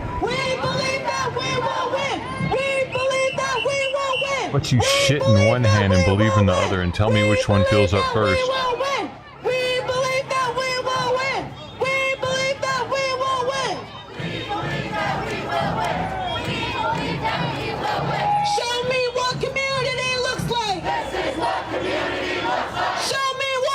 Like they believed they were going to win with their, well, what, 100, or was it $1 billion they spent on the Kamala Harris campaign? Not one swing state. Not one swing state, man. Show me what community looks like. Show me what community looks like. Not only that, Trump won 2,492 counties versus 556. Nearly five times the amount of counties Trump won compared to Harris. It's not even fucking close. Yeah, people say that Trump won 50.5% versus 48.3% of the electorate, but that sounds like he barely won. But in that landmass, 2,492 counties versus 556. Down with the occupation. It's like not even close, dude. The cities, like, were probably the major cities are probably the only counties that she won. Say it loud and say it clear. Immigrants are welcome here. And apparently that's not gonna. Let me ask the Oracle that. Immigrants are welcome here. Immigrants are welcome here. El pueblo unido jamás será vencido. El pueblo unido jamás será vencido. El pueblo unido jamás será vencido.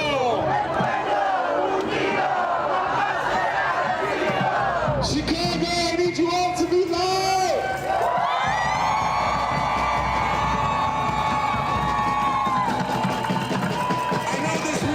Most of the counties Harris won in 2024 presidential election were either major urban counties or counties closely surrounding large cities, continuing a long-standing pattern for Democrat candidates. So Harris won 40 voters predominantly in metropolitan areas and some suburban regions near those cores. Small number of Harris won counties are not in the heart of huge cities, but are still heavily suburban or part of the outer rings of metro areas rather than rural locations. There were very few truly rural counties among Harris's wins, highlighting the intensified urban-rural divide in recent U.S. elections. As nearly all of Harris winning counties were in or around major cities and not scattered across rural parts of the country. I mean, we all do it though. So what they're trying to do to the Northern Californian farmers by taking away their votes, their counties, making them blue pretty much, congressionally. Interesting, man. I'm really mad. I really hope it doesn't happen. It's gonna make the Democrats seed though, if it doesn't.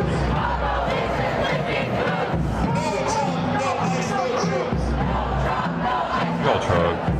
Yeah, what is up with that? Why does U-Haul let them use their truck like that? I don't mind it. They're using Penske.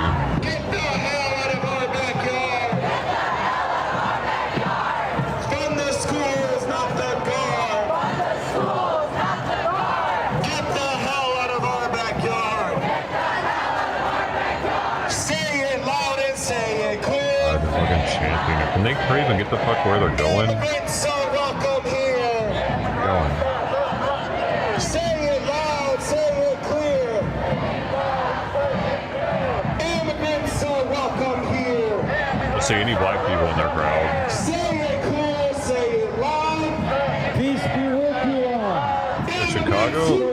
see with the percentage of black people in Chicago.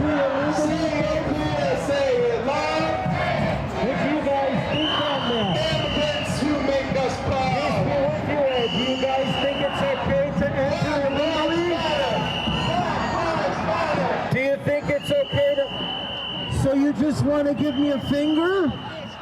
You don't want to answer the question. That's it. You don't want to answer the question? You just want to give me the finger? Huh? I asked you a question. Still, like a third of the people should be black there, but they're not. Would you like to give me an answer, or you just want to fight? You just want to give me the finger, huh? You just want to give me the finger. Can you answer the question? Can you answer the question? Can you answer the... Guys, can you answer the question? I just have a question for you. Is it okay to enter the country illegally? Is it okay to enter the country? Can anyone answer that question for me? See, you guys just want to fight police and fight resistance. You don't want to solve anything. You don't want to solve the problem, folks.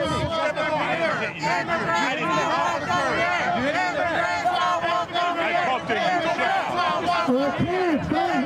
Immigrants are welcome here. Yes, immigrants are welcome here. We love you too. But is it okay to enter illegally? That's the question, folks. That's the issue at hand. Is it okay to enter the country illegally?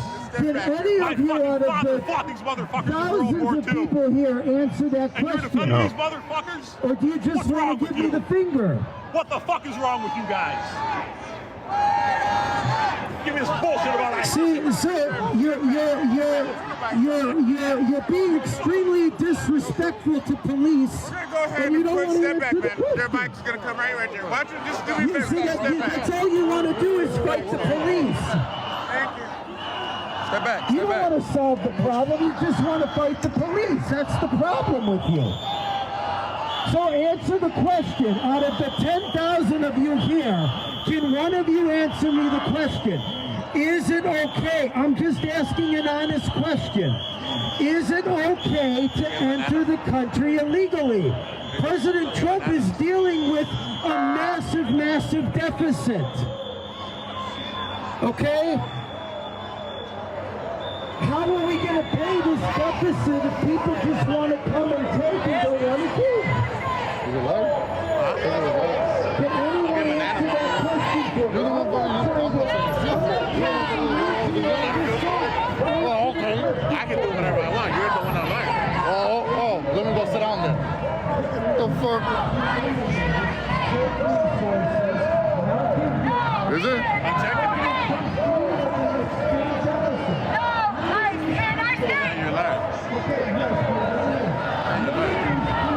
Sit on block. You guys go over there, guys that are crazy. I'm just standing there. Because I want to. That's my problem. Pues mejor vete para allá, güey. No, le voy a pedir su madre. I'm here to record. You motherfuckers going to act crazy. Yeah, but now you want to protect them. That's stupid. Everybody running over there now. He wants to be protected by power. Wild man's in there. Resting. Dude, I haven't seen him forever, dude. The last time I've seen him.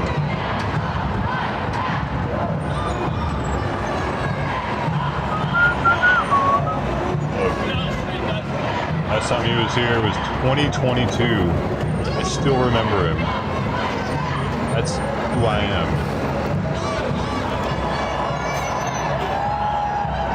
Look, dude, look. I'll show you. He's there.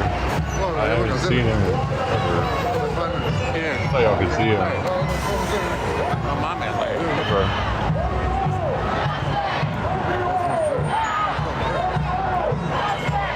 Right here. Got a different avatar though. For that W. Just how many hours he has. Look, I'll say hi, see if he says something. I'll just say his name.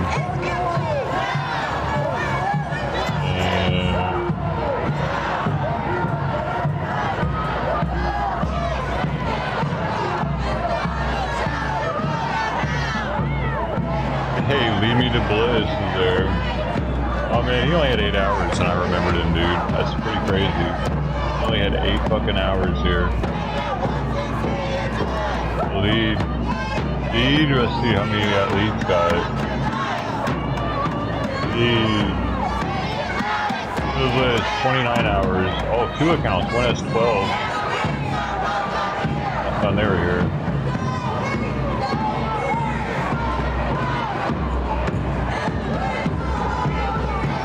Laid. One of them 2022. Another one 2021. 2022, 2021. Why do I remember you fuckers like this? What's wrong with me? I haven't seen them in 3 years. They weren't even like, I don't even hear that much.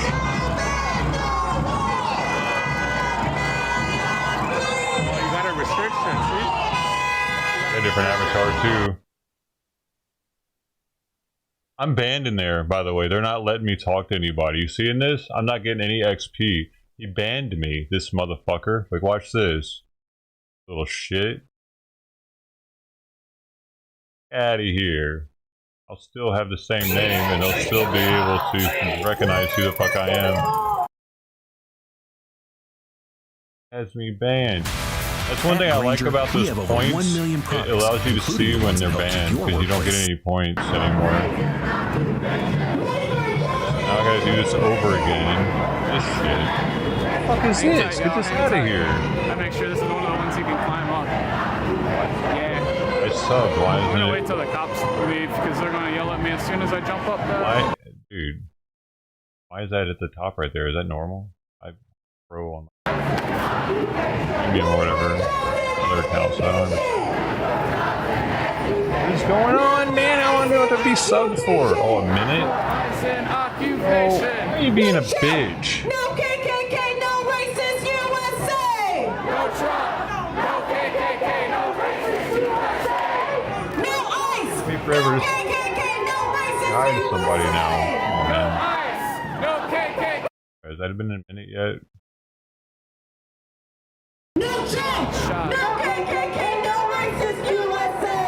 No Trump! Oh, it hasn't. Yes, yes, it has. No ICE!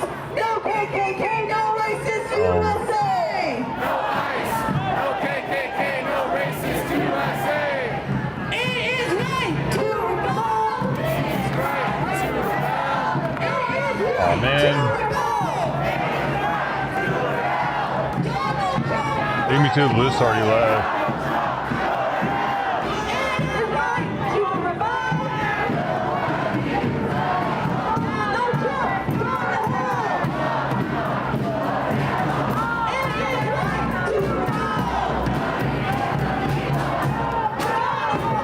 Yep. He left.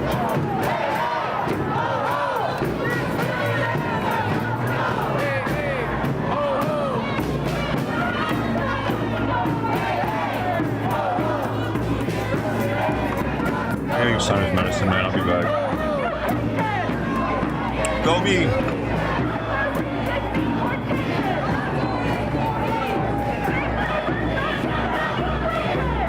It's a solid crowd we got up today. Immigrants are welcome here. No hate, no fear. Immigrants are welcome here.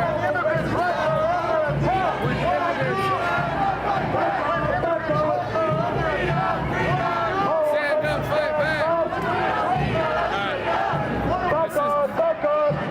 This is what I've been doing. All those racist down.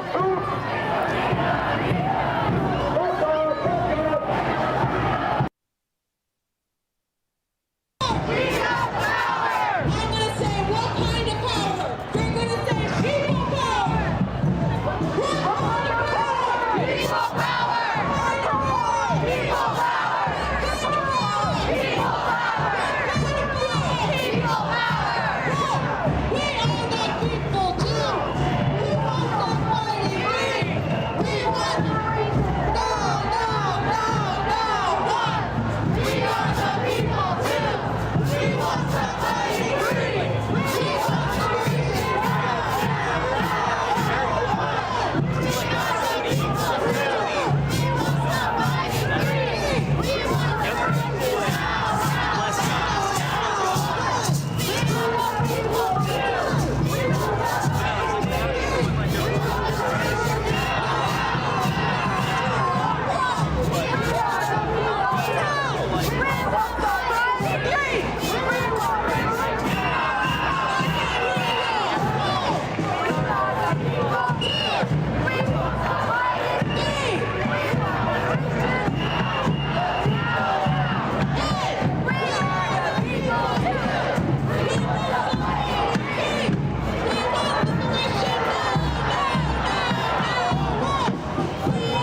got shut down.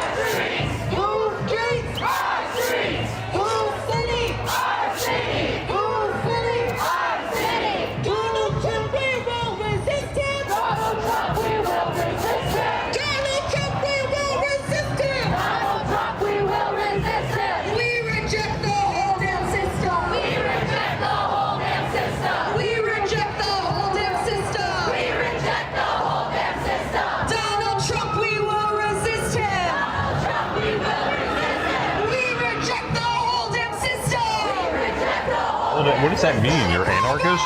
Make some noise!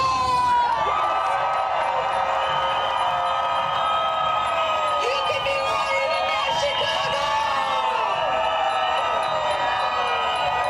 You reject the system. What does that mean, though? Like, does that matter? Because you think you're a sovereign citizen. Well, this motherfucker has commercials on. Is that a bitch? Wow, he's got ads on. I'm surprised YouTube like good with that. Advertisers really want to be on this shit? Dude, I never had ads on, dude. When I was monetized. It wasn't even worth it. It wouldn't make hardly anything.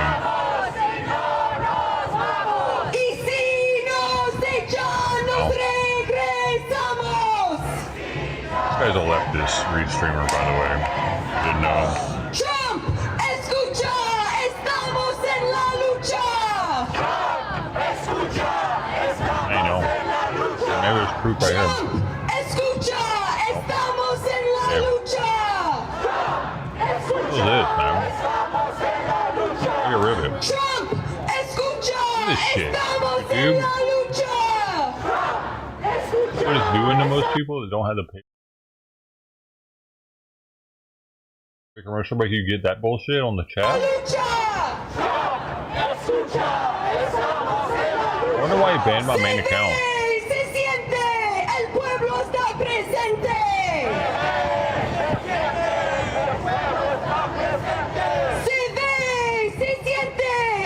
Respect. Oh, there's a new booty in this world.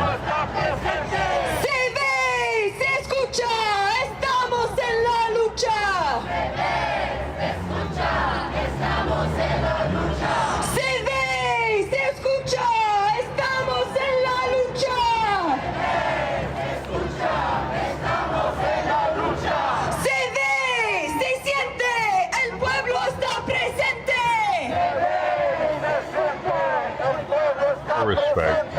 Se ve, se escucha, estamos en la lucha. Se ve, se escucha, estamos en la lucha. Adelante, adelante, la lucha es constante. I know why. Adelante, adelante, la lucha es constante. Adelante, adelante, la lucha es constante. Adelante, adelante, la lucha es constante. Adelante, adelante, la lucha es constante. Adelante, adelante, la lucha es constante. El pueblo unido, Having problems that one night I had to cut them off. I get no respect.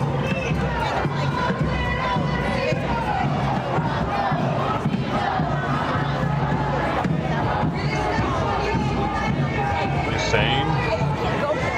I don't know why they think that the Spanish is going to help their cause. Because everyone that speaks Spanish is already on their side. Probably, well, most of them. I don't know. I really don't know if the legal Latinos are with this bullshit or not.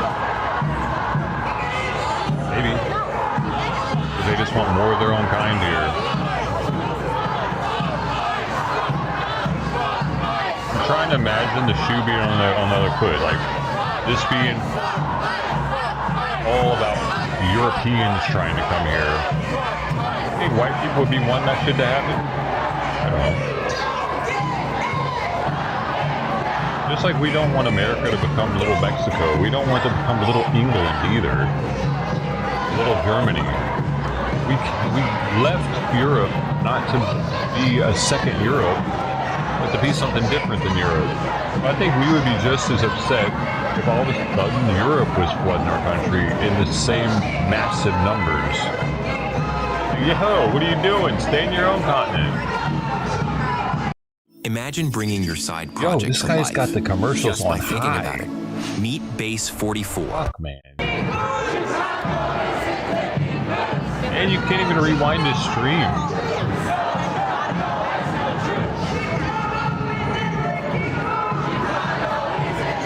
He's on some weird shit because he never turns his mic on or camera or anything too.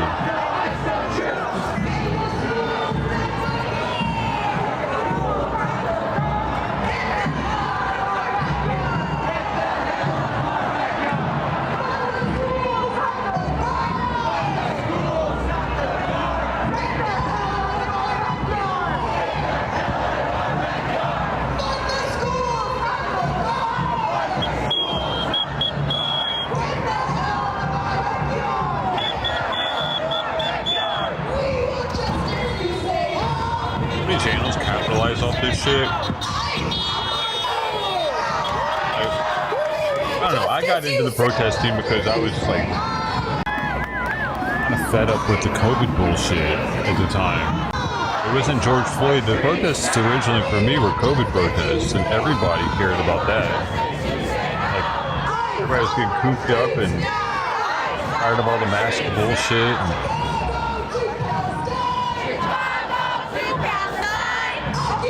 goes bald.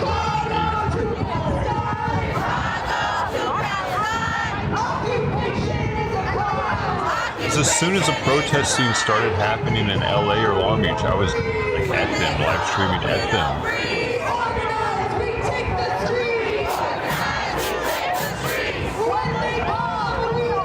They were massive. Tens of thousands of people.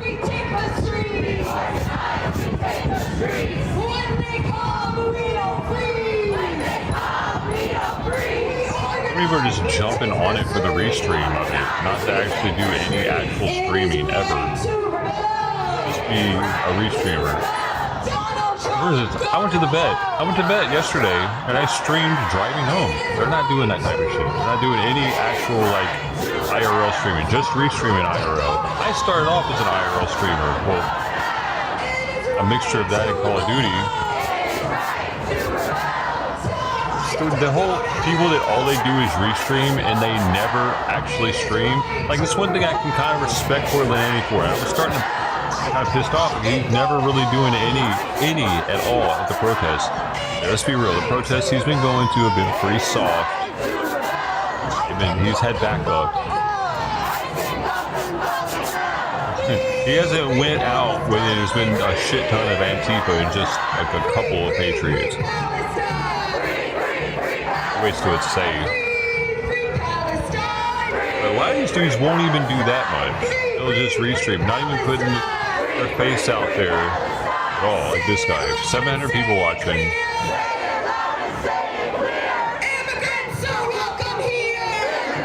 should try to pop his music career off, apparently. It's like he's like an illegal immigrant coming and taking my job, kind of. A little bit. It feels like that because like he didn't put in the time for protest streaming. Yeah, here he is. Like how when Fry, remember? Oh, dude, I was so pissed off about that Fry situation with Canada. Fry had never restreamed before in his life. All of a sudden, he starts restreaming Canadian trucker protest, and he's like the main restreamer out of nowhere. He had never done it before. And it's like, what the fuck are you, man? It's your turn. And he was just a flash in the pan, pretty much, too.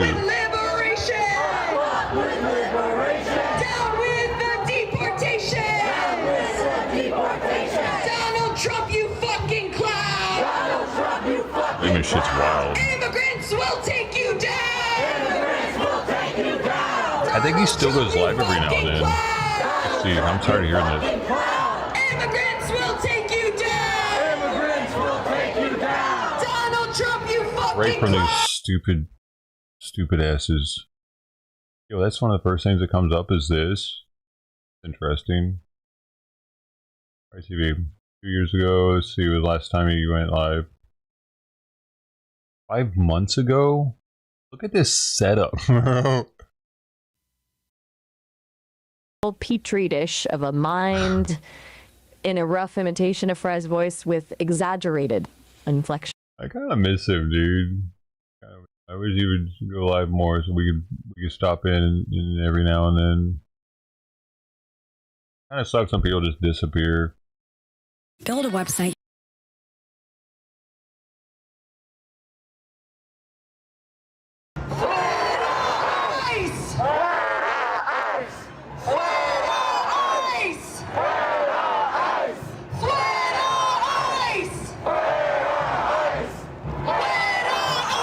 Dude, he was in some. Oh, wait, didn't he get catfished or some shit? Or did he disappear shortly after that? Like some chick, I was in a relationship with her over the phone, and they were supposed to get together, be together. No hate, no fear. Immigrants are welcome here. His wife had just left or something too, or something. He had somebody, but then at that house, everything's solar. He was a solar mastermind. He even put that solar panel on his truck and had a fucking train set powered by solar in the back of his old school truck. I wonder if he still does that.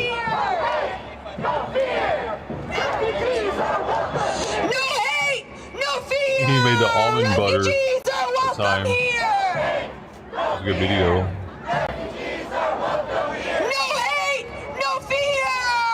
He was doing alright, man. He was alright, man. He wasn't that bad.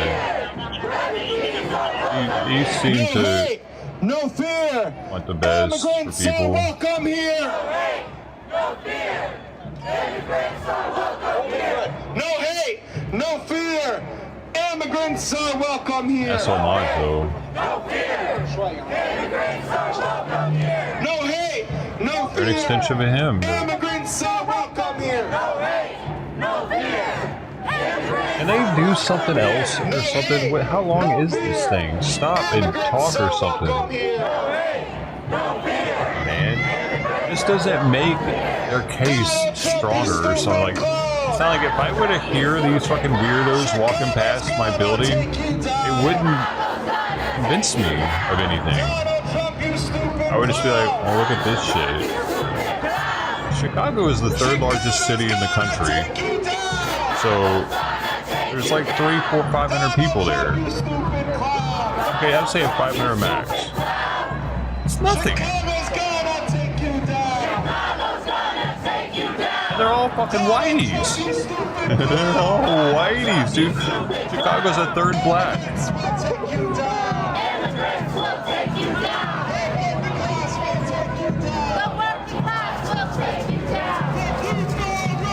So they're losing the black. Democrats are losing the black vote over this shit. That's pretty major.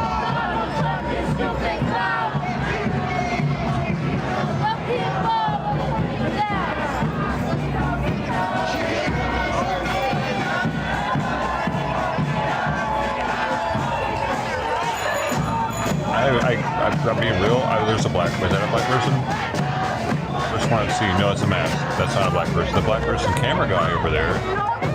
But yeah, this says a lot.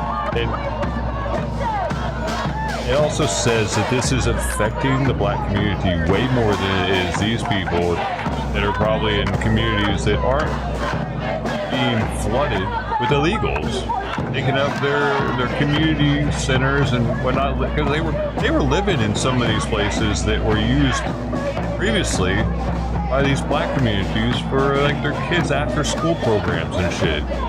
Now all of a sudden these people, remember, dude, Chicago, they were living in the police stations also. It got that fucking bad. Let's not forget, for months the illegals lived in police outside, everywhere. They were overflowing out of the police stations. You had to step over them and shit. It was craziness. That's what they want. And none of them are willing to put them up in their house. They're not willing to let them live in their backyard, literally. The tents, are they? Get the hell out of our backyard! They'd be saying that same thing if all of a sudden an illegal tried to set a tent up in their backyard. Get the hell out of my backyard, dude. What are you doing? Hey. Virtue signaling extraordinaires over here.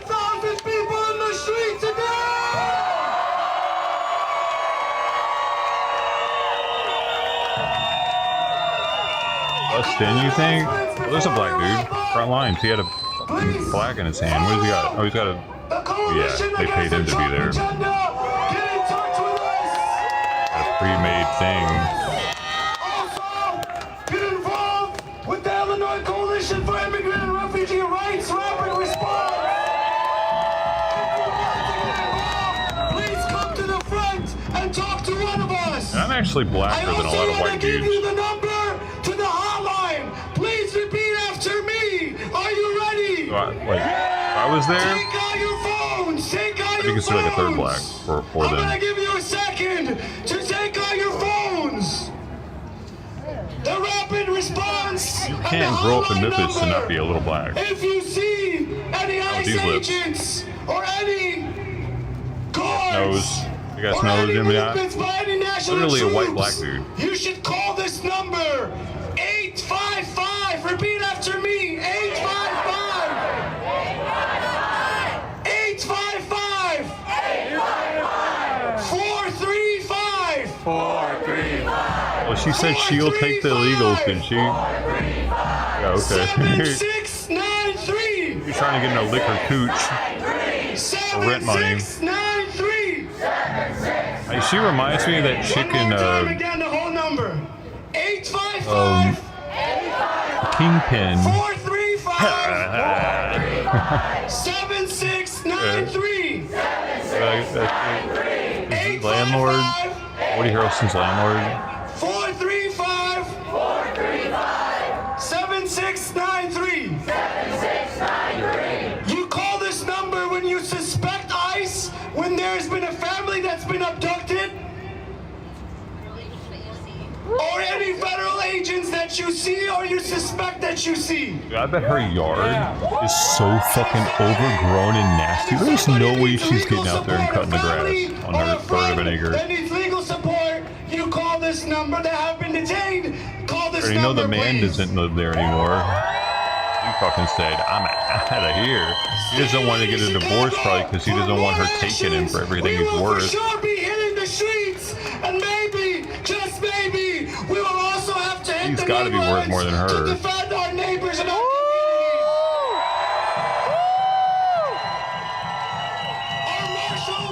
I bet he accidentally got her pregnant and married her. to our hard-working marshals, y'all. Our Know more about have that story. volunteered to walk people to the transit or walk people to the cars. So if you need to walk, Who pays these marshals to please help come to the people? front. Also, I recommend that you all walk home and walk to the transit and to the cars in groups.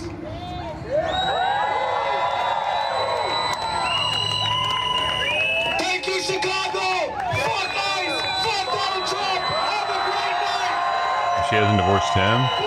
Well, I mean, you can't just divorce somebody. You have to have, like, a judge has to approve it.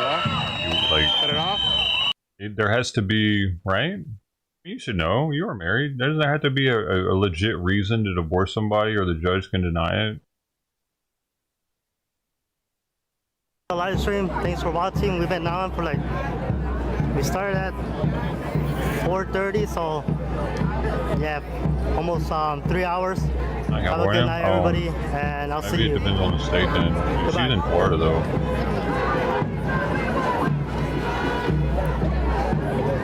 There's divorce court. Is that just for seeing who will get what? Are you like both? Because both people have to approve the divorce. So if he doesn't want to get divorced, maybe I had that for a reason. States. Oh, I forgot to end the live. There used to be a show called Divorce Court, even. I forgot to end the live. Here. Entertaining. Here's the city. Bye. Sorry, I forgot to end it.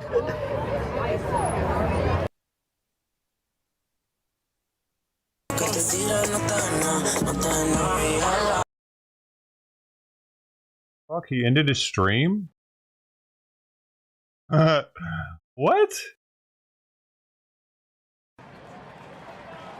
The most strikeouts in a postseason game, weird. 17. Don't miss your chance to see the MLB postseason live. Get MLB postseason tickets at Ticketmaster. Bruh.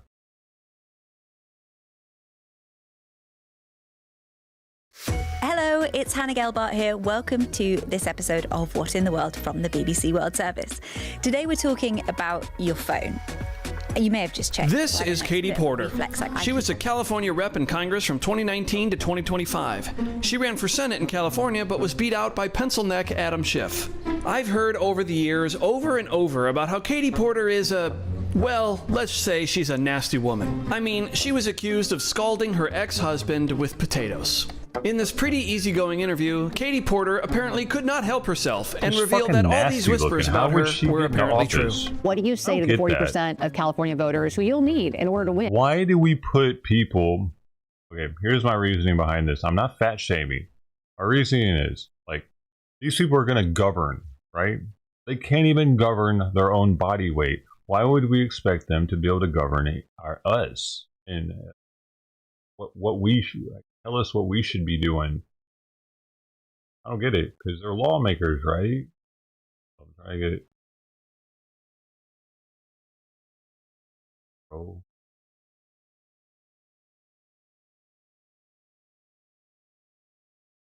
There it is. Get out of here. Alright. You know what I'm saying, though? Like, dude, she got... How would we trust that? Common sense. Who voted for Trump? How would I need them in order to win, ma'am? Well, unless you think you're going to get 60% of the vote. You think you'll get 60%. Everybody who did not vote for Trump will vote for you. That's what you're in a general election? Yes. First of all, this is frightening. But I want you to look at this mean girl reaction. It's so condescending, and we've all seen this before.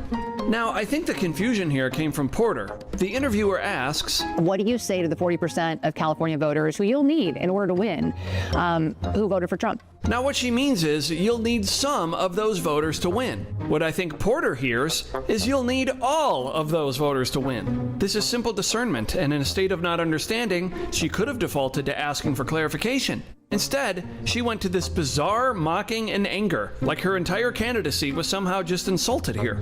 If it is me versus a Republican, I think that I will win the people who did not vote for Trump. What if it's you versus another Democrat? I don't intend that to be the case. For those who aren't aware, California has a horrid system where the top two vote getters in a primary become the nominees, regardless of party. Oh, wow. So it very well could be two Democrats going for the governorship. So for Porter to say, I don't intend that to be the case, makes absolutely no sense. I'm not sure she's firing on all cylinders here.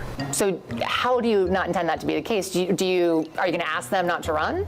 No, I'm saying I'm going to build the support. I have the support already in terms of name recognition. And so I'm going to do the very best I can to make sure that we get through this primary in a really strong position. But you just said you don't need those Trump voters. Well, you asked me if I needed them to win. So you don't think I feel like this is unnecessarily argumentative. This is how good life is for Democrats. When you're asked basic questions, not even about issues, but about voters and your strategy to win, you think you're being pressed too hard. What is your question? The question is the same thing I asked everybody. What do you say to the 40% of voters who voted for Trump? Oh, I'm happy to say that. It's the do you need them to win part that I don't understand. What about this is difficult? Are any of you confused about this line of questioning? I'm happy to answer the question as you have it written, and I'll answer it. And we've also asked the other candidates, do you think you need any of those 40% of California voters to win? And you're saying, no, you don't. No, I'm saying I'm going to try to win every vote I can. And what I'm saying to you is that This woman was a lawyer and a member of Congress. Not that the bar is particularly high, but she's tied up over a question of, do you think you need some of 40% of the electorate to win the election? This is so insane. Well, to those voters, okay, so you... I don't want to keep doing this. I'm going to call it. Okay. Thank you. You're not going to do the interview with us? Nope, not like this. I'm not. Not with 7 follow-ups to every single question you ask. She has asked exactly one question, trying to get you to 1, understand it, and 2, give some kind of answer. Every other candidate has answered. I don't care. I don't care. I want to have a pleasant, positive conversation in which you ask me about every issue on this list. And if every question you're going to make up a follow-up question, then we're never going to get there. Ms. And Porter, we're just going to circle around. I am an investigative I have never reporter. had to do this before, ever. You've never had to have a conversation with to end a an reporter? interview. Okay, but every other candidate has done this. What part of I'm me? I'm me. This is the worst path you could go down. Switch directions, quick. I'm running for governor because I'm a leader. That doesn't work either. Oh, man. So I am going to make... So you're not going to answer questions from reporters? Okay, why don't we go through? I will continue to ask follow-up questions because that's my job as a journalist, but I will go through and ask these, and if you don't want to answer, you don't want to answer. So nearly every legislative... I don't want to have an unhappy experience with you, and I don't want this all on camera. I have to give kudos to the news outlet for publishing this video. They really didn't have to. I don't want to have an unhappy experience with you either. I would love to continue to ask these questions so that we can show our viewers what every candidate feels about every one of these issues that they care about. Look at this nod. Okay, fine, whatever, just do it. So childish. Can you imagine this woman being your boss, even in a retail or restaurant job? Imagine the micromanaging and the disrespectful attitude. Now imagine this woman being the governor of a state. Most politicians are slick enough to hide this part of their personalities, but this woman has no control. In a normal election, this would be disqualifying. Campaign ending. But this is California, so don't count her out yet.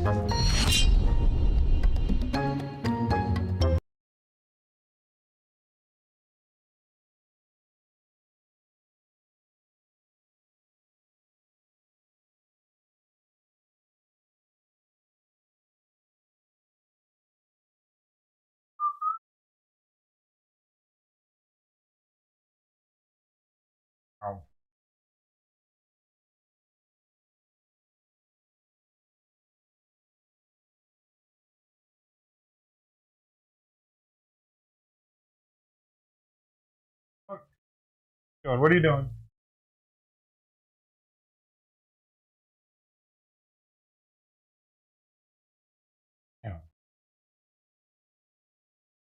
Finish all his food instead of wanting to eat the carpet.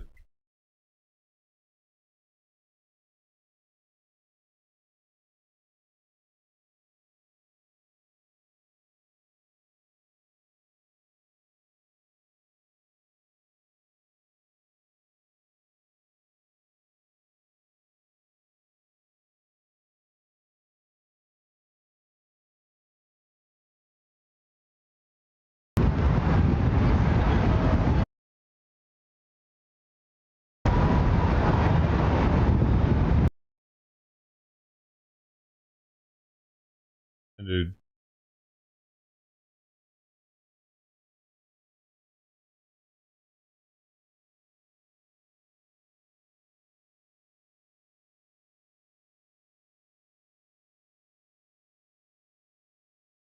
They do in Chicago, Los Angeles. God. Oh, get off me. Get off me. Thank you.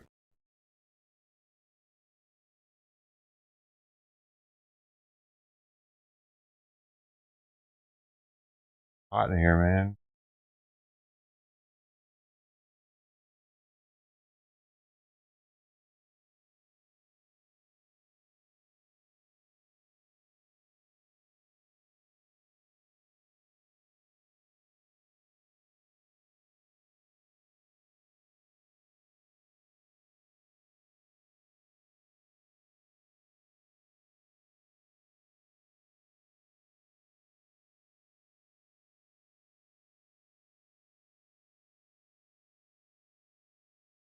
The chopper you from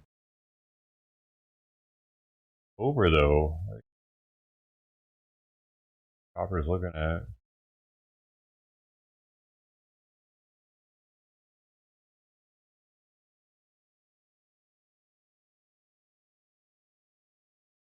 Like, that's bullshit. His stream is bullshit because the march is over and he's still got that chopper view on. Like, they're still in the streets like that. So JLR is a fucking idiot. And then there's a restream I just found that's restreaming JLR, restreaming some shit that's not happening.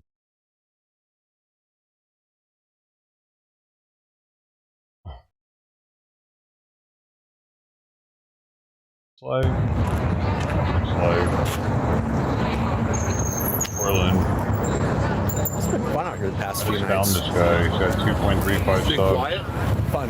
Like last night it was quiet because all the tape was up. No one was allowed to be here. We were all pushed back like 2 blocks in all directions. So I wouldn't have liked to have been here when that guy in the frog costume, they gassed his fucking vent. Oh, I would have loved to have seen that. That dude was probably like, fuck. It's not even that bad a spray. It's not like I'm so disappointed. Like I used to be a security guard who used to have pepper spray and Mason OC spray. Yeah. They're using like some peppermint oil shit. Really, huh? Yeah, because I've been here with OC when I worked at the prison, and that shit is fucking tough. Yeah, that shit will fuck you up, but no, what they're using here is like peppermint oil.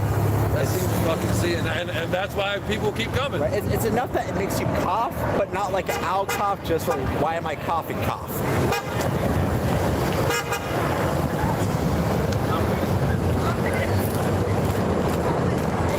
I'd like to have been here yesterday when Gnome came. Secretary of yes, Christine Gnome. I can't remember what she. Yes, that's why it was all blocked off because they didn't want. I'm really sure they didn't want somebody attacking her, but mainly because she was going to be on that roof, and they didn't want her seeing all of this, even though this is nothing right now.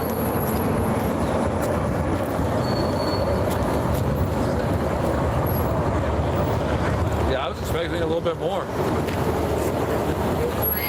Now, the campsite you guys are talking about was actually over there. That guy, I don't know if you heard me call him the snaggletooth motherfucker.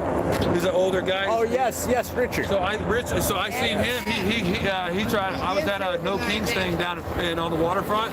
Only Patriot there, bro. And I'm walking through, and I've got like literally 30 trannies and shit, like trying to force me out of the park. All calling me a fascist as they're trying to push me out of the park. And then at the end, he's like, "I eat motherfuckers like you for breakfast." And dude, I mean, and he's so wild, bro. I was laughing my ass off, dude. So you obviously know him too, then, huh? Frequent flyer. Yeah, Richard, though, he is facing off with Tommy Boy and one other person, too. Why the fuck would he do that? I mean, he was facing off with me, too. Yeah, he's definitely not there, you know. Either too much drugs, not enough drugs, or not enough alcohol. I'm not sure which one. Yeah, no, that old dude's getting into it with everybody.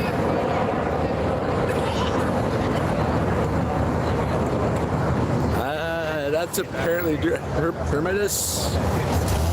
Richard Hernandez. Maybe that's maybe I don't know. That's what my chat's telling me. So everybody knows that motherfucker by name. That's hilarious. Yep, Doug Polar Truck says his name is Richard Hernandez. Can that land here? Do they have you seen it like land on the rooftop or something? I have not. That'd be dope. That would be awesome footage. Cool to get that on video.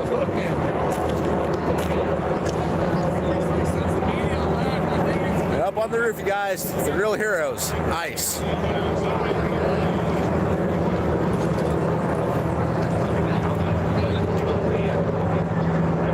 I liked how when they blocked Trump for deploying the troops, he's like, all right, I'll just bring him in from California. I was like, hell yeah, brother. Oh, that was awesome.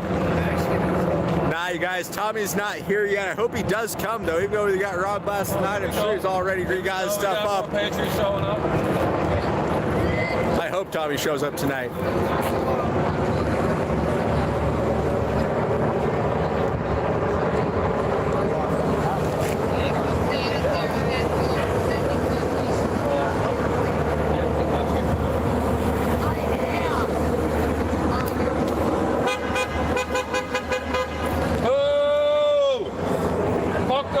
Over there. No, I want my tax dollars to go to trannies, right? That's what I want.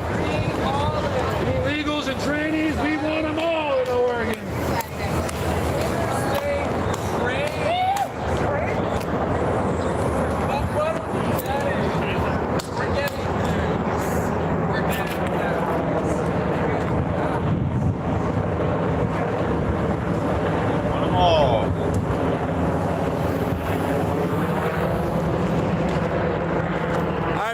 You want to see what real heroes look like? Up there on the roof, you guys. That is real heroes. All the fucking Patriot streamers are coming out the Capitol Hill now.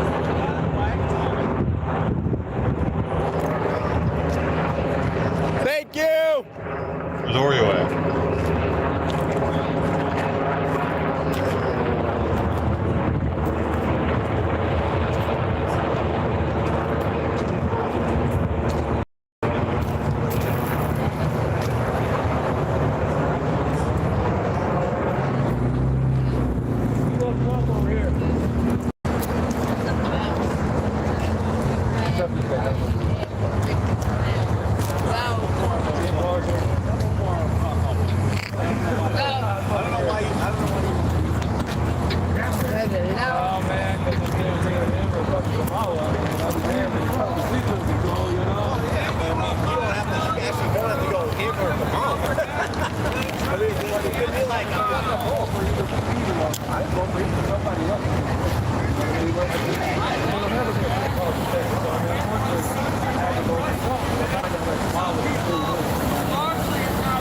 Realistically,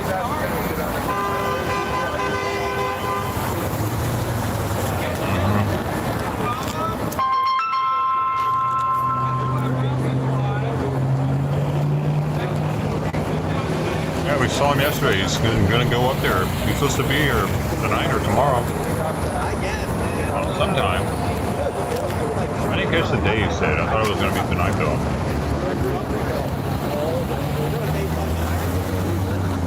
You know who we're hiring though? Republicans. You know why? Because they can exploit their labor. People like Trump have done that their entire life. You know? I don't understand why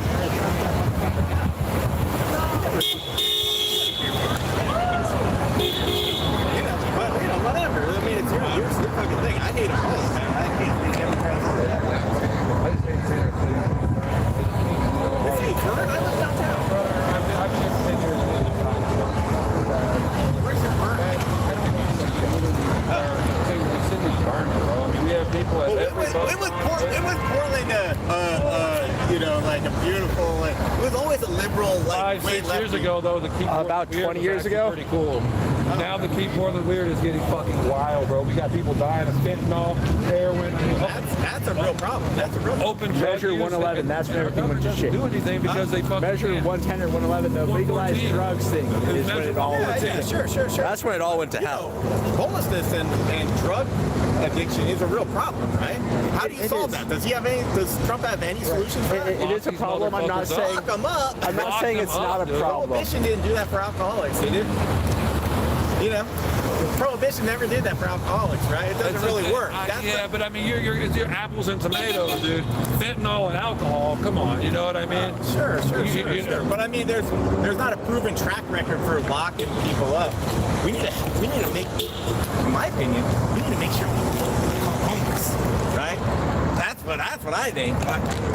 You need to make sure people don't become homeless. If you live in a place like Portland, people from other states send their homeless here because there's so much help, and all they do is give you just enough to keep you homeless, not to ever move on. I hear you. You know, I mean, California that's a big does. problem too. That's why we have so many homeless. I think I hate everybody equally. You know, I mean, I'm cynical as fuck. You know, I mean, it sucks, but. I'm actually an optimist, man. I got a 7-year-old daughter. It's like, I don't like, you know, fucking situation. Like, I don't like anything, but I do. I actually have a lot of compassion for people who are addicted to drugs. I know I'm family members who have been addicted to drugs. I'm 6 months sober. Yeah. So I mean, I was homeless, and I seen firsthand like what the fuck happened. It really became bad over the past 4 or 5 years. You know, really since Measure 114 was passed, it flooded it with fentanyl. And now they would rather you just carry around Narcan. It's like, realistically, why should I have to carry around Narcan because this person's choosing to be a cop? You know what I mean? Like, unfortunately, that's the Bible of fitness, you know? If you're going to go out and get loaded at the bus stop, I mean, that's what this is going to take. You know?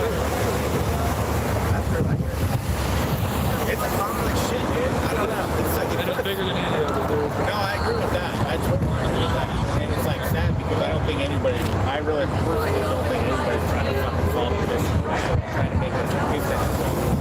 And like this kind of stuff, we're all like facing off. I can go there. Well, they're supposed to say like a nation divided can't stand together, you know, or something. A house divided cannot stand. Yeah, nation divided. And China's just going, and we're just like fucking fighting each other. It's like, oh my god, we're done. We're cooked. It seems like because we're so hate each other. So they're indoctrinating the children with all this LGBTQ, anti. I don't know. Oh, it's pushing it out by itself. Oh, it's pushing it out by itself. Yeah, I hear it. Realistically, I'm shocked. So that they can. Oh, wow. I didn't think it was going to push it all out by itself, which it did. Smaller, obedient. They really are. Smaller? Am I wrong? You're saying that because you're tall, man. What are you going to say that to that motherfucker? I'm just saying, but I'm not small. I'm vertically challenged. Thank you very much. Fucking got smaller over time. I mean, it's a trend. People just naturally are getting smaller. What we don't have to do is much. You know? This is a fucking this is Sort of bullshit. banana Tall guy's gonna say this. It's because society we don't have to do as much in America. That's what I mean. Yeah. We drive everywhere. We have air-conditioned house, air-conditioned work. We push buttons to have things done for us. I agree with that, man. I'm fucking comfort,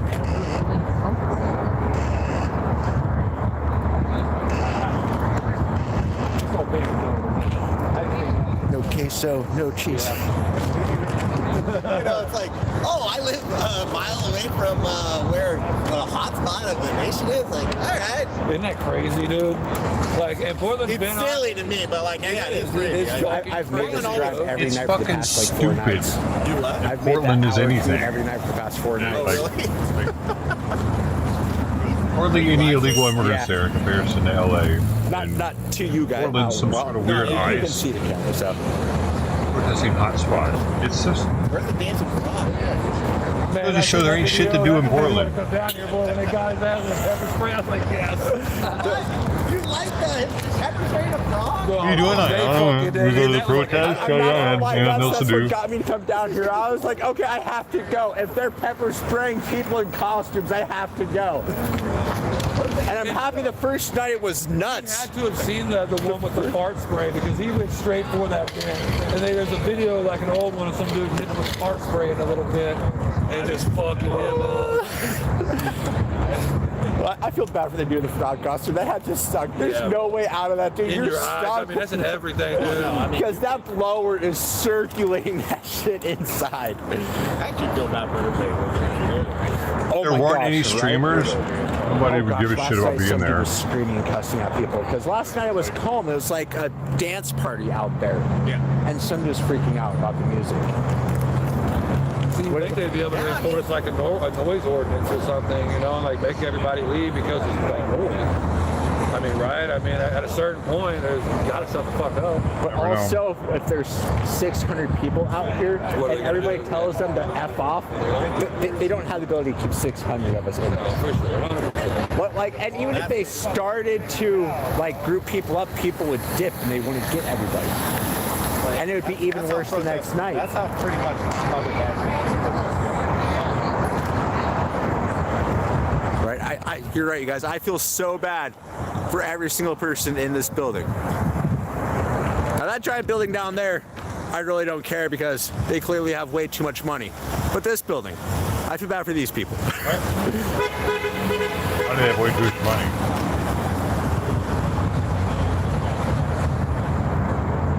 What is that shit?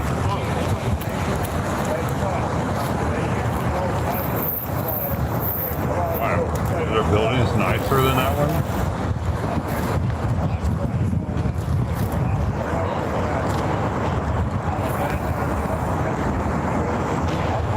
Do they usually pick up as the sun goes down? Oh yeah. Yeah, I figured. Yeah, this is nothing right now. Like as soon as, usually about 6:30, it starts. Nobody there. What are you talking about? It's gonna have to be. Yeah. So it'll be soon. Especially when Tommy shows up. That's when all the left nut jobs come out. There's a couple of big boys down there. One of them's got a bag of hat on like a very Doesn't look like Tommy though. Like he's tall, but dude, it's fucking Wednesday. Ain't nobody there, weirdo. You got 600 people in anticipates it happened. It is chilly though. Well, he had a Charlie It Kirk happens shirt even on if when there he was were fighting people that dude there. with his phone in his hand, right? It was the Freedom shirt. Right? Charlie's my fucking Charlie. Well, Charlie was my hero too, but Tommy boy out here is my fucking hero.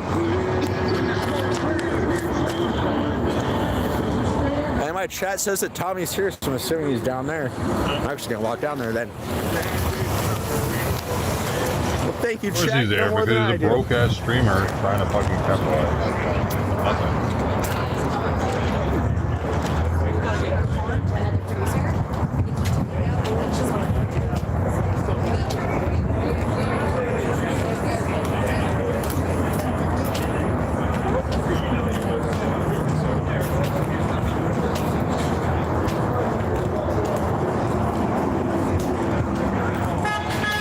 And there's Tommy, the hero himself. Sir, I'm back. I'm back and I'm coming back every night. Yeah, bro. They told me if they arrested the guy on the island. And he smokes Yeah, cigarettes. they got him on the I island. really bro. don't He like swam all the him. way across the island. That's how much of a coward he is.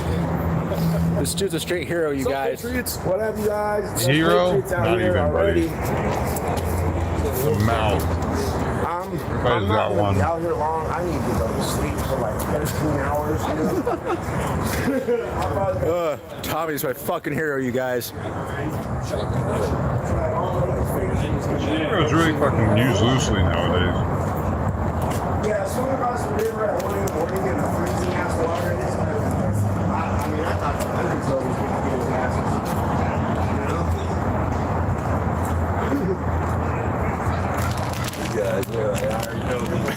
Already a streamer pass. Now the cops fucking love Tommy. Really good. Oh yeah. They fucking should. I think it is. Like,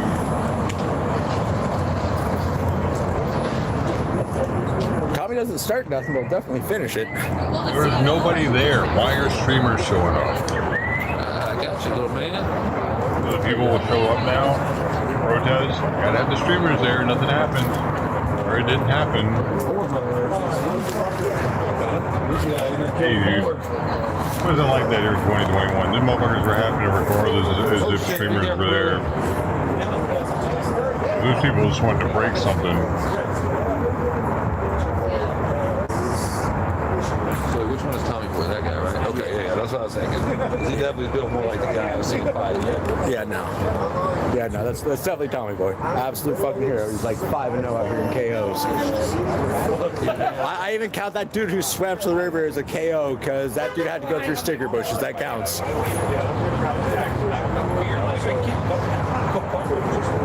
Tommy Boy, like 20 of us chased him out there too.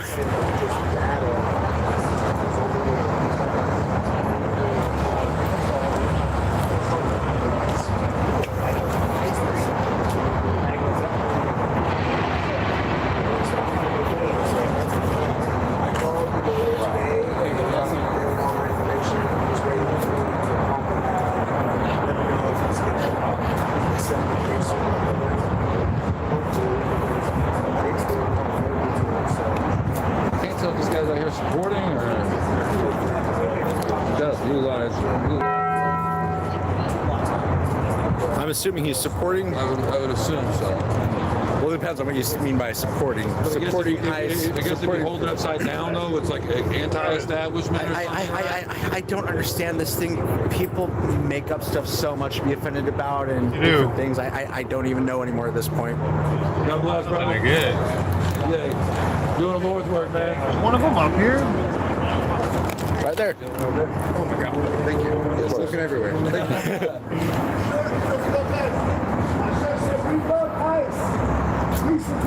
He got off and looked all incognito over here that fast. That's crazy. They're so smart and like trying to look like they didn't do anything. That'd be nice.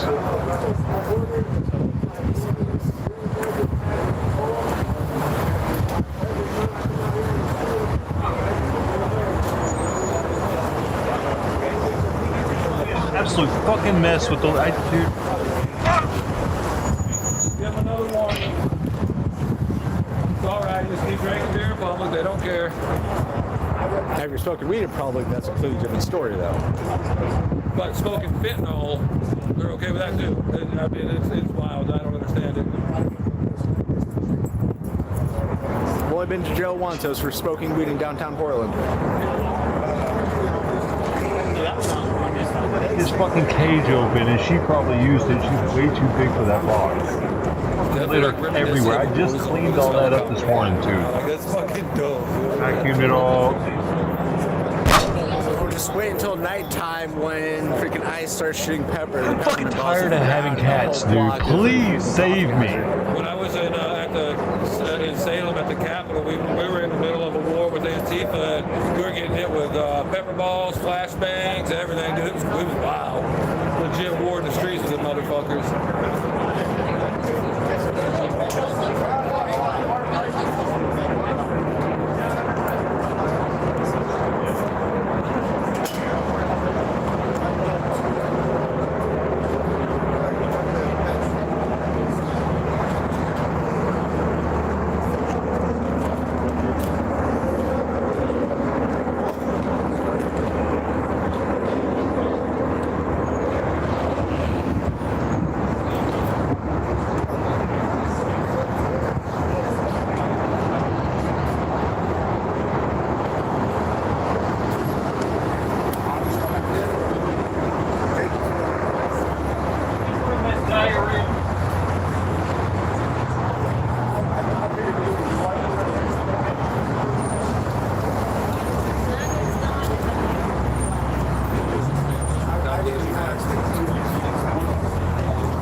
That's the Thin Blue Line flag. You see, that means he supports the police.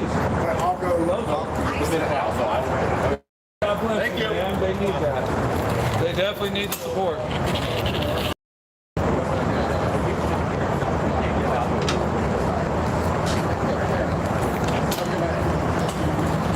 I guess he can't be on the block? I guess not. I am actually going to go see if he will talk to me about it. I'm kind of confused.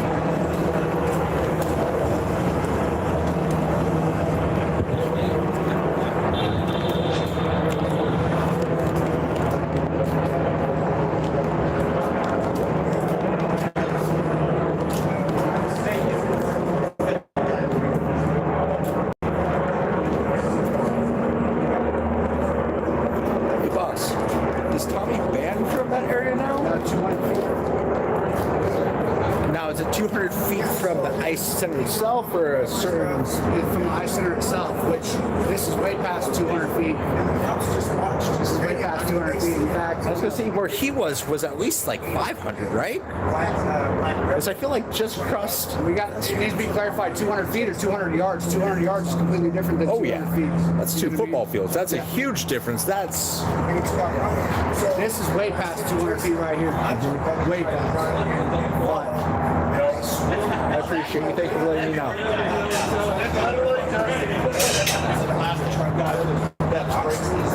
Fair enough.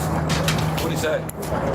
So they have to clarify. They're not sure. They've been told 2 different things. They've been told 200 feet you can't be from the ICE facility. He's also been told that's 200 yards from the ICE facility. And 200 yards is quite. Yeah, that's 2 football fields. That's a huge difference. Like 200 feet, that's like. He could technically be back on the corner almost. Yeah. But 200 yards, that's OHU almost. And they say they don't know, so they'd rather him just take the 200 yards and be safe. I don't know. I guess he's just going a little bit extra to be safe. I don't know.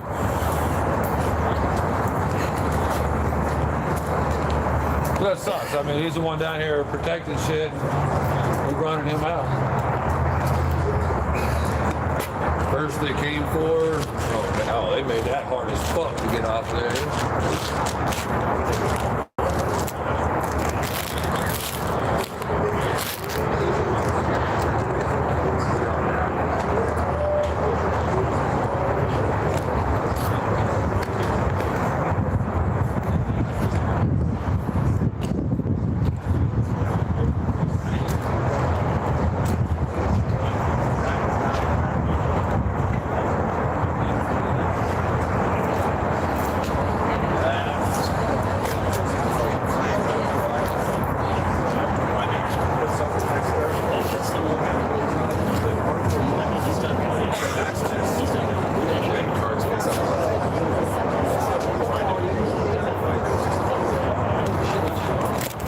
it's not an old feed, this is a live feed.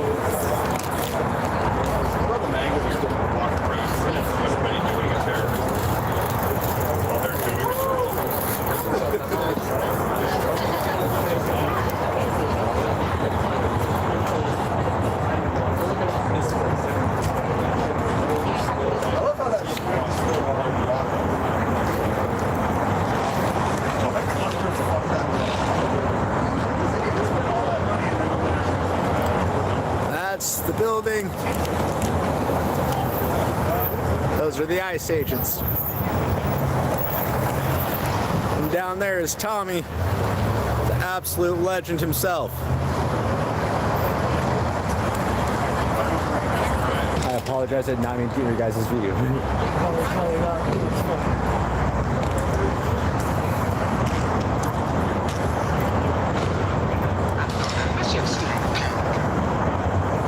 Sometimes I wish I didn't fucking look out there.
Because homeboy was walking that way. I was like, oh, that dude with the beanie that was breaking. Yeah.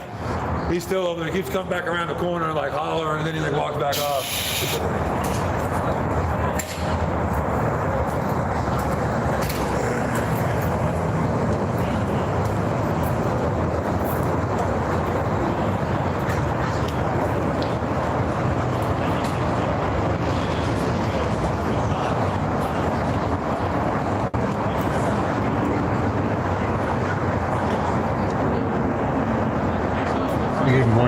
That 2-can bullshit. I wish he would stop fucking showing up, actually. I'm tired of all of them showing up. I don't want to feed these outdoor fucking cats anymore. Cost me way too fucking much money and time.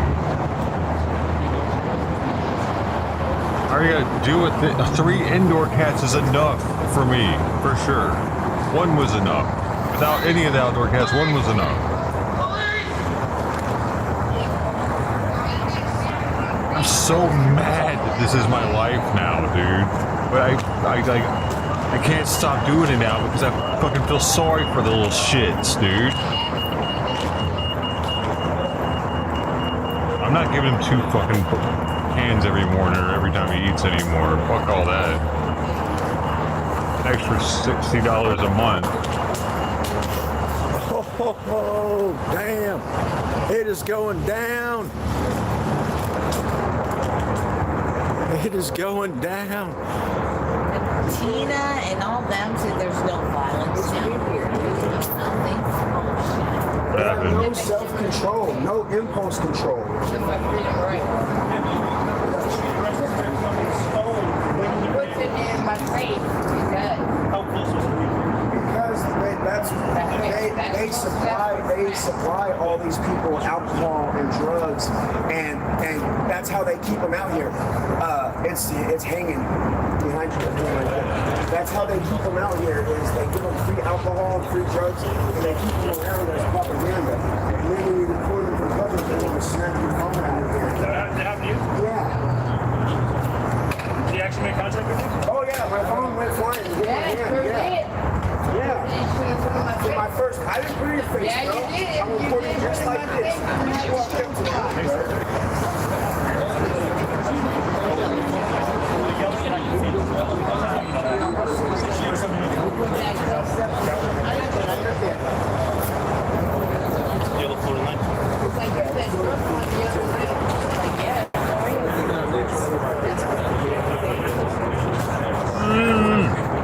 I wish I could just out of sight, out of mind of the cats outside and just not look out there and not give a shit anymore. It'd be less stressful for sure.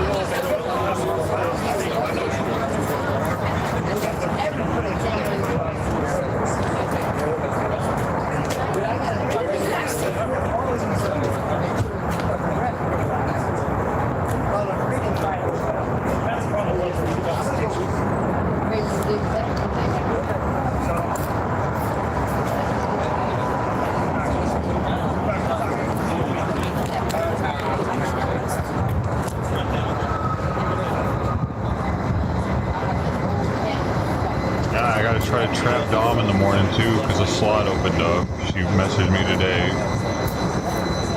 I don't know if I'll even see him though. I don't see him hardly ever anymore. Wish they'd all do that. I get kind of happy when they don't show up actually at this point. Good enough for me to tell him not to put in my pants. He still did.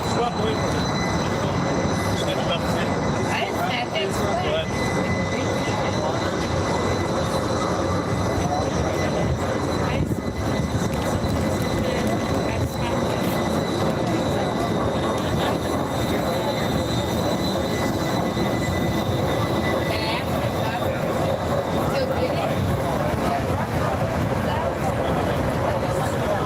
Good thing the really short female cop showed up.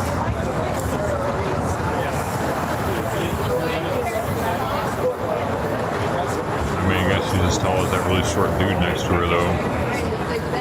At least he's got thickness to him, though. Wait, she might be thick too, though. Guns on her. I think I could take her, though. What you missed was this person attacked Tommy. And Tommy defended himself. That's what y'all missed. Right there.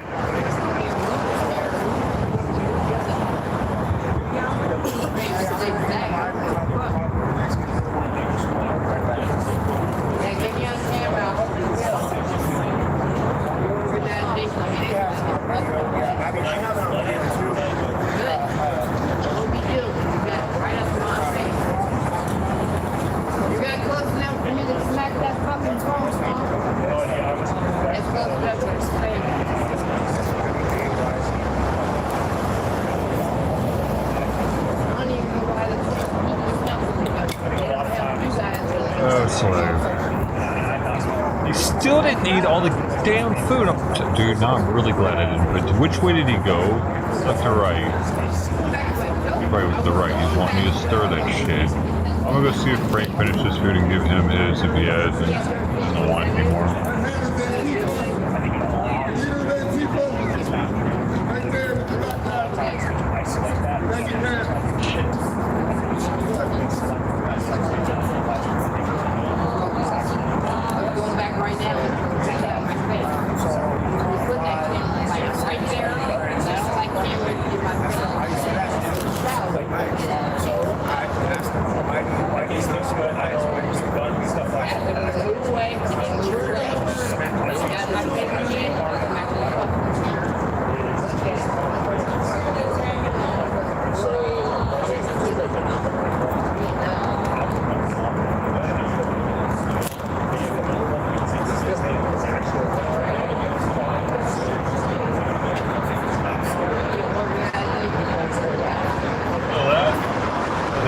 then. Okay, that's good.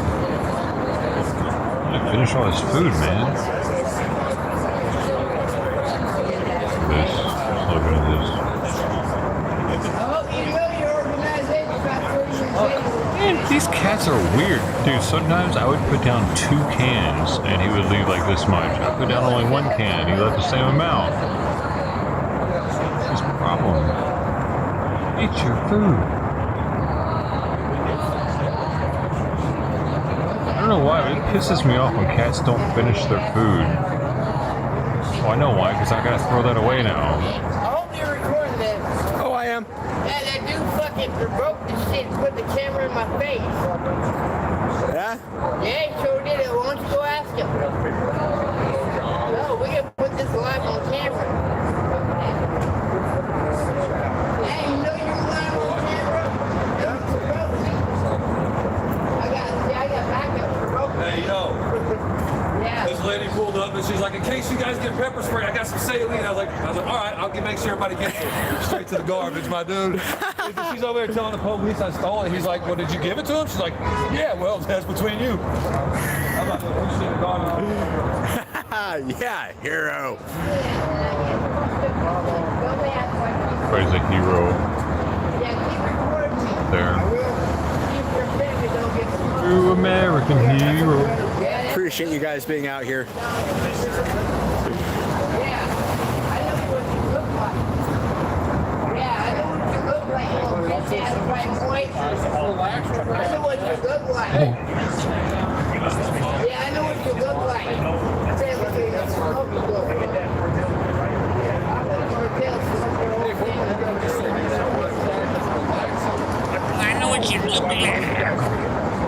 It sounds like a junkie. Looks like a junkie. Probably a junkie. I'm not gonna lie, chat. These officers have patience of a saint. As far back as I can remember.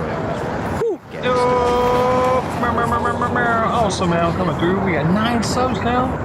17 months. Thanks so much. Awesome, man. You say something? I don't look like it's trading more. But he looked like it's straight in the beginning, you think? Oh. Maybe. We gotta help to get him back on track. But it doesn't have fleas anymore, it's probably the main thing. That changes them when they don't have fleas anymore. Makes them,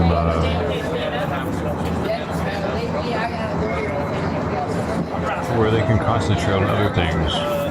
Sleeping better and cleaning themselves better because they don't have a bunch of flea dirt everywhere. Oh, this is live. This is 100% live, I There's a guarantee huge difference. Flea medication, I think, the most. And he's neutered now. That probably helps. Not a job application, that's for sure. Less anxiety.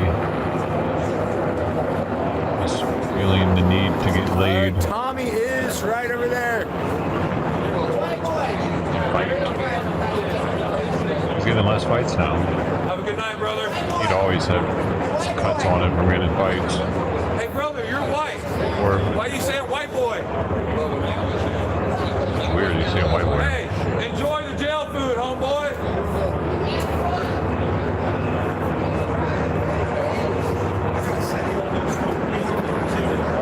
Junkie behavior, right? Yo, chat, you wanted him. There he is, the absolute boss. Things get awesome out. They've been here. I got 66 XRP. I've had it for years. I couldn't sell it because Coinbase delisted it. I just held on to it in Coinbase until they relisted it. It's in there the whole time. Tommy is Couldn't do shit with it for like 2 years. I could transfer it to another exchange and sell it, but it wasn't worth it at the time at all. It was only less than $1 each.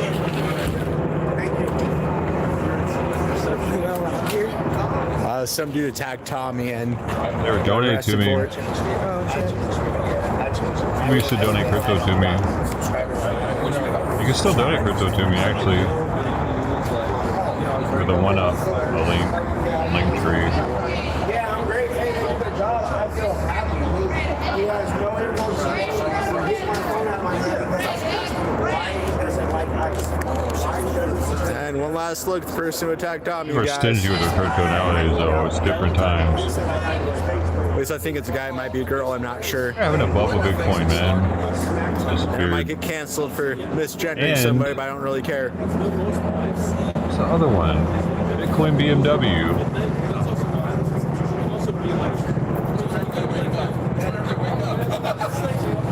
Those two.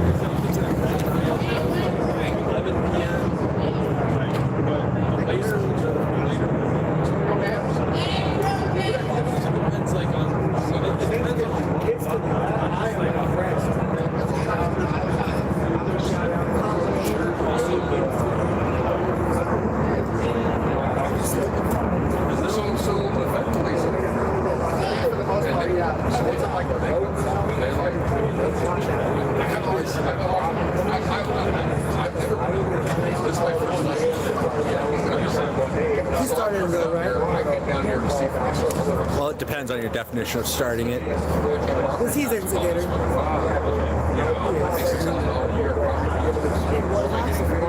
I'm not saying you're wrong. I'm not saying you're wrong, but my viewers love them, so. Don't worry, you're not in This it. guy has 2,262 people watching now. That's more than the amount of subs he has. 2,335. When I first got here, there were only 600. I'm here to make money streaming, so. Cool. How do you do that? I haven't figured it out how to do that on TikTok. So I don't do it on TikTok, I do it on YouTube. You just said I'm here to make money streaming. Starting to get in the whole blog myself. A bird's eye view of what's going on. He's not here to capture what's going on, to record history. I'm here to make money streaming. That's what I want to hear the streamer say.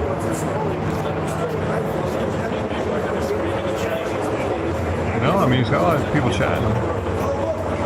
Dude, there's hardly anybody streaming. Portland Andy's not out there. So, like, nobody out there with a lot of views, a lot of subs.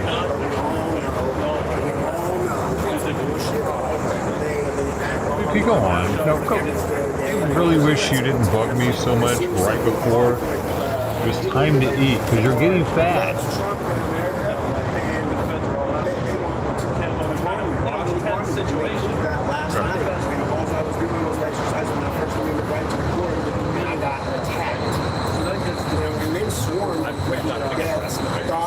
I had to leave my job this morning. I don't know. They destroyed my car. Yeah, they're trying to, you know, they're doing everything they can. So they start shooting them. I mean, no, my family doesn't feel safe. My family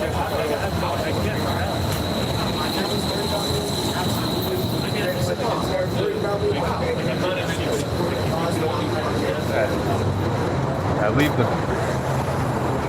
Alright, chat, let's head back towards the ice facility.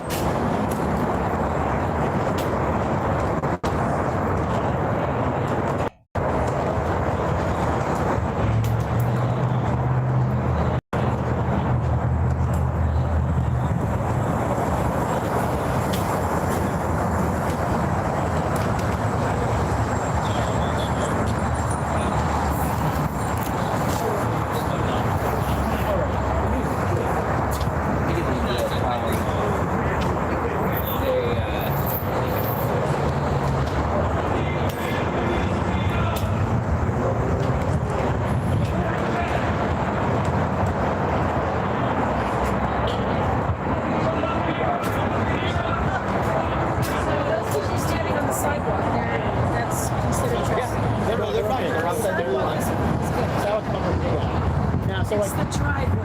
Yeah, and once they leave on the sidewalk, like the apron of the driveway there,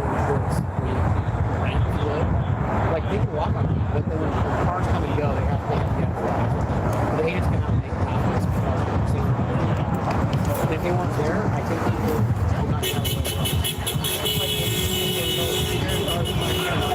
they would be out of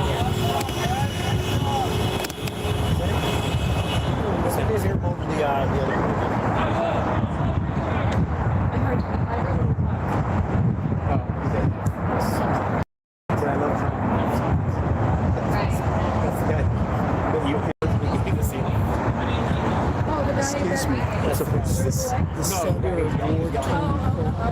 What's up? Is this the center of war?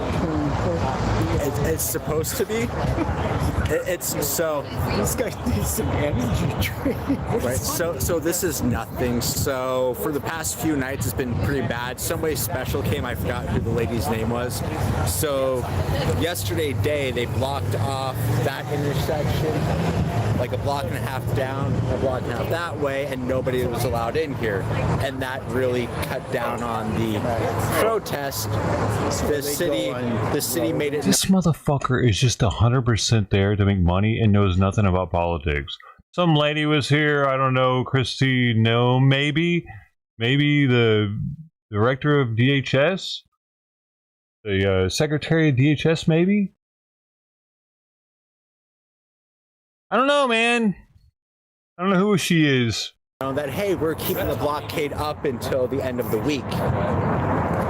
I don't know if he's local, but he's down that way to the right. You can ask him if he's not allowed to come down. I guess it was a restriction. It's a judge restriction, it's not a criminal. So he'll eventually get found contempt by a judge. It's not a... Right, yeah. It was like a previous infraction. So it's pretty mellow. Yes, it is very mellow tonight compared to what it usually is. Usually there's... So these are the photographs that people be set in the White House. Yes. This is definitely going to be the video. Homeland Security, I Trump is going misspoke. to get. And yeah, this is the war torn Portland that you're talking about, rather than the actual full-on protest that I guess has been going on the past few nights. They don't say department, they just say Secretary of Homeland Security. Well, it doesn't look like it's beyond local.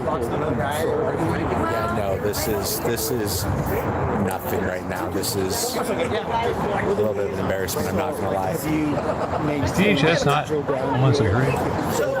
About the past week, yeah. This is... Come across any of the vets that have come down? Do you know a Marvin? No, not off the top of my head. I don't even know if he uses a name. He's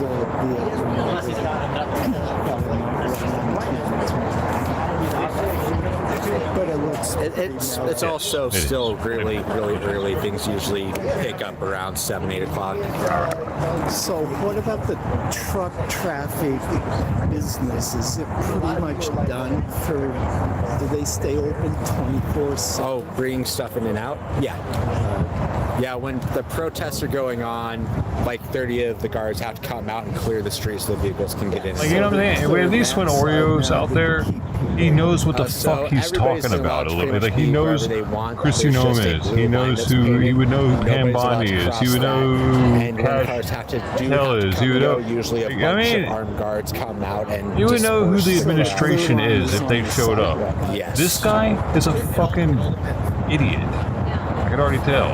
He doesn't know shit about any of this. He's just there to fucking hey, there's people. They're not using tear gas. They're using they don't like each other. Peppermint oil stuff. Kind of annoying. I'd rather it be someone like Oreo that knows what's going on in the world, in America, with politics. There was a lot of dancing. I just sort of capitalized off the situation. Seems like a good Actually invested in trying to help Trump win. It also makes you look not a I just acted like a patriot. That, hey, when shit goes down, actively trying to be a patriot. This guy is a LARPer. LARPer patriot.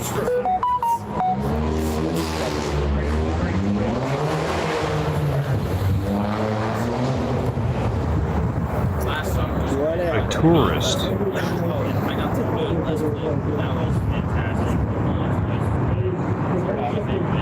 Thanks. Of course, boss.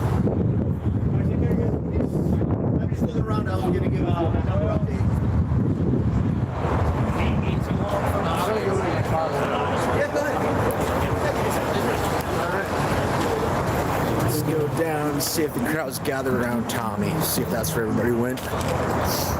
Everybody. There's nobody, dude. Everybody. 5 people that were there.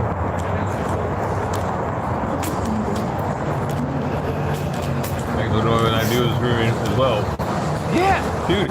Dude, that's what made it better too. Because like, I don't like watching a Patriot streamer. I'd much rather watch There he is, the absolute hero himself. opponents. Hear the dumb shit they have to say. See the dumb shit their chat's saying.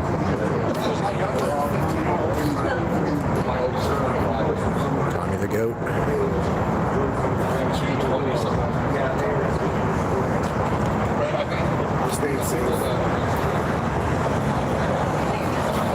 Well, we're treating this Tommy dude like he's a celebrity.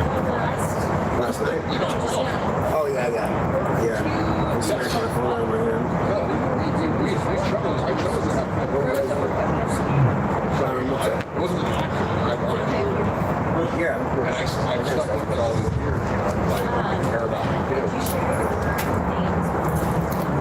I actually look forward to there not being any Antifa here at all, so that these people have to go back home and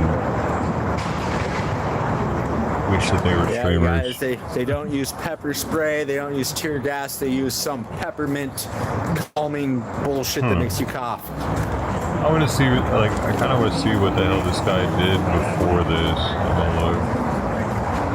How long has he been doing that?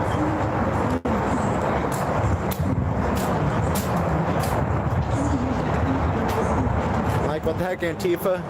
What the heck, the left? Oh, this guy's kind of ugly.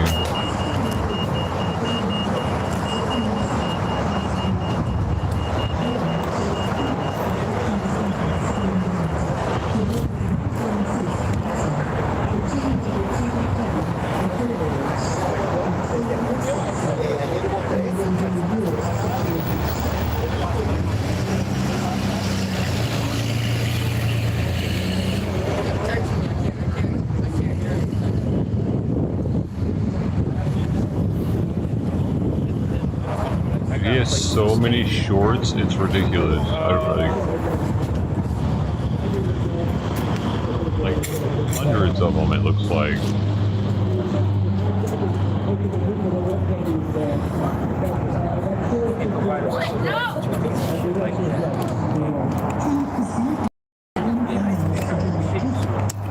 I think a lot of people grew their channel with shorts because people are just getting so short attention span. I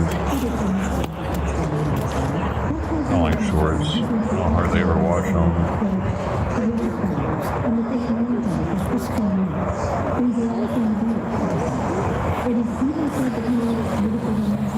It doesn't even, the freaking peppermint balls doesn't even really burn, it just gives you a slight urge to cough.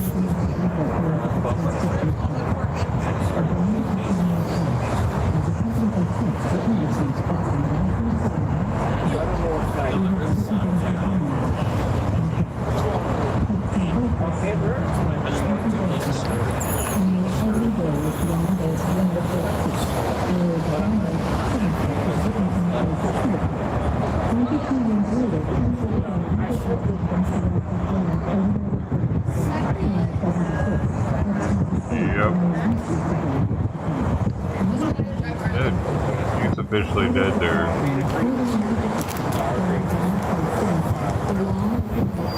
They did it. ICE did it, man. They got the people to not want to hang out there anymore already. And Oreo's on his way.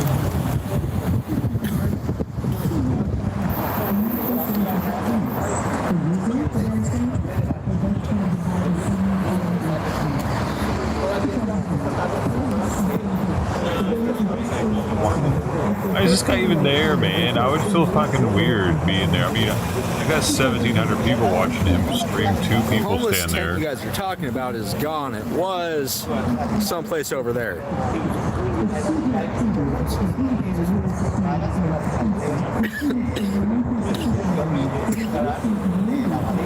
I feel dumb being one of them, honestly.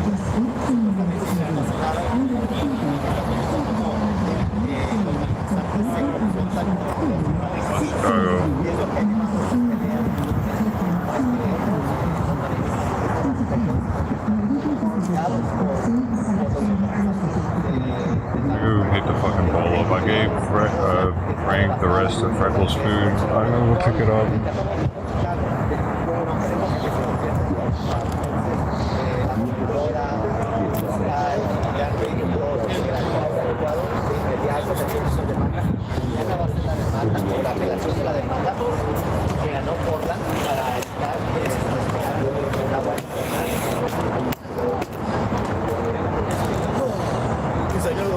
people with.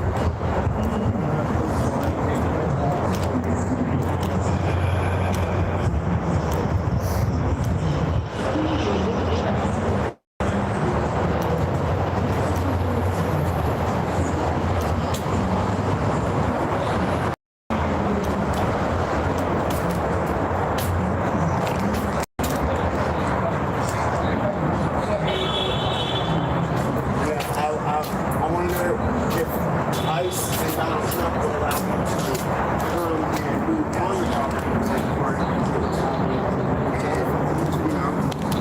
Try it that way.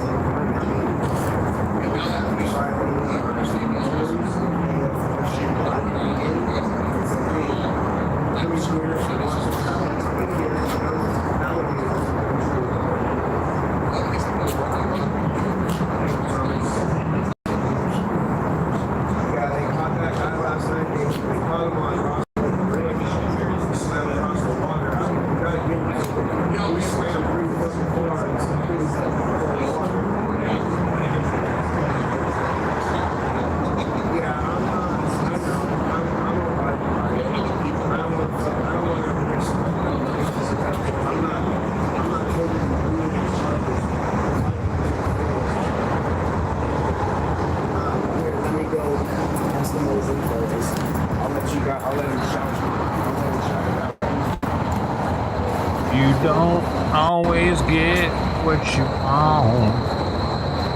Find some time. You get what you need.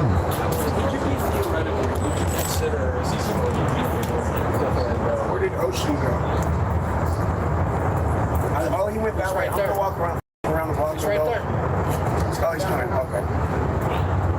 Oh, definitely fighting those charges. I got lots of witnesses and lots of,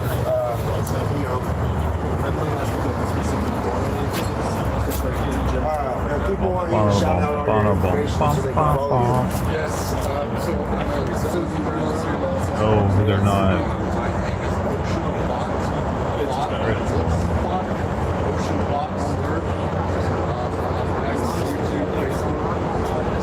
Another streamer showing up, just what we need. He's a great person right here. Everybody go follow him. Streamer Palooza, baby. They told me on your chat to let you know. Yeah, I just said what everybody already knows what I'm out here doing. I didn't say anything more.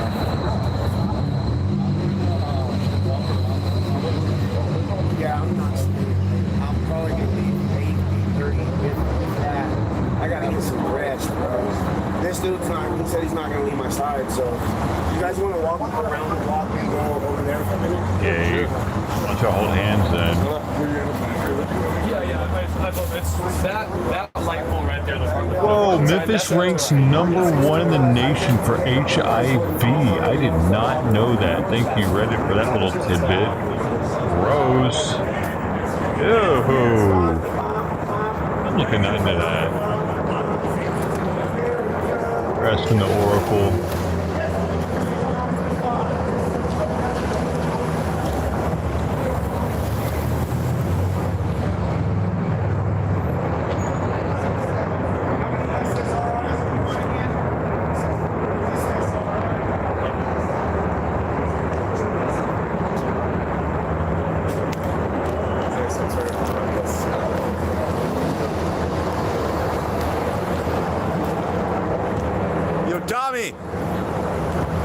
Memphis does not rank #1 in the U.S. for HIV rates, but is consistently listed among the top cities with the highest HIV rates nationally. They rate 12 for the total HIV/AIDS rate. Which Matt's looking for me, guys? What's that? Somebody chat is telling me that somebody by new infection rates, Memphis is recently reported to have the second highest rate in the nation among teens and young adults. Particularly notable. I mean, no disrespect at all. Just We never The city has seen a concerning increase in new cases in recent years, missing several benchmarks for reductions in HIV incidents. Did not know that. Evans and Shelby County are especially affected with high prevalence concentrated among black residents and younger age groups. Really? Huh. Yeah, I've been following when he first started, when he was still That was diehard. Africa and everything. wood chipper and all that shit. We can't get them to stop having unprotected sex out there. Even AIDS didn't work. We tried. We tried to slow it down. They still have unprotected sex, even though they can get AIDS. What the fuck, man? If that doesn't work, nothing's gonna work.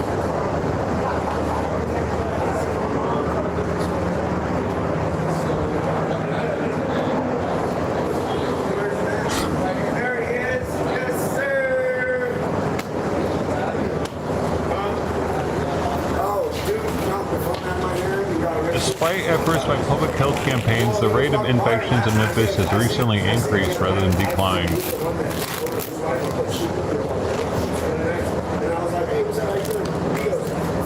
Let's see who number one is.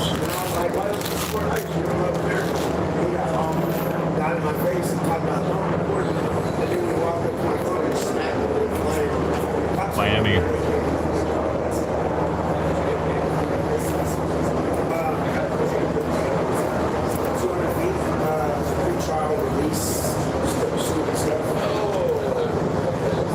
Pushing it. I'm always pushing it.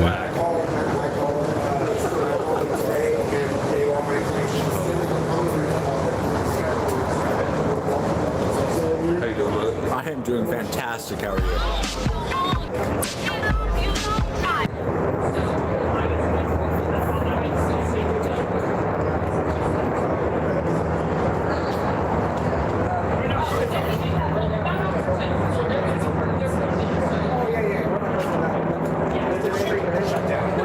Traffic is over. Yeah, cool. But it's going to stay that way.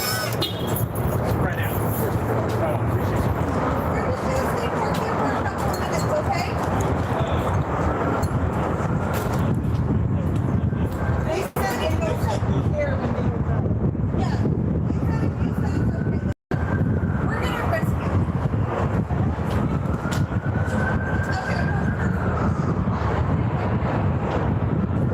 Every day. Gotta push it real good.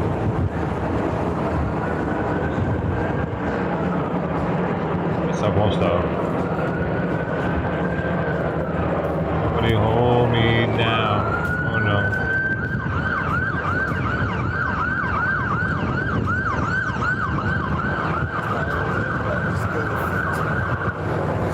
Oh, why am I getting recommended myself? I'm signing the wrong channel.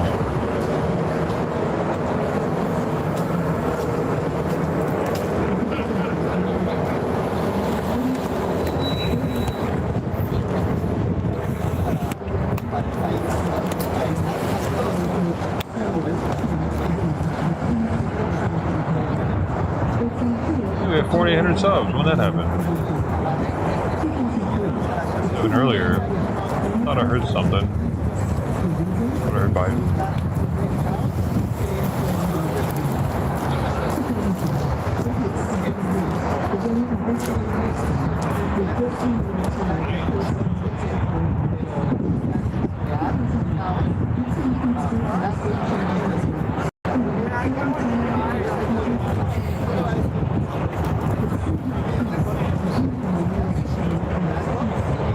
Hamas agrees to first phase of peace plan.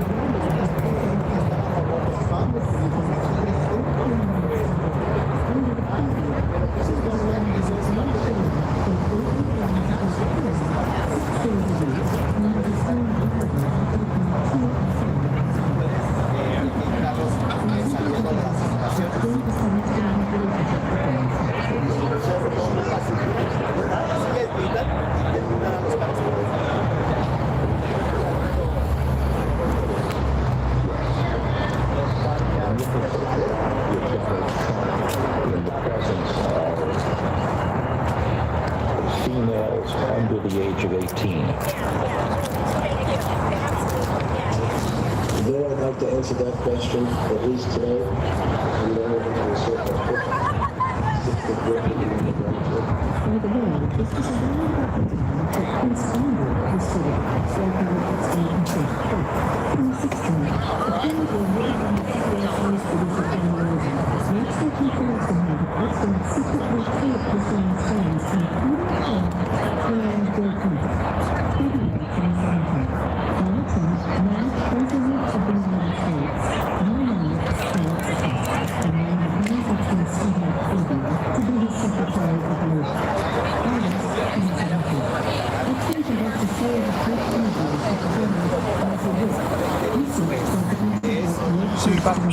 Exactamente al mismo tiempo buena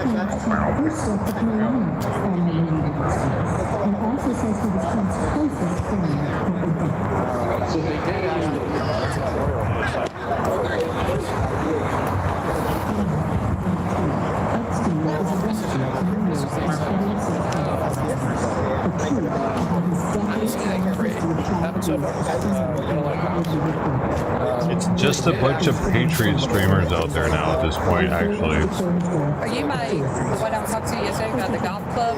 Yes. Yes. The golf club guy.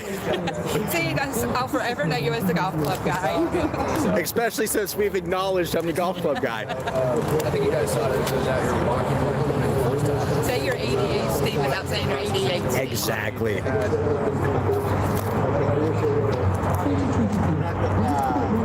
Digo que hay como unas 10 personas, 15 personas.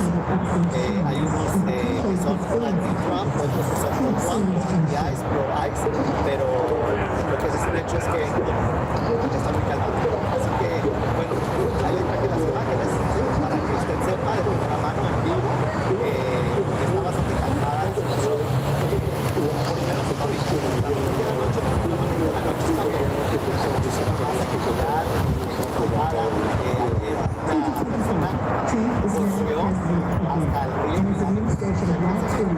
What are we even doing here, man? What are we even doing here? Look at these cats. Ow. Man, damn. What, dude, I gotta get... Oh my god, I should have asked him how much of... How much... Dude, damn it. I should have asked him how much a neuter is at that vet that I'm going to now. I bet they're going to charge me $400 for a neuter.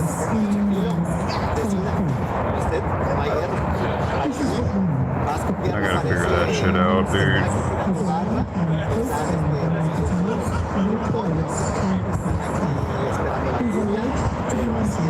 Listen tomorrow so I'm not shocked by it. I can look around, get a voucher or something.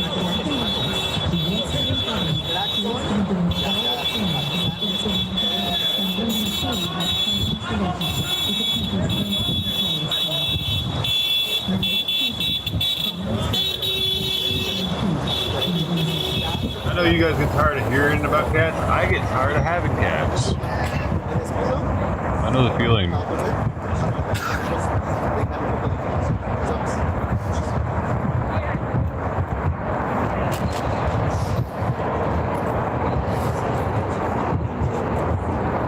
I really thought when Simon died I was going to have freedom. Now there's no happiness to Simon's death. There was going to be a little bit of happiness, like a little bit of like relief, like I have my life back again. No, that's not going to happen now. Get a new stream? What? Get a new fucking stream.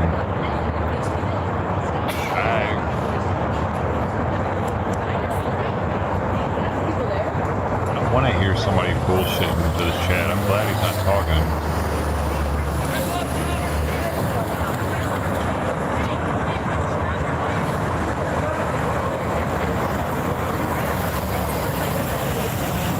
People should just stand there and be happier.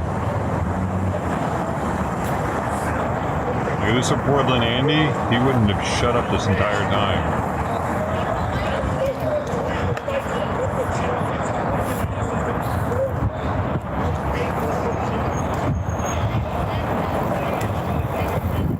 I can appreciate somebody that can have 1,200 viewers and not feel the need to talk to them.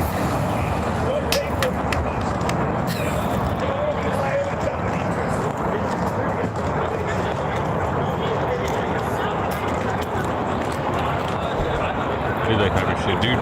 The more viewers I have, the less I talk. I let that shit go on autopilot at that point. You don't have to talk. When there's so many people, you don't have to say shit anymore.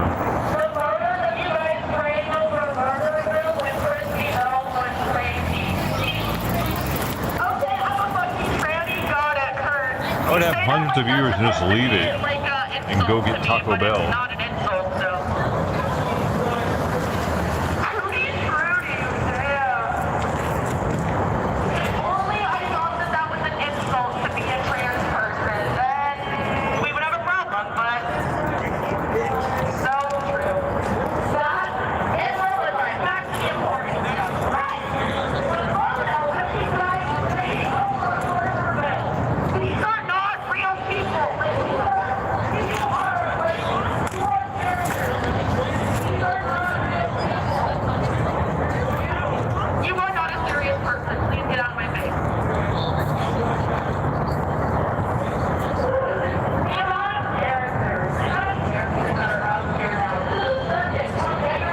Did we start letting women act like they're badasses or something? It's just stupid. Stay in your fucking lane, ladies. You're not a badass. It would take one punch to your nose and you'd be crying to mommy. It doesn't matter how badass your fucking bitch ass thinks you are. One punch to the nose, really hard, you'd be whimpering.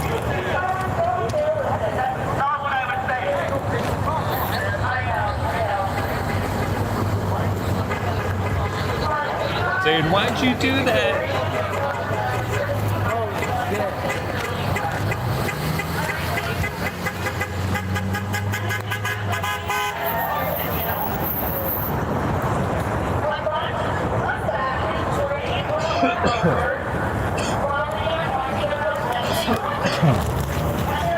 Actually, since these things have been open,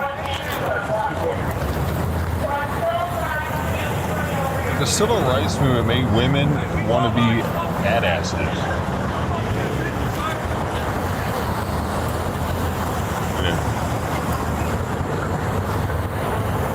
Did it happen once we gave them the right to vote? The feminine movement? Probably. Feminism movement.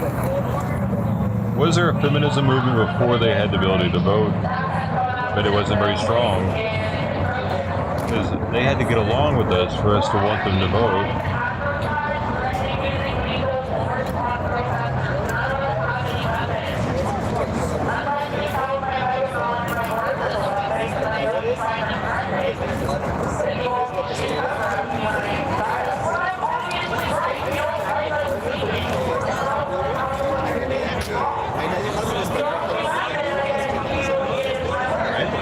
He's saying go to the black people. They got out of pocket once we gave them rights. Before that, they were on their best behavior.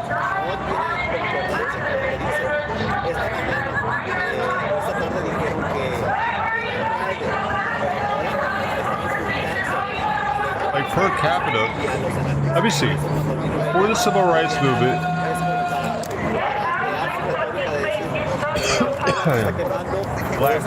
blacks disproportionately represented violent crime.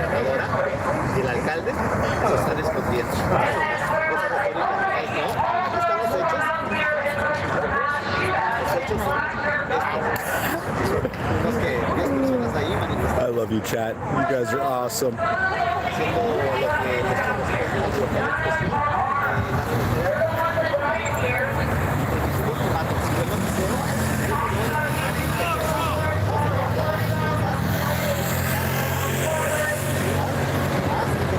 Before civil rights movement, were blacks disproportionately represented in violent crime stats? Here we go. AI has to say. What's thinking? Yes. Oh, they were disproportionately represented. They still. God dang, man. It says right here, historical data analysis showed that black Americans had significantly higher rates of violent crime, particularly homicide, compared to white Americans during the early 20th century, including the 40s and the 50s. What were we thinking? Did we think that giving them the right to vote was going to make it better? What just happened?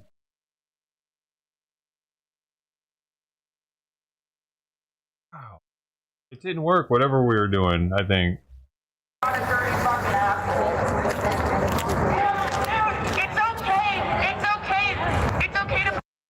From 1910 to 1949, non-white homicide mortality rates averaged 29.6 per 100,000 compared to white average of 3.4. What the hell? A ratio of 8.7 to 1.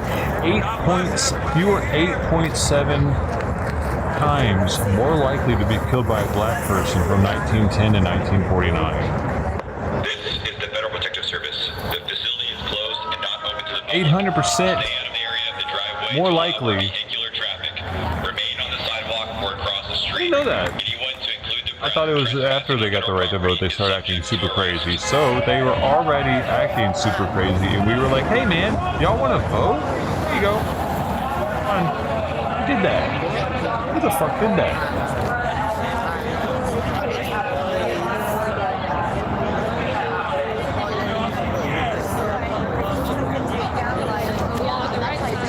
Wait, this goes back even further. 18 by the 8 wait.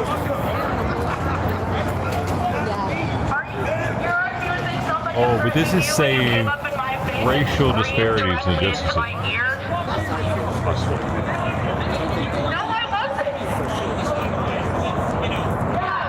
AI says the criminal justice system is deeply racialized, especially in the South, where black individuals were overwhelmingly targeted by discriminatory laws such as black codes and funneled into exploitative systems like convict leasing and chain gangs.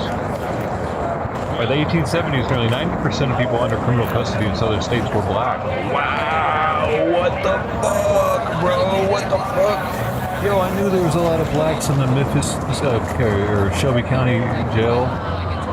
It's called the Penal Farm. Oh, dude, I was one of very few white people in there. But back in the day, it was 95%. I mean, it might still be 95%. Let me see. Oh, where is it? What? Percentage of Shelby County inmates are black. AI is so fun, dude. I love it, actually. As the most recent available data, 87% of male inmates and 74% of female inmates in the Shelby County Jail were black. 87% of males. Yeah. And you gotta remember, the remainder, dude, how many of them do you think are white? Let's look up, dude. I'm doing LA County next. What percentage is white? And that's 5% probably. 12%. 12% are white.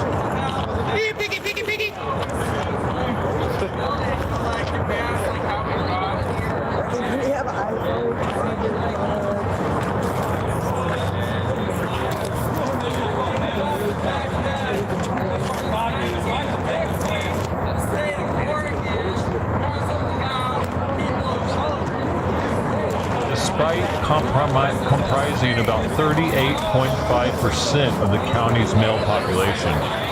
So they're extremely underrepresented. Right? What about Lake County?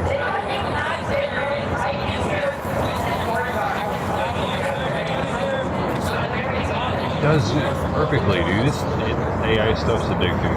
It's like a video game. 13% of Los Angeles County were white. It's the same. Wow. See? It's because most of them are Mexican. Why? How many? What about Latino?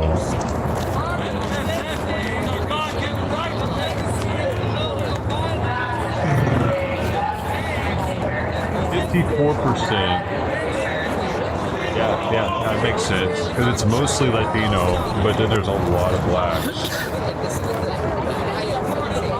Makes sense. Memphis is the most polar because there's so many blacks, dude. I've done time in quite a few places. I'm not proud of it, but it's an experience. It's like boot camp. Or dangerous. Way more stressful.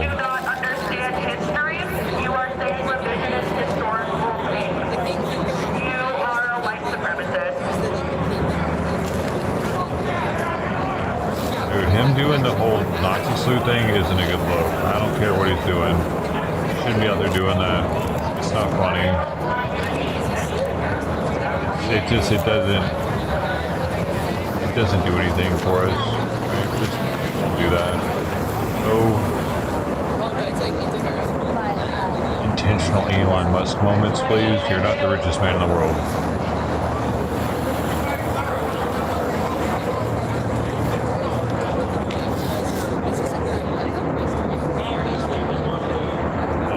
That's not cute, dude. You might actually be a little Nazi.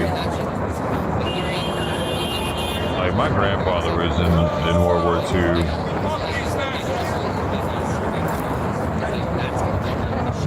Oh, both sides. And he did a Mediterranean tour and a Pacific tour. Let's see if we can catch the dude opening his window to yell at us.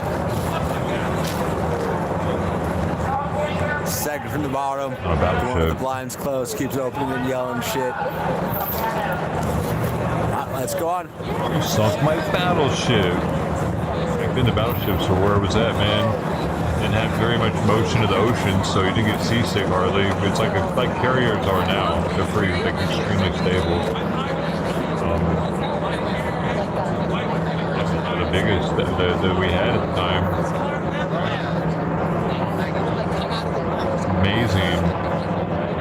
It's amazing engineering, actually, how it all worked, how the guns were able to work and rotate, how fucking heavy they all are. Like, those ships are amazing. At the time, they even had wooden decks, man. Cool.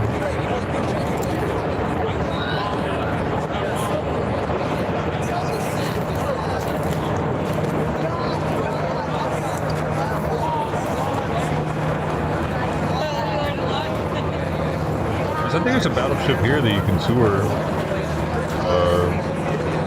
There's one in Hawaii too, the Missouri, but I think, it's not the Midway, is it? Which? We also have a whole bunch of people on this side too. Battleship or carrier that we have here? What's the Iowa? That's the Iowa. We do have a battleship. Maybe 61 USS Iowa. It's right here across the bridge. I was near it when I went to the bed, actually.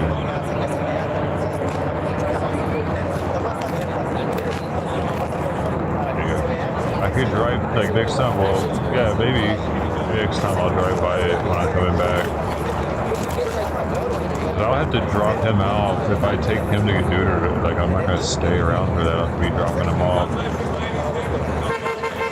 can drive by there and check it out. Outside of it.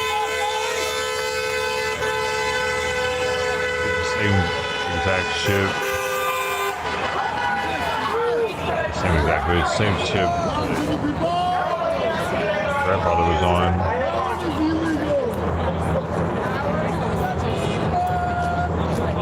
It got sank in Pearl Harbor. Let's take a walk around the block, you guys. It was one of the ships that went down. He survived it, though. He was on duty that day, though. It was a Sunday. So only people that were on duty were. That's why they hit us on a Sunday, because the ships weren't fully manned. The thing is, in the Navy, you only have to be on the ship if you have duty, or if it's work day. You know, you have to be there during the week because it's the work week. You can't just go and do what you want. You got to be cleaning, shipping, painting, learning, something. You got to be on board the ship, and you can't leave until like 3 o'clock, I think it was. If you wanted to go out and hang out somewhere. But you lived on the ship though back then also. So say it was your day off and you didn't have duty, which a lot of people, you would just sleep in on a Sunday. Because they were on the ship. And I was saying, since they were on the ship, there were a lot of people that were asleep when they got hit. And there's the goat, And they Tommy couldn't, himself. it was too late. Now, in Pearl Harbor, everybody has a barracks room because of that, because they didn't want that to happen ever again. So, it's one of the perks of being stationed in Pearl Harbor, is we got a 4-man barracks room. We shared a bathroom with another 4-man room. But still, that's way better than living on board ship, dude. You know, with that cramped ass shower and like space and get 2 bunk beds. So why it's one of the best places to get stationed because of that. As a young sailor, you get to live off the ship. It's the only place I know of in the Navy that does that. Everywhere else, you get stationed in San Diego on ship, you're living on the ship. Unless you are getting a housing allowance or something and able to afford to live off base with somebody maybe.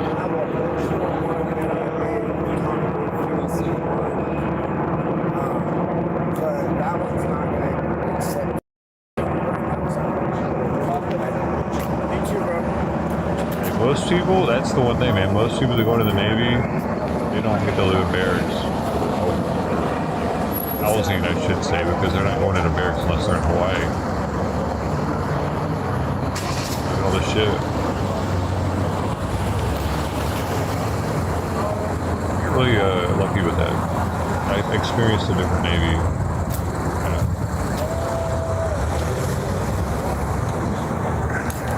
My dad was never on a ship though. His brother was, and his dad was. My dad was. Oh, is it time? Definitely getting fatter. Damn it, hope I'm not feeding her too much. I'm gonna get these cats fed now. They're making me stand up.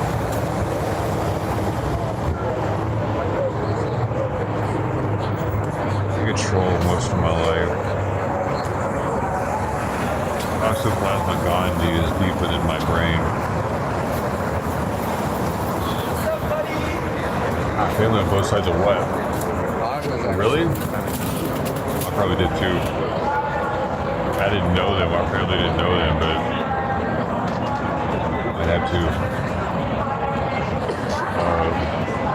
Yeah, we've only traced back my heritage to 2 brothers that came here like in the early 1900s.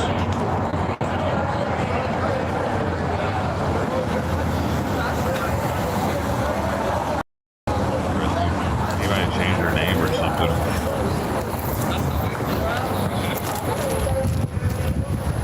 It's like people were coming here changing their names. What did they do? What were they fucking up to? 80 motherfucker?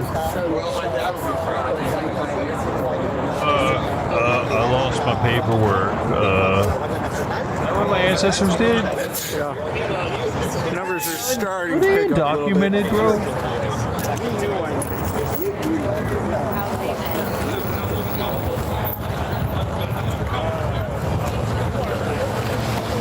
Guys, I might have to leave soon because you're gonna find out that my great grandparents were undocumented. Shouldn't have said anything. Not on a list, probably.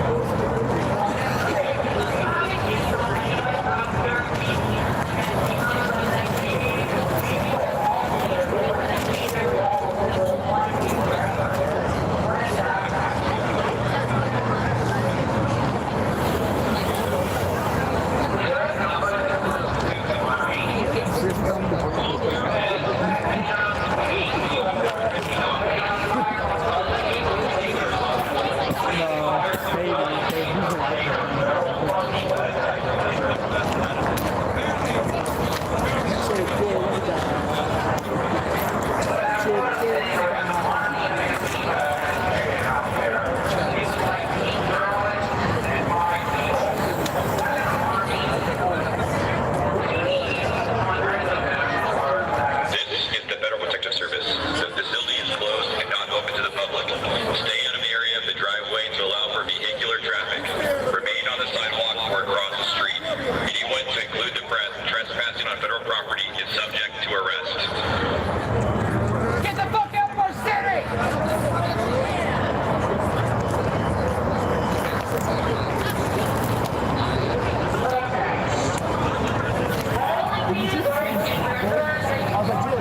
This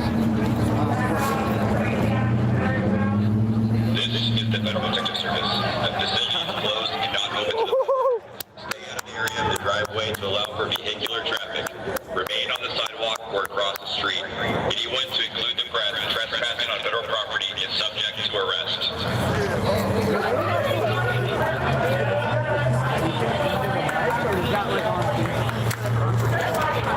It sounds like the exact same one they used at Portland.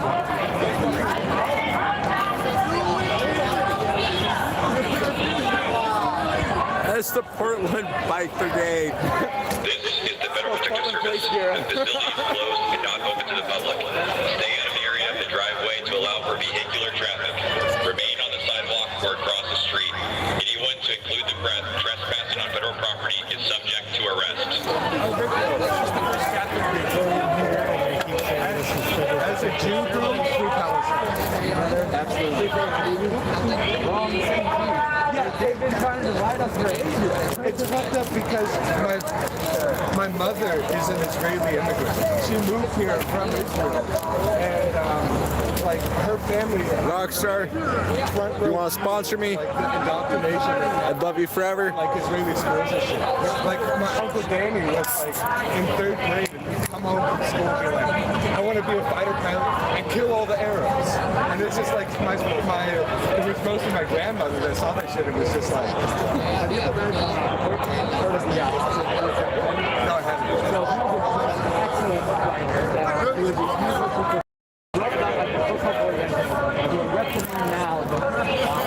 There you go, buddy. Got you.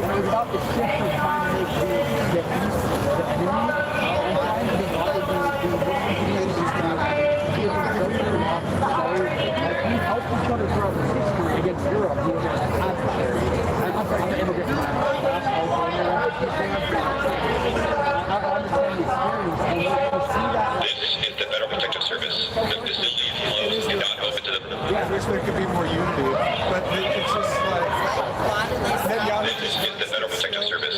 The facility is closed. The hostage and the old. Your shit's broke. You broke your own shit.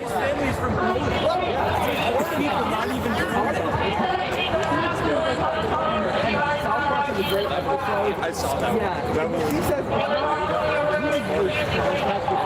Exactly.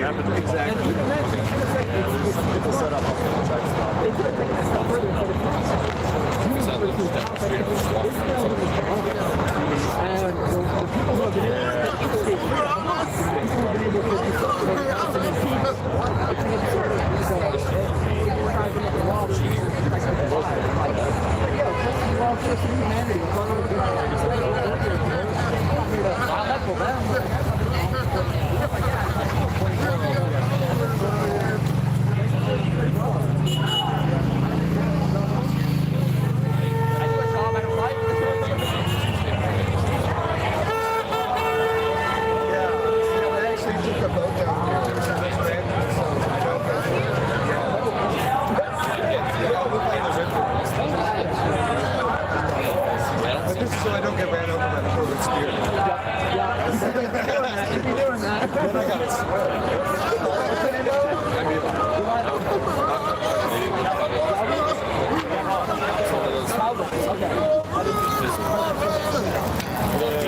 You guys come out frequently? I came out here on Wednesday. I came out here last night.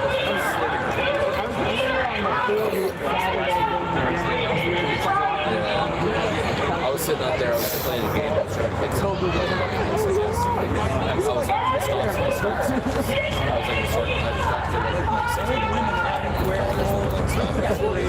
Antifa! I love your drag! I mean, it's hard to watch people get out. You look so fucking boost the house down in your drag. You look so camp. It's iconic. It's Antifa over here.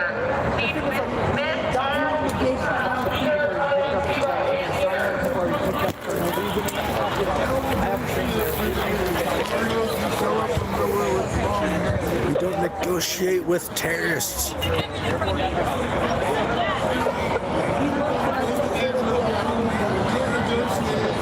Good evening, fellow patriots.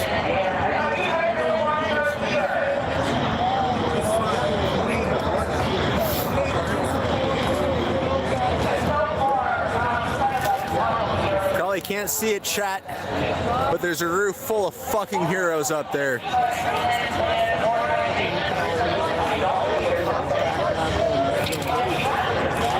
Heroes don't wear capes, they wear green.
Tommy's here, you guys. Tommy's, last time I saw him, he was that way.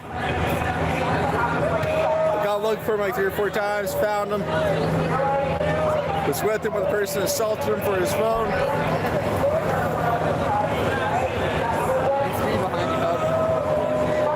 Tommy's the GOAT.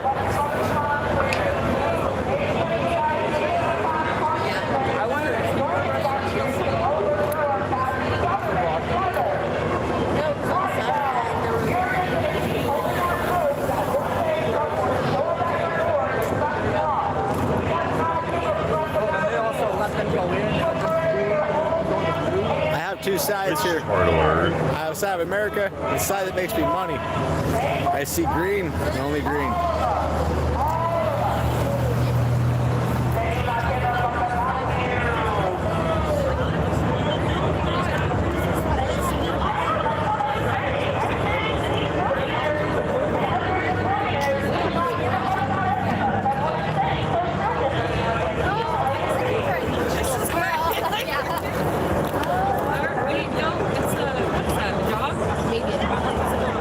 Are you unsubbed? My feelings are hurt. Channel?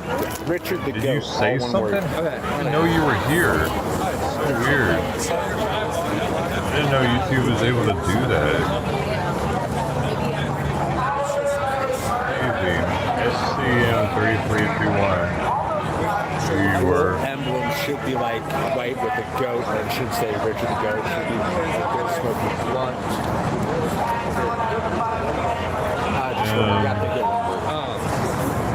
Had 3 hours. Good for you, buddy. Take it easy. Have you been out here frequently, or? Just the past few Right. nights. Hey. I was like support local. Subscribe. Appreciate you. Of course. Someone needs to show their Everybody thinks they're the precious. Were you here last night? I was not. Last night was nothing. Like last night was like a dance party almost. Well, that's what the Who's that? That's Ted. Holy shit, on the Ted. street was because what's her name was here. Yeah, they blocked off up there so you couldn't get down. They blocked off like the narrative either. If you went, that she was coming out here to try to agitate people, try to cause like an additional like anger, and everyone chose to respond to that with kind. What Portland is, silly. It's gonna be bad. So apparently, I don't know them, but apparently, like that whole side of the street all the way up was a homeless camp. Yeah. And apparently, people came and gave them like months supply. I don't know that exact amount, but a large amount of food, large amount of drinks, medical supplies, clothing, and it all got thrown away apparently. Yep. And they were carrying out for her. That's gonna end really bad. Because not only are all the homeless people going to be mad, but all the people who are pro-human and pro-homeless are... Someone is... He's been agitating quite a bit. Yeah, I mean, and he's being a Nazi salute half the time. Dude, stay the fuck away from the driveway. My chat loves him though. My chat loves him, my chat loves Tommy, so. They really want to get hit with something. What it is. That's what got me out here. Was the frog costume. I mean, how dumb can you be in a wheelchair and blocking the driveway? And then when I liked that, then I saw all of Tommy's fights. I was like, oh, I have to come out now. This person probably got a settlement for the first time they got put in a wheelchair, and now they want another one because they blew it all on drugs.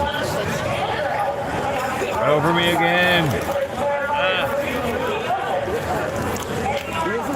He heard about Dustin getting his $450,000 settlement. That's what I heard. Why are you so obsessed with me? Get away from me! Stop coming up to me and getting in my face and screaming in my ear and harassing me. Why are you so obsessed with me?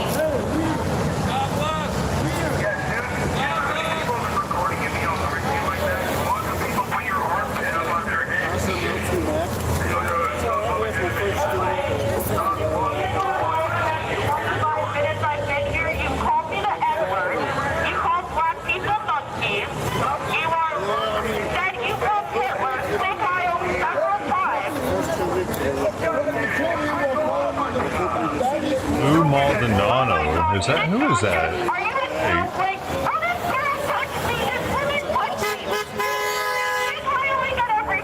That sounds familiar. Is that an actor or something?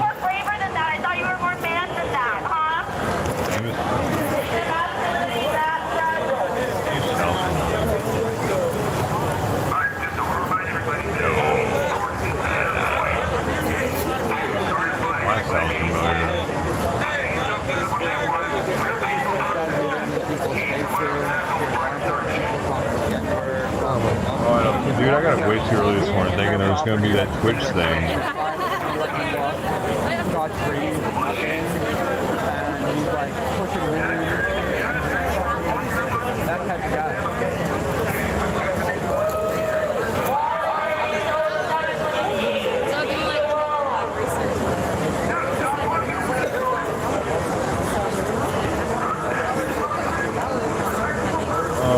I got to give Simon his thyroid medication.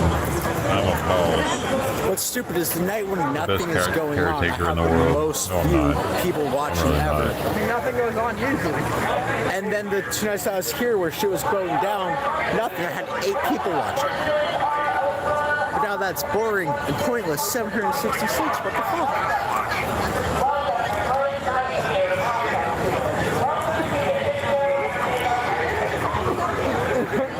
Fucking Sawyer ate half of his food.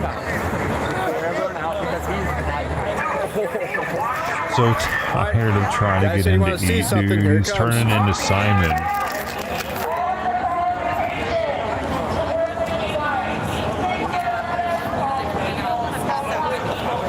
Ah, they're approaching the gate. Shit's going down.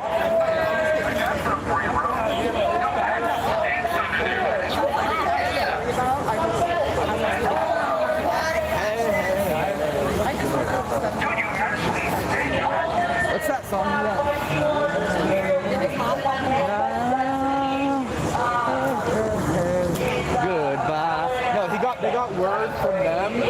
They told him that he needs to leave because they're about to come out with tear gas, and so he's now able to go out and see okay when they come in with tear gas. They have full communication with right-wing media.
I can see in through the bars, and they're grouping up.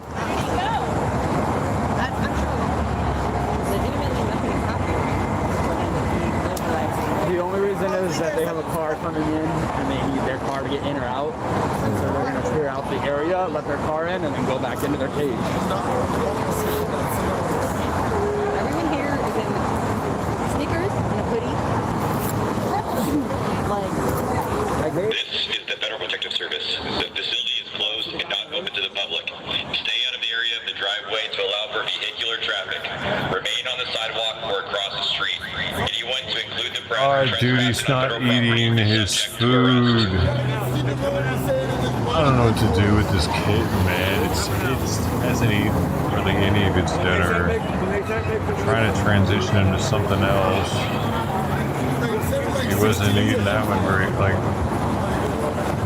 So bad someone's actually driving by and they just get hit. Oh, God. That never gets out of your car fence. No. They don't even use tear gas, though. They've been using, like, this peppermint shit. Yeah. So, stop telling us about the peppermint shit.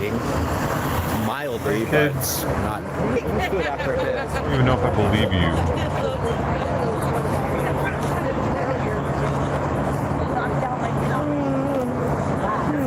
It's been a long day ahead. Well, this morning, so it started off shit. After doing 2 litter boxes, complete, full, like deep clean. With the and it's trash day. That's trash.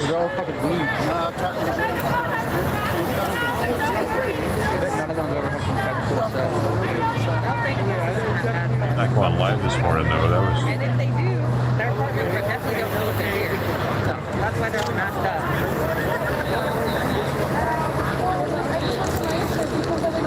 Yeah, but they should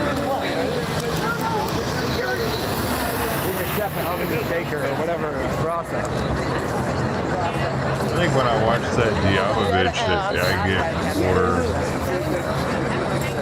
mad for the rest of the day. I was there last time.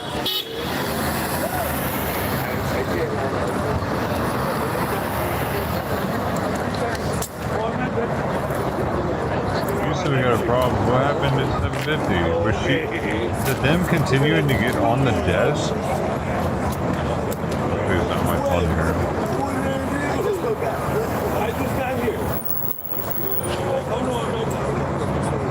You know what's what's really funny is like I bet if they all went inside and no one was out here, people just probably just like, they could wait.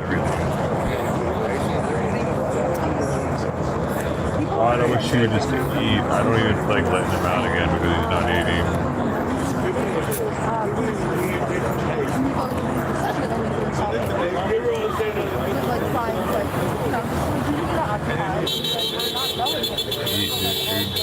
This is the Federal Protective Service. The facility is closed and not open to the public. Stay out of the area of the driveway to allow for vehicular traffic. Remain on the sidewalk or across the street. Anyone, to include the press, trespassing on federal property is subject to arrest.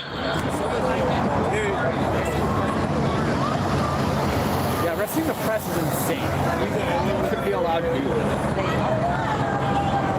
Ah, and here they come. Get up. Here they come. 20 soldiers.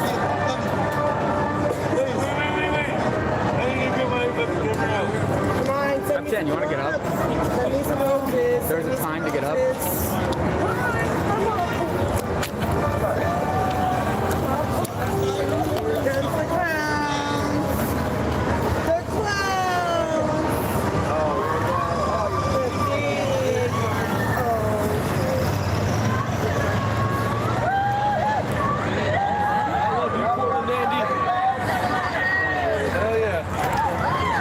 Coming up, man.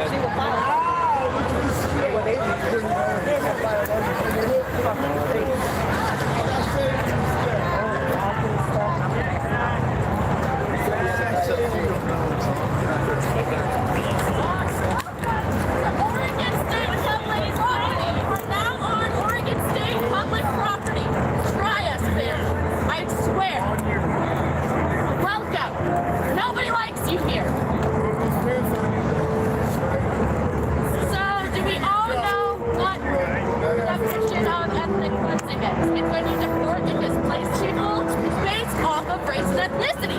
That's what you motherfuckers are doing.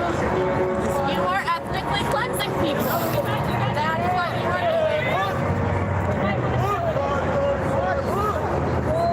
That is what you are doing. You are ethnically cleansing people in our country and the residents of our community. Do you have anything to say for the Chicago children that were zip-tied naked on the street? They take their plates off because they're scared. Anything to say about that? Nothing? At least you guys are brave enough not to have a mask on. I appreciate that. Cowards! Do you have anything to say about that? Do you have anything to say about it? The black and brown children that were zip-tied naked on the street together in Chicago? Is this like a shift change? Yes, and you don't give a fuck about the ethnic cleansing and you have to say shit about the weather? Fucking spineless cowards! Where's your number? You don't even have a number like your DHS cop buddies? You don't even have a number? No number. Just NM2. Well, you ain't nothing but a number. You are nothing but a number to the state. They do not give a fuck about you. The billionaires you work for do not give a fuck about you. Good. Shocker. Shocker. I hope you do. Get the fuck back in there. Oink, oink, time for the piggies to go back in their cage.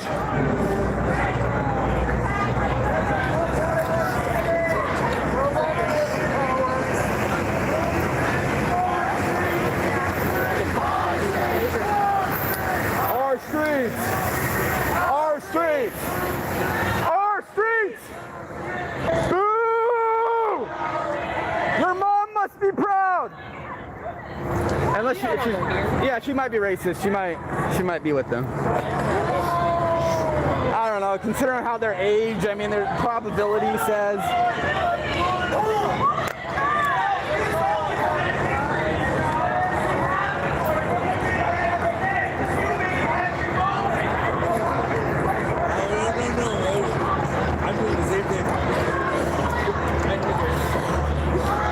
Oh my God! They just flipped the police or whatever they are. Just flip people off. I flipped them off too. As the gate was shutting, he literally goes, "Okay." I'm like, "Oh, that's brave of you." On a good Cream of day, the and y'all crop had to before. come out in full gear and everything.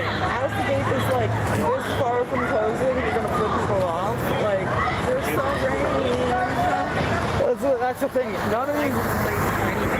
No, but and none of these guys would be brave if you caught them on a corner by themselves, one-on-one.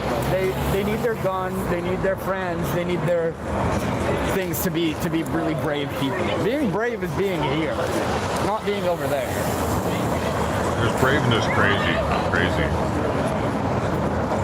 Amazing. I'm a little too brave sometimes. I love the little fingers. I saw this girl on Instagram. We made a bunch of them and say "fuck ice" on it. That is awesome. Do you mind if I show my stream? Yeah. That's fine. The manicure we've all been waiting for. I know. I need to do the nails. Yeah. Wait, I thought this guy was the Patriot. I appreciate you guys. Thank you. I guess he's not. I I don't saw know. that too, and I was like, I love that. Because you're like, we're the least serious city in the world. Like, I got it. I know. I think he's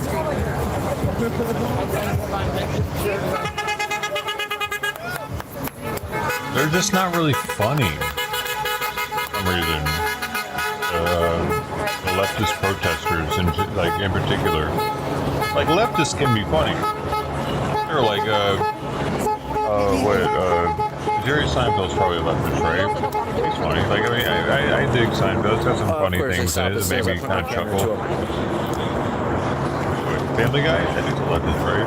well, one thing I can't agree with is that they want a perimeter set up. Funny by the shit. Portland Police South Park, they're Department, leftist, as if right? we do their job.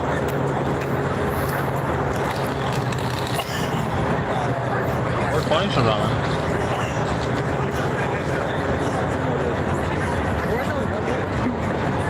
Charlie Kirk laughed at the Seinfeld episode with Eminem.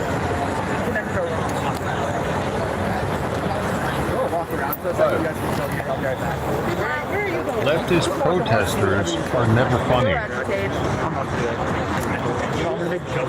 Lonely people. Not in a good way though. Like a lot of comedians had a rough childhood and they were lonely, and they used comedy as an outlet to make friends or whatever. You know, to meet people maybe. But their outlet is yelling obscenities at law enforcement.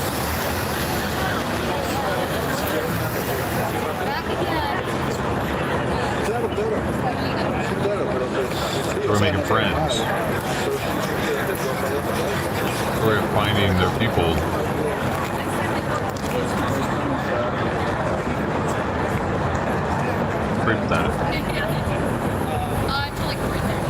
It's weird because we didn't have this when I was growing up. Social media wasn't there to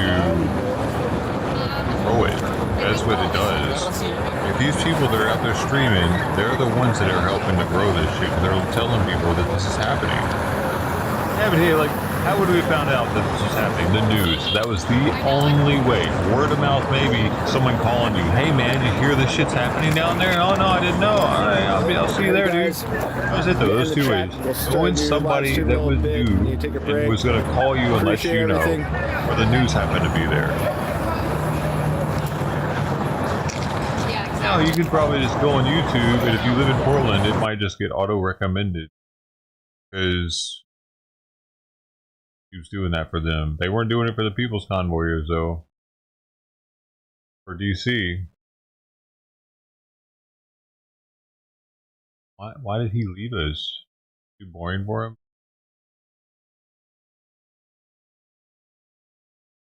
I remember this guy. He's on the scene. So who was the arrest? I will, well, man, thank you. Wait. I see Bill, bro. He was out there the other day. I don't know. He's restreaming Portland Andy. I'm restreaming him restreaming Portland. Cool thing is everybody knows Portland police know who Portland Andy is. You know, he's not going to cause any trouble. You know, he's just there to see what's going on. So. They can get in your Whatever. face and threaten all that stuff if you aren't allowed to defend yourself. There's nothing to see going on. It goes when there's nothing going Oh on. my gosh, are you serious? Like literally. Okay, okay, we'll take that up. Hey, do me a favor, back up. Okay. And so he gets away with it. Thank you. Yeah. It's this dude wants what was wrong with his nose. What happened to it? It was born like that. You believe I asked him now? Thank you very much for the 10. Look curious though. I'm not sure which side she's on there. I recognize the voice. I'm not sure if she's Matt's friend or one of the Antifa older women. The Antifa older women. Gross. So we'll do it. Yeah. Matt was down there a little while ago, and I think there was a lady with him, but I don't think that's her though. Are you getting arrested? I should watch the end of Matt's last video to see what was going on there. He just ended a little while ago. Andy. So, I'm Sonona. I am Carolina farm girl. Okay. I've been following you. I come from North Carolina. Oh, wow. I actually got here not yesterday, the night before, last night. So, yeah. And I been following your old ex and... Well, thank you very much for following. Glad you're out here. This guy's be As long as banned. you're staying safe, you know. Oh, yeah. He does. Asshole. Good. I just... That's why I didn't want to... That's why I hung up my stuff. I didn't want to say who I was. You can talk all the shit you want about him. But my name's Sonona. So, I... You don't dox yourself. Weird ass nose. I don't even know where he's at. Fuck right your now. nose, You know where weirdo. he's at? I have no clue. Because wherever Matt's at, I don't even know where Matt's Nothing to at. get I don't banned know. like I thought that. he was over here somewhere, so I came over here, but then he wasn't here. But they were getting arrested. Someone's getting arrested, so I was like, I better film that. Oh, good. Matt to the south over there. Matt to the northwest over. I'm for the south. I live towards Newburgh, North Carolina. Don't say too much. You're on camera right now, so be careful. Jesus, fix it. Thank you for they all know. The whole world knows where I live, but it's okay. But yeah. And Andy's I don't sorry. think the world cares where you live. Come on. Still warm down there? And you know, you missed it last night. You weren't here last night, were you? No, I was at home relaxing. I You do. missed it. When old boy took a dive off into. Oh yeah, I heard about that. Really? All I heard. He got arrested like at 1 a.m. I heard. That must have been a cold Oh my boy. I'll goodness. tell you what. Something about swimming in the river, something like that. I didn't see that part of it. Maybe not that But first. anyway, some guy maybe sold something, then he jumped off. I had made the comment, like, if I drown, I promise you, my family and friends know that someone done something to me and done, because I can swim like a fish. I cover the coast. And the guy, Matt, that I was walking through with, he goes, Let's see if I can find the other feed real quick. Yeah, he's freezing. it's real cold. What?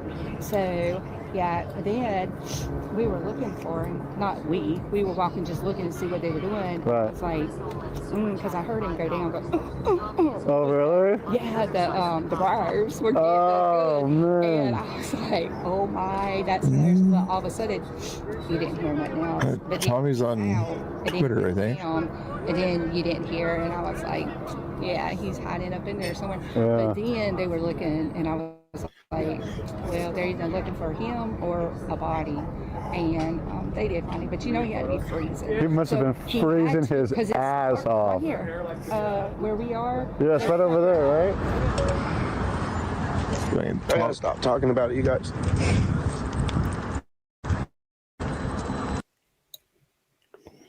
This over here. About who should be detained as innocent. The first thing that I did when I got here, I was like, dude, language. And I tried to do what I was. You okay? What happened? No, I'm okay. I was just talking. You know why she got arrested? No, I don't, but I'm so fucking happy. I'm so happy that she is. I can't go. Yeah, I haven't seen He was over there. I can't go over there, so I'm just. I'm sorry, you guys. I didn't mean to cry on you guys, but I just can't help it when I'm talking about Charlie. You know, it's hard. What in the actual fuck, dude? As a LARPer extraordinaire. LARPing off being a true patriot. I wish I would have never seen that You just video, fart? you guys. Bro. That video is just. I wish I would have never seen that video, you guys. That video is just. Wow. I wish I would have never seen that video, you guys. I wish I would have never seen that video, you guys. I wish I would have never seen that video, you guys. The weird time to fart. I wish I would have never seen that video, you guys.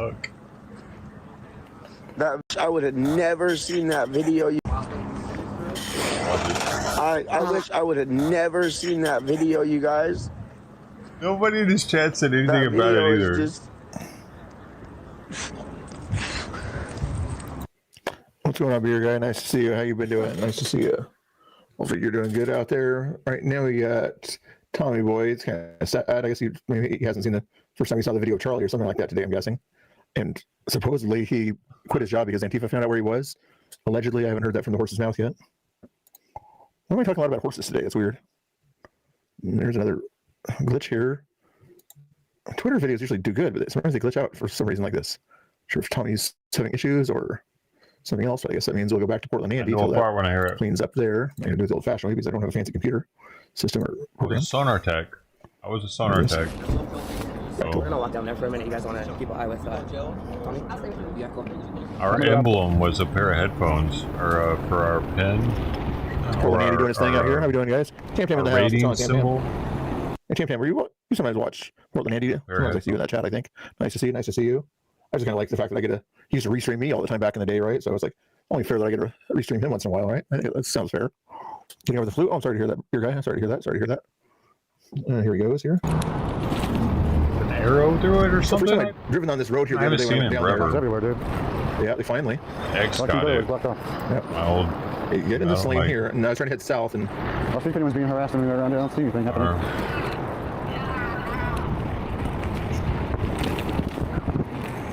You would think these protesters, if they're going to get charges, they'd rather have local charges than federal charges. Wouldn't you think so, Amagad? Would liberals rather have? Oh, we get another little person here. Two interesting people here. At least they're out in force tonight, man. See right here.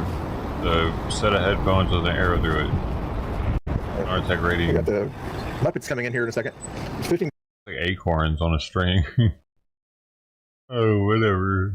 I knew what it was. 20 a second. Now there's over 20 on that side of the fence anyway. Trixie, what's going on? Farting over there? What the hell?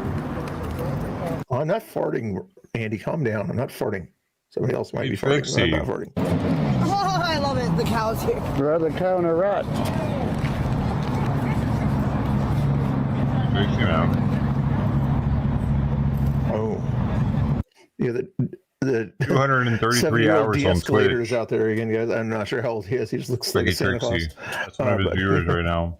He's out there. He was out there yesterday. I'm like a yellow vested guy that's got a beard down to here that's out there to de-escalate things. Nothing wrong with it. He's doing what he can, I guess. But I'm like, just because you were at Woodstock doesn't mean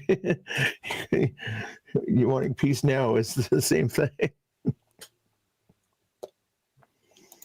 Last seen 2022. November.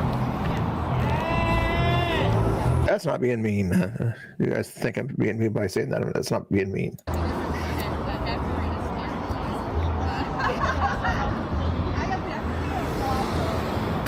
There she is. That was a heavy donator too, actually.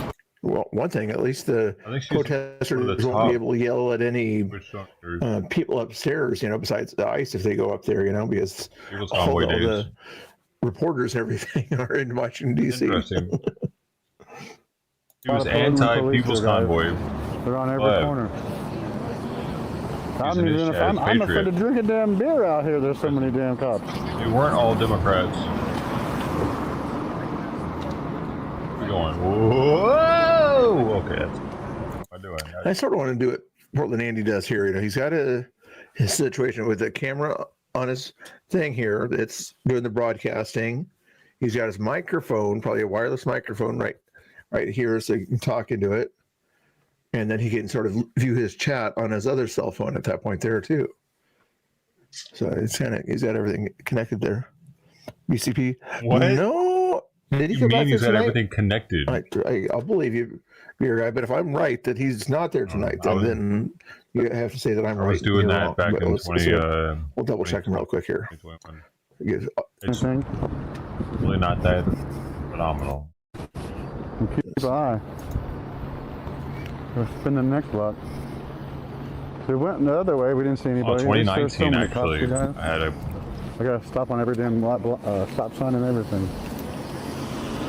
BCP is not live right now. I don't know. Are you saying he's on his way there again? He might be. I mean, he's got friends in Portland area that he could stay at if he needed to do that. But you know, it is midweek. He's got to get back to work. Everybody in trouble. Good man, Portland. But I'm not seeing him on there right now. I'm going to do a refresh on the. We'll go another block. Another block. If you see someone in trouble, we'll jump to action. Dude, we'll save the day as we usually do, chat. Portland Andy's there to save the day. 821. We go back to Tommy, guys. Want to see if Tommy's back live? My biggest cat breaks right now of the night. Portland Andy. We came pretty far. 9:30. Live. Let me check and see and go back to 7:30 to 9:30. This one over here. If you guys are watching me on Rumble, thank you so much. If you guys want my Rumble link, I can give it to you there. But only Mr. Bill on Rumble. You can probably find it yourself. But I don't mind helping you. About an hour and a half break. We'll watch some of the news or whatever later if you want to. It's kind of boring enough, but right now, Portland Andy's keeping me entertained anyway right now. We're going to double check and see if 1:30 to something. I have a pretty nice stint there. But now I don't anymore. I have to get up at 5:30 to go Simon the would normally be medication. live besides 5:30. Andy here. 4 hours. 4 hour stint. That's the most I get at night. Yeah, usually I would watch Portland Andy to see 6:30. other feeds or something from there, so that's not working. Do a quick refresh of YouTube. 5:30. See if Tommy's back on YouTube here by chance. Sometimes he goes between the two places. He needs to learn to restream. I've never really thought about all this. Multi-stream. I've just been If doing it has it. that many people on multiple sources, you need to use a program called Prism, and that allows you to stream to 5 or 6 different places. Right now, using their 2-week trial period to see if I like it. If it's for out there, use StreamYard right now anyway. Expensive too. Not that I'm grifting, but if I was grifting to tell you that it was expensive to get all these programs or whatever, would that be grifting or would that just be giving you information? Grifting because it's really not expensive for those programs. Be a grift, I don't think. That's not any dude. Yeah, Tommy's not grifting a little bit. Stay with Portland You're Andy acting right like now. $10, $20 a month is. There's other things going on. There's panelverse type stuff, but I don't see anybody doing any IRL stuff right now. You're talking about like having a $1,000 microphone. Oh, got Cash App? JH? Over $3,000 audio converter. I don't know who Ocean is. Truthfully. I looked for anybody in trouble. I went like a whole bunch of blocks around. Talking about like I didn't see anybody in trouble. Probably still. There's tons of cops everywhere. If something was happening, I'm sure they would be on it. There are tons of cops everywhere. That's probably still worth like $2K. This is the most police presence I've seen in a long time. Actually, more than that. At a protest. Used. At least this one. Hey, how you doing? I actually don't know. I haven't priced everything out in a while. That's something they didn't bring up a whole lot about the National Guard today. Thunderbolt, they said that Portland needs help, but they didn't say, when is it going to get here, Mr. President? When are they going to get there? He was kind of saying, yeah, we're going to make sure we clean up your town, kind of stuff. But they can't. Although the appeals court judge did knock down the ruling of the Oregon thing. So right now, I think Trump, if he wanted to or whatever, he could bring in the Oregon National Guard to go there. I'm sure that'll get appealed into the Supreme Court, and he's just waiting for the Supreme Court to decide on that stuff. Dude, I don't know why I'm so gassy, actually. Oreo. You guys doing good? Rooster's in the house. How are we doing, Rooster? I gotta click on your chats once in a while, let you guys know I'm paying attention. But again, not a whole lot going on right now here. Oh, yeah.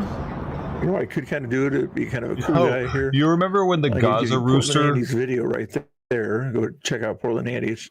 Link should be in the description. Is his there. name Frank too?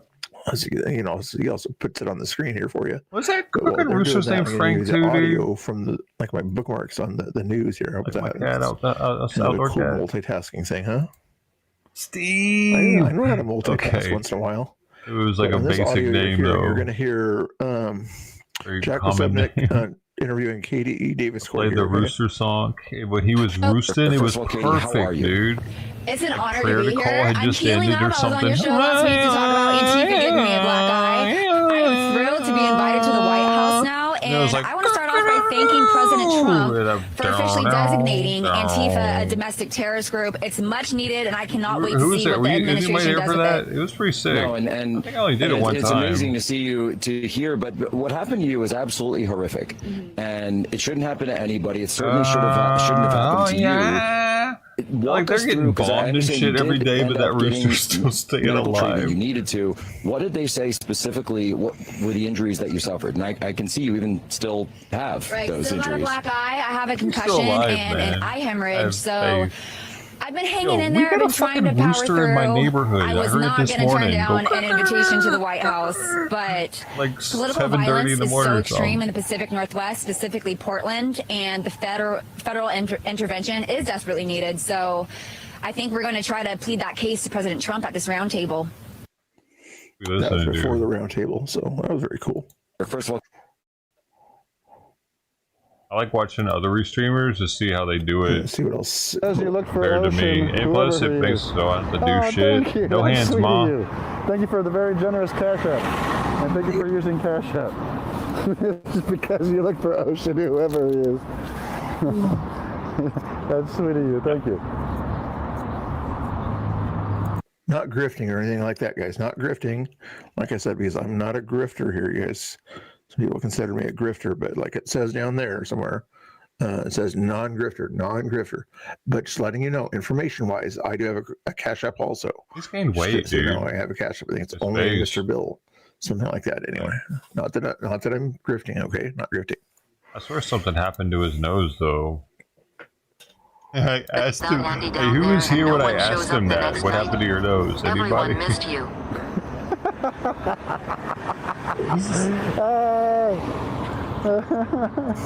Thank you, Emily. I'm here for that one time. That's very sweet of He you. answered me.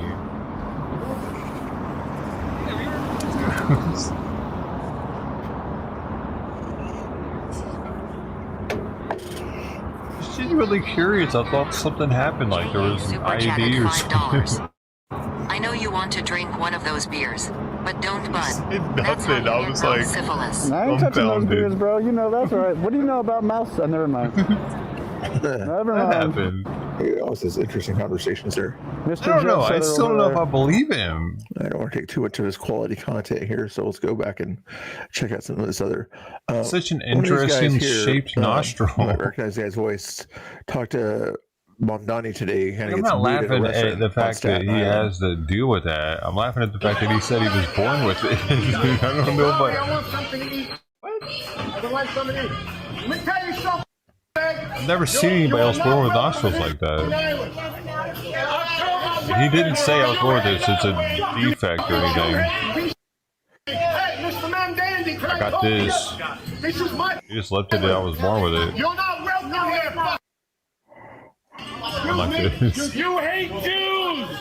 You hate this. What is he listening to? This is horrible. He doesn't have it on the screen. And this is bad. He's got 15 people watching. He's got fucking 5 people That's the guy watching more that than goes, me. New Yorker guy. And less subs. Bad. You never. He think he eats pizzas and things like You that too. suck, Bill. That's horrible.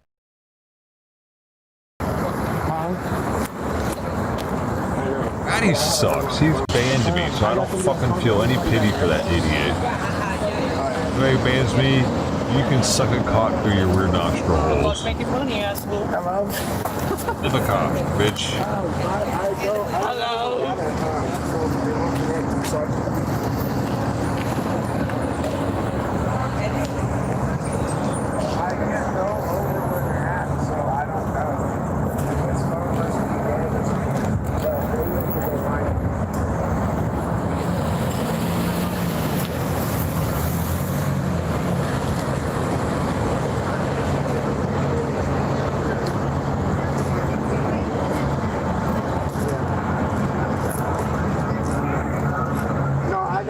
patriot with me that's not leaving my side. So I'm just gonna record where I can for a while. People are acting like they're in a fucking war zone or something right now.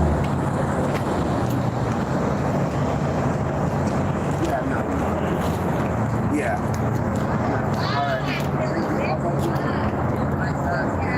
You hear the chopper. Do you guys know where Ocean Plot was?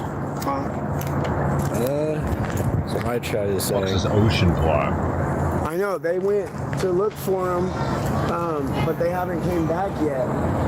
And I'm not really sure who that person is. Yeah, I apologize. I He don't know who was you saying are. that he was getting ready to leave, but if he's worried about them following him to his... I found a new person. Well, then he probably won't go by himself. Citizen journalist. 207 subs.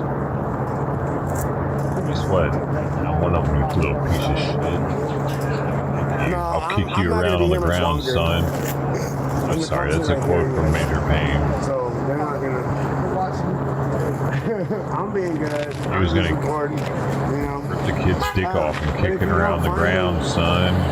Kept saying he had to pee. Hi. Remember that scene? Yeah, how you doing? Hi, I'm Tommy. Nice to meet you guys. Thank you guys for stopping and supporting. You guys stop hanging out. Oh, you got your robe is hanging out. Your robe thing.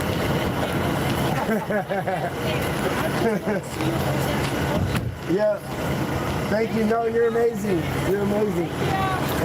Have a blessed night. What was I gonna look up right now? I will. Good luck. I can't be close. Yeah, I can't be close. Oh, this cop's pretty fast for a reason.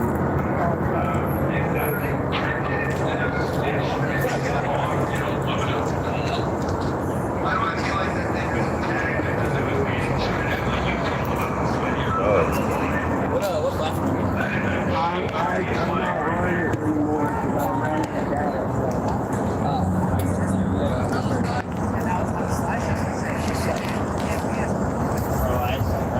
I'm not. We're definitely pro-ice. You know why he's got 15 viewers and I only got 10? His nostrils. No, I've been here for 3 nights. It's pretty crazy the first time. Yeah, I seen you last night and I seen you the night before too. Yeah, I mean, it seems like this has been like. I'm sorry, that was. I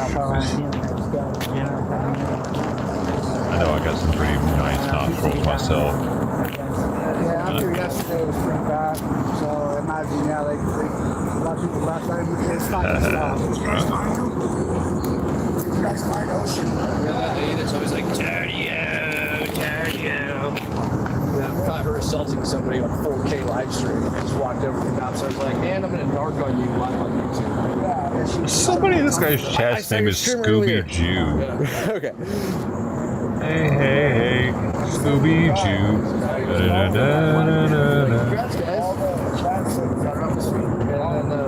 Nice.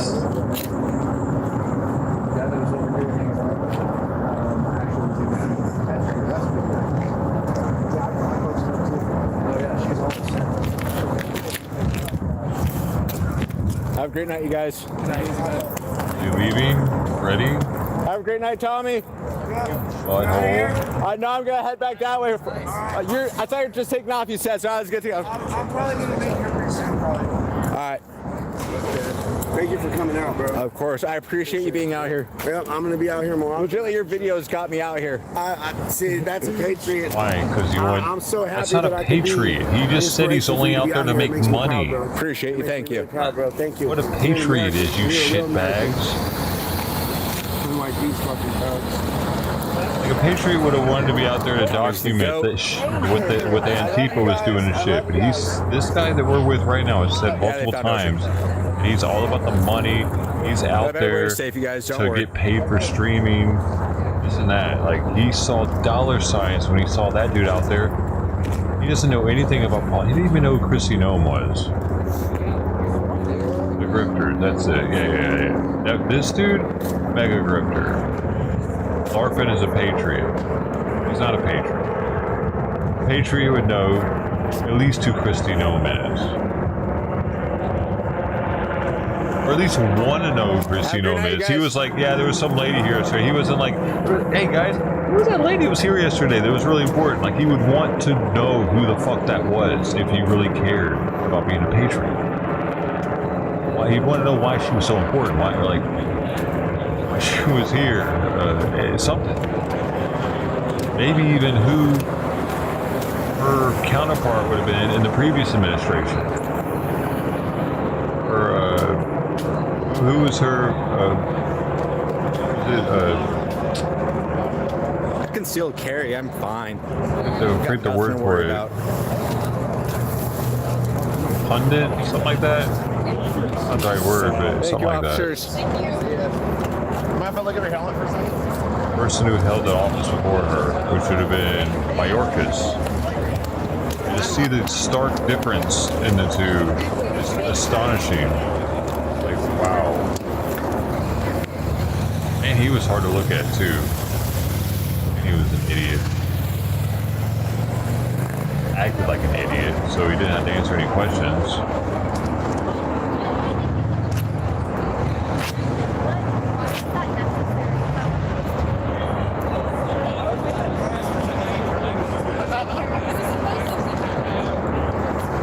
It would piss me off just to see Mayorkas smile. This guy probably doesn't even know who Mayorkas is either. If he doesn't know who Chrissy Nome is. I can't see it because my phone's cheap as shit. There's lights. There's at least But a few he does know that money is cool. of heroes up there. The whole building full of heroes too. Heroes. There are heroes up there to this guy. Right.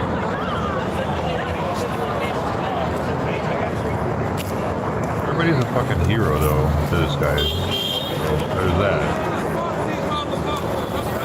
You are a patriot. You're a hero. You're anti-Antifa. You are a hero. Absolute hero, motherfucker. Playing the crap music. Appreciate you subscribing, Joe. I miss the music. Now, as you say something. I used to really get pissed off when they play music because I cared about like losing the stream or copyright and all that. Looking out for the group. I'm really, it's funny is I made all those streams unlisted. Thank you. So it like didn't even take advantage of me caring about it. Hey, fuck all these faggots. Fuck them all. Fuck every one of them. Now I don't care at all, and they don't. I can't. I rarely care. Not like I used to. I used to freak out when music would come on.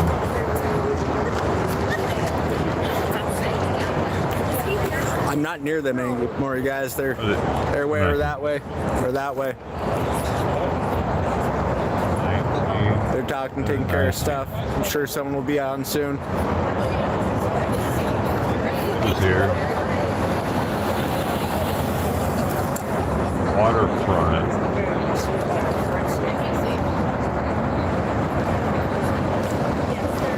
Waterfront.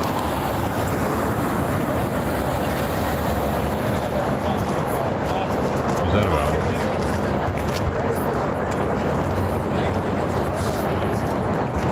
It's Matt's story to tell. I'm not gonna spoil it, but Matt has news for you guys, so stay tuned to his channel. The wood! He has one hell of an update for you guys. I'm not gonna spoil it though. That's for him.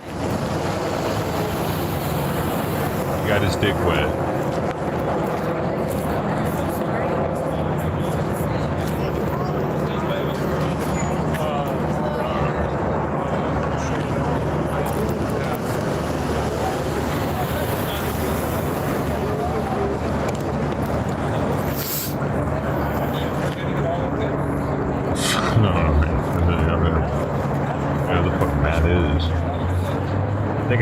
I think I went to his channel once, but first time I saw him was out there, and I don't remember his channel name.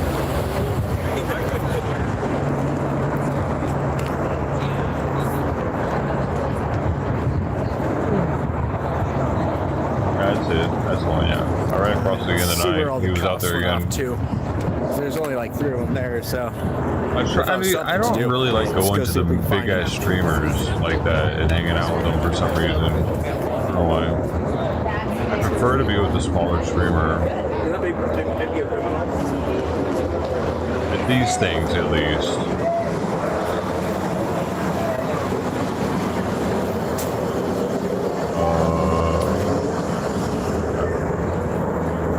I feel like they are a little more risky in what they say on their streams. Partially that, and they're just not as careful because they don't have as much to lose.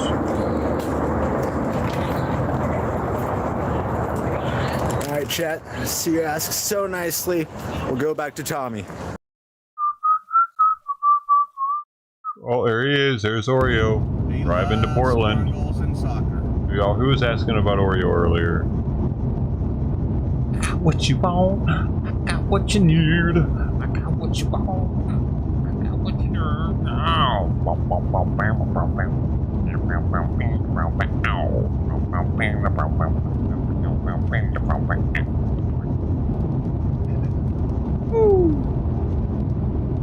Nice.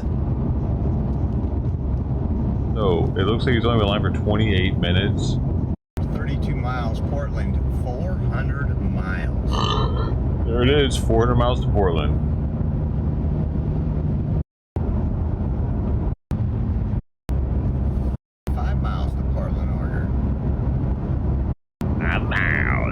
He's only got 12 people watching, dude. Damn it, man. 1 mile. But I bet his Rumble is popping. Damn, there's an Amtrak station here. That's one thing I want to do.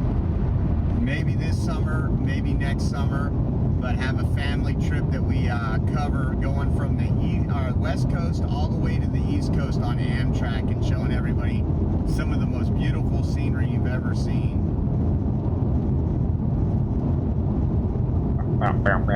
Yeah, Rachel's doing well.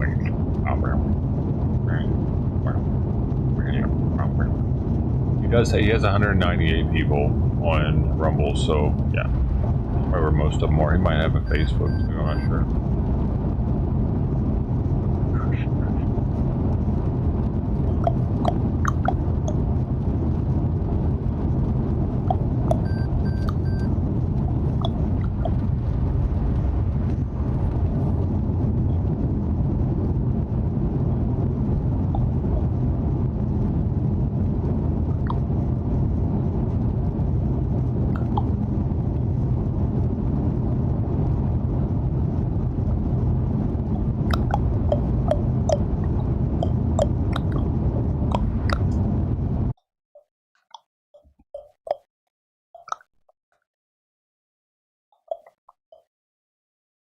God, I don't see a Facebook though, but so he's got at least 200 people though.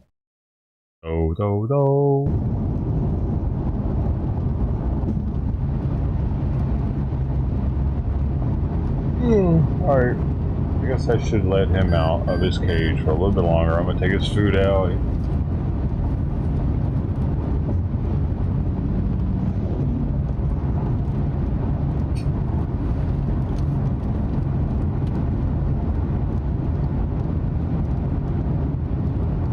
He ate most of it.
Kind of crazy though that he's trying to do another YouTube channel after getting banned. Because you can get banned at any time. Once you've been banned once, like if they catch you making another account, it's gonna get insta-banned. I've seen it happen to Hampton Brandon back in the day. They would not let him make another YouTube channel. On the street, they'll get you. Right. Remember that dude, Hampton Brandon? Got permabanned from YouTube. 30s tomorrow night in Pennsylvania.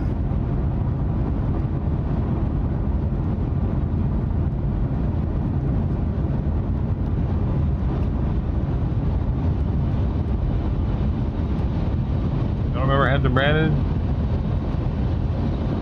Yeah, that song. I bet you can even put Hampton Brandon song and the song comes up.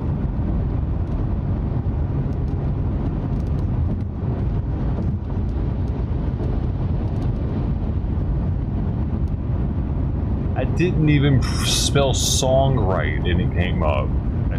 I put Hampton Brandon song. This is weird. I don't know what to call it. I'm at Remember this shit? I ain't even tripping, I ain't even have a box. I was in for 5 minutes and a nigga heard the cops. Hopped in a whip, then a nigga went skirt, pedal to the metal till my motherfucking feet hurt. Pull the car over. His own song and everything.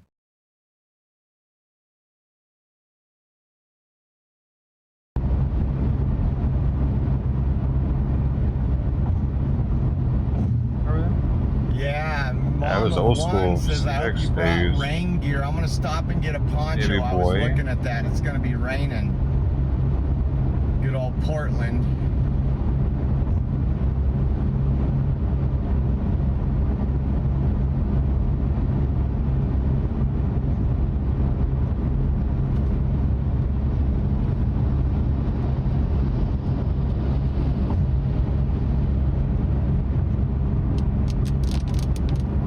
Some more raindrops.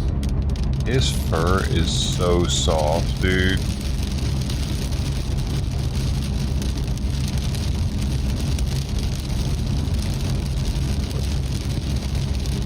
Out of all of them, he's got the softest fur by far.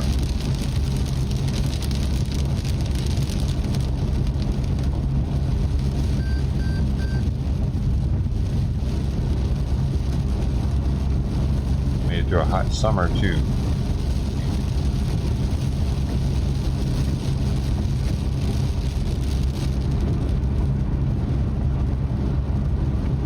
Wonder how long he plans on staying up in Portland.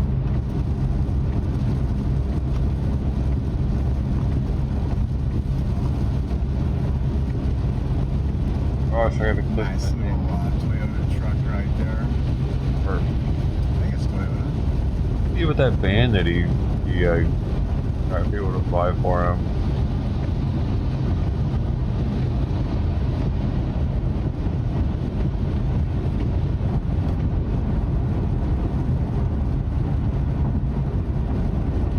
Guy's still out there. The guy up there just screamed, "Shut the F up, my daughter's sleeping." Matt, dude.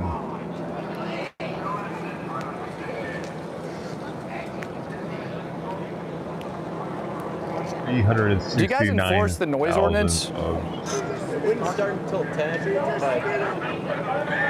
a whole noise ordinance office within the city. I'm just curious because the guy's up there screaming, "Shut the F up, my daughter's trying to sleep." I'm just wondering if you guys are allowed to. She just spit on me, you guys. In my face. 642 witnesses. Spit on me right in the face. 642 witnesses. Spit on me right in the face. Which one was it? Tommy, get over there. Where's it at on your face? Look, it's on my hands. So Tommy just rolled up, so they got spit on. Spit on my phone. All over my phone. He did not lose his job today. You lost your job today? Looks like we're gonna have another one take a ride. This is great. So all of these little terrorists, they're gonna learn that the law actually.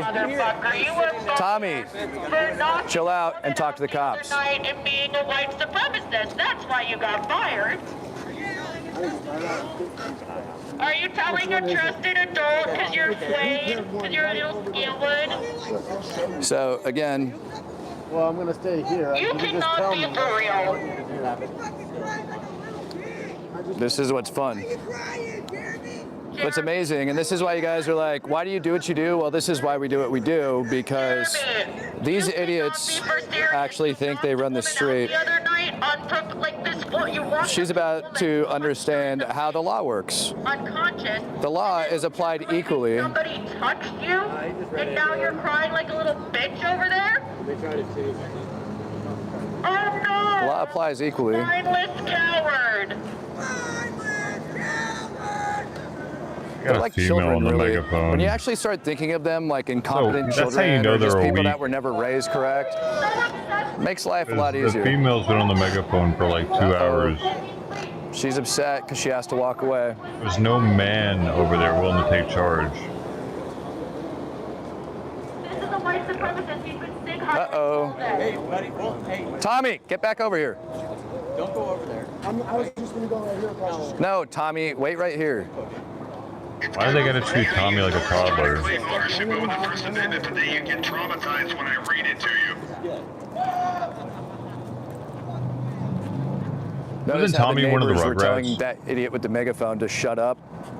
Glasses. Come out, telling them to shut up. So they're really upset. So now we've got another arrest that's about to take place. Hey, Tommy, was it the chick? Rugrat. Is it Tommy? Hey, Tommy, Oh, which Tommy was the chick was main it? character. I'm pretty sure it's the pink transgender OnlyFans model with the hair. Oh, the pink-haired lady? Yeah. The one that's like half dressed. Yeah, the one. Yeah. Okay. The one, yeah. Love it. All right, so second arrest going down here within the next couple hours. Yeah. It's amazing. It's almost like their violence that they claim they didn't have is actually occurring again. And this again. Now this is the crazy part about it, ladies and gentlemen. As we have this other arrest, 20 more minutes on this is the YouTube, y'all. second Don't one forget now it. within the last hour. And again, this is the type of Sugar stuff that we were plums. saying wasn't occurring within the last week. Now it turns out these arrests can take place. What's a sugar plum? They actually can go to jail. Y'all better give me some As sugar we're plums sitting for there Christmas. waiting for all this to go down, we had a guy up here that was screaming, "Shut the hell up. My kid is trying to go to sleep." So imagine that. And again, they roll up with their little terrorist friends just screaming through a megaphone. So here we go. Second arrest of the night. About to go down, ladies and gents. Should be pretty simple. Oh, it's almost Christmas Really time, looking y'all. forward to it. Watching it go down. I still gotta fix. Hold up, I'm gonna do that. Oh, I'm all about it, Tommy. It's getting close. So I'm I gonna got the fix second the one arrest of the on evening about to go down YouTube. which is great. Right now. Oh, there she goes. And bye-bye. Damn. Dumb cunt. That's her going to jail. It's number 2 for the night. I'm not going to get it in the middle. That's funny, dude. I can't believe these idiots are doing stupid shit still. So, this is what happens when you spit on people. Even in cities like Portland, it's still legal. And we get enough cameras out here. They just happen to cover everything. And you walk up to the cops. Do something conservative doesn't count. Right. You walk up to the cops in the middle of a live stream. All of a sudden, thank you. And you show them video evidence on a live stream. Turns out that's not a good look. Why isn't he going over there? I would.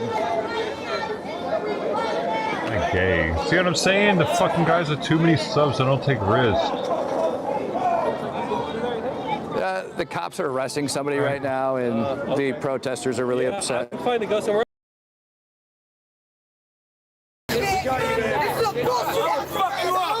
Hey, this guy with only 2,840, he's right up in the mix. Case in point. I'll fuck you up! Slay me, motherfucker! No, you I'll won't. fuck your ass up! I'll pray for you. I'll fuck your ass up! You want something to eat? loves you. God loves you. God loves you. God loves you. God loves you. You better hold him back. You deserve prayer. God forgives you. Oh, fuck you. God, please bless this man. Release the demons This out guy's of him. mildly retarded. Pray for you. Jesus bless this Maybe a man. little more than Take away mildly. his sin. I'm not protecting him. I'm protecting you idiots. I'll pray for you. He might hurt me. Somebody release the demon. That's not something I'm worried about. Somebody release the demon. You're a child of God. You deserve prayer. You deserve love. You're a big deal, Richard. You're a big deal. You deserve love. You're a big deal. He's actually special needs, I think. I found out today that Simon's got pretty bad gingivitis too, and that makes me sad. I think I should have done more to counteract that, I think. Now it's too late because his heart, they don't know if he can handle a dental procedure. Like drugs to knock him out and shit, I guess. I don't know. I don't support killing anybody. I don't either. Maybe his mouth might hurt too. And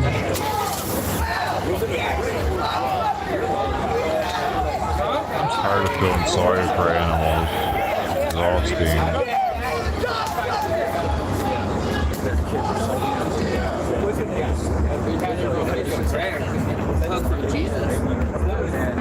I've been called a liar.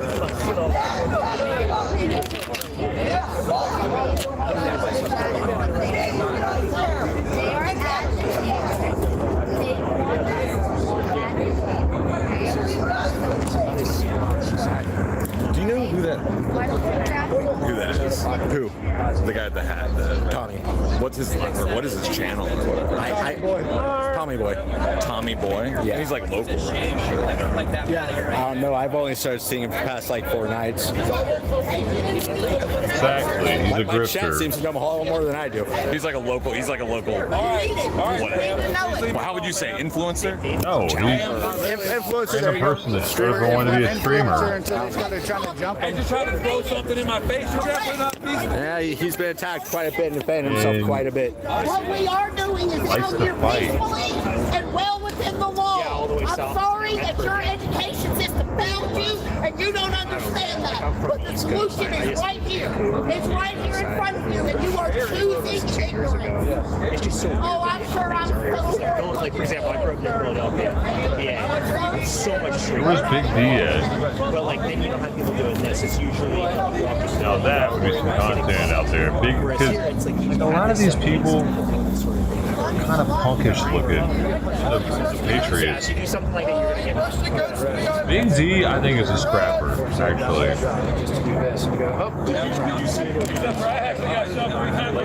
I don't think he's scared of. Like, a lot of those dudes that were in People's Convoy aren't scared to get this out of a couple. So, about truckers, man. So you were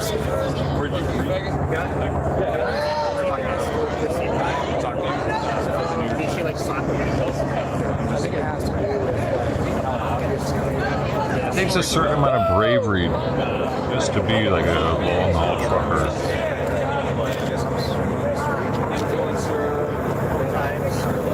Yeah, you guys, Tommy isn't streaming right now. He's out of data.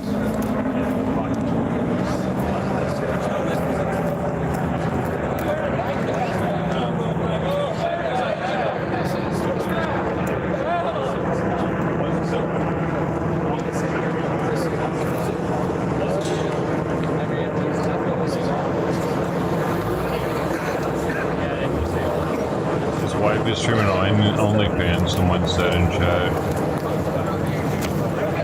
Tommy's wife.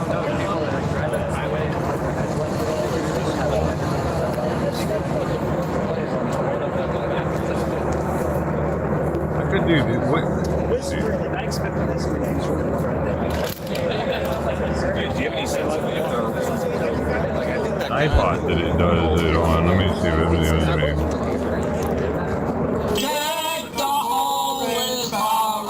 I'm not seeing on Streamlabs.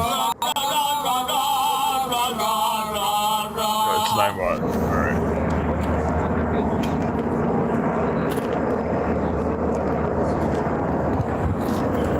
wonder. Okay, I'm gonna fix that.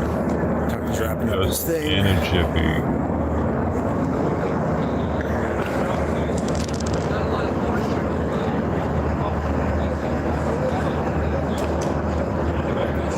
Anytime, you guys, anytime. I want to thank you for all the views. I want to thank you for all the likes. I want to thank you for all the subs. I appreciate you. Yo, why is it off? I have it on December 25th, 2025.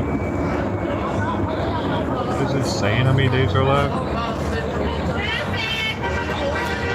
Dang. What month does it think it is? It thinks it's already December? I don't know how that's so broken. I don't think I can fix it. I have it in. I have the right date in here.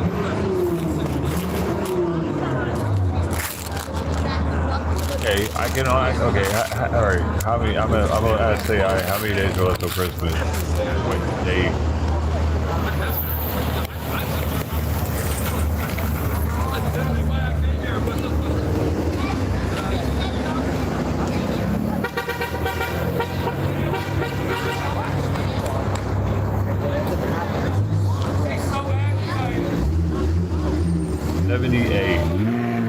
October 8th, alright. So...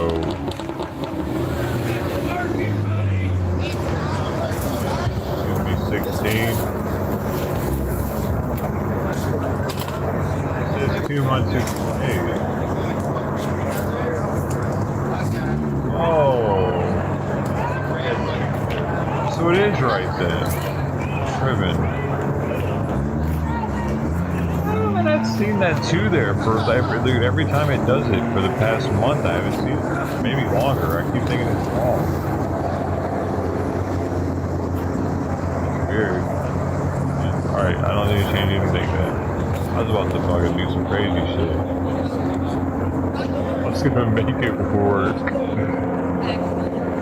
I was gonna do the math on it and push the date out further. All to do is not functioning though. Thanks, guys.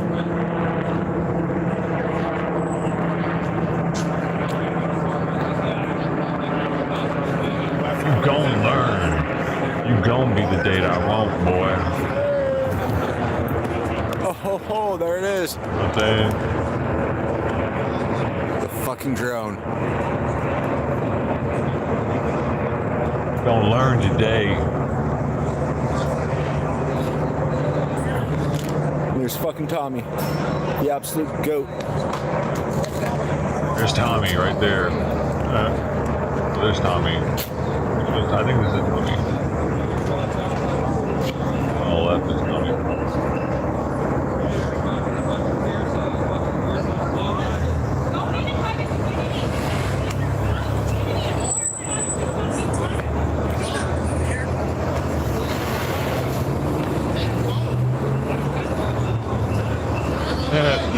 Yo, did y'all notice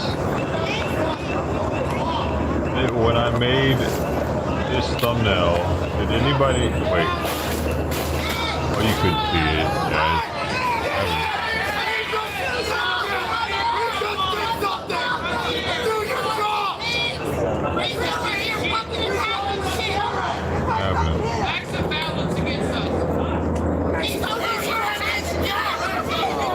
We love you, Tommy. Hey, this girl doesn't actually have an anarchy tattoo on her cheek. Do something! I hated that though. Man, I miss that. We were having fun back in the day. Who is that? I have no clue. Back in the day when I was relevant, I'm not relevant anymore, but some days I sit and wish I was relevant again. And it's on fucking video! Anybody who has video, come over here! This shit is actually not free. If you got video, go over. You literally wouldn't let me move, you fucking cocksucker. No! I fucking was not in your goddamn way! You guys are all in this page! Are the cops gonna do anything? No! Yes, they are. We just told them they want to see video. They didn't want We showed them the video.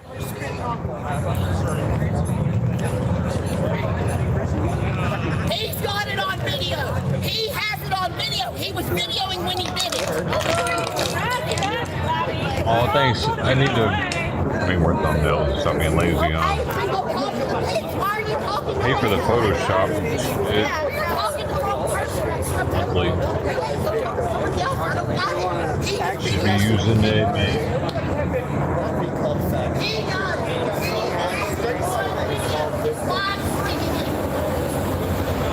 Oh, it? Hold up. Oh.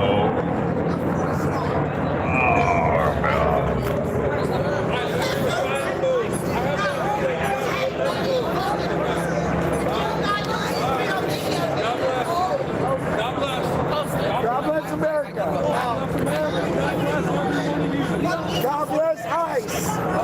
God bless ICE. We love ICE. Look at that amazing ICE military.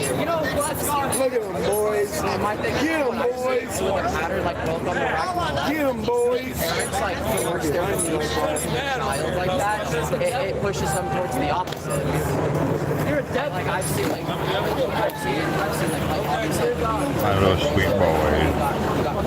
You got 10 minutes. Well, it's not your block. 10 This is not your block. minutes. This belongs to America. This is America's block.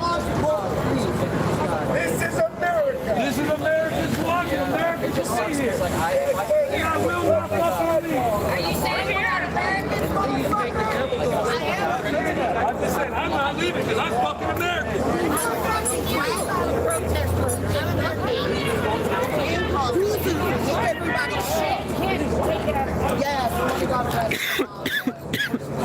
Is there anybody willing to go talk to the cops?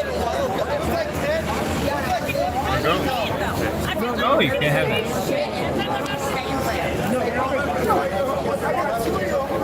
He's bad.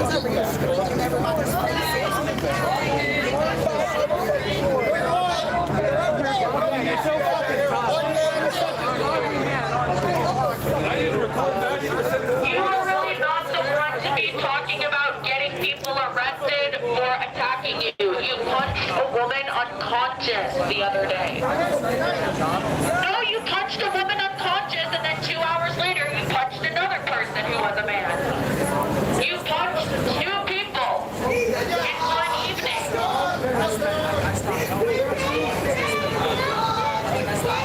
Is that her justification for spitting on him? Fired today from your job. No, you got fired. You want to say you quit. No, you didn't. You didn't quit. You got fired. You got fired from your job for being a white supremacist. That's what happened. You're disgusting. There is no such Are they thing as watching an his illegal stream? human Or? being. That is not true. Do not call people illegal. You are a white supremacist. No, stop it. Oh, yeah. Thomas Wayne Allen at 2707 Southwest 1st Avenue, apartment. Why are you so obsessed with me? Leave me alone. Leave me alone. Leave me alone. You were harassing me earlier.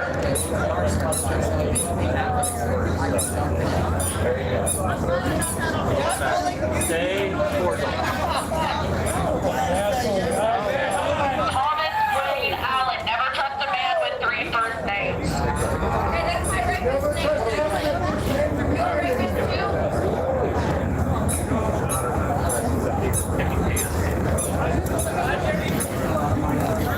Leave me alone. Stop harassing I mean, he's doxxed anyway. He's been arrested. You can look up arrest records. That's why it's really dangerous if you're a streamer that's trying to be anonymous to ever be arrested on stream because you're instantly doxxed. For the record.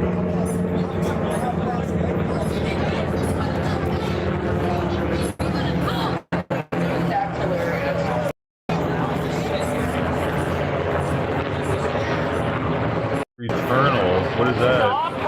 A game? You been playing PUBG at all? Leave us alone. Stop harassing us. is a nice kitty? How do you know?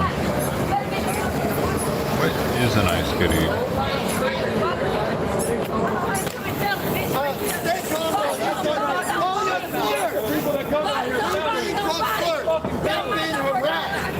Terrible at PUBG? I can say that. Can't win one?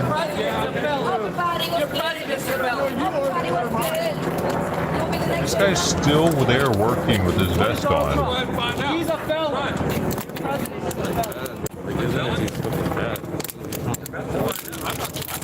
Dude, it took me fucking like 6 years to win a solo match of PUBG, dude. 5 years.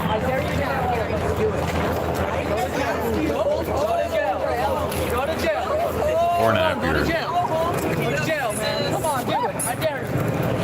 You guys are cowards when you're by yourselves. Oh, really? Like you? Straight cowards. Like you?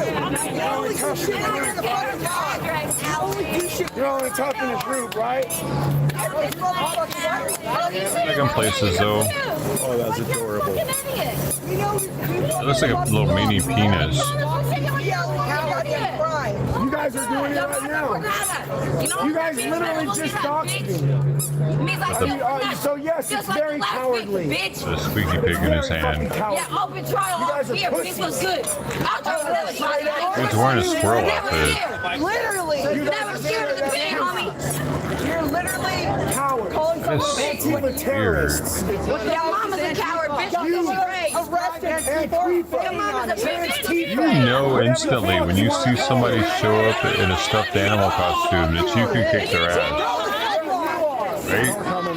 I mean, as long as you're not in one also. That's a pretty fair match. You guys literally have pedophiles in your group that you support. About your president? Literally. How many kids did he prove it? Show me where he was charged with anything. Show me where he was charged with sex crimes. Stupid. Oh, hell yeah. I see this guy all over the internet. Right? Yeah,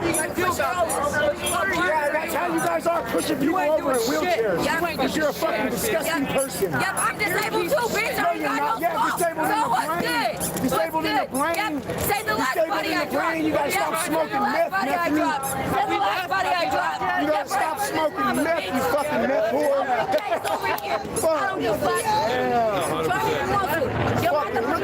Oh, it's this black dude.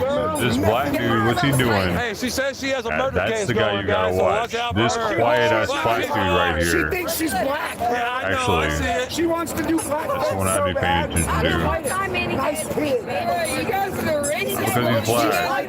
Multiples. He's completely covered. He's black and he's being silent. They love to send the females because they know we have a moral conscience and they know we won't do nothing.